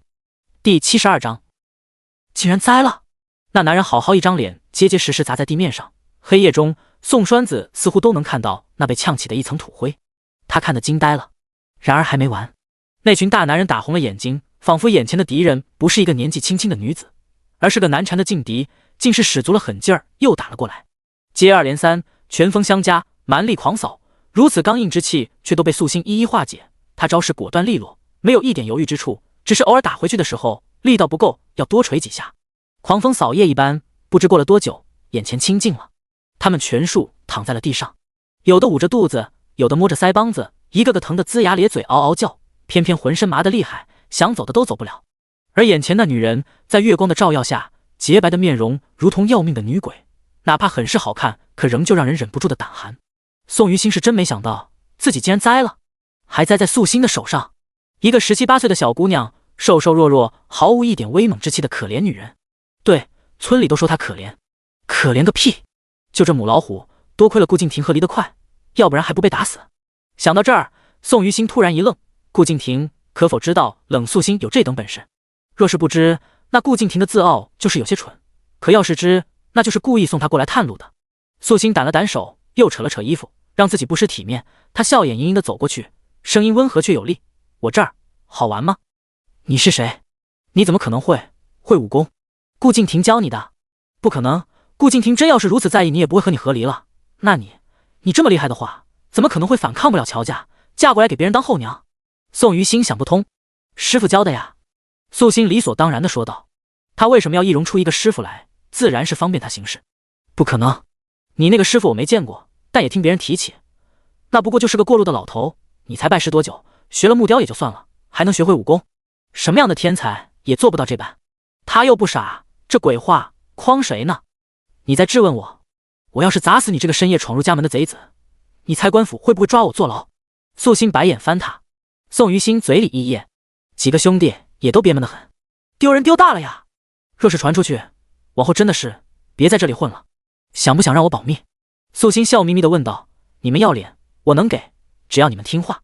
这话更是扎心，让一个他们压根没有看得起的女人饶他们一回，就像是被襁褓中的婴儿踢出鼻血一样，显得他们娇弱无能。宋于心很清醒，总算明白了他为什么将人打了去，还非要让他们走不了。显然不只是为了显摆一番自己的能耐，而是别有要求。你想要我们干什么？宋于心问。没什么，只是觉得你们伤得厉害，连治病的银子都没有，太可怜了，所以给你们指一条明路。素心狡黠一笑，去顾家，让顾静停出银子给你们治病。不可能！宋于心立即说道，和顾家有什么关系？我们只是看你不顺眼，并不代表哥几个能无耻到欺负残废和孩子。你连宋栓子都打，顾家人怎么了？而且你以为我不知道是谁让你们来的？不是顾静婷便是颜青青，难道不对？素心淡淡看着他。村人都知道宋于心有原则，轻易不欺负妇孺，突然改性子，不是得了天大的好处，便是欠了别人天大的恩情，受人之托才来的。不是，我打不过你技不如人，我认输，不就是丢人吗？老子认了。但想让我冤枉别人，那不可能。宋于心嘴还挺硬。宋栓子总算从震惊中回过神来，他呆呆地看着这个莫名其妙拜得的师傅，咽了一下口水，然后吐露道：师傅，我知道，有一年辛小叔饿晕了，顾叔叔给了他一只野鸡。宋于心一听，瞪了他一眼，然后闭嘴不说话了。宋于心亲娘没死的时候，日子也难，家里的财物都被亲爹拿去赌了，根本没米下锅。正好有一回他娘还病了，他东拼西借了银钱给亲娘请了大夫，自己饿了几天，在山脚下扒拉没毒的野草吃，但还是晕了。那时候太小，顾静婷也不大，刚开始学着打猎，好不容易得了一只野鸡，还送给了他，这恩情宋于心自然是忘不了的。但这事儿已经过了很久，他也只和宋栓子提过。没想到踢了这小子一脚之后，宋栓子转头就卖了他。素心吐了口气，果然是有恩。既然如此，想必我也劝不了你这样的硬骨头了，那就将你们全部吊起来，绑在旁边的几棵大树上喂虫子，让村民们关刑1个月，如此也能让人知道我这小破屋也不是人人都能闯的。他慢条斯理地说道。宋于心依旧僵硬着一张脸。然而其他5个兄弟不行啊，这不是无妄之灾吗？就是打架输了而已，真要是被绑起来1个月，那丢人能丢到县城去，哪里还有脸魂啊？我们去。对，他不去我去，我们与顾家无亲无故的，本来也就是跟着新哥过来占点便宜，都被你打成这样了，还要再绑起来，这损失也太大了。我们去了，你是不是就保密了，不将这事儿往外说？几人立场不坚定。没错，如果你们老老实实按照我说的做，我就只对外说你们看不惯宋于心欺负妇孺，意见不合，这才和他打了起来受的伤，又知道宋于心是听着顾家的意思来的，所以找他们要医药费，下次见着宋于心，我也只打他一个人，而你们就成了好人了。素心满嘴胡话，反正宋栓子是听呆了的。行，一咬牙，众人应了。心软心善，与宋于心对打受伤，哪怕听上去不像真的，但也总好过明晃晃的说他们打不过娘们，更好过吃苦受罪1个月。我放了你们，你们要是不按照我说的做，下次我就见一次打一次，绝对不留手。素心又道。几人咬牙切齿的点头。打不过，那就只能认怂，他们在县城混的时候也是这样。宋于心微微攥着拳头，知道自己拦不住也不能拦，他们本就是酒肉朋友，为了好处才一起进退的，如今又怎么能指望他们陪着自己守着对顾家的道义？栓子，你看你新小叔脸拉长的像一头驴，如此仗义，可你猜猜顾静婷是念着他的好，还是恨他没有用？第73章，歹毒之人他做定了。宋于心表情复杂，憋屈郁闷还很无奈，浑身疼得厉害，想动还动不了，听着眼前这女人嫌弃的话，更觉得丢人，还要担心顾家受自己的无能连累。不过这女人倒是挺聪明的，竟然一下子就猜出是顾静婷请她办的事，怪不得顾静婷要与你和离。你这样歹毒有心机的女人，谁娶谁倒霉。宋于心打不过，也只能动动嘴了。素心听了也不气，一头蠢驴自己都顾不上了，现在还向着旁人呢。顾静婷要是真有种，也不会让你过来当个打手了，说我歹毒，他们一家子瞧着我赚了几个银子，就坐不住想要报复，便是良善。若良善是如此，那这歹毒之人，我偏偏就做定了。说着，素心直接拿了绳子过来，将人捆了。宋栓子挺心疼他的新小叔，但又觉得新小叔做的是真不对，也不好给他求情，只能对着宋于心说道：“小叔，明明是顾家人不好，就算你要报恩，也不能是非不分啊。”宋于心听着却冷着脸：“我知道，满村的人都说这个女人可怜，被别人抢了丈夫，但我可不傻。顾敬亭是个好男人，一向顾家，还会照顾孩子。如果真会虐待人，能让他安安稳稳和离了去。明明就是他不安于世，整日到处闲逛，不照顾孩子，顾敬亭这才忍无可忍。要是老子娶了这样的媳妇儿，也要休的。”他与顾敬亭关系不错，私下里也会聚在一起喝几杯。从前顾敬亭多意气风发啊，虽然只是个猎户，那浑身气度都比得上县城那些大官人，无非是为了孩子才在这小地方忍耐着度日的。这样的男人，他也不知道珍惜，进门之后和几个孩子斤斤计较。几个孩子明明是读书的料，他每日却强行逼着他们去砍柴，毁人前程，恶毒至极。而且顾家那几个小姑娘多娇气，他让人扛着柴火去县城，风吹日晒都黑了一层皮，临走了又抢了人家银子，还坏了人家名声。顾敬亭心里当然有怨，这不也只是让他过来破坏些东西而已，也没说要拿素心如何，已算是很心软了。宋于心不停地在心里如此安抚着自己。宋栓子听着宋于心的话都傻眼了，没想到新小叔这么想，又着急又替素心生气。师傅刚嫁进门的时候，谁不说他好？明明是那几个人总是欺负他。顾敬亭要是真的好人，也不会没和理就先和别人不清不楚的。新小叔，我没想到你这么不讲理。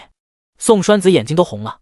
素心拍了拍宋栓子肩膀，他的确没受过多少苦，不过就是本就被封印了的气运被吸得一干二净，以至于后世自小孤苦无依，受尽磨难，哪怕最后拜师学艺努力保命，也还废了双脚不能行走而已。而原主如果按照发展，那也是在1年后没了性命。所以这些事旁人不知，只瞧着他与顾家那些鸡毛蒜皮的小冲突，自然不能体会他心里对顾敬亭那几个孩子的厌恶。立场不同，那就没必要再谈。素心一身清冷，淡定地站直了身体。与顾家有什么仇怨且就不说了，但你找上门来还落到我手上，那就是活该了。说着，他牵着绳子的一头，将人连拖带拽到了后头的洼地里，将人往里头一踹，顿时多半个身子都被水泡着了。他又将绳子拴在树上，免得人淹死了。宋栓子眼巴巴看着，也不好求情。师傅，宋栓子莫名有些愧疚，毕竟新小叔也是他们宋家的人，而且他也很在乎新小叔，看到他这么惨都有些难过。新小叔也是太重情义了，都是因为顾敬亭，宋栓子对顾家的怨意也更重了。素心一听，却侧头看他，今日前来闹事是他自己做下的，你怪顾家做什么？他自己既然长了脑子，就该好好的用。顾敬亭的确有错，可你这新小叔也不无辜，你也不能将宋于心这份也一起算到别人头上去。往后若有人撺掇着你做了错事，你也只愿旁人不反省自己吗？素心又问道。顾敬亭虽然讨厌，但他还是希望宋栓子想法能更通透些。我以为师傅更生顾敬亭的气。宋栓子讪讪道。没有。素心淡然开口，为什么要生他们的气？本就知道他们是什么样的人，这些小算计于他来说都算是高抬贵手了。要知道没和离的时候，他可是感觉到了顾敬亭的杀意。原本的天机中，原主从未想过和离，所以原主将要面对的是一家子冷漠。他反抗了一阵子之后，便被几个孩子恨上了。哪怕后来原主老老实实的继续照顾一家子，但还是被冤枉虐待，导致原主越来越崩溃，也越来越偏执，与几个孩子作对却又对付不过，最终名声没了。所有人都觉得她是个恶毒后娘，死了也活该。甚至原主死后，顾敬亭还被人可怜，说她娶妻不贤，丧了妻，可算是苦尽甘来了。如果他没穿过来，现在的顾敬亭身上仍不会有一丁点污名，甚至也得亏了和离时顾敬亭双腿没用反抗不得。若他四肢健全，指不定在他触及顾敬亭的底线言轻轻的时候，就已经将他杀人灭口了。我真不明白，他都成婚了，怎么还要盯着师傅你不放，真是太讨厌了。宋栓子挺郁闷的，今儿他可是被新小叔踹了一脚，要不是顾敬亭掺和，他和新小叔还好好的呢。素心想了想，这会儿认真道，你且记得往后遇上顾家人，尤其是那几个小的，心态必须放平放稳，不可因为他们而牵动出太多的情绪。就算有一日你想要算计他们，也要有因果在前，不可莽撞行事。宋栓子听得不甚明白，他们邪性得很，你心态若是崩了，那就是他们的得意的时候。素心说道，原主就是稳不住心态，越崩越急，越急越崩，一直处于弱势，所以那些自己都没用过的气运才会一点点被吸走了。哦，我会试着不生气的。宋栓子不明白，但还是很听话，师傅总不会害他的。第74章，弃恶从善了。黑夜中，宋栓子的一双眼睛都像是星辰一样，闪亮闪亮的。现在对他来说，师傅的话比之前更有威慑力了。原来师傅是真的会武功，不是吹大牛。爹娘还说师傅疯了，满嘴胡话。爹娘要是看到刚才那一幕，一定会震惊的饭都能多吃几口的。等素心和宋栓子回到破屋，其他几个人都已经相互搀扶着走远了一些，他们身上仍旧难受得很，但过了这么一会儿也没那么妈了，自然是不想再留在这里干瞪眼。天不早了，你回家去吧，明儿一早还要上学去呢。素心也没留他，之所以让他过来守夜，最根本的原因是想练练这小子胆量，收徒不是只嘴上说说而已，总得关心教导着的。那新小书要怎么办？一直泡着吗？宋栓子问。不会，天亮之前我会将人放了。素心又道。宋栓子这才放心了，心里琢磨着要怎么才能让小叔对师傅改观，认清顾家人并不好。那一早我来带小叔走行不行？小叔之前那么疼我，我昨晚和他作对，他一定也很伤心，我能不能准备好药？宋栓子声音越来越小，也怕师傅不高兴。不过素心并没有因此怪他，反而还挺欣赏宋栓子这恩怨分明的样子。他惩罚人的时候，他没拦着便已经是很懂事了，难不成还要逼这个孩子和原本要好的亲戚决裂不成？可以。素心点头。宋栓子一听，高兴的原地蹦了一下，然后趁着月色一脸高兴的跑了。等明天告诉新小叔，他就知道师傅根本不是他说的那种恶毒的人了。他明明已经很大度了，是顾家小心眼。天亮之后，素心这房子照常加盖。罗老大等人并不知道昨夜发生了什么事，瞧着这里一切如旧，只当是宋于新等人没来。只是没过几个时辰，就有人好事的跑过来闲聊了。跟着宋于新一起玩的那几个小子，就是皮柱、姜饼那几个，你们猜怎么着？刚才竟然跑去顾家了。传话的一脸兴奋。去顾家做什么？难不成想让顾敬亭来素心妹子这里帮忙说相啊？人家妹子恐怕不会念旧情的哦。罗老大等人很不解。我要是说出来，你肯定会吓一跳。昨晚宋于新带着人来了一场，喊打喊杀的，结果皮柱几个人觉得素心妹子好像也挺可怜的，就反水了，和宋于新内讧打了起来，帮着素心妹子一起动手将宋于新给打了。反正最后是各自有伤吧。皮柱那性子你们也是知道的，那也不能白白受伤啊，所以一大早就去顾家算账了。传话的又道。还是没听明白，这有顾家什么事儿？那人抹了一把嘴，嘿嘿一笑。顾家就是顾敬亭，是他指使宋于新过来欺负素心妹子的。本来说好了就摔摔东西而已，结果宋于新还想毁了人家脸，皮柱他们觉得这太作孽了，这才内讧了的。这话一说，一群人一边干活一边震惊又唏嘘着，竟然是顾敬亭让宋于新过来的，他现在都在娶了，怎么还来害前头的？皮柱他们说顾敬亭眼红呗，你想啊，他毕竟是个男人，前头的媳妇儿离了自己越过越好，那心里能舒坦吗？就想让人来找不痛快，真不是个人。这话我怎么不信呢？那皮柱几个人也不是什么好东西，能同情素心妹子，怕是假的吧？立即有人表示怀疑。说着，正好瞧见素心走过来了，一个个努嘴，相互使眼色，问问去。大家伙也都不客气，没一会儿就将罗老大推了出来。罗老大憨憨一笑，然后厚着脸皮道：大家伙都说昨儿宋于新他们来了，还内讧了，不知道是不是真的，托我来问问。素心点头，真是真的。皮柱能干那好事儿？罗老大一脸吃惊。那几位，素心语气顿了顿，昨夜栓子也在，等下学了，你们问问他就知道了。宋于新踹了他一脚，皮柱他们觉得他连孩子都打，实在是没人性，所以才不想与他为伍了。又见栓子哭得厉害，着实可怜，便说往后还是做个好人，才讨孩子们喜欢。这是胡扯的吧？绝对不可能。你们可以问问皮柱，他们还说知道这些年对不住大家，等伤好了先过来免费帮我挖池塘，再去给乡亲们干点别的，弥补过失。素心又道。越说越玄乎了。罗老大觉得这怕不是在做梦，不信直接问皮柱就知道了，我亲耳听到的，绝对不假。素心认真的说道。假的也能变成真的，这鬼话大家伙是真的分辨不出来。中午休息的时候，有人忍耐不住了，跑去顾家门口问皮柱子他们。此时皮柱5个人还赖在顾家门口不走，他们也不进去打砸抢，只在外头骂顾敬亭不是个男人，顾他们去欺负女人，又骂顾敬亭不道义，连疗伤的银子都不给。几个人也是嘴皮子也厉害，什么难听的话都往外蹦，气得顾敬亭想杀人。若是顾敬亭没办这事儿，还能出去辩驳一番，可人确实是他请的，皮柱5个人都反水了。在他看来，宋于新定然也是一样的，所以也不好出去对证。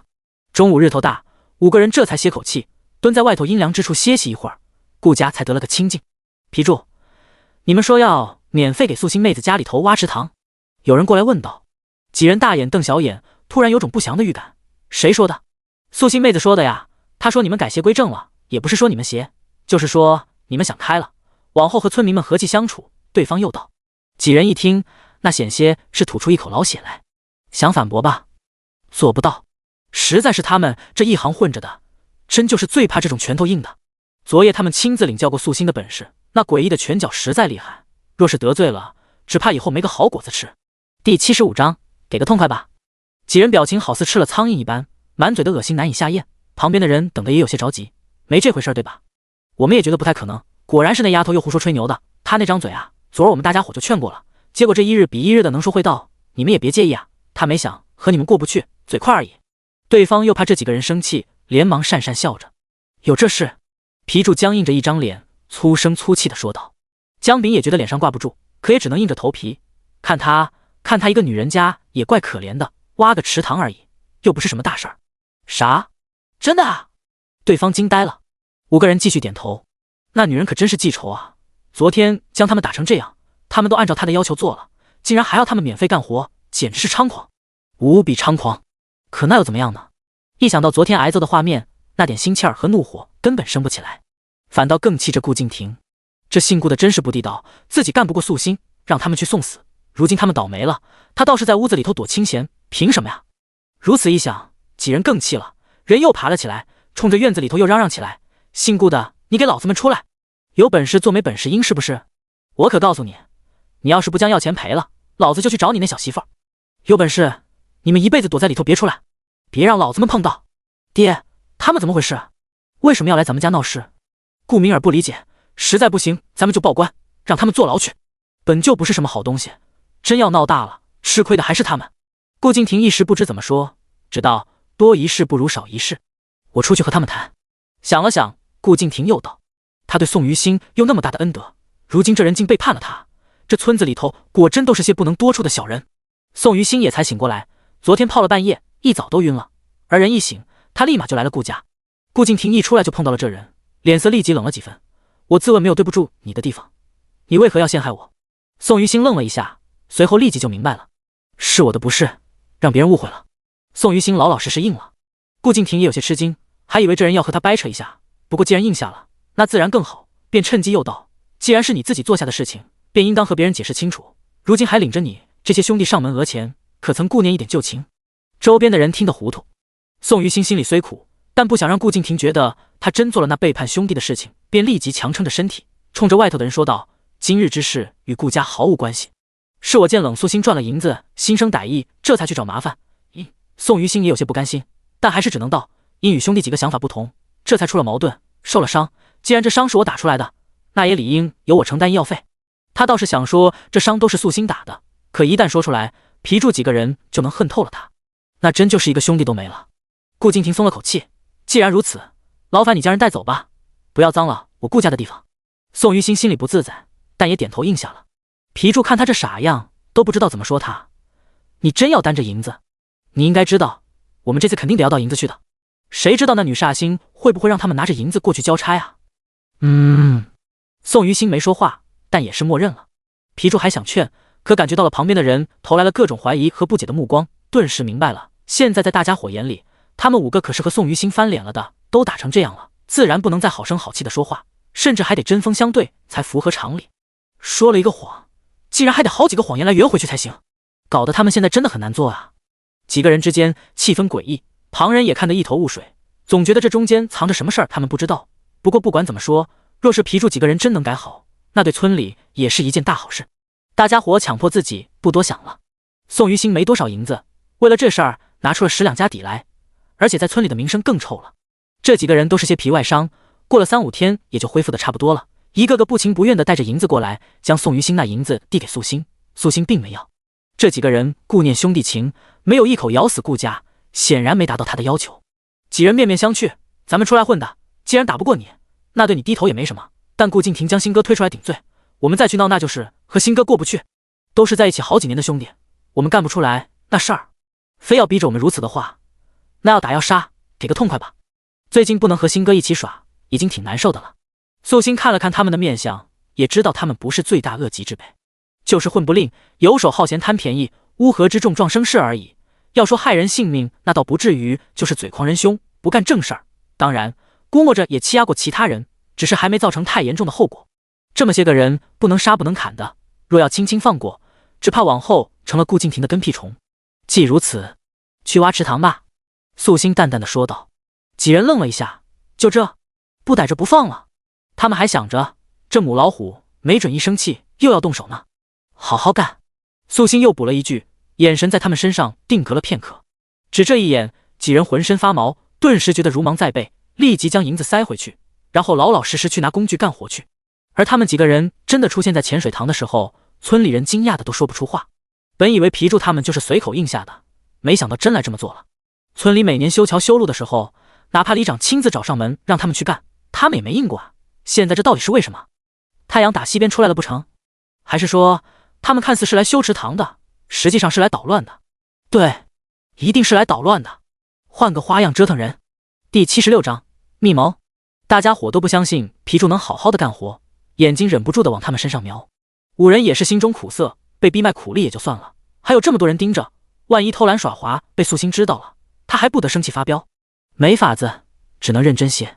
手里的镰刀不停的挥舞，将浅水滩里的杂草清理干净，再看看底下的淤泥，五人顿觉疲惫。他们从来就没干过这种重活，现在真是后悔死了。而素心看他们这么老实听话，还挺诧异的。本以为像他们这种整日村中老赖皮，总得多揍几次才能安分，没想到认怂这般快。叮，恭喜宿主完成任务，解除冲突，获得光环1，气运3。系统声音响起。素心毫无反应，像是没听到一样。对他来说，气运倒是挺重要的，但其他奖励可有可无。比起奖励，他更在乎自己的能力。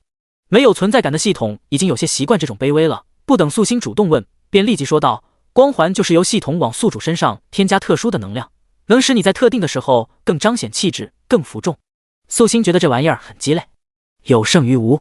不过这小系统最近老实多了，之前虽然发布了一个不讨喜的任务，但立即整改，话都不多了，还挺乖的。好，素心表示自己知道了。系统一直还在摸索着素心的性子，大概知道他对这些奖励并不是很在意，这样的情况下他更有危机感，生怕有一天宿主就彻底不需要他了。想到这里，系统就可怜巴巴的，决定以后要更懂事些。主人，想听笑话吗？系统很智能的，内存笑话千万哦。系统觉得他这主人偶尔表现出来的样子好像挺孤单的。他对宋栓子那么好，肯定是因为宋栓子嘴甜。他比不过宋栓子的人情味，但他懂得多呀。素心嘴角微微抽动了一下，再这么下去，这系统不会往育儿智能小家电的方向发展吧？暂时用不着。他现在心情已经很好了。系统立即闭嘴，无比识相。线下有村人帮忙，素心要忙的事情并不多了。尤其是宋家和罗家等人都一致觉得他傻得厉害，哪怕是盖房期间有些小矛盾，也都立马帮他解决了，生怕他这张嘴一开口便得罪人。接连几天，那5个小混混一直在挖池塘，活干得比谁都卖力。素心这里的工钱是日结，每到了晚上，素心便让宋栓子挨个的发钱。本来姜饼、皮柱他们并不在乎这些小钱，可当自己和旁人干了一样的活，旁人都有，只他们空手而归的时候，那滋味着实是不舒坦的。当然了，素心这里伙食的确是不错的，日日有肉，到了晚上还有些小酒，大家伙分着喝。本来村里人都对皮柱他们很有意见，也不待见他们，可一瞧5人竟真的坚持这么久，每日连那些混话也不说了，心里多少也有些改观，开始拉着他们一起喝酒聊天，聊得多了，难免亲近了些。幸亏这房子快要盖好了，要不然咱们往后在村里还有什么威望啊？这几天村里人整天对我嬉皮笑脸的，我都要别扭死了。眼瞅着房子盖到最后了，皮柱和姜饼等人聚在一起，忍不住说道：就怕这还没完，咱们这样免费的劳力他能舍得不用吗？往后有什么事儿都来找咱们，那怎么办？姜饼忧心忡忡：不至于吧，老子只是输了一回，难不成要一辈子给他卖命不成？罗禅眼珠子都要瞪出来了。可仔细一想，素心要是真一直使唤他们能怎么办？要不咱们多找几个人来教训教训他。石柴心仔细想了想，觉得自己不能就这么认栽了。可这话一说，剩下那个年纪最小的姜良立即不乐意了：要去你去，我可不行，去找其他兄弟不得费银子，又要请酒又要给出手费，就算教训了一回，可他们又不能一直待在村里保护咱们，咱们可是和妖妇一个村子，在他眼皮子底下的过日子呢，那种疼我可不想再受着了。以前也受过伤，可就没有一次像素心打的那样疼，就像是每一根骨头都断了似的，浑身忍不住的冒冷汗，哪怕是回想起来也很害怕。那就认命当他的跟屁虫了。石柴心很郁闷，被一个娘们吓着了，说出去多丢人啊。几人一阵沉默。罗产看着那边宋栓子给村人发钱的样子，双手攥拳，狠狠一咬牙，他娘的，跟他拼了！不行，咱们就来点狠的，晚上我去找熟人弄点药。几人小声密谋，脸色凝重。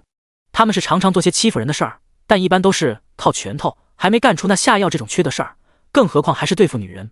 可除了这法子，他们也不知道咋办，不将这女人的武功废了，只怕以后逃不出他手掌心。大江叔叔、小江叔叔、皮叔叔、罗叔叔、石叔叔，师傅叫你们过去。栓子忙完之后，村人也都散了，天色也有些晚，他又安排素心的要求过来叫人。几人面面相觑，有种不好的预感。这女人不会是妖怪吧？咱们声音这么小也能听得见。江良有些怕了，抖什么抖？就是自己吓自己，他怎么知道咱们要干什么？回头到了他面前，千万不许露馅。石柴星连忙说道。但话是这么说，可他心里也慌。这几天那女人根本就没理他们，现在他们刚要干点坏事，他就找来了，能不让人多想吗？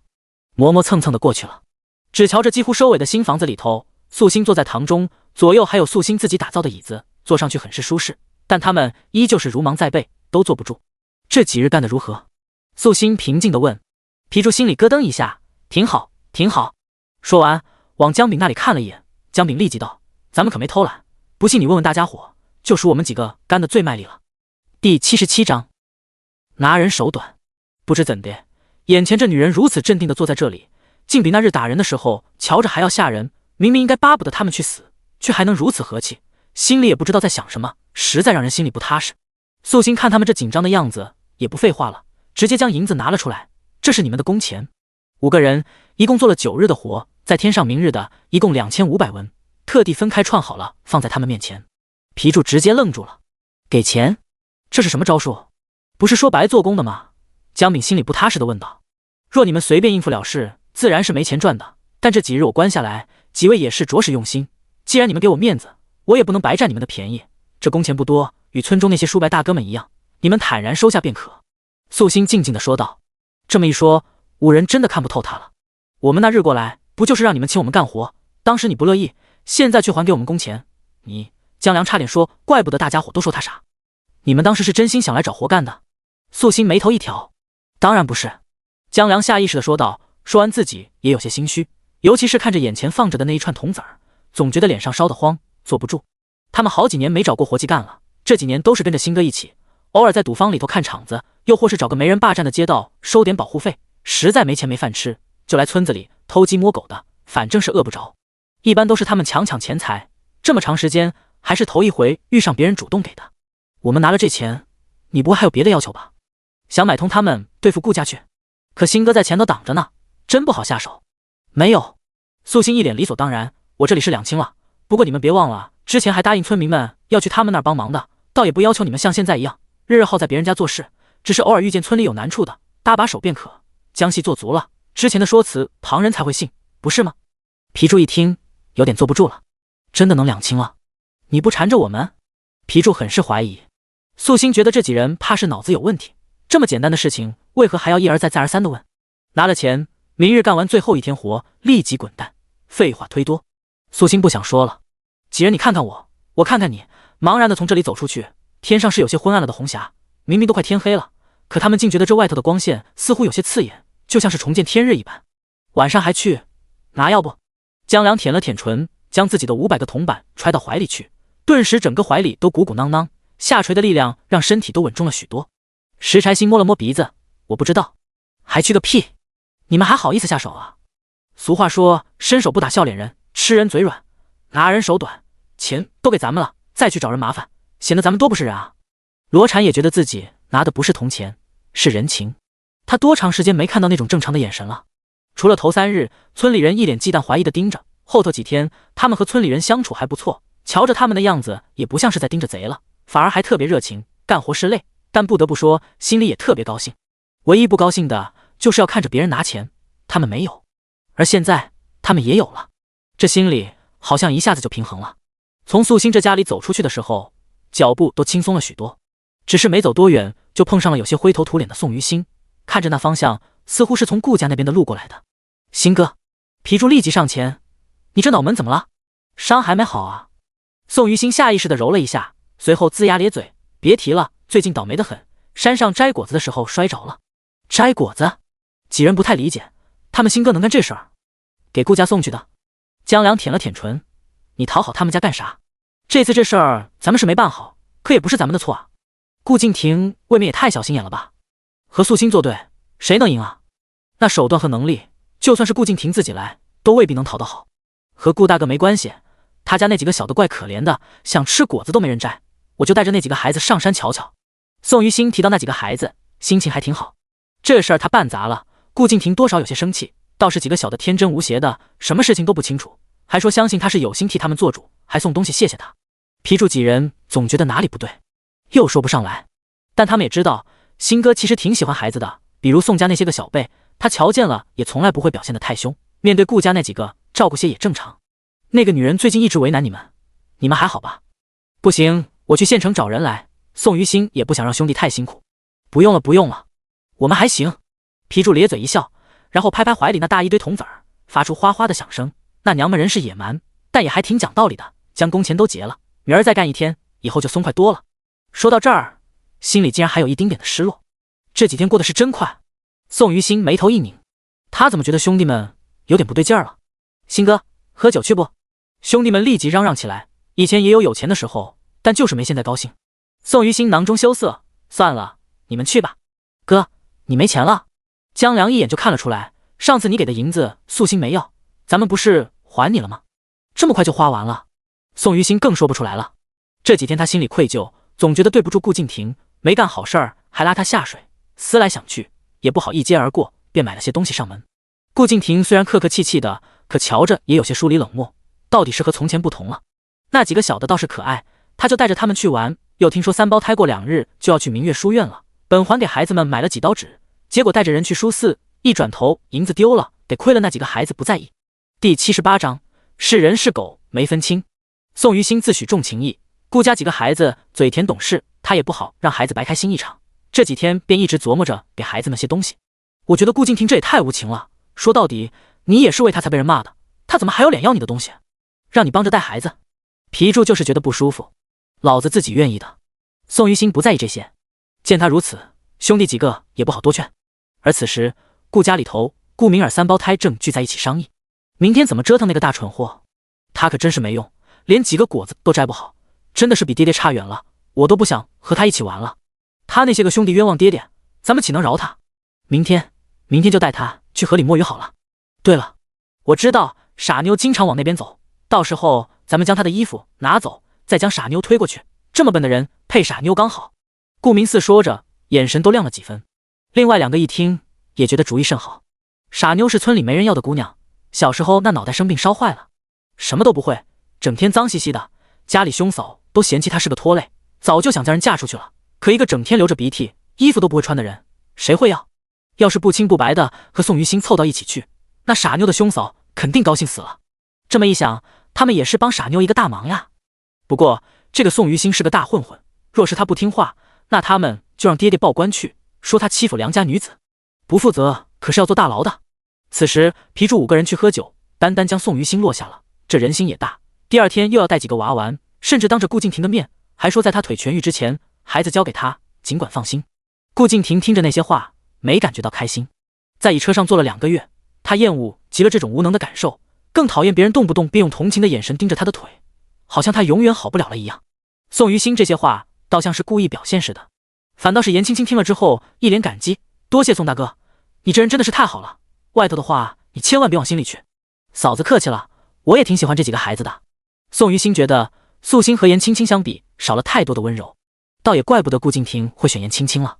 这几天他也听颜青青说了不少他们之间的纠葛，心里对这2人也挺同情的。见宋于心盯着颜青青，顾敬亭眉头一皱，心里醋意横生，那手捏着颜青青的手腕，让颜青青忍不住一呼，然后撒娇似的瞪了他一眼，眼中流波。宋于心瞧见了，微微一愣，这副样子让顾敬亭心里得意了几分，便该让这人知道，眼前的女人不是他能多看多想的。纵使他如今双腿无用，可青青是他的妻。很快宋于心便与几个孩子出去玩了。素心这边的房子彻底完成，剩下的就是将多余的材料弄出去，再将屋子里打扫干净，这活计轻松许多，好些人一起来，中午就能解决。只是这边房子刚刚完成，便立即有一辆马车停在了他的家门口，是里长亲自领着车马过来的。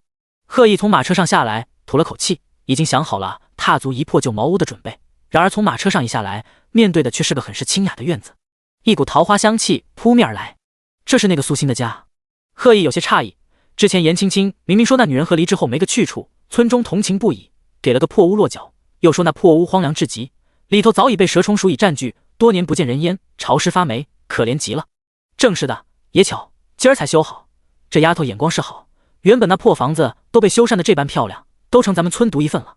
里长笑呵呵的，那小丫头很是省事儿，给个破屋都愿意要，得了银子还知道照福乡里。这么一说，贺毅立即明白了，那日素心赚了不少银子，重新盖房的能力是有的。里长立即将人引了进去，素心这里的人才散没多久，院子里还弥留着一股酒气，混着花香，格外不同。而素心手里正拿着根树枝，在桃花树下的地上画着花样。素心丫头，有贵人过来找你了。里长很是高兴，这人你认识吧？说是就相识，有要事请你去县城的。素心目光一转，看见贺毅，然后淡漠回头，里长爷爷，你都没看清来的是人是狗就带着过来了，也不怕被咬一口啊？里长这几日已经听说过素心刀子嘴的名声了，连忙挤到素心身边去，小声道，这真是个贵人，不好得罪的，家里当官的，咱们这种小地方一辈子都见不着一个。素心姑娘，贺毅今日前来是为了之前你说过的一句话。贺毅也不想耽误时间，直截了当的说道，我说过的话多着呢，你指的是哪一句？素心笑眯眯的，你说过你能救人，只要我答应你3个条件。贺毅立即说道，他虽不信，可如今祖父的病情越发的重了，若是再找不到法子，恐怕这几天便到了大限之日，如今上门也是死马当做活马医，没法子了。不记得了。素心一点面子都不给。里长跟着干着急，这贵人要是生气了，他们村往后的日子可不好过。要知道贵人都是通衙门的，每年收税收粮又或是徭役，哪样不要衙门管？贵人与衙门招呼一句，那村里的人往后可就苦了。贺毅深吸一口气，姑娘可是气我之前所行，若你能救我祖父，便是让我贺毅向你下跪道歉都行，可我要是救不了，你便要我生不如死，不是吗？这种亏本生意我为何要做？你这少爷瞧着既不通人情又不讲道理，既然我拒绝了倒霉，就不活也要倒霉，那何必要费那心思跑一趟？素心可不想惯着他，慢条斯理的说道，这人家中有权有势，自是能逼着他就范。贺毅听到这话，真是急得火烧眉毛，心里很是憋闷。他想要强行叫人将这女人绑回去，可也知道不能意气用事，要是真那么做了，对方哪怕真的能治，恐怕也不肯出手了。我保证，只要你尽全力了，哪怕不能成，我也绝不追究。本少爷还可以给你定金，若是就成，1000两银子做谢；若是不成，定金也不收回。这样可行了？贺毅真的很怕自己出来的这短短时间，祖父就没了。偏偏眼前的女人说话做事都慢悠悠的，一句话能说半晌，急死人了。第79章，狮子大开口。看贺毅这态度，比起之前相差千万里。里长跟在旁边干着急，恨不得自己变成素心满嘴应下。好在他也不蠢，一听到是救人的大事儿，就知道的确是不能随便答应，还有些担心，怕这素心应付不来。素心放下手中的树枝，坐在了石凳上。贺少爷是觉得我瞧着像是个会以德报怨之人。我还记得那日你觉得我是个继母，便喊打喊杀，恨不得让人将我就地结果了。怎么，如今那个继母成了严青青，这事儿就可以不复再提了？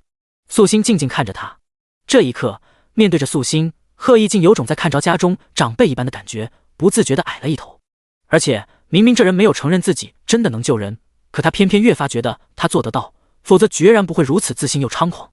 那日之事是我的偏见，你要如何才能消气？贺毅隐忍着说道。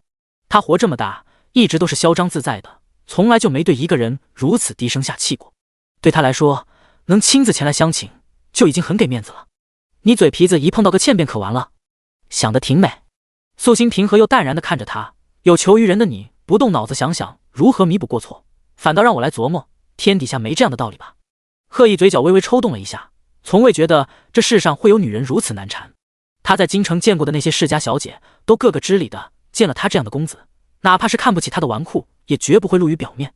可这女人，那懒得搭理他的样子都挂在脸上了。素心说完，正巧外头有几个村妇过来送东西，他这院子里空空荡荡的，连个人烟都没有，当然要养些活物才行，便买了些鸡鸭放在后院养着。经过贺毅的时候，被带过来的母鸡扑扇着翅膀，一股子怪味扑面而来，贺毅险些当场吐了。他憋着气，却瞧着刚才还冷眼的素心，瞧见那些个村妇后，竟立即迎上了一张笑脸，不是叫着婶子，就是叫着嫂子，很是客气。对比着实强烈，甚至对待自己的态度比不上那些村妇也就罢了，对那大母鸡的样子都比对他更热切些，连个畜生都比不上，这着实让他心里郁闷，想发火。来人，将礼物抬上来。贺毅心里是咬牙切齿，但想到祖父，只能忍耐，招呼了一声，让下人带着东西上前。很快，素心的院子里便积了一堆，好几匹布，还有些油纸包着的点心。布匹颜色多以青灰为主，料子算不得极好，也就是略比村户人家稍强些。这些点心是鲜一楼新做的，普通人家排着队都未必能买得到。我让人将各种口味的都做了一些，你瞧瞧如何？贺毅立即又道。他本想让人准备些上好的物件，但仔细想想，东西送的太好了，没准素心反而还不识货。那上好的茶叶，南边新来的锦缎，又或是文房四宝琴棋书画，送给他这样一个村妇，恐怕他也不知道该怎么用，不合适。这些最实用不过了。贺毅觉得自己已经很贴心了，我贺毅的名头，哪怕是在京城，那也是无人不知，无人不晓。素心姑娘只要肯帮忙，从今以后，我敢保证你能在渔阳城横着走。若是遇上什么麻烦，也尽管报上我的大名，绝对再也不会有人敢为难你。还有，我也认识不少青年才俊，若你能救活祖父，盯着我贺家救命恩人的名头，什么样的人嫁不得？若这样还不行，我给你个庄子，数百亩地，若你用心经营，这一辈子吃喝不愁。贺毅满脑子都在想给什么好。银子刚才提过了，他并无反应，那只能提人脉了。只可惜这个素心没孩子，若是有一儿半女，此时这些话对他来说定然更有吸引力。里长听着这些话，眼珠子都瞪大了几分，眼巴巴地看着素心。不得不说，这么多好处，他都动心了。贺毅求人的模样，依旧不见丁点卑微。你确定是来求我，而不是来结仇的？素心讽刺一笑，不过是些身外之物，你贺家赚得，旁人将来也赚得，何须你来施舍？素心也不和他绕弯子了，这些东西你全部拿出去，我不需要。若你是真心相求，那就替我做10件事。10件？你上次还说3件。贺毅深吸了一口气，万一你狮子大开口，这个时候你还顾忌这些？看来你祖父的病并不严重啊。不愿意就算了，你若是应下，便写个契纸给我，3日之后我便会出现在贺家府上，保你祖父康健。不愿就走，我不强求。贺毅微微攥拳，心里郁闷，浑身不适。这也太亏了，他若真能救，那自然是好，可若是救不了呢？按照之前的话说，都还不能找他的麻烦，他贺毅何时如此卑微憋屈？可祖父最疼他。好，我应你。贺毅一咬牙，觉得还是赌一把，且看他到时候是不是真心相救。若是尽力了，不管成不成，他都会守信；但若是故意耍他玩，绝饶他不得。他贺毅从不是什么正人君子。说完，贺毅让随从过来，直接从车里拿了笔墨纸砚，当场写了个契约。不过贺毅倒也不傻，在上头补了几条，约莫就是素心不可让他帮忙害人，又说是不可损害贺家利益之类的前提。这么看来，这人虽然没脑子，但也有些原则，是个纨绔不假，但看他知道保护自家利益，这一点底线就比严青青要强上那么一丁点。素心将东西收了，紧接着看向贺毅的眼神就多了几分笑意。可贺毅反而觉得浑身发毛，突然想到自己那契纸里头没有写明对方不可打他身体的主意，他立即退后一步，本少爷可看不上你，一码归一码，你可别想着进我贺家的门。啪！素心一时没忍住，拿着石桌上放着的点心就砸过去。他便是眼睛再瞎，也瞧不上这样蠢的人。第80章，他不愿意，不愿意。素心白眼翻他，微微嗤笑的样子，立即让贺毅明白自己误会了。他干咳了一声，那你冲着我笑什么？本少爷自知身份贵重，人又生得风流倜傥，但本少爷从不随便纳妾。若是后院多个你这样合理的女子，以后连往哪里搁？里长爷爷，村里堆肥的活，没人愿意干吧？素心直接转头问老爷子。里长愣了一下，没有，他一把骨头了，着实受不了这刺激。堆肥这活怎么没人干？村里的夜香都是倒在一处的，肥也在一处，用的时候挨家的分，东西是臭，可能肥地啊。但凡还想让粮食多产，那就得受着。贺少爷金尊玉贵，今日能来求我，那也是我三生有幸。如此难得的机会，我也不好浪费。正好看看你这富贵人家的少爷究竟有多少耐力。所以这样好了，明日一早，劳烦你挨家挨户收份肥，干点接地气的活计，证明一下自己的孝心。素心将自己的恶毒摆了出来。进门？纳妾？他倒是将自己高看得厉害。你说什么？贺毅以为自己听错了，那脸瞬间就白了。你听到了，就是你想的那样，没错的。素心笑眯眯地说道，没让你害人，也不危害你贺家的名声，哪怕传到别人口中，旁人也只会说你贺毅为了救祖父奋不顾身，孝心天地可见。何况堆肥之事，天下农人皆能做得，既别人做得，你有何不可？贺毅不敢相信，眼前这女人如此无耻，简直是恶心，可怕，还不如那进门呢。他不愿意。对了，那是明早的活。今天素心想了想，我家门口缺个守门的，最近村中有个游手好闲的混混，看我不顺眼，未免有人过来闹事，你就在外头守着，保护一下我这个未来的救命恩人。贺意磨牙的声音清晰可听，素心却丝毫不觉得自己做的有什么不对。想求人，姿势必须先摆好。里长抹了一把汗，你这张嘴不要随便开玩笑的呀。我没有，我是认真的。素心认真说道，这我已经是看在您老在的面子上好说话许多了，否则乃是堆肥。该让他去翻肥，多接触一下那些个沤了许久的东西才是，也该让他感受一些我听他说这些话时是何等的恶心。贺意只觉得胸口又被踹一脚，他不知道什么是翻肥，但有预感，可他不明白自己一身香气也足够的客气，哪里就让他恶心了。他站在那里不动，像个木桩子。我爷爷还等着你去救，如果10个条件都做完，那得什么时候？贺意嘴角僵硬，现在是一点都笑不出来了。说了，3日之后便去贺家。素心瞪了他一眼，你带来的人太多了，让他们走吧。你要是不愿意，也可以一起走，不送。贺意心里在疯狂地挣扎着，听话行事，还是直接将人抓走？不，恐怕抓走没有用。他听严青青提过，这个女人与娘家不和，如今又与夫家散了，那就是孤身一人，光脚的不怕穿鞋的，不好控制。而且一个女人既然能和离自己过日子，性格必然也很强硬，只怕鸡飞蛋打。吐了口气，他一头乱麻，努力说服自己。他不动，身后那些下人也不知道怎么办。素心提醒过了，现在也不管他们，自己却摆弄那些木头，若是等会儿人还没走，就直接扔出去。还是里长有点看不下去，磨磨蹭蹭的走到贺意跟前，道：这丫头其实很善良的，就我们村有个姑娘和她有仇，可她还救了那姑娘的亲爷爷呢。贺少爷他脾气硬，但凡你软和些，他不至于这样。里长心里也有数，素心这丫头是个有成算的人，也大气，从不与人计较些细枝末节的小事儿，只是骨头太硬，不服人。这贺家少爷又太骄傲，这才起了冲突。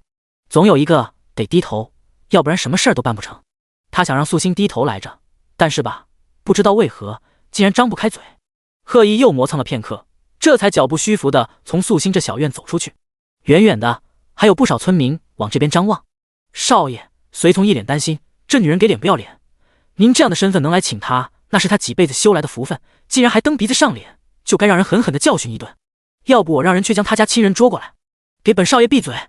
爷爷才说要给他积福，让我老实些。贺意找了个由头，他更怕的是玉石俱焚，那些人的贱命怎能与他爷爷相比呢？那随从心中一跳，很是紧张。你们先回去，不就是守门，有什么难的？贺意掸了掸衣服，决定忍一忍，10个条件而已，他就不信了，他一个大男人扛不住。可是他还要您去堆肥啊！随从都有些张了嘴，知道自家少爷不懂这些，连忙解释道：小人幼年时也是在村户长大的，知道这活就是将那些个污秽的东西与那些干草木屑泥土之类的东西混在一起哦，会冲着呢，您怎么能受得了？用不着你来提醒，你们走。贺意胃里已经翻腾了，既然如此恶心，那就更不能让下人瞧见了。他脸色出奇的难看，下人们也不敢忤逆他，见他执意如此，只能驾着马车走了。临走之前，贺意也没忘让这些人3日之后来接他和素心回去。人一走，他一个人站在素心的家门口，就显得形单影只，无比可怜了。正不知道该干什么的时候，素心将那些个布匹和点心扔了出去，全部砸在他的身上。这些点心既然如你说的那般好，就留着做你这3日的伙食好了。你这个大少爷屈尊来了咱们村，若是四处闲逛，恐让乡亲们恐慌，除了清早干活，其他时候莫要胡乱扎堆，老实守门。素心又补了一句，做恶人那可是他的特长。第81章，我就是比他好。贺意瞪着眼看他，气得原地跳脚。这狗女人什么意思啊？让他晚上用这些个破布盖身，吃这些点心果腹，这些布料这么粗糙，而且还不好看。他手扯着那布料，烦得头发都要炸开了，还想和素心僵持一下，可没一会儿里长走了，紧接着那大门一关，就将他扔在外头了。偏偏这时严青青小跑而来，跑到他面前，有些气喘吁吁的：贺公子，我刚才听大家伙你到村里来了，可是素心姐姐做了什么事儿惹着你了？贺意盯着他，有些不耐烦，想了一下，又问：素心救的老头是你爷爷对不对？联想上次在县城这2个女人之间的聊天，里长口中的仇人应该就是严青青了。想想也是，2个女人争一个男人，哪能真的姐姐妹妹关系亲密啊？这么一看，眼前这个严青青也算不得什么好东西了。倒是他此前看走了眼，只以为他有点心机，没想到装得如此过分，简直是将他当成傻子待。颜青青没想到他问这事儿，立即道：“也算不得是救，是我爹指点他下针的。何况我当时就在隔壁，只是那时候我不知道爷爷危险，若是他去叫我，我能做得比他更好，也不至于让爷爷现在还在病榻上躺着，还没完全痊愈。这件事每提起一次，他便难受一次，根本接受不了。这么说，这个素心，他的确是会医术了。”贺毅心里放心了几分，就是不知道那医术究竟有多高。也不对，他从来没有提过祖父的病，但这女人却能知道。为什么？医术？贺公子，我自打懂事便跟着爷爷学医，认字时要背医书，因着没看过几个病人，把脉不多，这才没出师。素心姐姐在娘家从未接触过医术，从前连字都不认识，也就最近跟着村中的小孩子学了几个。你说她会医术，岂不可笑？颜青青说话直白了许多，她绝对不允许素心这样的人玷污医术。那她还能救你爷爷？可见的确有几分天赋了。而且本少爷让人查过，他有个师傅，很是高深莫测，村人只见过一回，说是仙风道骨，鹤发童颜，如仙师一般。他跟着那样的人仗了见识，或许在医术方面别有些见解。贺毅又道：“他正是因为查了这事儿，才过来求人的。”颜青青听着这话，心头憋得厉害。这贺公子样样都好，就是过于天真了些，村里人说的胡话他也敢信。贺公子过来就是为了了解他的医术。颜青青有些郁闷，自己认识他这么久，一向也是主动找上门，他从未主动相交，本以为他们已经算是朋友了，没想到他来了村子，不先找自己，反倒先来了素心这里。看着素心盖的新房子，心头阴云更甚。顾家的房子也有些旧了，该翻新，可家里的银子都得攒起来给孩子们读书，又让素心压了一头，自然是有别的事，你不用管了。贺毅也有些不好意思提，将那些布料让在草垛旁整理了一下，然后人就往上一躺，一脸憋闷。他向来不爱给别人面子的，对谁说话都是一副不知天高地厚的样子。一开始见着颜青青的时候也是如此，只是后来颜青青献上一根上好的人参，见他说话做事很是特别，这才特殊了几分。如今烦得很，便不想收敛着脾气了。颜青青没想到自己会被冷眼相待，想到前些日子木雕的事儿，便又柔声柔气地说道：“贺公子，上次我也不知道素心姐姐的雕的木头那般与众不同，闹了好大的笑话，连累你也一起被他嘲讽了，真是对不住。本少爷才不在意这些，我什么样的好东西没见过。”贺毅不想说话，一想到明天要干的活，那真是想死的心都有了，哪来的闲心聊天啊？再说了，木雕的事儿都过了好多天了，有什么好在意的？他现在实在是冷漠，让颜青青心里更慌了些。正好贺公子来了咱们村，要不一会儿我带着你去山里瞧瞧，若是运气好，或许也能挖到些好药材。颜青青又道：“不用了，你别来烦我。”贺毅实在不想说话，挖药材，帮他堆肥好像更实际些。可他这人虽混蛋，但也干不出让颜青青替他干活的事来。他也知道素心就是想折腾他，找谁帮忙都没有用。越想越烦，咬牙切齿，抓耳挠腮，恨不得一把火将素心这房子点了，一眼都没再看颜青青。颜青青实在是待不下去了，这才离开，心里更是将素心恨到了极致。回去之后，直接扑到了顾敬亭的怀里，哽咽的哭，哭得顾敬亭心都碎了，连问缘故。颜青青眼泪婆娑，梨花带雨，他为什么什么都要抢？明明是我先对你倾心的，他却成了你的妻子；明明我能救爷爷，他却非要插手抢了恩情，让我们全家都必须得谢他。明明那个贺公子和我是个朋友，可如今贺公子也为了他不理我了。亭哥哥，他为什么总是这样？顾敬亭知道那个贺公子是谁，心里有些不自在，但他也知道自己的小妻子是满心只有他的，对别人只是朋友之意。他工于算计，与你自是不同的。青青，如今让你受苦了，等我好了，一定会好好保护你，再不让人欺负你的。至于那个贺公子，既然他不珍惜你这个朋友，往后也不必管他了。往后有人参卖给旁人，那样上好的人参送给了贺毅，这才多久，那人就忘了青青的好心，说是白眼狼也不为过了。我知道，我只是有些伤心，毕竟你也知道的，从前我在村子里人缘很好，如今也没人愿意与我一起玩了。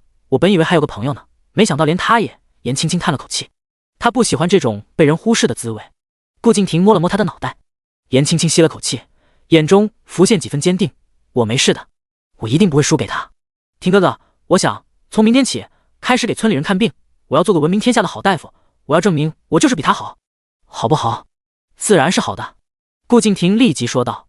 颜青青犹豫了一下，然后又慢慢道，可是如果我去做大夫，那家里的活就没人做了，二宝三宝和四宝和六宝还能去上学，可明一他们在家里，我照顾不了怎么办？若是娘还理我就好了。第82章饥不择食。顾家每日的杂活特别多，除了要照顾顾敬亭之外，7个孩子全部都要严青青来管。自打严青青进门着急，几个孩子有些接受不了，所以他们也没了从前的体贴，对他很是冷淡，从来不会主动帮忙做事。孩子们还爱干净，每日的衣服、屋子都得清洗打扫。他们正是长身体的时候，要准备的饭菜也要丰盛一些，所以嫁过来之后，严青青很少能有自己的时间。若是爹娘能帮她一把，她便能去行医救人，将爷爷的医术发扬光大。请人做些杂活，花费不了多少，1日50文而已，素心给得起，我们也可。顾敬亭想了想，也舍不得自己的女人这么辛苦。50文，这么少会不会显得我们小气？我们家7个孩子呢，就给70文如何？这价格也可挑个勤快些的，而且我行医了也可赚些银钱，不会周转不过来的。严青青立即又道。顾敬亭本觉得这价格高，但他也不想落了素心一头，便应了。得了许可，严青青也觉得心里松快多了。二宝他们也不知道去哪里了，马上就要去明月书院了，怎么还如此贪玩呢？也该多复习功课才是。我听说最近村叔的夫子又夸奖宋栓子了，说是他现在极为用功，这么下去定能成个小秀才。满村都知道宋栓子和素心走得近，还叫他师傅。若是宋栓子将来有功名了，村里人就更向着那个女人了。等他们回来，我亲自督促。顾敬亭也很在意儿子们的学业，然而此时顾明儿他们正在大吼大叫着。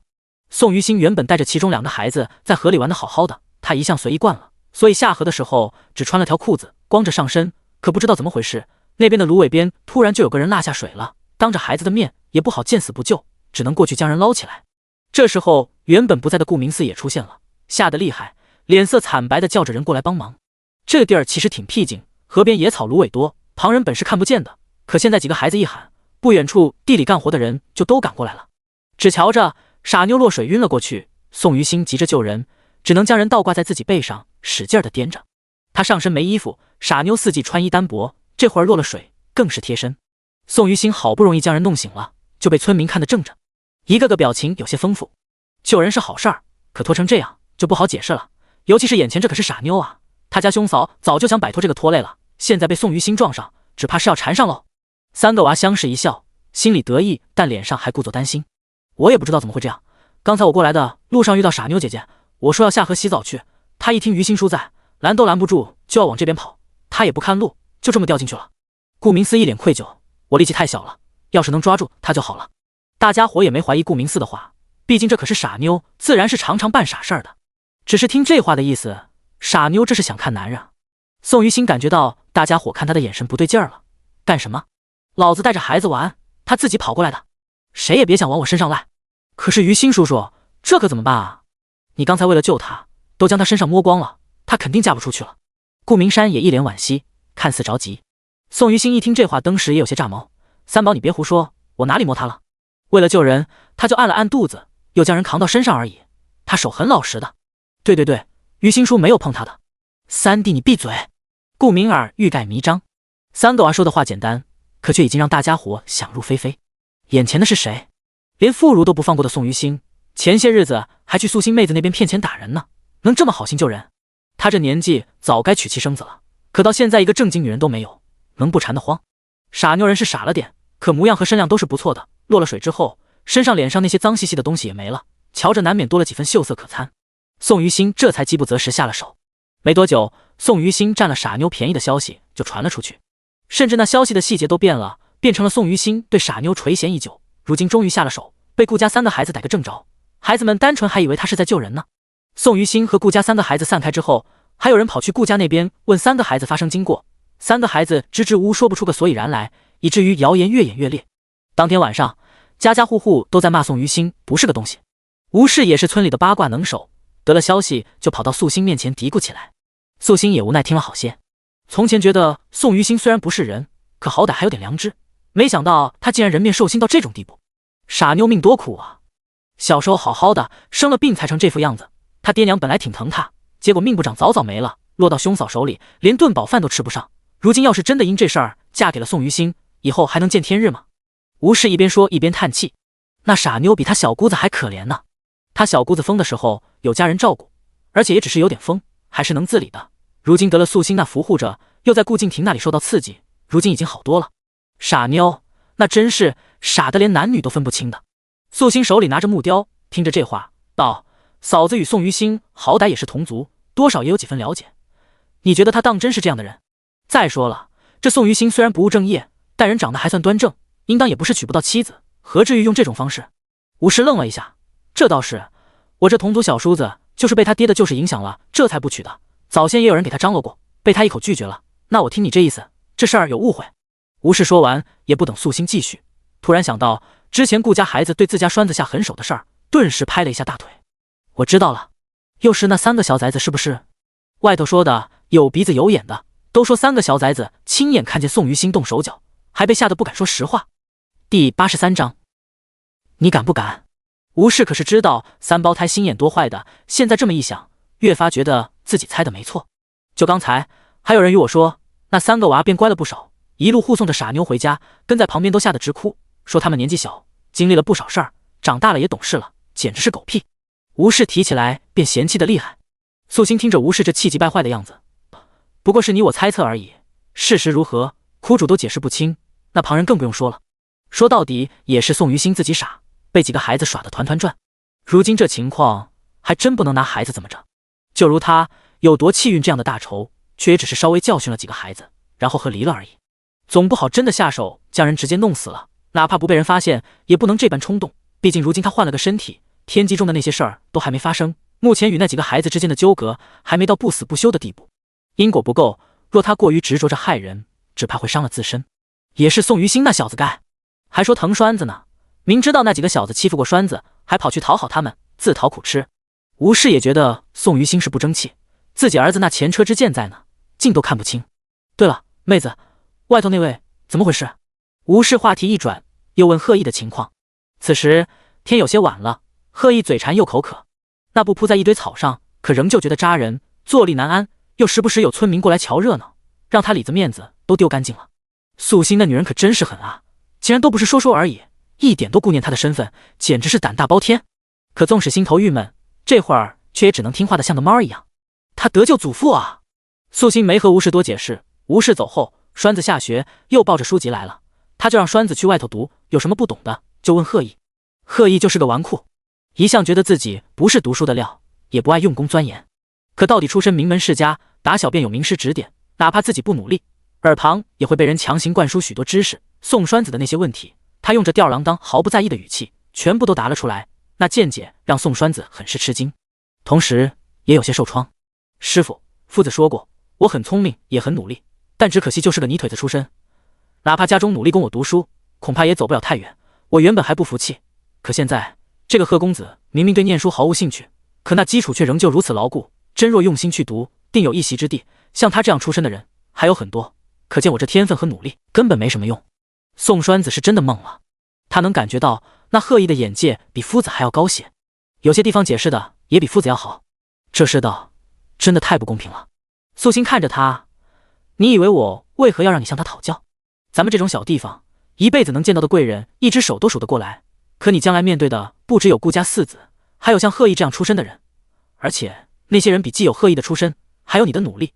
若你没有足够的谋算，前途最多也就是在县城这一带罢了。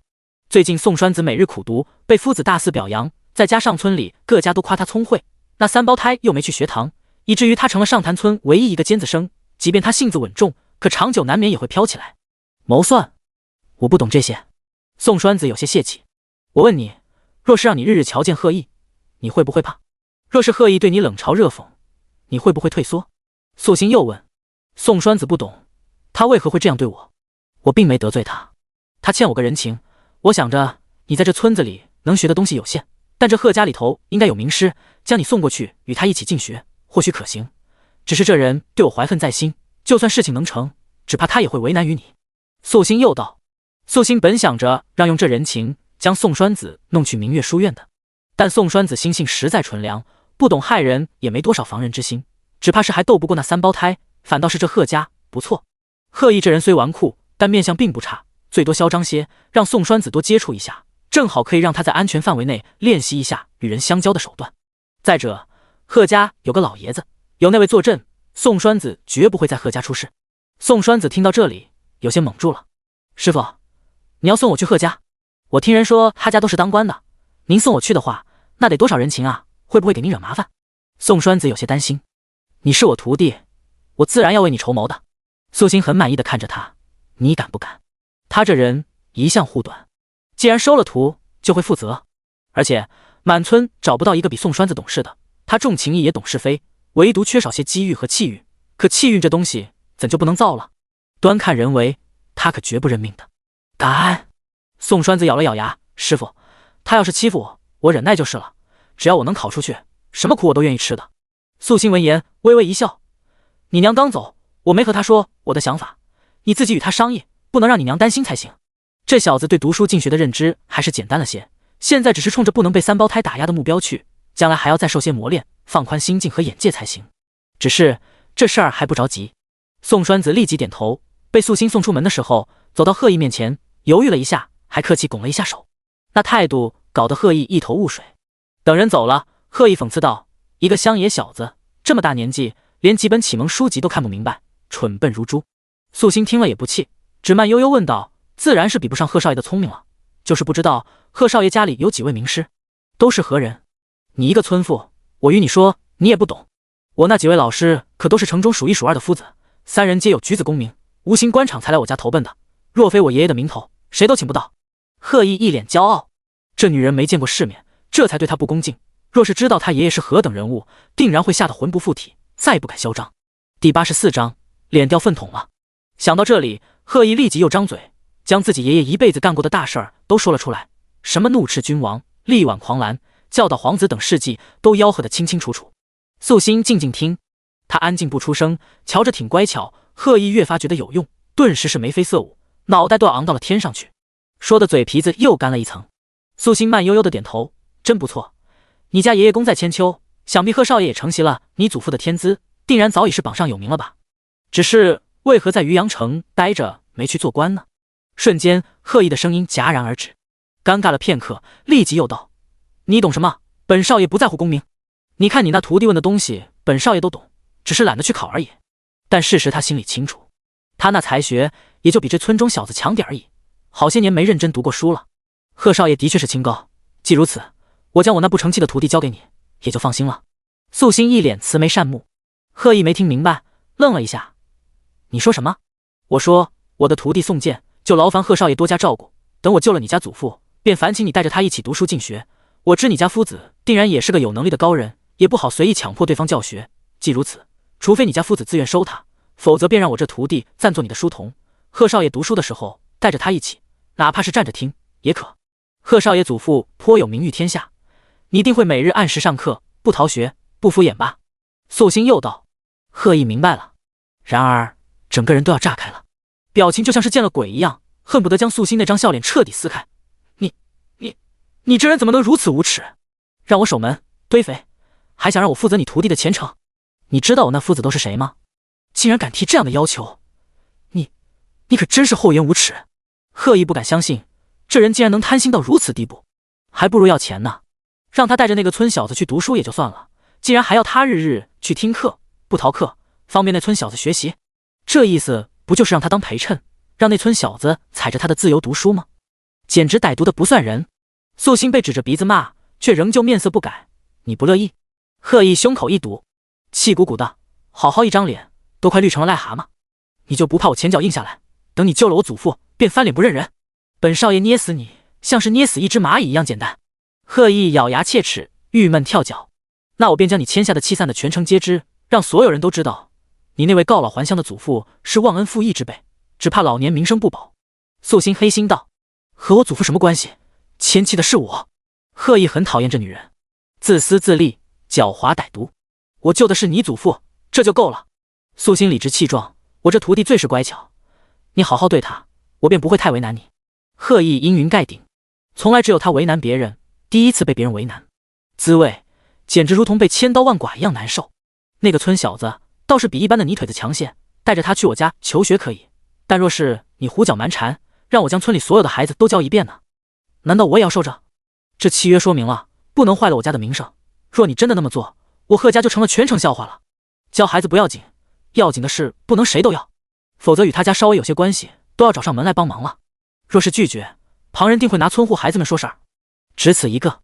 素心很是认真。还有一点，我徒弟在贺府可以受你丁点刁难，只要不伤他身体，损他心性就行。但若有一日遇上颜青青那7个继子女，我又不在场的情况下，你必须带我护着他，此事铁律。铁律？你这口气着实猖狂。贺毅觉得头皮都炸了，让他带孩子，竟然让他带孩子，简直疯了。这算2个条件？贺毅挣扎了一下，可素心大方点头。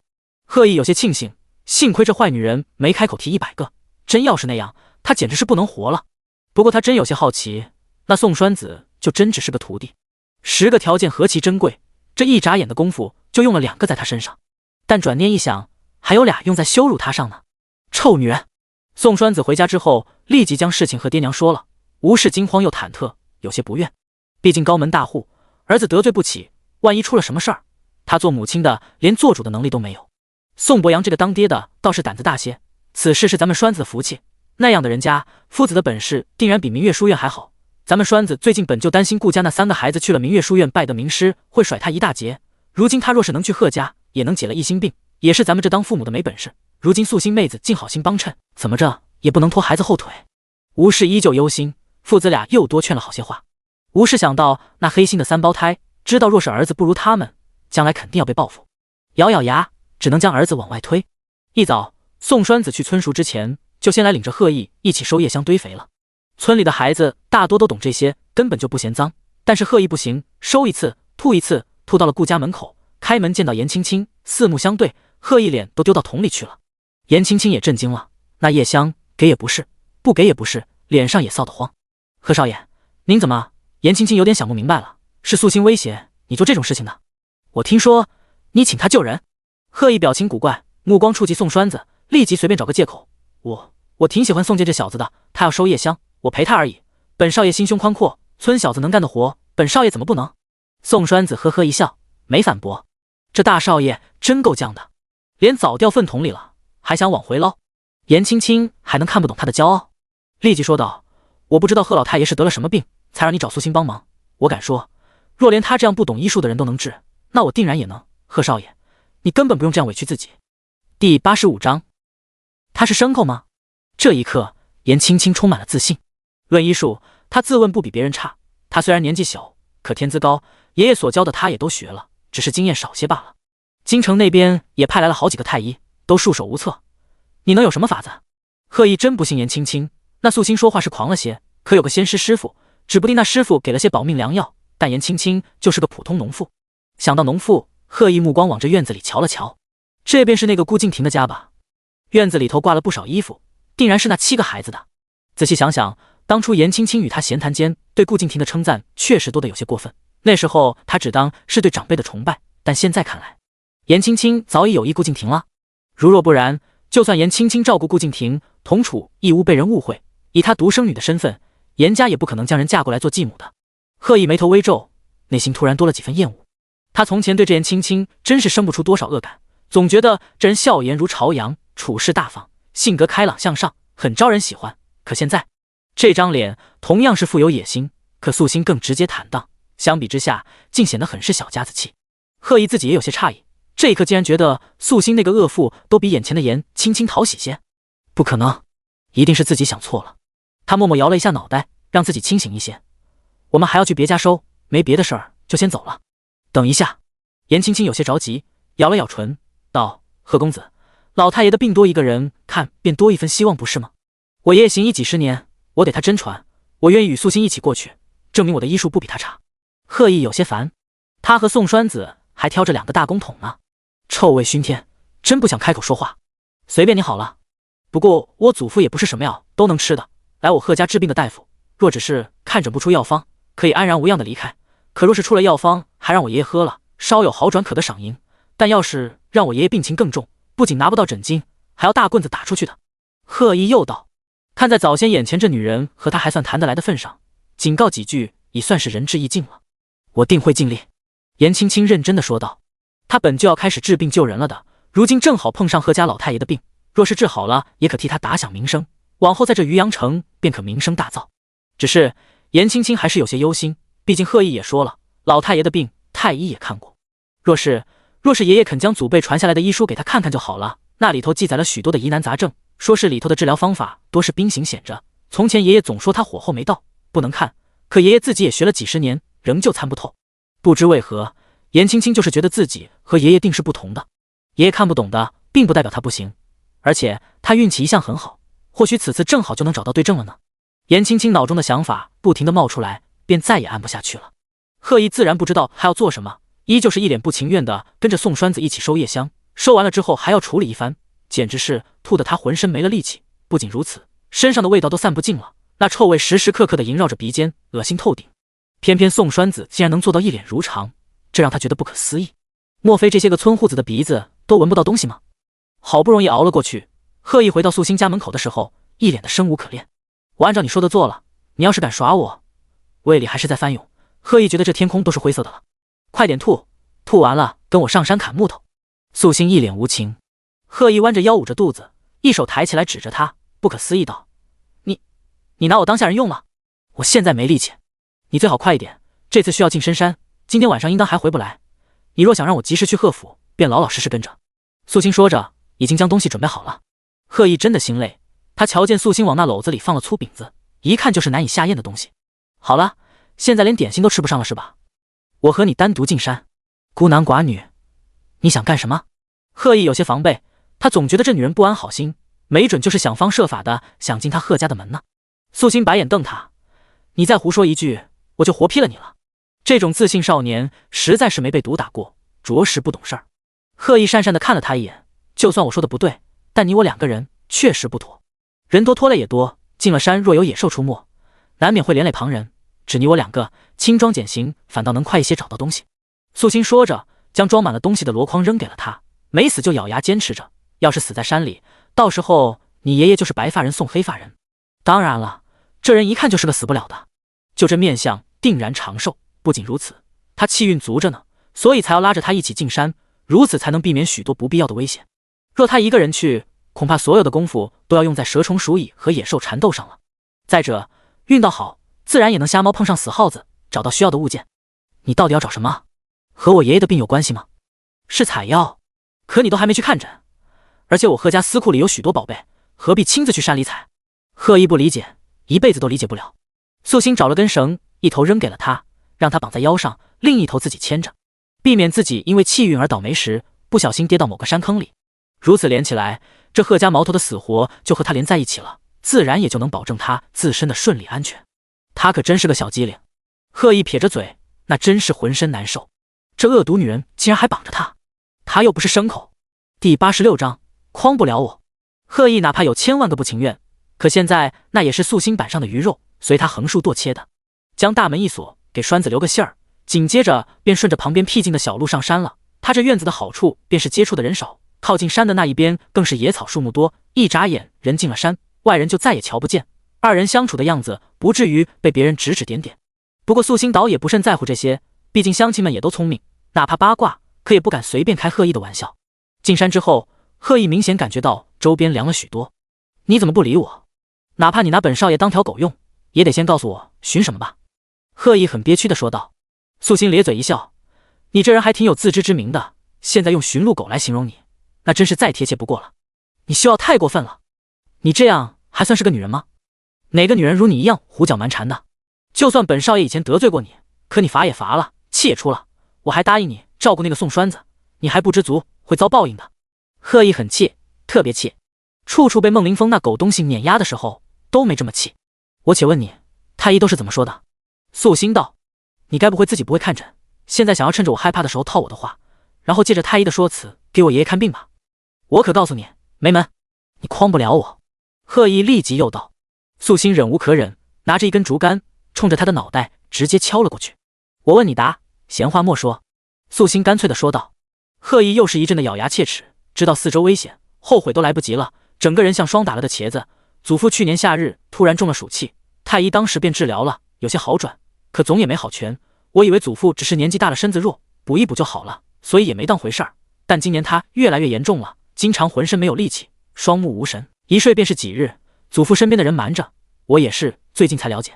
我听说祖父每次醒来的时候都特别渴，有时候还会说胡话，哪怕睡得久，可并不踏实。每次醒来的时候，眼中皆是血色，偶尔还会吐出黑血来。太医们都说是他是腐鼠伤了，阴阳交错，要是没少吃，可现在每天吐血更重了，醒来的次数也越来越少。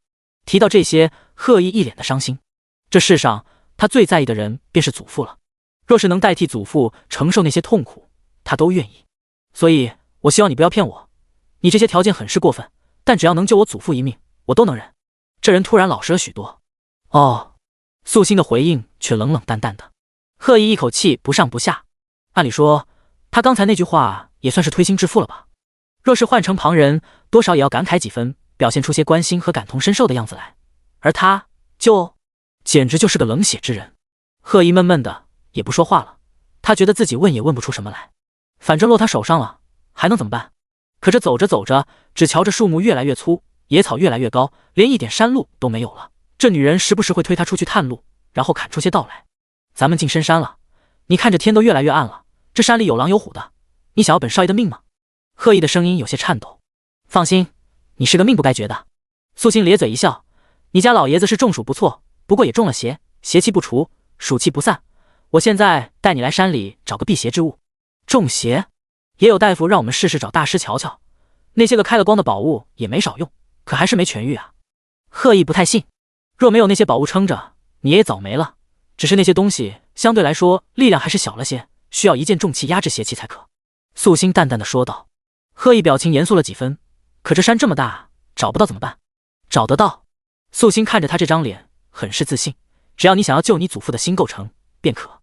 贺一生的尊贵，一生衣食无忧，运道极好。这人是不讲理了些，但倒是有一颗至真至纯的孝心，定能引着他找到需要的东西。若是找不到，那就选个次的，效果是差了点，但也能保了那和贺公的命。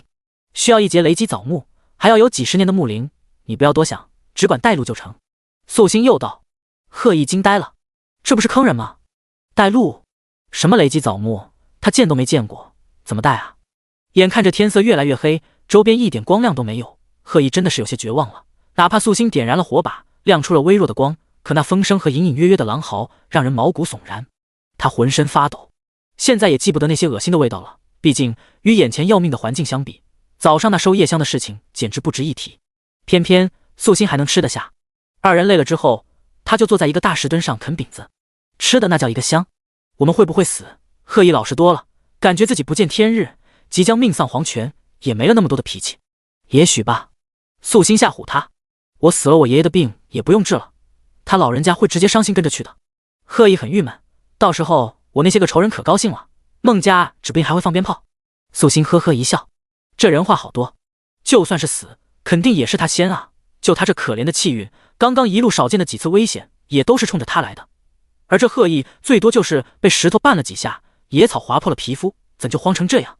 哎，我就不该冲动，跟着你来这山里，你一个妇道，人家知道什么？怪我这2日只顾着听你的话，都忘了动脑子想一想了。贺意喋喋不休，也是累极了，不知不觉中窝在一块大石头上睡着了。素心手拿着绳子，离他也就2-3米远，并没有入睡的意思。贺意福气重，只要自己不作死，一般不会有危险主动找上门，但他就不同了，若是他睡着过去，没准睡梦中就被蛇虫鼠蚁咬死了。当然了，系统可以扫描他周边5米内的危险，可他并不能全身心的信任他。他盘膝而坐，一早，贺意的一声鬼哭狼嚎将林中的鸟儿都吓飞了。第87章，畜生不如。贺意整个人从石头上蹦起来，嘴里骂骂咧咧，蛇，有蛇咬我。素心一动不动，就静静地看着他。然而他腾飞起来的瞬间，胸前一个落枝被甩了出去，他惊慌失措了好一会儿，才看清那东西是什么，顿时脸上浮现出浓浓的尴尬来，恨不得将脑袋埋到土里去。本少爷做了个噩梦而已。他干咳了2声，休息好了就继续指路。素心依旧不近人情，扔给他一个饼子，显然让他随便应付一下。贺意很是无奈，茫然地看了看四周，最终随便指了个方向。素心要了他家老爷子的生辰八字，掐指一算，觉得生路就在前方不远了。若是没有雷击枣木，我爷爷就没救了吗？贺意问。也不是，只是有了这东西，可让你家老爷子恢复的好些。素心这次倒是没有忽悠他。贺意也是半信半疑，看了太多的大夫，那些大夫总是垂头丧气的，他一瞧那些脸色就心里直打鼓。如今反倒是这些稀奇古怪的说法更能让他踏实些。头上的树叶将阳光遮盖得严严实实，过了一会儿，素心的脚步总算是停了下来。找到了。素心盯着那处，目光灼灼生辉。啊，找到了。贺意一脸懵，左右看了看，最后也放在了那个其貌不扬的一棵不知是死是活的树上。就是他。斧头呢？我这就将他砍了带回去。不能直接砍。素心上前摸了摸这棵带着雷纹的焦木，以这副身体的修行，只能依稀感觉到不太多的特殊能量，不过如此也够了。他一脸慎重，从怀中拿出了几张符，贴在了这木头上，紧接着诚心祭拜了一番。贺意也不懂这些，但他就祖父心切，这会儿也挺乖，看着素心做什么，他便跟在旁边一起来。如今急着用木头，也不好再寻个良道吉日了。祭拜之后，素心便拿出了一块红布，让贺意在旁捧着，自己则开始取木。他也不贪心，取下的木头并不多，一些留着驱邪用，还有一块巴掌大的，用来篆刻出一法器，将来解除他身体里的封印也能用得到。木头并未落地，贺意在旁边稳稳接着，他呼吸都不敢太用力，莫名被素心的态度感染，觉得这辈子都没如此的小心翼翼过。素心将红布裹着的木头放在自己的篓子里，你着实是太臭了，千万不要碰到这木头。素心嫌弃地看着他，我这都是因为谁？明明是你让我去做那些事的，说出来都觉得恶心，现在还嫌他不干净了。我若不先为难你一番，你会愿意与我进山？素心随口一说。收叶香虽然难以接受，可毕竟不威胁性命，但进山就不同了，若一开始就提出来，他指定会拒绝。所以先让他守门，再收叶香，收完了叶香，他精神也差不多崩溃了，付出这么多也不会甘心放弃，自然而然就能进行下一步。这叫温水煮青蛙，只是他用的水臭了点。好了，取了木就快回吧。素心也不想节外生枝，回去之后还有事情要做呢。凡欲造法器者，都要先选吉日，斋戒身心，深表通牒，做好之后最好要请神敕封，但只怕是来不及了。好在这木头本就强横，哪怕没有兵马相随，也可挡煞驱邪。贺意像个呆子，傻乎乎的点头，老老实实的跟着。我不认识路，怎么回去？然而走了几步，贺意哭丧着一张脸，真的无奈了。来的时候就是胡乱走的，也不知道走到了什么位置，现在回去怎么可能呢？素心敲了敲一棵树上的标记，天下怎会有你这般蠢的人？我这一路的动作，你愣是一次都没看见。贺意嘴角抽动了2下，只瞧着那树上有个箭头，我以为你就是胡乱砍砍，没在意。贺意也觉得骚得慌。素心不仅做了标记而已，贺意分不清东西南北，并不代表他分不清。他上辈子一个以残废之躯在山里活了好几年，若没点本事，早就死在野兽口中了。贺意话也不多了，依旧是被牵着，眼珠子努力地向附近的树上看，顺着记号一直走。素心人在后头，一路上用斧头砸死了好几条毒蛇和蝎子，但他们运气真的不错，只听到大型野兽的声音，但却都安然躲了过去。等他们从山里出来的时候，又是晚上了。素心难得松口，让栓子带着他找条河洗了洗，而他自己则闭门安心制造法器。没得素心允许，贺意也不敢先回去，都不用他安排了，人就在外头乖乖的等，当个守门的。3个日夜过了之后，贺府管家带着2辆马车过来接人。素心还没从屋里出来，颜青青就已经赶了过来。她容光焕发，瞧着自信满满，见着贺意也是微微仰着头，不卑不亢。贺意看到他之后，拍了下脑袋，他忘记和素心先提一句了。偏偏这时素心开了门，看到颜青青之后，淡淡的扫了他一眼，瞬间让他心虚不已，他自己要跟着去的。素心姐姐，老太爷的病你能治得，我自然也能，你不会不愿意让我去吧？是怕我抢了你的风头吗？颜青青自信地说道。素心微微挑眉，有些无语，所以在你看来治病救人是出风头？贺意听着也不甚高兴。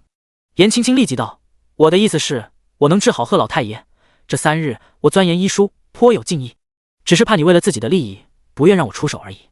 腿长在你身上，若你是我养的畜生，我倒是能打断了你的狗腿，不让你到处走，但既然你连畜生都不是，那我怎好阻拦你做事？素心淡淡瞥了他一眼，然后直接上了其中一辆马车。我这人喜好清静，你若再到我跟前来，我便将你踹下去。颜青青瞪了他一眼，然后无奈地看向了贺意。那我就和贺公子共乘一架车好了，有什么大不了的？说着他也不客气，上了另一架。贺意嘴皮子都干起皮了，这几天没休息好，脑子嗡嗡的。反正这事儿吧，他不吃亏，只要素心去就成，别人送上门的无所谓了。马车动了起来，才走没多久，严父奔着这边来，一脸焦急，没瞧见人，顿时2眼一抹黑，都快晕了过去。这个混账啊！第88章断绝关系。严父瘫倒在地，浑身一点力气都没有。严母也焦急追过来，看到严父一脸灰白之色，那手也有些颤抖的过去将人扶起来。早知道生出这么个孽障来，当初就该将他掐死。严父浑身都在抖，怎么对得起祖宗啊？都是我不好，不该心软。严母眼泪也成串的落下来。2天前的晚上，女儿在院子里跪了许久，哭得眼睛都肿了，只说是后悔了，不该忤逆父母的意思。那是她在手心捧了10几年的肉啊，看她那么憔悴，又念老爷子的病也好了许多，便将人留着了。半夜的时候，他还和女儿推心置腹地说了好些话。第二天一早，女儿又回了顾家，他心里有些不高兴，但也没多想，只觉得女儿大了，如今木已成舟，他惦念顾家也能理解。然而就在刚才，他瞧见女儿兴冲冲地出门，便在后头喊了几声，谁知道女儿竟然头也不回就走了。他当时有些奇怪，正巧瞧见顾明一那孩子，顾明一却说青青是要去大户人家给别人治病。女儿去治病他能理解，但大户人家就有些不对劲儿了。天下大夫这么多，他女儿只跟着老爷子治疗过一些小病小痛，哪有那么大的本事被大户人家请去？那顾明一又说他女儿这2日一直钻研医书，很有自信。这话一出，他就懵了。严家祖上是出过名医的，祖上也曾辉煌过，一老祖宗痴心医术，整日钻研些疑难杂症，颇有本事。可那老祖宗性子骄傲，做事极端，多用些猛药，是一边治病一边害人，被他救活的人多也没好下场，甚至有人当场就没了命。出了伤人性命的事故，自那以后也家道中落，这都过了好几代了。那位老祖留下一本手札，上头写着好些心得。他公公行医一辈子都不敢按照那书上所写给别人治病，无比谨慎，也曾告诫过青青这丫头，说她天资好，若她将来能行医，那也要过个3、50载之后才可仔细钻研，若要用它，必须用其精华，去其糟粕。那本医书一直收在老爷子房里，谁也不能碰。当时他隐隐有些直觉，便飞快地回家瞧了瞧，谁知道家中其他医书都在，唯独少了那本，便立即告诉了丈夫，可惜还是没追上。严父浑浑噩噩，紧紧握着妻子的手，回家的路上那脚屡屡站不稳。当家的都怪我，你别自己憋着，都是我的错。我以为他是真的知道错了，我没想到他能干出这种事。我这是造的什么孽啊？怎么养出这么个自私自利的孩子？严母现在是真心寒了。仔细想想，那叶女儿表现得十分乖巧懂事，那模样又有几分是真的。这事儿不能瞒着老爷子，只是怕咱爹受不了。严父是真的怕，老爷子已经从鬼门关走过一回了，这次的事情比之前的更重，老爷子怎么能扛得住？满村也没几户严姓人家，这皆是因为当年老祖宗钻研医术，害死不少人，几乎是招来了灭门之祸。最终严氏一族被打压排挤，没剩几个人丁，搬来了这村子里。虽然过了很多年，好几代，但医书在，那教训就在。那医书确实是个宝贝，里头的药方也不是不能用，只是若医术不够，绝不可轻易用。她一个初出茅庐的小丫头，少有行差踏错，那就完了。严家父母知道事情的严重性，当下转了方向，先去找个大夫过来，一起回家。到了家里，又给老爷子先吃了些药，这才将实话说了。果然，老爷子一听，直接喷出一口血来，气得差点直接见了阎王。除族，除族！他愿做顾家的人，就去，我严家从未生过他，绝不承认。老爷子眼里竟迸发出些恨意来。严母一听，抽泣得厉害，但也没给女儿说一句好话。事到如今，他也算是真正了解了这个女儿了。他的野心大啊，得了医书，竟跑去给大户人家治病。若是出了事，严氏一族必遭报复，即便不会被灭族，但定然也举步维艰。若是他运气好，将人救活了，那结果只会更差。声名大噪带来的便是青云直上，不知道什么时候便会接触到达官贵人。到了那一天，灭族还会远吗？只他一家也就罢了，这村里其他老老实实做人的严氏，就活该被他连累。爹，您别气，都是我们没用，没养好他。如今那医书落在他手里，指定是拿不回来了。咱们一家子就和他划清界限，我们搬走，严母也只能痛下决心。如今心里竟像是被挖下一块肉那般疼。老爷子是片刻也不能再忍，他年纪大了，对过去的事情了解的比自己的儿子要多得多，那样的大祸绝对不能再来一次，否则他就是严氏一族的罪人。当下撑着病体，直接让儿子去将严氏一族的所有人都叫来，就连村里的里长也喊过来作证。顾家那边都不知道发生了什么事，等老爷子坚决将人除族之后，这才让人去和顾敬亭说了一声。顾敬亭双腿恢复的不错，又有严青青整日陪着，各种好汤好药的伺候，如今已经可以下地略微行走几步，再过个半个来月，应该就能彻底痊愈了。刚才瞧见严家人进进出出，就觉得不对劲儿，偏偏严家就是不让顾家人上门。现在对方一露面，便说要将他的妻子与严家划清关系，顾敬亭当下就冷了脸。青青犯了什么错，要被如此重罚？顾敬亭很是不甘心，被娘家不容，连身份都被除了，说出去，旁人还以为青青是个十恶不赦的大罪人。传话的也是严氏一族的人，年纪偏大了，这会儿也冷着脸道：青青这孩子小时不错，可大了之后与你家人走得近，如今竟学会跑娘家偷东西了。如今只是将他除族，已经是宽容厚道。一听到是医书的事儿，顾敬亭脸色也有些不自在，但还是说道：“不过是一本医书而已，还回去不就成了？况且岳父岳母只有他一个孩子，将来这医书本就是他的，现在提前拿过来瞧两眼，何必小题大做？”第89章入贺府。严氏的人一听这话，差点炸了。我呸！你这个不要脸的，好意思说这种话？老爷子在，他老子亲娘也在，人都没死呢，东西就是他的了。反正这人往后与严家再无关系了。你，顾敬亭不是稀罕他吗？你便好好守着这金疙瘩吧，将来是贫穷富贵，都与我们严氏一族的人无关。说完，对方冲着顾敬亭脚下连吐了好几口唾沫才走。顾敬亭的确不明白，为何这点小事就闹成这样。想到妻子回来之后，听闻消息一定十分伤心，故而他吸了口气，想着低下头颅来找岳父岳母谈谈。然而才到了门口，就被严母拿着大扫把打了出去。不仅如此，严父似乎还在与里长说着什么，表情凝重，让他心里有些许不安。而此时严青青对此一概不知，跟着贺毅一起到了县城，进了贺家。严青青与贺毅见面次数颇多，但也没来过贺家。此时瞧见这高门大院，也有些惊奇，一双眼睛灵动又闪烁，好奇的四处张望，嘴角带着些笑容，整个人瞧着像是散发着温暖的光芒，让人心生亲近。素心没管他，他知道这人脸皮厚，若是不让他来，这人定还有的闹，吵得像只野鸭子，会很烦。按理说贺毅与严青青有些旧交，此时也该以严青青为先，可不知为何面对素心，贺毅总是心生忐忑，更谨慎些。下了马车之后，就立即到了素心的马车前，请他下车去。偏偏素心正眼都不看他一下，表情依旧淡淡的。他对贺家也同样有些好奇，不过表情自然，也没有露出太多的情绪，只是路过花坛时偶瞧见2棵好看至极的花，稍稍多看了几眼。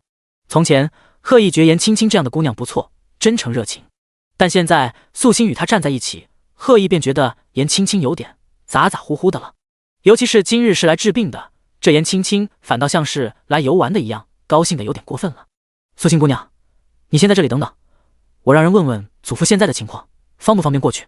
贺毅客气到了极致，他脑中还有素心砍舌采撷的画面呢，着实骄傲不起来了。素心点了点头，严青青心里别别扭扭的，眼睛忍不住的盯着贺毅看。当他发现贺毅的目光时不时落在素心脸上时，更有种说不上来的情绪浮上心头。贺毅，他不会是看上素心了吧？素心现在的模样的确是越发的好看了，这才合离多久，头发丝儿都黑了不少，肤色冷白透着健康的微红，双手也细腻许多，也不知道干净的连指甲盖都不见一丁点脏，身上散发着一股草木的清香，那味道让人心宁。而且从前他觉得素心的身量一看就像是干活的粗人，可现在二人一起出来治病，素心个头比他高些，气势也的确是比他强，更能让人信服。贺公子和素心姐姐认识时间这么短，没想到现在都如此相熟了，看来你们二人真的很能谈得来。严青青试探地问道。贺毅刚要说话，素心直接一个冷眼扫了过去，关你鸟事。贺毅嘴角抽动了一下，拿着杯子的手微微抖。这也二人不会在他家里打起来吧？有那10个条件在，他肯定是要向着素心的，但是严青青看上去娇小可怜的，要是被扔出去，是不是显得有点不近人情了？心里直打鼓。素心姐姐，我自问对你很是尊重客气，可你也不能一而再的辱我，还望你自重。严青青不卑不亢地说道。你是上辈子在水里泡久了，脑子里才这么多水。素心嫌弃地看了他一眼，多晒晒太阳，或许能控水补脑。严青青眼眶微红，贺公子，你也瞧见了，这并非是我针对他，而是他总是欺负我。贺毅别过了头，他没看见，也不敢看见。我现在要是揍你一顿，你猜猜你男人能从家里爬过来替你报仇不？素心突然来了几分兴致，然后看了一眼手边的茶水，毫不犹豫地泼了过去。畜生学做人是难了点，你起点低就不能多用点心？这嘴张张合合的，不吐几口废话会死不成？严青青一脸的茶叶，这里是贺家，你怎么能这样？严青青不敢相信，连忙将脸上的东西擦去，死死地瞪着素心。他想等着贺毅替他做主，然而等来等去也不见贺毅开口，只能自己咬牙切齿地说道：你现在嚣张算什么？咱们谁能治好老太爷，那才是真本事。我倒是要看看你那骗人的医术能撑多久。严青青攥着拳，恨不得冲上去给素心一巴掌，可他知道若贺毅不帮他，他与素心打架都未必能占得上风。这女人与刚入顾家门的时候相比，简直是变了一个人似的。贺毅立即让人给素心重新倒了一杯茶，也怕他一个不高兴将矛头对准自己，毕竟是他让严青青跟过来的。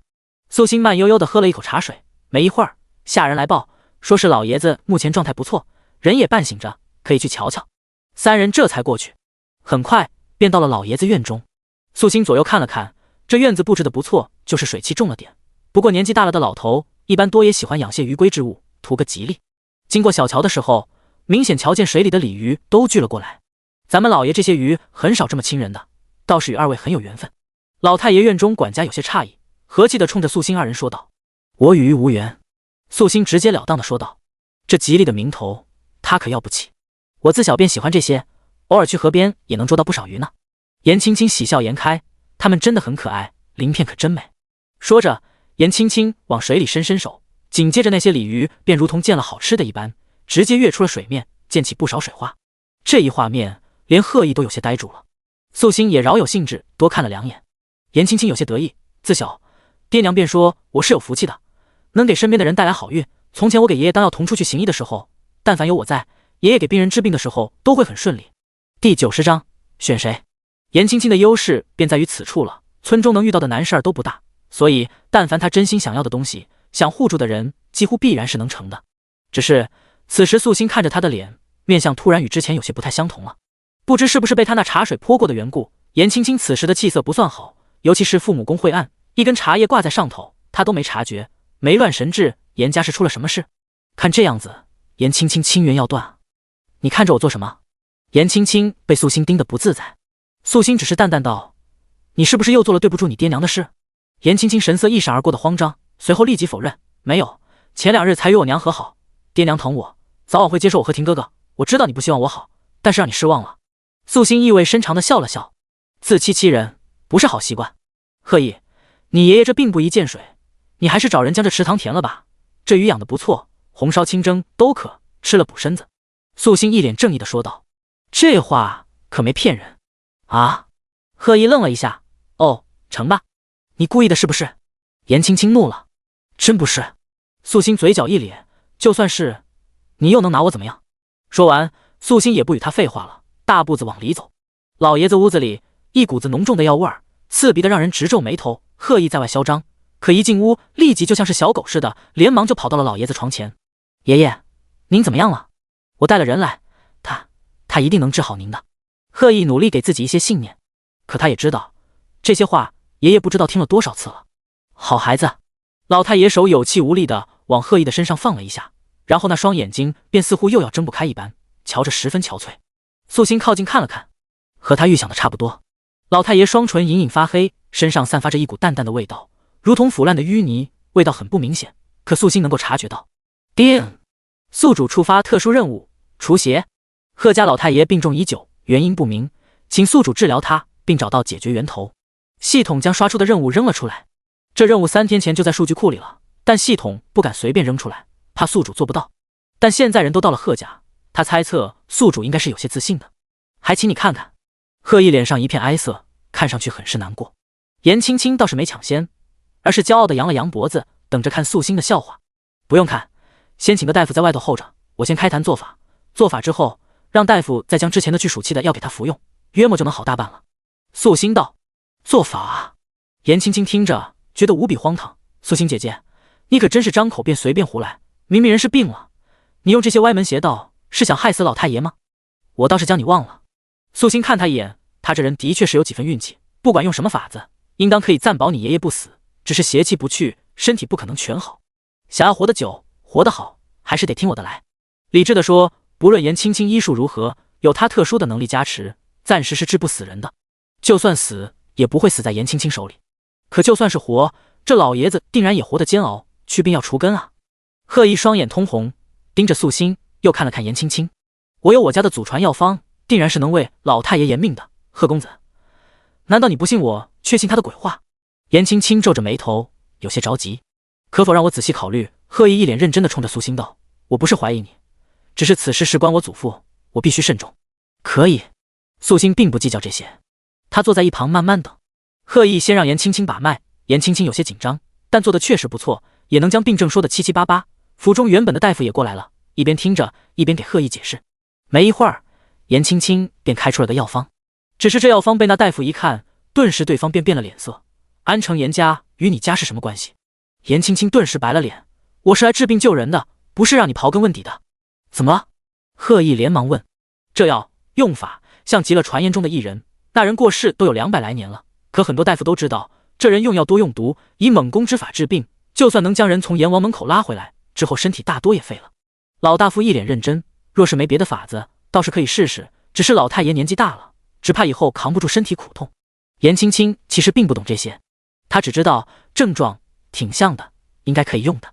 至于用这药的缘由，她不清楚。可是老太爷这病看上去活不了多久了，自然要先救命再解痛啊。颜青青红着脸道：难不成你真想听素心的做法吗？这么重的病，若做法能好，还要大夫做什么？大夫治病，我负责除邪，不矛盾。素心伸了一下脑袋，补了一句。他像是个世外人，等他们商量好了他再动手，争吵琢磨，他可不参与的。贺毅脑子乱极了，颜青青也有些生气，突然就抢过自己的药方。贺公子如此不信我，就去用他的吧。只是真用了他那做法的法子，那之后也甭用我的了。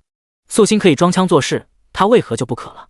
素心讽刺一笑，听大夫所言，若由着你先治过的老太爷不仅有邪气，还一身毒素，那即便我除了邪气也去不了毒，所以现在的确是不能让你动手了。但若是我先，确实也再用不着你，多余。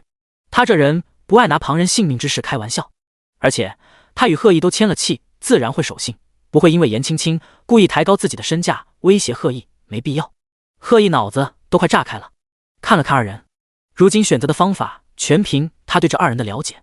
颜青青若是之前，那的确是可选，但现在品性并不行，反倒是素心人是狠了点，歹毒喜欺负人，心眼多。去山里取木的那一段路，他没有一丁点不好之处，反而处处护着他平安。你来。第91章，他会咒我。贺毅有些忐忑地看着素心，也怕因为自己刚才的犹豫惹得他不高兴。你需要什么东西，我让下人准备。贺毅说完，努力将那颗悬着的心放回去，目光紧张地看着素心。见他面色平和，没有半点慌乱和心虚，就更踏实几分。贺少爷，颜青青还以为自己听错了。你找他做法？老太爷生病，你不用大夫，反倒用这种不可靠的法子，你这样会害死你祖父的。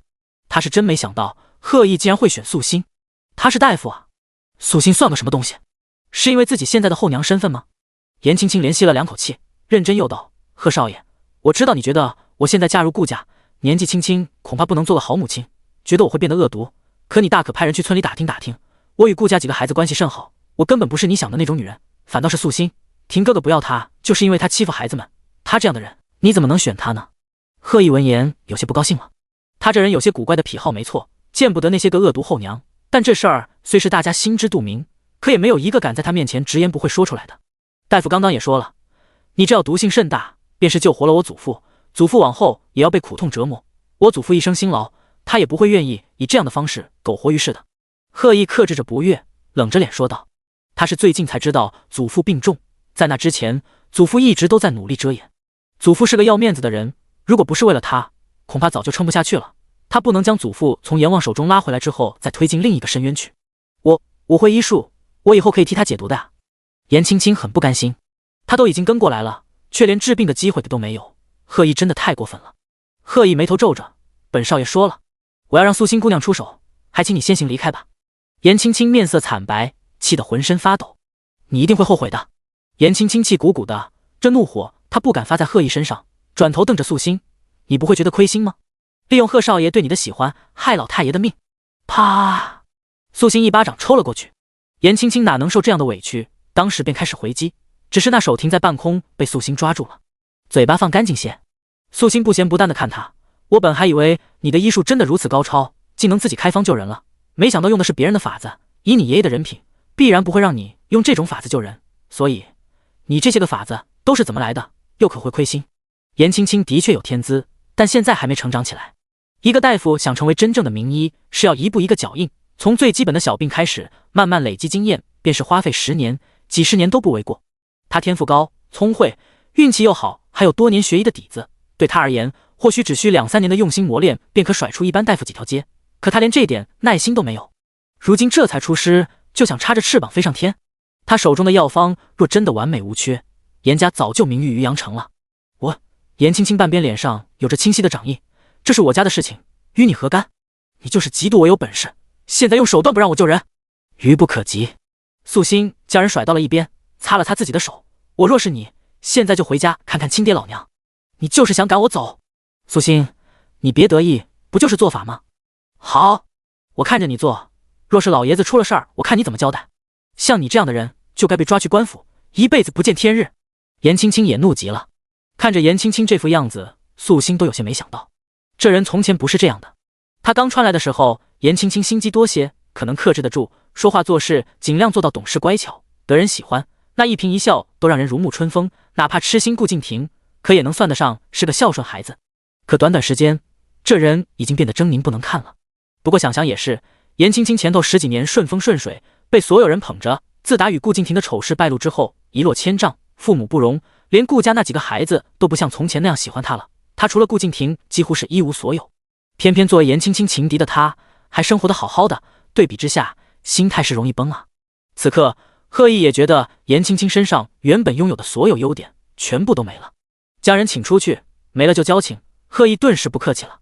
颜青青脸色一变，很是委屈，那双漂亮的眼睛里瞬间蓄满了泪光，声音也有些沙哑哽咽。贺少爷，我自问没有对不住你的地方，你我朋友一场，如今你便如此见色忘义吗？何况我今日来也是存着好心的，你怎么能这么不近人情？颜青青哭起来的样子让人心软，泪光闪烁，又刚被素心打了一巴掌，半张脸微微肿起，的确可怜。贺毅瞧着他的样子，也有些心烦意躁的。行了，你别哭了，本少爷又没打你，这样吧，你在一旁看着，不许打扰他做法，要不然别怪本少爷翻脸不认人了。贺毅也有些无奈，就这副样子被赶出去，旁人还以为他被贺家欺负了呢。他要看我做法也可以，只是要距离10丈之外。素心并没拦着，他会咒我，会气得很。颜青青哭声才停，差点又没绷住。这一刻，贺毅都有些同情颜青青了，和谁作对不好，非要和素心过不去。这女人人这么毒，说打就打，骂人也毫不留情的，对上她，那不是自找苦吃吗？你去偏房等着吧，法事做完之后，我会让人告知你结果的，如此可行？贺毅自认为自己已经很是客气了。颜青青心口憋着一股气，咬牙切齿的点头应下。素心将自己需要的其他东西写了个清单出来，让贺府的人去准备。贺家在渔阳城很有威望，办起这些琐事来更是轻而易举，不到1个时辰，所有需要的物件都备齐了。第92章功德一件。说是做法，其实倒也没那么细致，有些东西只是走走流程。他手中法器灵性重，想要压住贺老太爷身上不好的邪气，还是很简单的。进手之后，素心便屋外的法坛前打开了那用红布包裹着的木头。此时那木头已经变了模样，成了一打磨好了的木剑，剑身雕刻着符咒图案，看上去多了几分神秘气质。令其动，赤照万神。一瞬间，风乍起，素心站在那里，嘴中念念有词。原本简单的院子瞬间多了几分肃穆和神圣。他步刚踏斗，若御风而动，手中的木剑挥舞起来，没有半点俗气，仿似仙人做法，不敢直视。他手中甩出一符，腾空燃起，风景云动，瞬间杀雾迷眼。贺毅总觉得周边有什么不一样了，但又说不上来，就是浑身毛毛的，很不舒服，竟越发的紧张。刚才这天气似乎还是不错的，可现在像是要下雨了一样。不过他以为素心做法应当和那些道士或是和尚差不多，可现在看来完全不一样。他穿的普通，也没有特殊的法衣，手段也简单很多，每个动作都特别利落，不像是做法，更像是在发挥剑术一样，瞧着竟有几分江湖侠女的气质。贺毅连忙摇摇头，他一定是看昏头了。天经地灵，应化无停，晨会消除，九孔受灵，斩妖缚邪，不得忘经，各方雷霆，急急如律令。素心手中剑指，一声轻喝，只刹那间，周边一切像是宁静了起来。天气正好，微风和煦。不好了，少爷，老爷刚吐了一大口黑血。屋中管家急忙跑出来喊道：“让大夫瞧瞧吧，邪气已除，吃药当有些效果了。”素心擦了擦额头渗出的丁点细汗，手中那桃木剑裂出了痕迹，实在是可惜。这副身体修行不够，受符运影响有些大，所以做这些事儿相对来说费劲许多。好好的一把法剑，才用了一次就废了，这样的东西可不好找。要没有贺毅这个福泽深厚且孝心至诚的，根本就寻不到。这就完了？贺毅惊呆了，这也太快了。他以为做法事总得来个7七49日，每日焚香斋戒，还要儿孙跪着祈福的。他刚才一直在犹豫要不要跪在旁边念念经什么的，可还没犹豫好，事儿就办完了。确实没完。素心想了起来，然后拿出一块福禄寿小木牌。这木头是最早自己雕刻的那一批，因为系统之前奖励了一次运养机会，故而将其中一块交给了系统。如今也酝酿好了，效果应当很是不错的。这东西给你爷爷贴身带着，如今身体弱，最容易受些不好的东西影响，有这东西庇护就无碍了。素心将东西递过去说道。这木牌，贺意不可思议地看着他。我知道了，上回你卖给那些人的东西。对，10两银子一个，这个东西是我自己雕刻的，你得付钱，至于其他费用，素心在脑中浅算了一下，请付我跑腿费10两，另外再去寻个可靠些的道观寺庙，捐赠200两。贺意怀疑地看着他，不是在和他开玩笑吗？捐赠这种本事算是天赐的，用来积福便好，不好再多贪银钱。素心很是和气地说道，所以你只需付我共计20两人工钱便好了，还算划算吧？贺意脑子有点乱，心里担忧着祖父。接过东西之后，脚步有些麻木地往里头走。走到里头的时候，下人们正忙着清理血色，那一滩黑血看上去简直是触目惊心，让他头皮发麻。可再看祖父那张脸，好像是和之前的不一样了。王大夫，你快看看我祖父如何了？贺意急忙催促道。王大夫已经在瞧了，他皱着眉头坐在床边，手不停地探脉，似乎有些不太相信，然后又仔细看了看老爷子的眼睛和舌苔。过了好一会儿，贺意都已经急得火烧眉毛了，他这才道：老太爷只是中了暑气，瞧着好像已经大好了许多，我这里有降气丸，让老爷子吃上1颗，或许就没事儿了。实话说，王大夫也有些不确定，毕竟之前也是这么看的，可就是有点不同。那时候没看出老爷子有丁点生机，但现在真就是普普通通的中暑，没什么特别的了。这前后不到半天的功夫，脸色也好了，唇色都不黑了，脉搏也更有力，真的像是好了。好了，真的没事儿了。贺意惊呼起来，然后开始狂笑。祖父没事了，我祖父没事儿了。对了，你祖父去年是在何处中暑的？素心突然问道。贺意还没从开心中抽出来呢，咧着嘴，眉飞色舞的，就是城外远山亭附近，那边景色好，有山有水。我爷爷告老还乡之后，每日过得无聊至极，便常常出门散心。那日带着3两个仆人出门垂钓，回来就病了。那你派人去那河中捞一捞吧，这是冲撞了。素心说道。贺意如踩着山雾一样，现在整个人都不真实。倒是管家听了这话之后，连忙说道：您这么一说，老奴想起来了，那日是老奴陪着去的，太爷垂钓半晌，一条鱼都没钓到，倒是勾上来一个烂掉的女人鞋子。老爷当时便觉得晦气，钓竿都扔了。听您这意思，莫非那鞋子是有主的？鞋自然是有主的，难不成还是自己飞到河里去了？你家太爷年纪大了，那日确实是中了暑，身体不适，恰好邪风入体，这才难以痊愈。素心笑着，去找吧，真若捞出东西来，就送去衙门，若能查出是谁，替人家解了冤，也是功德一件。那东西能让一个3朝元老的老臣都缠绵病榻，差点没命，定然是怨气极深。管家一听也很是慎重。老爷自打告老还乡之后，性子那是越活越小，出门都不愿意让人跟着，所以哪怕是垂钓，老爷子都是一个人带着，下人们远远瞧着。当时那鞋子，他们这些下人也只是看到了一眼，老太爷却是摸到了的。贺意拧了一下胳膊，本少爷找你来，其实也只是赌一把，现在竟然赌赢了，哈哈哈哈。第93章回光返照。贺意其实早就已经做好了守孝的准备了，只是每日看着祖父精神越发不济，心中不甘心，这才稍稍挣扎了一下，找到了素心而已。本就没抱有多大希望的他，如今得知喜讯，整个人就像是还在做梦似的。天色晚了，可是关老太爷，管家也不想耽搁，竟连夜带着人去外头挖东西。丫鬟端来水，给老太爷吃下了降气丸，没过半个时辰，老爷子就睁开了眼睛，还能坐了。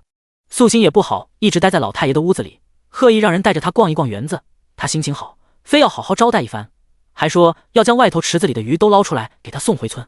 对贺意来说，20两整金和200两的捐赠简直是太少了，根本没办法表达他的谢意。当然这一刻他将那10个条件忘得一干二净，还有严青青本说要过去报个信儿的，这会儿也全然忘在脑后。祖父，您感觉怎么样了？还可吗？想不想睡觉？贺意还有些患得患失，脸上写满了担心。老爷子揉了揉眉心，好多了，之前总觉得浑浑噩噩，现下倒是挺精神，不过我老了，总有那么一天，你也不用如此担心，等我去后，你定要好好的，不要再与你父亲置气，去读书进学，考个功名。老爷子觉得自己应当是回光返照，想趁着还精神交代一下后事，说着还将家底拿出来要交给贺意。我这些东西该给你爹和叔叔姑姑们的早就给过了，剩下这些都是些不值钱的，一半给你，一半给林峰那孩子，你没意见吧？老爷子还道。贺意有些无奈，您现在大好了，就算我不愿意，也得派人去孟家知会一声，一会儿他就来了，您自个儿和他说吧。老爷子无奈地摇摇头，病了这么久，哪能这么快就好了？难不成吃了什么神丹妙药？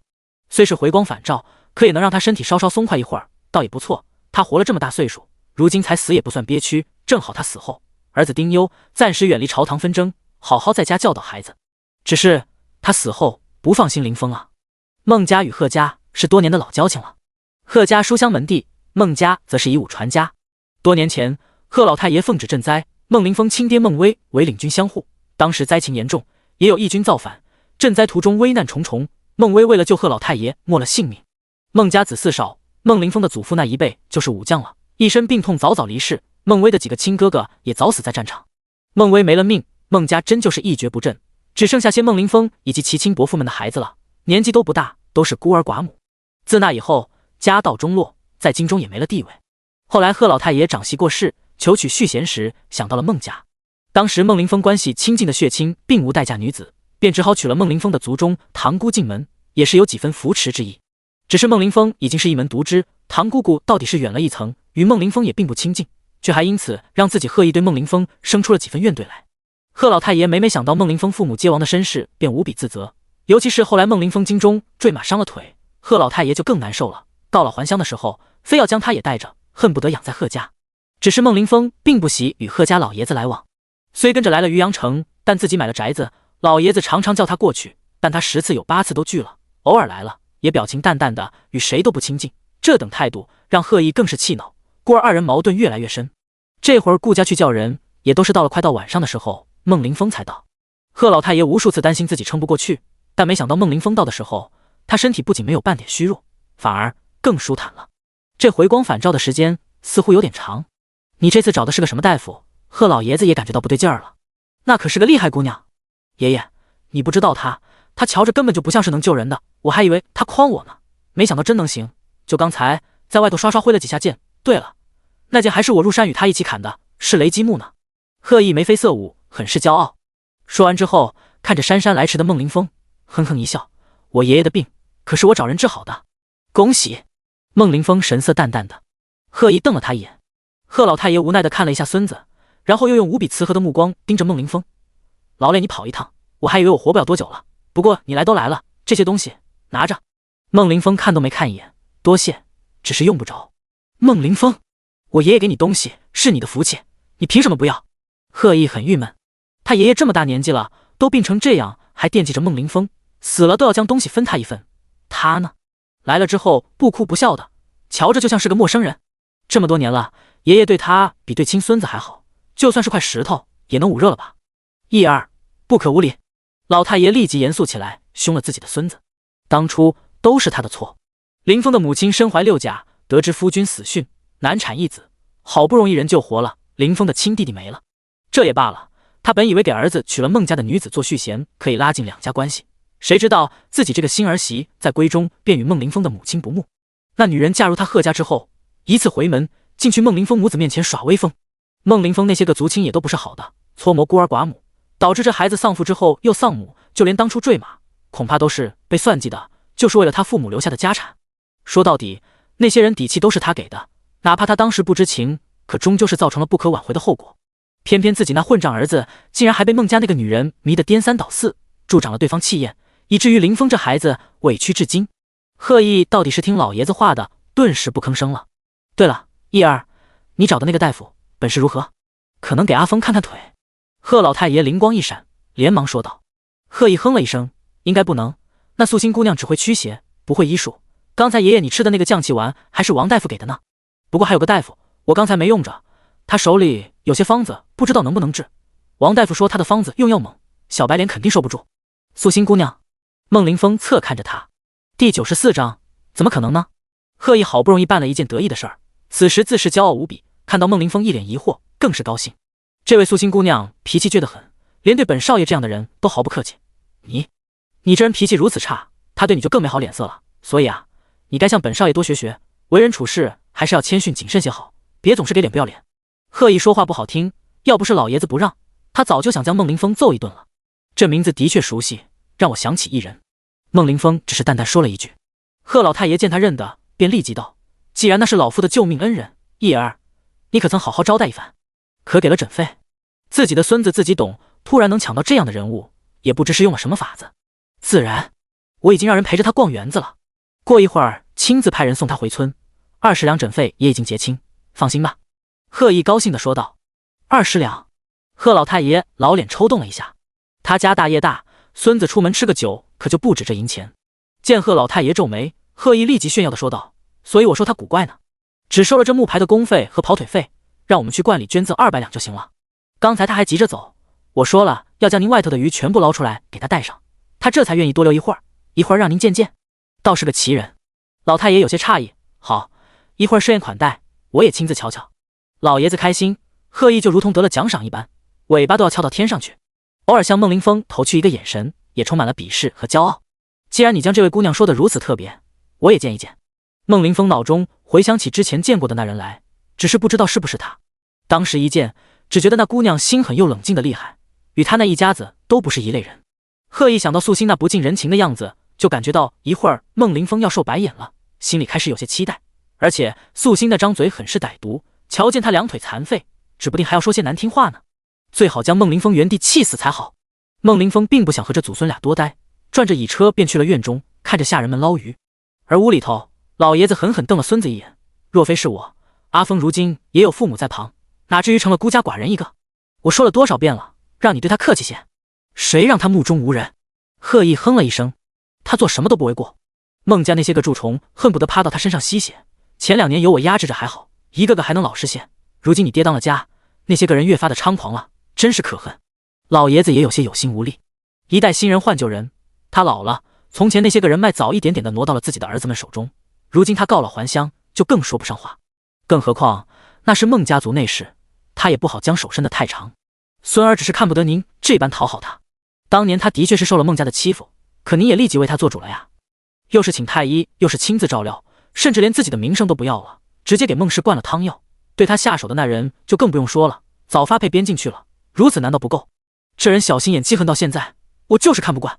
哪怕他知道孟凌风委屈，可孟凌风又不是他的亲人，他在乎的只有祖父，我那哪里只是为了他？你摸着良心想想。贺老太爷有些无奈，他是做人公爹的，却突然下手给媳妇儿灌了绝子的药，当时风声传出去，难听的厉害，当时也是被气坏了，杀了孟氏的心都有。贺毅沉默了一会儿，他要是先服软，我也不会欺负他，谁想和一个废人过不去？老爷子着实拿这孩子没办法，因着孟凌风的缘故，打也打过，骂也骂过，可他就是倔。好在这俩人虽然相互看着不顺眼，可倒是没做出过太出格的事情。外头的鱼很快就捞得差不多了，送了几条去了后厨。而此时严青青正坐立难安地待在偏院，想出去，可外头2个丫鬟守着，一点风声都听不到，心里别提多着急了。现在天都要黑了，素心做法也该结束了，可否请2位姐姐去问一问？同样的话，严青青已经说了好几遍了。一开始还有些不耐烦，但次数多了，严青青也开始反省起来，语气尽量的柔和，显得无辜无害。她知道自己今天是冲动了，看到素心被贺毅信任，就像是原本属于自己的东西被抢走了一样，瞬间乱了阵脚，导致说话做事不够妥当，这才让贺毅不高兴，让人看管着他。但贺毅既然没有直接将他赶出去，可见也还是顾念几分旧情的，绝对不能像刚才那样蠢了。他这话才说完，外头就又来了个人，少爷说了，一会儿设宴款待，严娘子也可以一起参宴，若是不愿，可让门房那边派人驾车送您回去。严青青面色一僵，设宴？贺老太爷不是还病着吗？都病得快死了，这个时候老太爷已经大好了，所以少爷十分高兴。那人才说了一句就走了。严青青整个人愣在了原地，浑身冰凉，脸色惨白。不可能的，怎么可能呢？素心明明自己也承认了不会医术，那为何还能救人？就凭着做法的本事吗？严青青耳边有些轰鸣，之前她也不知道自己为什么会这么盯着素心不放，总以为只是嫉妒她曾是婷哥哥的妻子，但这一刻她突然有了无比清醒的认知。素心，她就像是一面一直盯着她的镜子，只要这面镜子摆在她面前，便时时刻刻地提醒着她，让她知道自己是多么的不堪，再也不能从自己身上瞧见半点美好骄傲的优点。爷爷生病的时候便是这样，如今又是这样。自小他就有着与生俱来的直觉，从前在他的直觉里面，乔氏根本不重要，可突然从那一天起就不同了。他像一座山，像一场雾，可以阻挡他的一切，可以让他看不清前路。好像他必须要越过素心，才能一切顺顺利利的。就像现在，素心又一次让原本属于他的荣誉没了。第95章马屁精。严青青整个人如坠冰窟，这一刻，他觉得自己失去的不只是贺家的人情和友好，好像还有很多数不清的一切都会被素心占有。他表情有些麻木，一个人在原地站了许久。那2个丫鬟也都忍不住露出同情的目光。严娘子，可否让人准备车马送你回去？丫鬟客气地说道。严青青回过神来，双唇像是被抽干了血色一样惨白。她出奇的安静。不用了，素心姐姐救了贺老太爷，如此大喜事，我也想沾沾喜气过去瞧瞧。她不能就这么走了，便是输，她也不能输得如此狼狈。严青青吐了口气，像是卸掉了身上厚重的刺，跟着丫鬟去了前头。素心和严青青要来贺家救人之事，村中人人皆知。如今哪怕2人回去的晚些也无碍。严青青是个大夫，素心又有个仙师师傅，倒不至于让村人生出些龌龊肮脏的想法来。严青青到了客院的时候，院中已经是张灯结彩的热闹。天色明明已经暗了，可这里却还犹如白昼。贺家也不知道从哪里搬来了更多的花卉摆设，将这院中装饰得无比舒心好看。下人们忙个不停，酒香、花香、肉香已经让人有些吃醉了。他在这里站了好一会儿，却无人在意。而此时，素心正蹲在一盆花面前，盯着他仔细研究。这花培育的着实稀奇，一盆双色，香气浓郁，绝对的珍品。你要是喜欢，就让人搬到你家去。贺意现在大方得很。不用了，素心不是很想要，这花有些匠气，一看就是富贵人家专门培育出来摆设的。而他那院子就是个乡野清幽之地，与这样的高贵的东西不相配。是你？素心才说完，贺意身后便传来一道温厚淡雅的声音。素心目光看了过去，立即就认了出来。孟凌风。素心有些诧异，我记得你们俩该是有些仇怨。贺意两眼发懵，你怎么知道？他什么都没说过啊。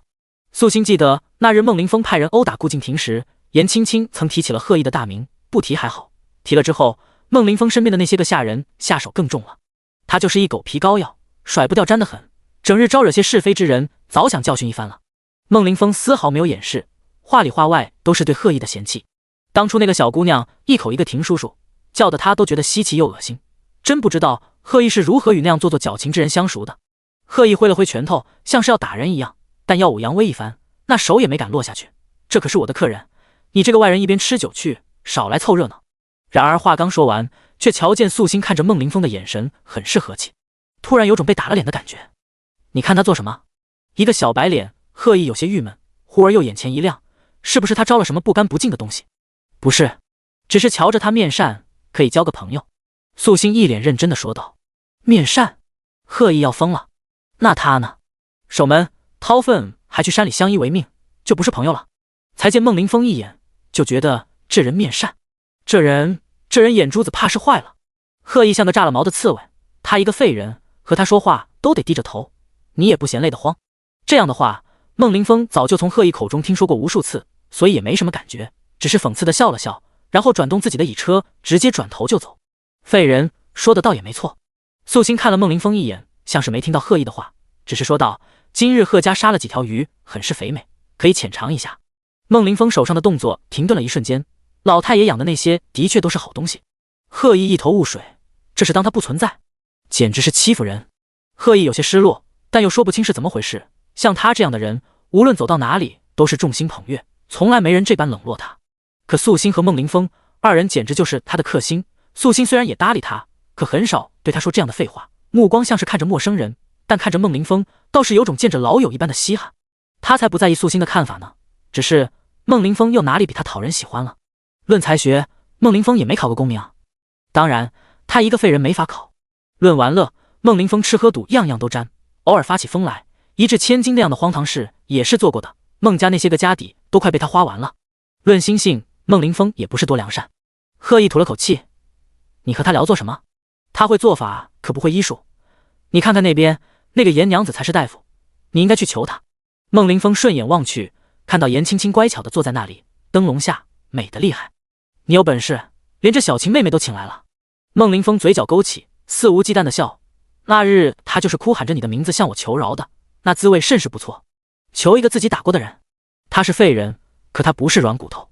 贺意表情一变，不是，你对他做了什么？他可是有相公的。素心听着这两个幼稚鬼说的话，真想堵住耳朵。有相公？孟凌风诧异了。那日他明明瞧见那个女子对素心的丈夫痴情不已，一声声的婷叔叔叫得如同要生死离别一样，莫非？恭喜姑娘脱离苦海。孟凌风冲着素心说道，看来今日的确是有喜事临门，这摆设总算应景了。贺毅翻了个白眼，马屁精，这景色明明是为了他祖父摆出来的。素心笑了笑，对孟凌风这说法倒是喜欢的，毕竟旁人得知他和离，多是同情的眼神盯着他，好像他活不下去一般。如今总算是来了个懂事的。他目光多看了孟凌风几眼，发现这人命运着实有些坎坷，出身不错，只可惜命中无亲缘，这双腿就更不用说了，与他前世一样的惨。不过让他赞许的是，这人性子像是沙海中的绿刺，坚韧的厉害。素心不由和他多聊了几句。素心姐姐，没想到你真的这么厉害，之前是我失言了。没多久，各方落座，颜青青走了过来，冲着他说道：第96章，在哪里见过你？颜青青声音和气了许多，也没了之前的锐气，平静的好像是真心的祝贺。素心只浅浅应了一声，没心思搭理。颜青青心中还是有些难受，可她知道自己已经落了下风，便不可再将继续丢脸。敬了一杯酒水之后，便乖巧的回了自己的位置，老老实实坐着，听着他们说话。素心与孟凌风聊得更多些，素心对这个世界的东西都不太了解，孟凌风倒是说不少吃的玩的，相见甚欢。贺毅在旁边龇牙咧嘴的瞪眼，老夫来晚了，小友们勿怪，饭吃到了一半，贺家老爷子才在下人的搀扶下走过来。颜青青就等着这一刻，他要亲眼验证。然而看到贺家老太爷的时候，颜青青心里那些怀疑瞬间彻底的没了。眼前的老者都能下地走路了，面色有些虚弱，可没有之前那病入膏肓的气质，说话也中气十足的，的确是大好了。颜青青微微闭了一下眼，轻攥着拳头。他输了，为了来贺家治病，他还拿了爷爷的医书，如今输得一败涂地。老爷子的目光很快落在了素心的身上，看到那张脸，贺老太爷微微一愣，有种说不上来的熟悉。不过等到素心抬起头来，对上那略有些清淡的气质，那种熟悉感又瞬间没有了，只是觉得这小姑娘生得不俗，眉眼大气，只是有些不拘小节，一身穿戴着实朴素，不施粉黛，就连发丝也只是简单的挽起，很是随意。祖父，他便是冷素心。贺毅连忙上前，那边那位是颜青青，从前送了个人参给我，那人参很不错，多谢冷姑娘救命之恩，我这不成器的孙子给你添麻烦了。老爷子很是客气，说着又看了一眼颜青青，冲着孙子又道：我瞧着这位颜娘子穿着朴素，应当也是普通人家出身，一儿不好白拿别人东西。第二回给了银子的。贺毅连忙补了一句，第一回颜青青送他的那人参品相很是不错，但这人情他也记下了。后来这颜青青每次来县城卖药材，不论是什么，他都让家里的管事收了，反正家里也有大夫，给大夫用就是。当然了，那人参价值比较高，也抹不平。故而颜青青说要来贺家，他应了，他想看素心做法，他也应了。如今还好吃好喝的招待着，他觉得这自己拿了东西，给了对方人情，往后对方遇了什么麻烦，报他贺毅的名头便可解决，这也算是一种公平的交易了。爷爷，我知道了，一会儿让账房将银子补上。贺毅想了想，又立即乖巧地补充道。颜青青张了张嘴，本是想要拒绝的，但是想想还是保持沉默，没吭声了。贺家这条人脉基本废了，往后他要靠自己，才不会像素心这样靠男人呢。冷姑娘，老夫总觉得在哪里见过你，可见你与我家也是有缘，往后常来坐坐，若是有什么需要的地方，只管与这臭小子开口，他要是不应，我来收拾他。老太爷笑着又道：好。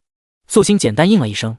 这位贺老太爷的确是个人精，寻常人家得了人参，必然先想着卖出银子照顾家计，颜青青却选择送出去，所以老爷子便直接猜测出他有些攀附之心。而且贺毅突然认识了2个农家女，贺老太爷定然也会先寻人问一问，那之前在贺家发生的口角，贺老太爷一定是已经很清楚了，所以才现在对着颜青青才会如此不冷不热。老爷子毕竟身体还有些虚弱，也没坐太久，只是问了问素心家中还有何人，问了些基本的事情，素心一一答了。他知道他和离身份之后，也略有些诧异，但态度倒是没变。天色晚了，素心也不好一直待在贺家。贺家人备了2辆马车，一前一后送着他们回去。那边老太爷却有些睡不着了，想起素心那张脸，心里总有些不踏实，可又说不上来是怎么回事。那丫头像谁呢？老太爷也别扭得很，这就像是被蚊子叮了手心一样，越挠越痒，浑身不得劲儿。老太爷，您病才好些，往后再想吧，没准多见几面就能想起来了。管家连忙哄着，年纪大喽，这脑袋总忘事。老爷子也很无奈，阿峰呢？可走了。孟少爷还亲自送那位冷姑娘上马车，还说改日请冷姑娘来县城看灯呢，难得看她这么高兴。管家道。老爷子点了点头，他就怕阿峰那孩子连个朋友都交不上，一个人闷在家里发脾气，如今能有谈得来的，是男是女也无所谓了。瞧那冷姑娘也是个随性之人，既守规矩又不死规矩，的确有些修行之人的气质。老太爷说了些，很快就累了。一早管家派出去的人也都赶了回来，果真是从那当初老太爷垂掉的那条河里捞出个尸骨来。管家也不敢不报，当即就和老太爷说个明白。几个人说，那尸骨上是一点肉都没了，怕是都入了鱼虾腹，衣服也烂得厉害。瞧着是一身红衣的女子，身上被绳子绑着石头沉下去的，怪是可怜。一早就将人送去衙门那边了，也不知能不能查得出来。老爷子闻言也有些唏嘘，本以为自己只是病一场，没想到还牵扯到人命，让人盯着，好好查。老爷子也有些生气，那日掉起个女子鞋子，他只以为是有人在河边崴了脚，不小心落下的，谁曾想还有这层事儿呢？那位冷姑娘是真有些本事，老太爷可要再送些枕巾去重谢，以那小姑娘的名义去观里多捐些银钱吧。老太爷琢磨道，这人情可不比一根人参，哪是银子可以了结的，来日方长。而此时素心已经睡醒了一觉，一大早将从贺家弄来的鱼分给了关系不错的几户人家，留下了些个头小的，昨夜扔进了后院的小荷塘中。他昨天消耗大，所以睡得挺安稳，但严青青就不同了。回去之后冲着顾敬亭落了几滴泪。顾敬亭本想开口说严家之事，可见他被打击的厉害，不知如何开口。安慰了好几个时辰，到了次日午时，严青青好不容易振作了起来，也打算以后多多磨练医术，发誓将来要赢过素心。他也知道偷医书的事情不对，如今医书没用着，他对家人也心生愧疚，一大早便去隔壁想要找爹娘认错。然而那虚掩的门一打开，里头竟是空了，没人，连东西都不剩了。第97章，一腔热血白流了。看着空荡荡的院子，严青青神情有些恍惚，她连忙又打开了其他几间屋子，却发现依旧是空空的。爹娘，严青青连忙喊了起来，她神情慌张，着急跑回了顾家，冲着顾敬亭问道，亭哥哥，爹娘还有爷爷去哪里了？为什么他们都不见了？顾敬亭嘴中苦涩，想起昨日严家着急搬走的样子，露出了无能为力的表情。青青，你还有我。顾敬亭连忙安慰着说道。这话是什么意思？爹娘他们不要我了吗？严青青隐约有种预感，脑中回想起爷爷从前提起那本医书时说过的话，那是少有的严肃，让他跪在地上保证往后若继承医书绝对不可滥用。是因为我拿了医书的缘故。严青青眼神祈求，想要知道真相。顾敬亭叹了口气，昨日你前脚刚走，后脚老爷子便将严家族人叫了过来，当即便和你划清了关系。不过你放心，他们没有搬离村子，只是换了个宅子而已，新房子就在村尾那边，绕过河就到了。严青青如遭雷劈，划清关系，这意思是爹娘真的不要她了，她以后不是严家的女儿了，他们甚至还搬走了，再也不想看见她。严青青哇的一声哭出来，彻底崩溃了。顾家里头三胞胎已经去明月书院上学，顾明路送去了村塾，剩下3个小姑娘待在家里，也都听到了他们的对话。若是从前看到严青青哭得如此伤心，3个小丫头早就上前安慰了，但现在却都是撇了撇嘴，又哭又哭。严姐姐自打嫁进他们家来，就变得越发爱撒娇了。爹爹也是，眼中只有严青青，都不喜欢他们了。严青青哪里能受得了如此大的打击？过了一会儿，又红肿着眼睛找去了他爹娘的新家。然而一到门口，严母语气对视了一眼，当即便端了一盆洗衣水，直接泼了过去。我这辈子没福气，无儿无女，咱们家与顾家也不亲近，顾家小娘子，你还是不要来走动的好。严母咬着牙说道。严母有慈爱之心，若是严青青有危险，便是让她替女儿去死，她都愿意。那医书是她的最底线，更何况严青青是利用她的心软将东西偷走的，心简直凉透了。严青青跪在外头又哭又求，还要将医书还回来，但严母也不傻，自己女儿很聪明，医书偷了2-3日，里头重要的方子她肯定早背下或记下来了，哪里还有心软的机会？严母眼睛也忍不住的红，但想起老爷子和丈夫的话，愣是将门关得严严实实的。严青青这样子，村里很多人都瞧见了，除了严氏一族的人，其他村民都不太了解发生了什么事，瞧见她如此伤心，也都忍不住说严家父母太狠了些。不过最近村里事多，大家伙提了一嘴，转头又关注起别的事来。要说最让大家伙在意的，就是宋于心与傻妞的婚事了。2人不清不楚的事情传得有鼻子有眼，宋于心一开始还想让那3胞胎替他解释，可3胞胎转头便跑去明月书院上学了。宋于心就是再混账，也不敢去书院闹事，打落牙齿往肚子里吞。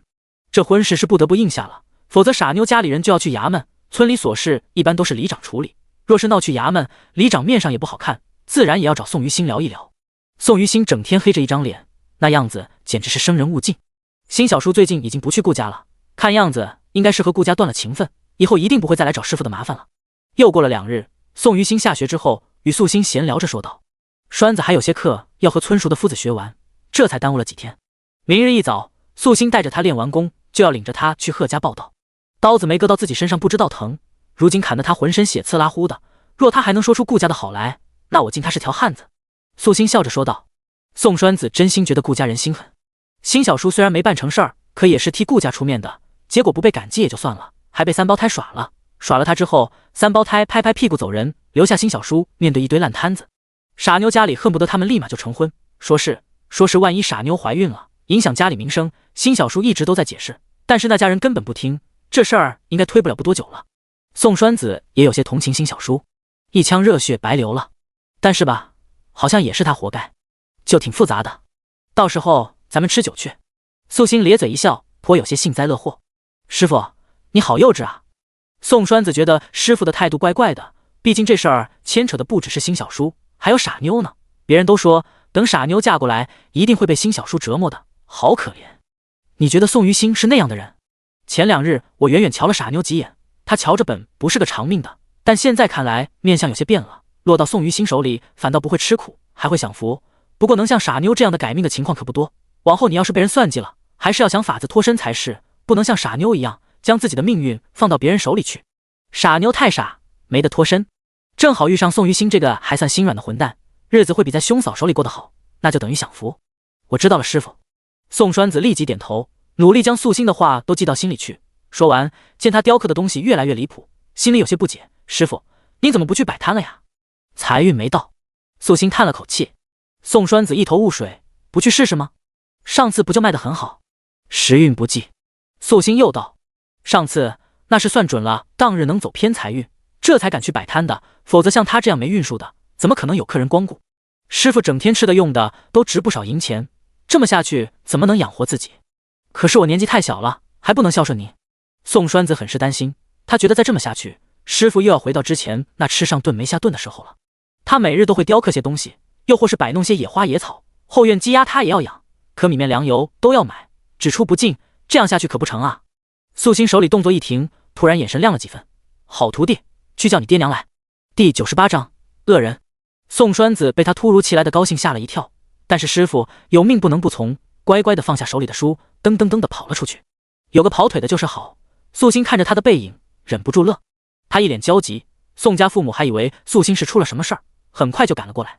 他们到的时候，素心手里正在写着东西，过了一会儿，冲着那纸吹了吹，将墨色吹干，然后递给了宋栓子一家子。这是什么？我们也认不得几个字。栓子，你念念。吴氏见素心没事儿，已经是松了口气。他刚才忙着做饭，手里还有些水渍，在身上随便抹了一把。宋栓子拿起纸张，看着上头越发好看的字体，羡慕又佩服。师傅这字每天都比前一天更好，简直就是状元之姿。五香酱肉配方。栓子先读了一句，然后愣了一下。配方？师傅，你给我们这东西做什么？你往后要在贺家读书，总得花银子。你爹娘凭着家里的田产，最多也只能供出个秀才来，再往上供，需要花费银钱更多，总要想些出路不是？这里几种肉制品配方，你们可以试着做一下，或许能赚点银子来。素心认真的说道。这些配方是之前系统给的奖励，东西肯定能赚钱，但用起来也麻烦。首先就是这肉需要个长期供应商，他才落户，家中没有旁人，势单力薄，做起这类的生意定然也是十分麻烦。宋家就不一样了，他们家人丁虽然不是特别繁茂，但到底是在本地扎根已久的家族，想收些猪肉兔肉还是比较简单的。再者就是他运势太差，不宜杀生，而普通人只要不是故意虐杀，对运势多是没什么问题的。更何况宋家只负责2道加工贩卖，影响就更是没有了。当然了，为了安心，往后若是赚了些银钱，他就督促着多让他们做些好事儿，即便有丁点影响也能平了。他手里还有个兔饲料配方，这东西他没给。兔子繁殖能力强，哪怕有配方也需要大量的精力照料，还是罢了。宋栓子小脸很是紧张，在父母说话之前，连忙将东西塞还给了素心。师傅，你对我已经够好了，我不能再要你的东西，而且这东西能赚钱的更不能要。师傅之前帮他做主，让那3胞胎受了惩罚，还送了他很贵的木雕，给他在贺家那样的人家里头找的先生，甚至还教他习武。这么多的好处，他有的已经很足够了。师傅自己都还过着苦日子呢，却还惦记着让他爹娘有赚钱的活计，这样可不行。他拜师傅是因为喜欢师傅，不是因为师傅的好东西多。对，栓子说的对，我们不要。吴氏也连忙摆手，前几天就和家里爹娘和兄弟说过了，栓子有本事咱们就攻，就算是卖田也行。这2日族人知道栓子要去贺家里头读书，还说要帮衬着呢。宋伯阳也没想到素心还要给东西，也有些慌，这事儿不成的。自打栓子认了这个师傅，自家真是占了不少便宜。就前2天，素心还送了6条又大又肥的鱼来。这东西放我手上我也用不着，这配方看着不错，但想要赚钱我一个人定然是忙不过来的，给你们刚刚好。而且我也不是白给你们，往后每个月我要看账本，拿分成的。而且我只出方子，别的事情一概不管，要1成收入，剩下的才是你们自家分。素心又道。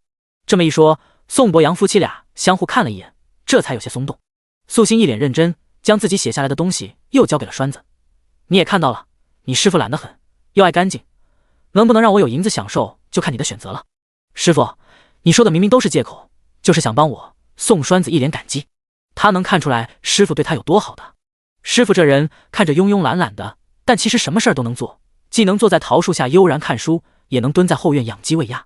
昨天还给那些鸡鸭鹅的脚上挂了小木牌，每只都取了名字，甚至还带着他们去山脚下溜达。还有，师傅每次做饭的时候更是一脸满足，享受着美食带来的乐趣，那种从内心散发出来的豁达是他望尘莫及的，根本就不能用懒来形容。他有时候觉得不论师傅身处什么样的境地，都能过得很好。你们去试做吧，咱们亲师徒也是明算账的，你用不着这般感动。素心又道。这事儿对他来说看似是帮了宋家，其实也是帮他自己，系统的羊毛薅下来，不用总觉得亏。师傅，1成太少了，你拿3成吧。宋栓子想了想说道。他其实想说更高的分成，但也知道银钱这东西最好要明算账，若是决定合作却分银钱不平等，会伤情分。师傅拿的少，那以后他自己有的都给师傅。好啊。素心咧嘴一笑，1成的确不多，但他知道宋栓子这傻小子肯定会讲价，所以也就是随口定的。爹娘，我明天要去贺家读书了，你们就在家里试试，等师傅回家的时候拿给他尝尝，他觉得好了，你们就可以拿出去卖掉。宋栓子人年纪不大，可已经能当家做主了。他也不是整日都闷头读书的，但凡有空也会帮着父母干活。尤其是拜师之后，一开始他还能教素心认字，后来就成了素心给他布置课业，做农活是课业的一部分。猪肉价贵，这配方虽好，但宋家夫妻心里其实还是挺忐忑的。他自己不成，费钱也费素心的一番好意，但儿子都应了，俩人也只能硬着头皮准备试试。第2天一早，宋家夫妻就去准备了，素心则带着自己的便宜徒弟去县城。师傅，其实我可以自己去贺家，我胆子没那么小的。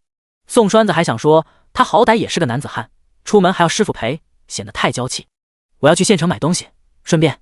素心说真话，可宋栓子压根不信，又是一张感动脸。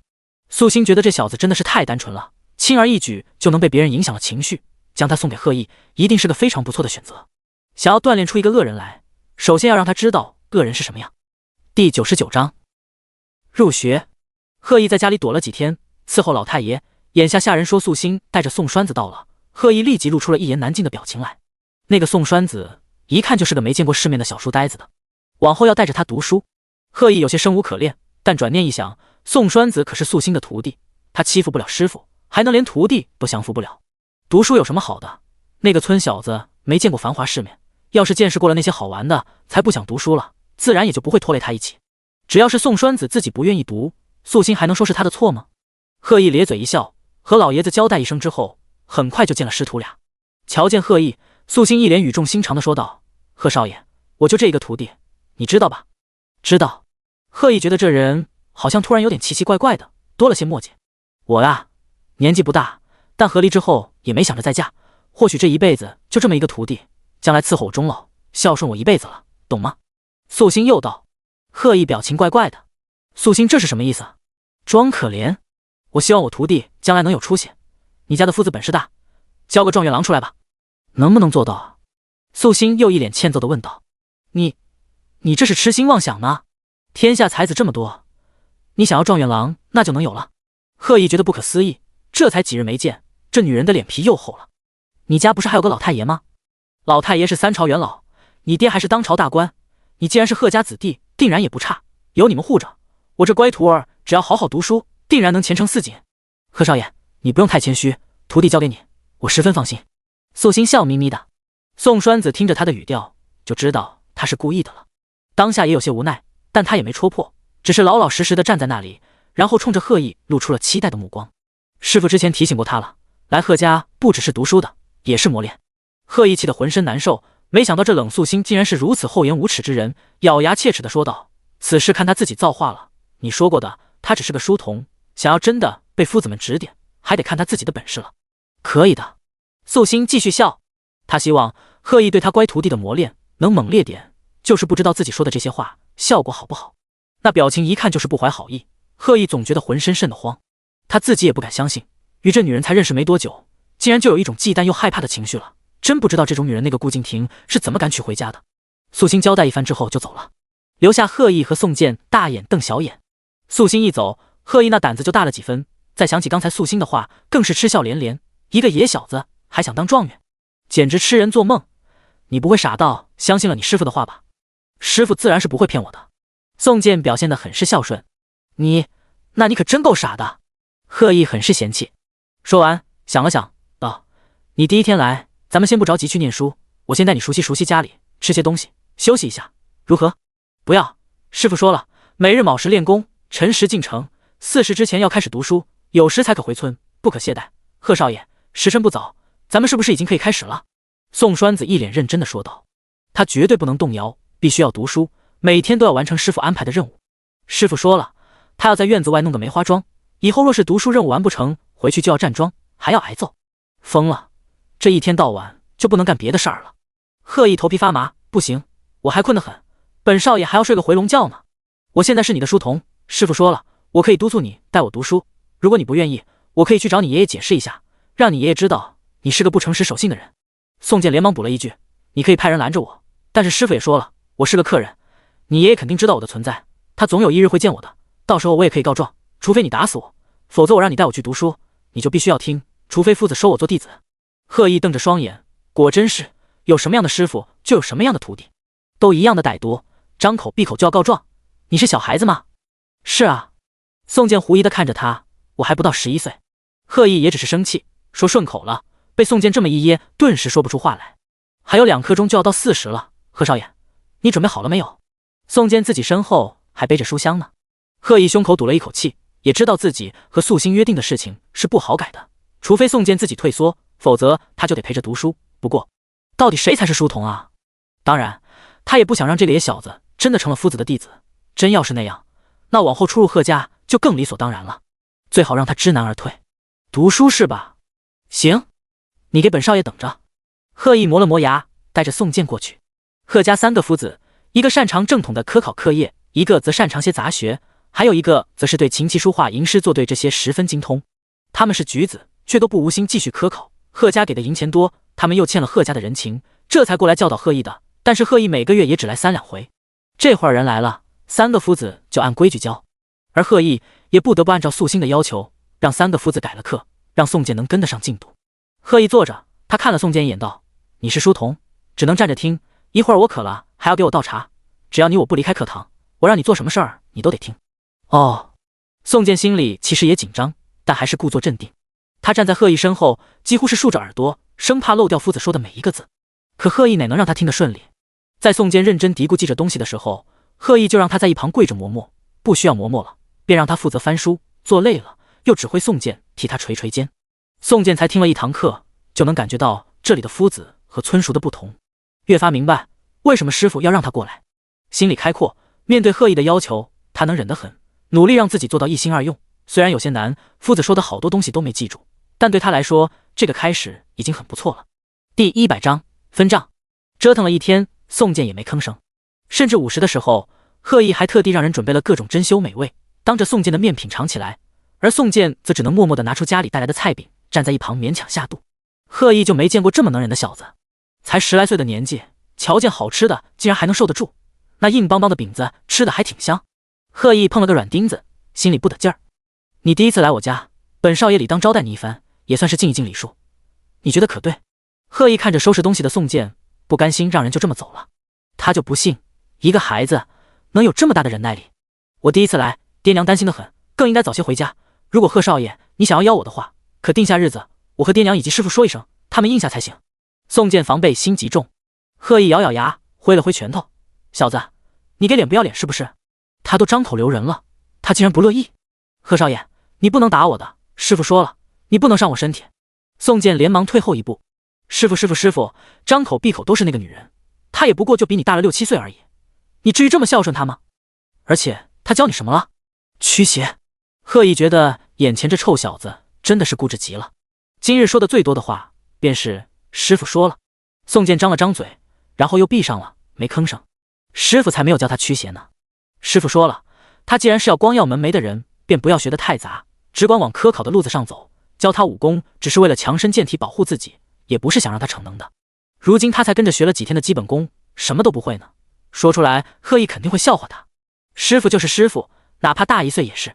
宋健将东西收了，背好书箱，转头就走。他知道贺家未必会给他备车马，但好在离家也不算太远，他快些走，1个多时辰也能到了。贺毅没能将人留下，还挺懊恼的，决定下回再找些别的法子试试。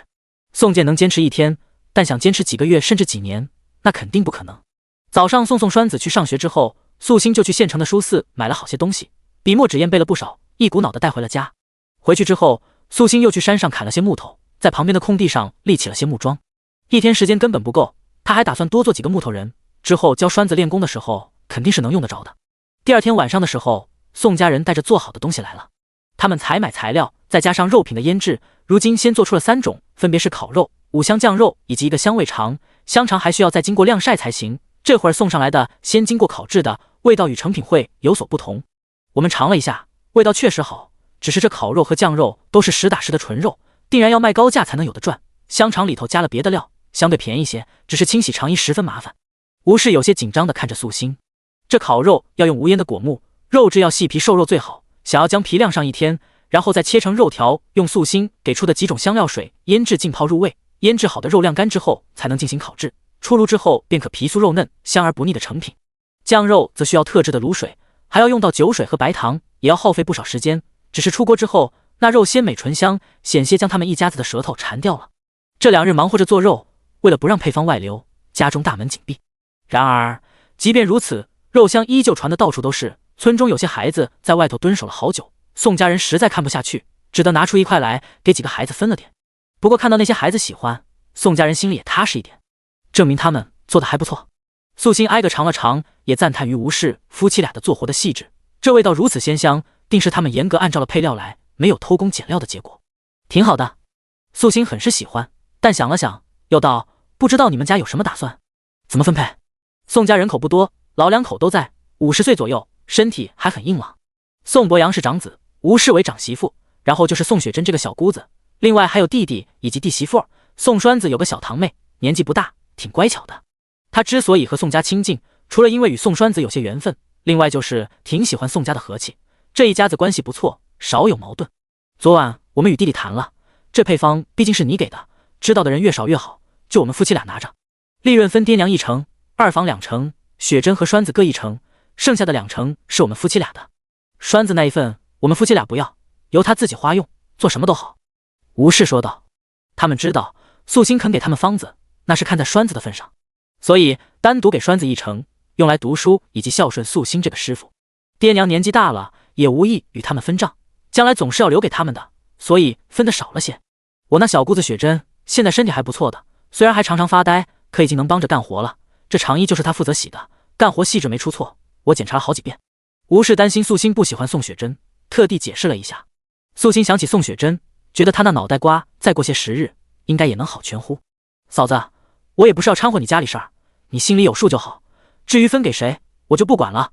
素心笑着说道，只一点，不论做什么生意定要记账，哪怕是1文钱的数也要记清楚了，小账不明，大账不清，要看长远些。吴氏眉头一松，笑着，可不是嘛，昨晚栓子从县城回来，我拉着他叫我们一家子认大字儿，这事儿肯定要做得好看才行，要是拿了你这么贵重的东西办不出好来，我这脸都挂不住。也用不着太紧张。素心立即回了一句，宋家能给宋雪珍分账，反而还让她更放心些，不为别的，就这团结的家庭氛围，办事的成功率就能上升几分。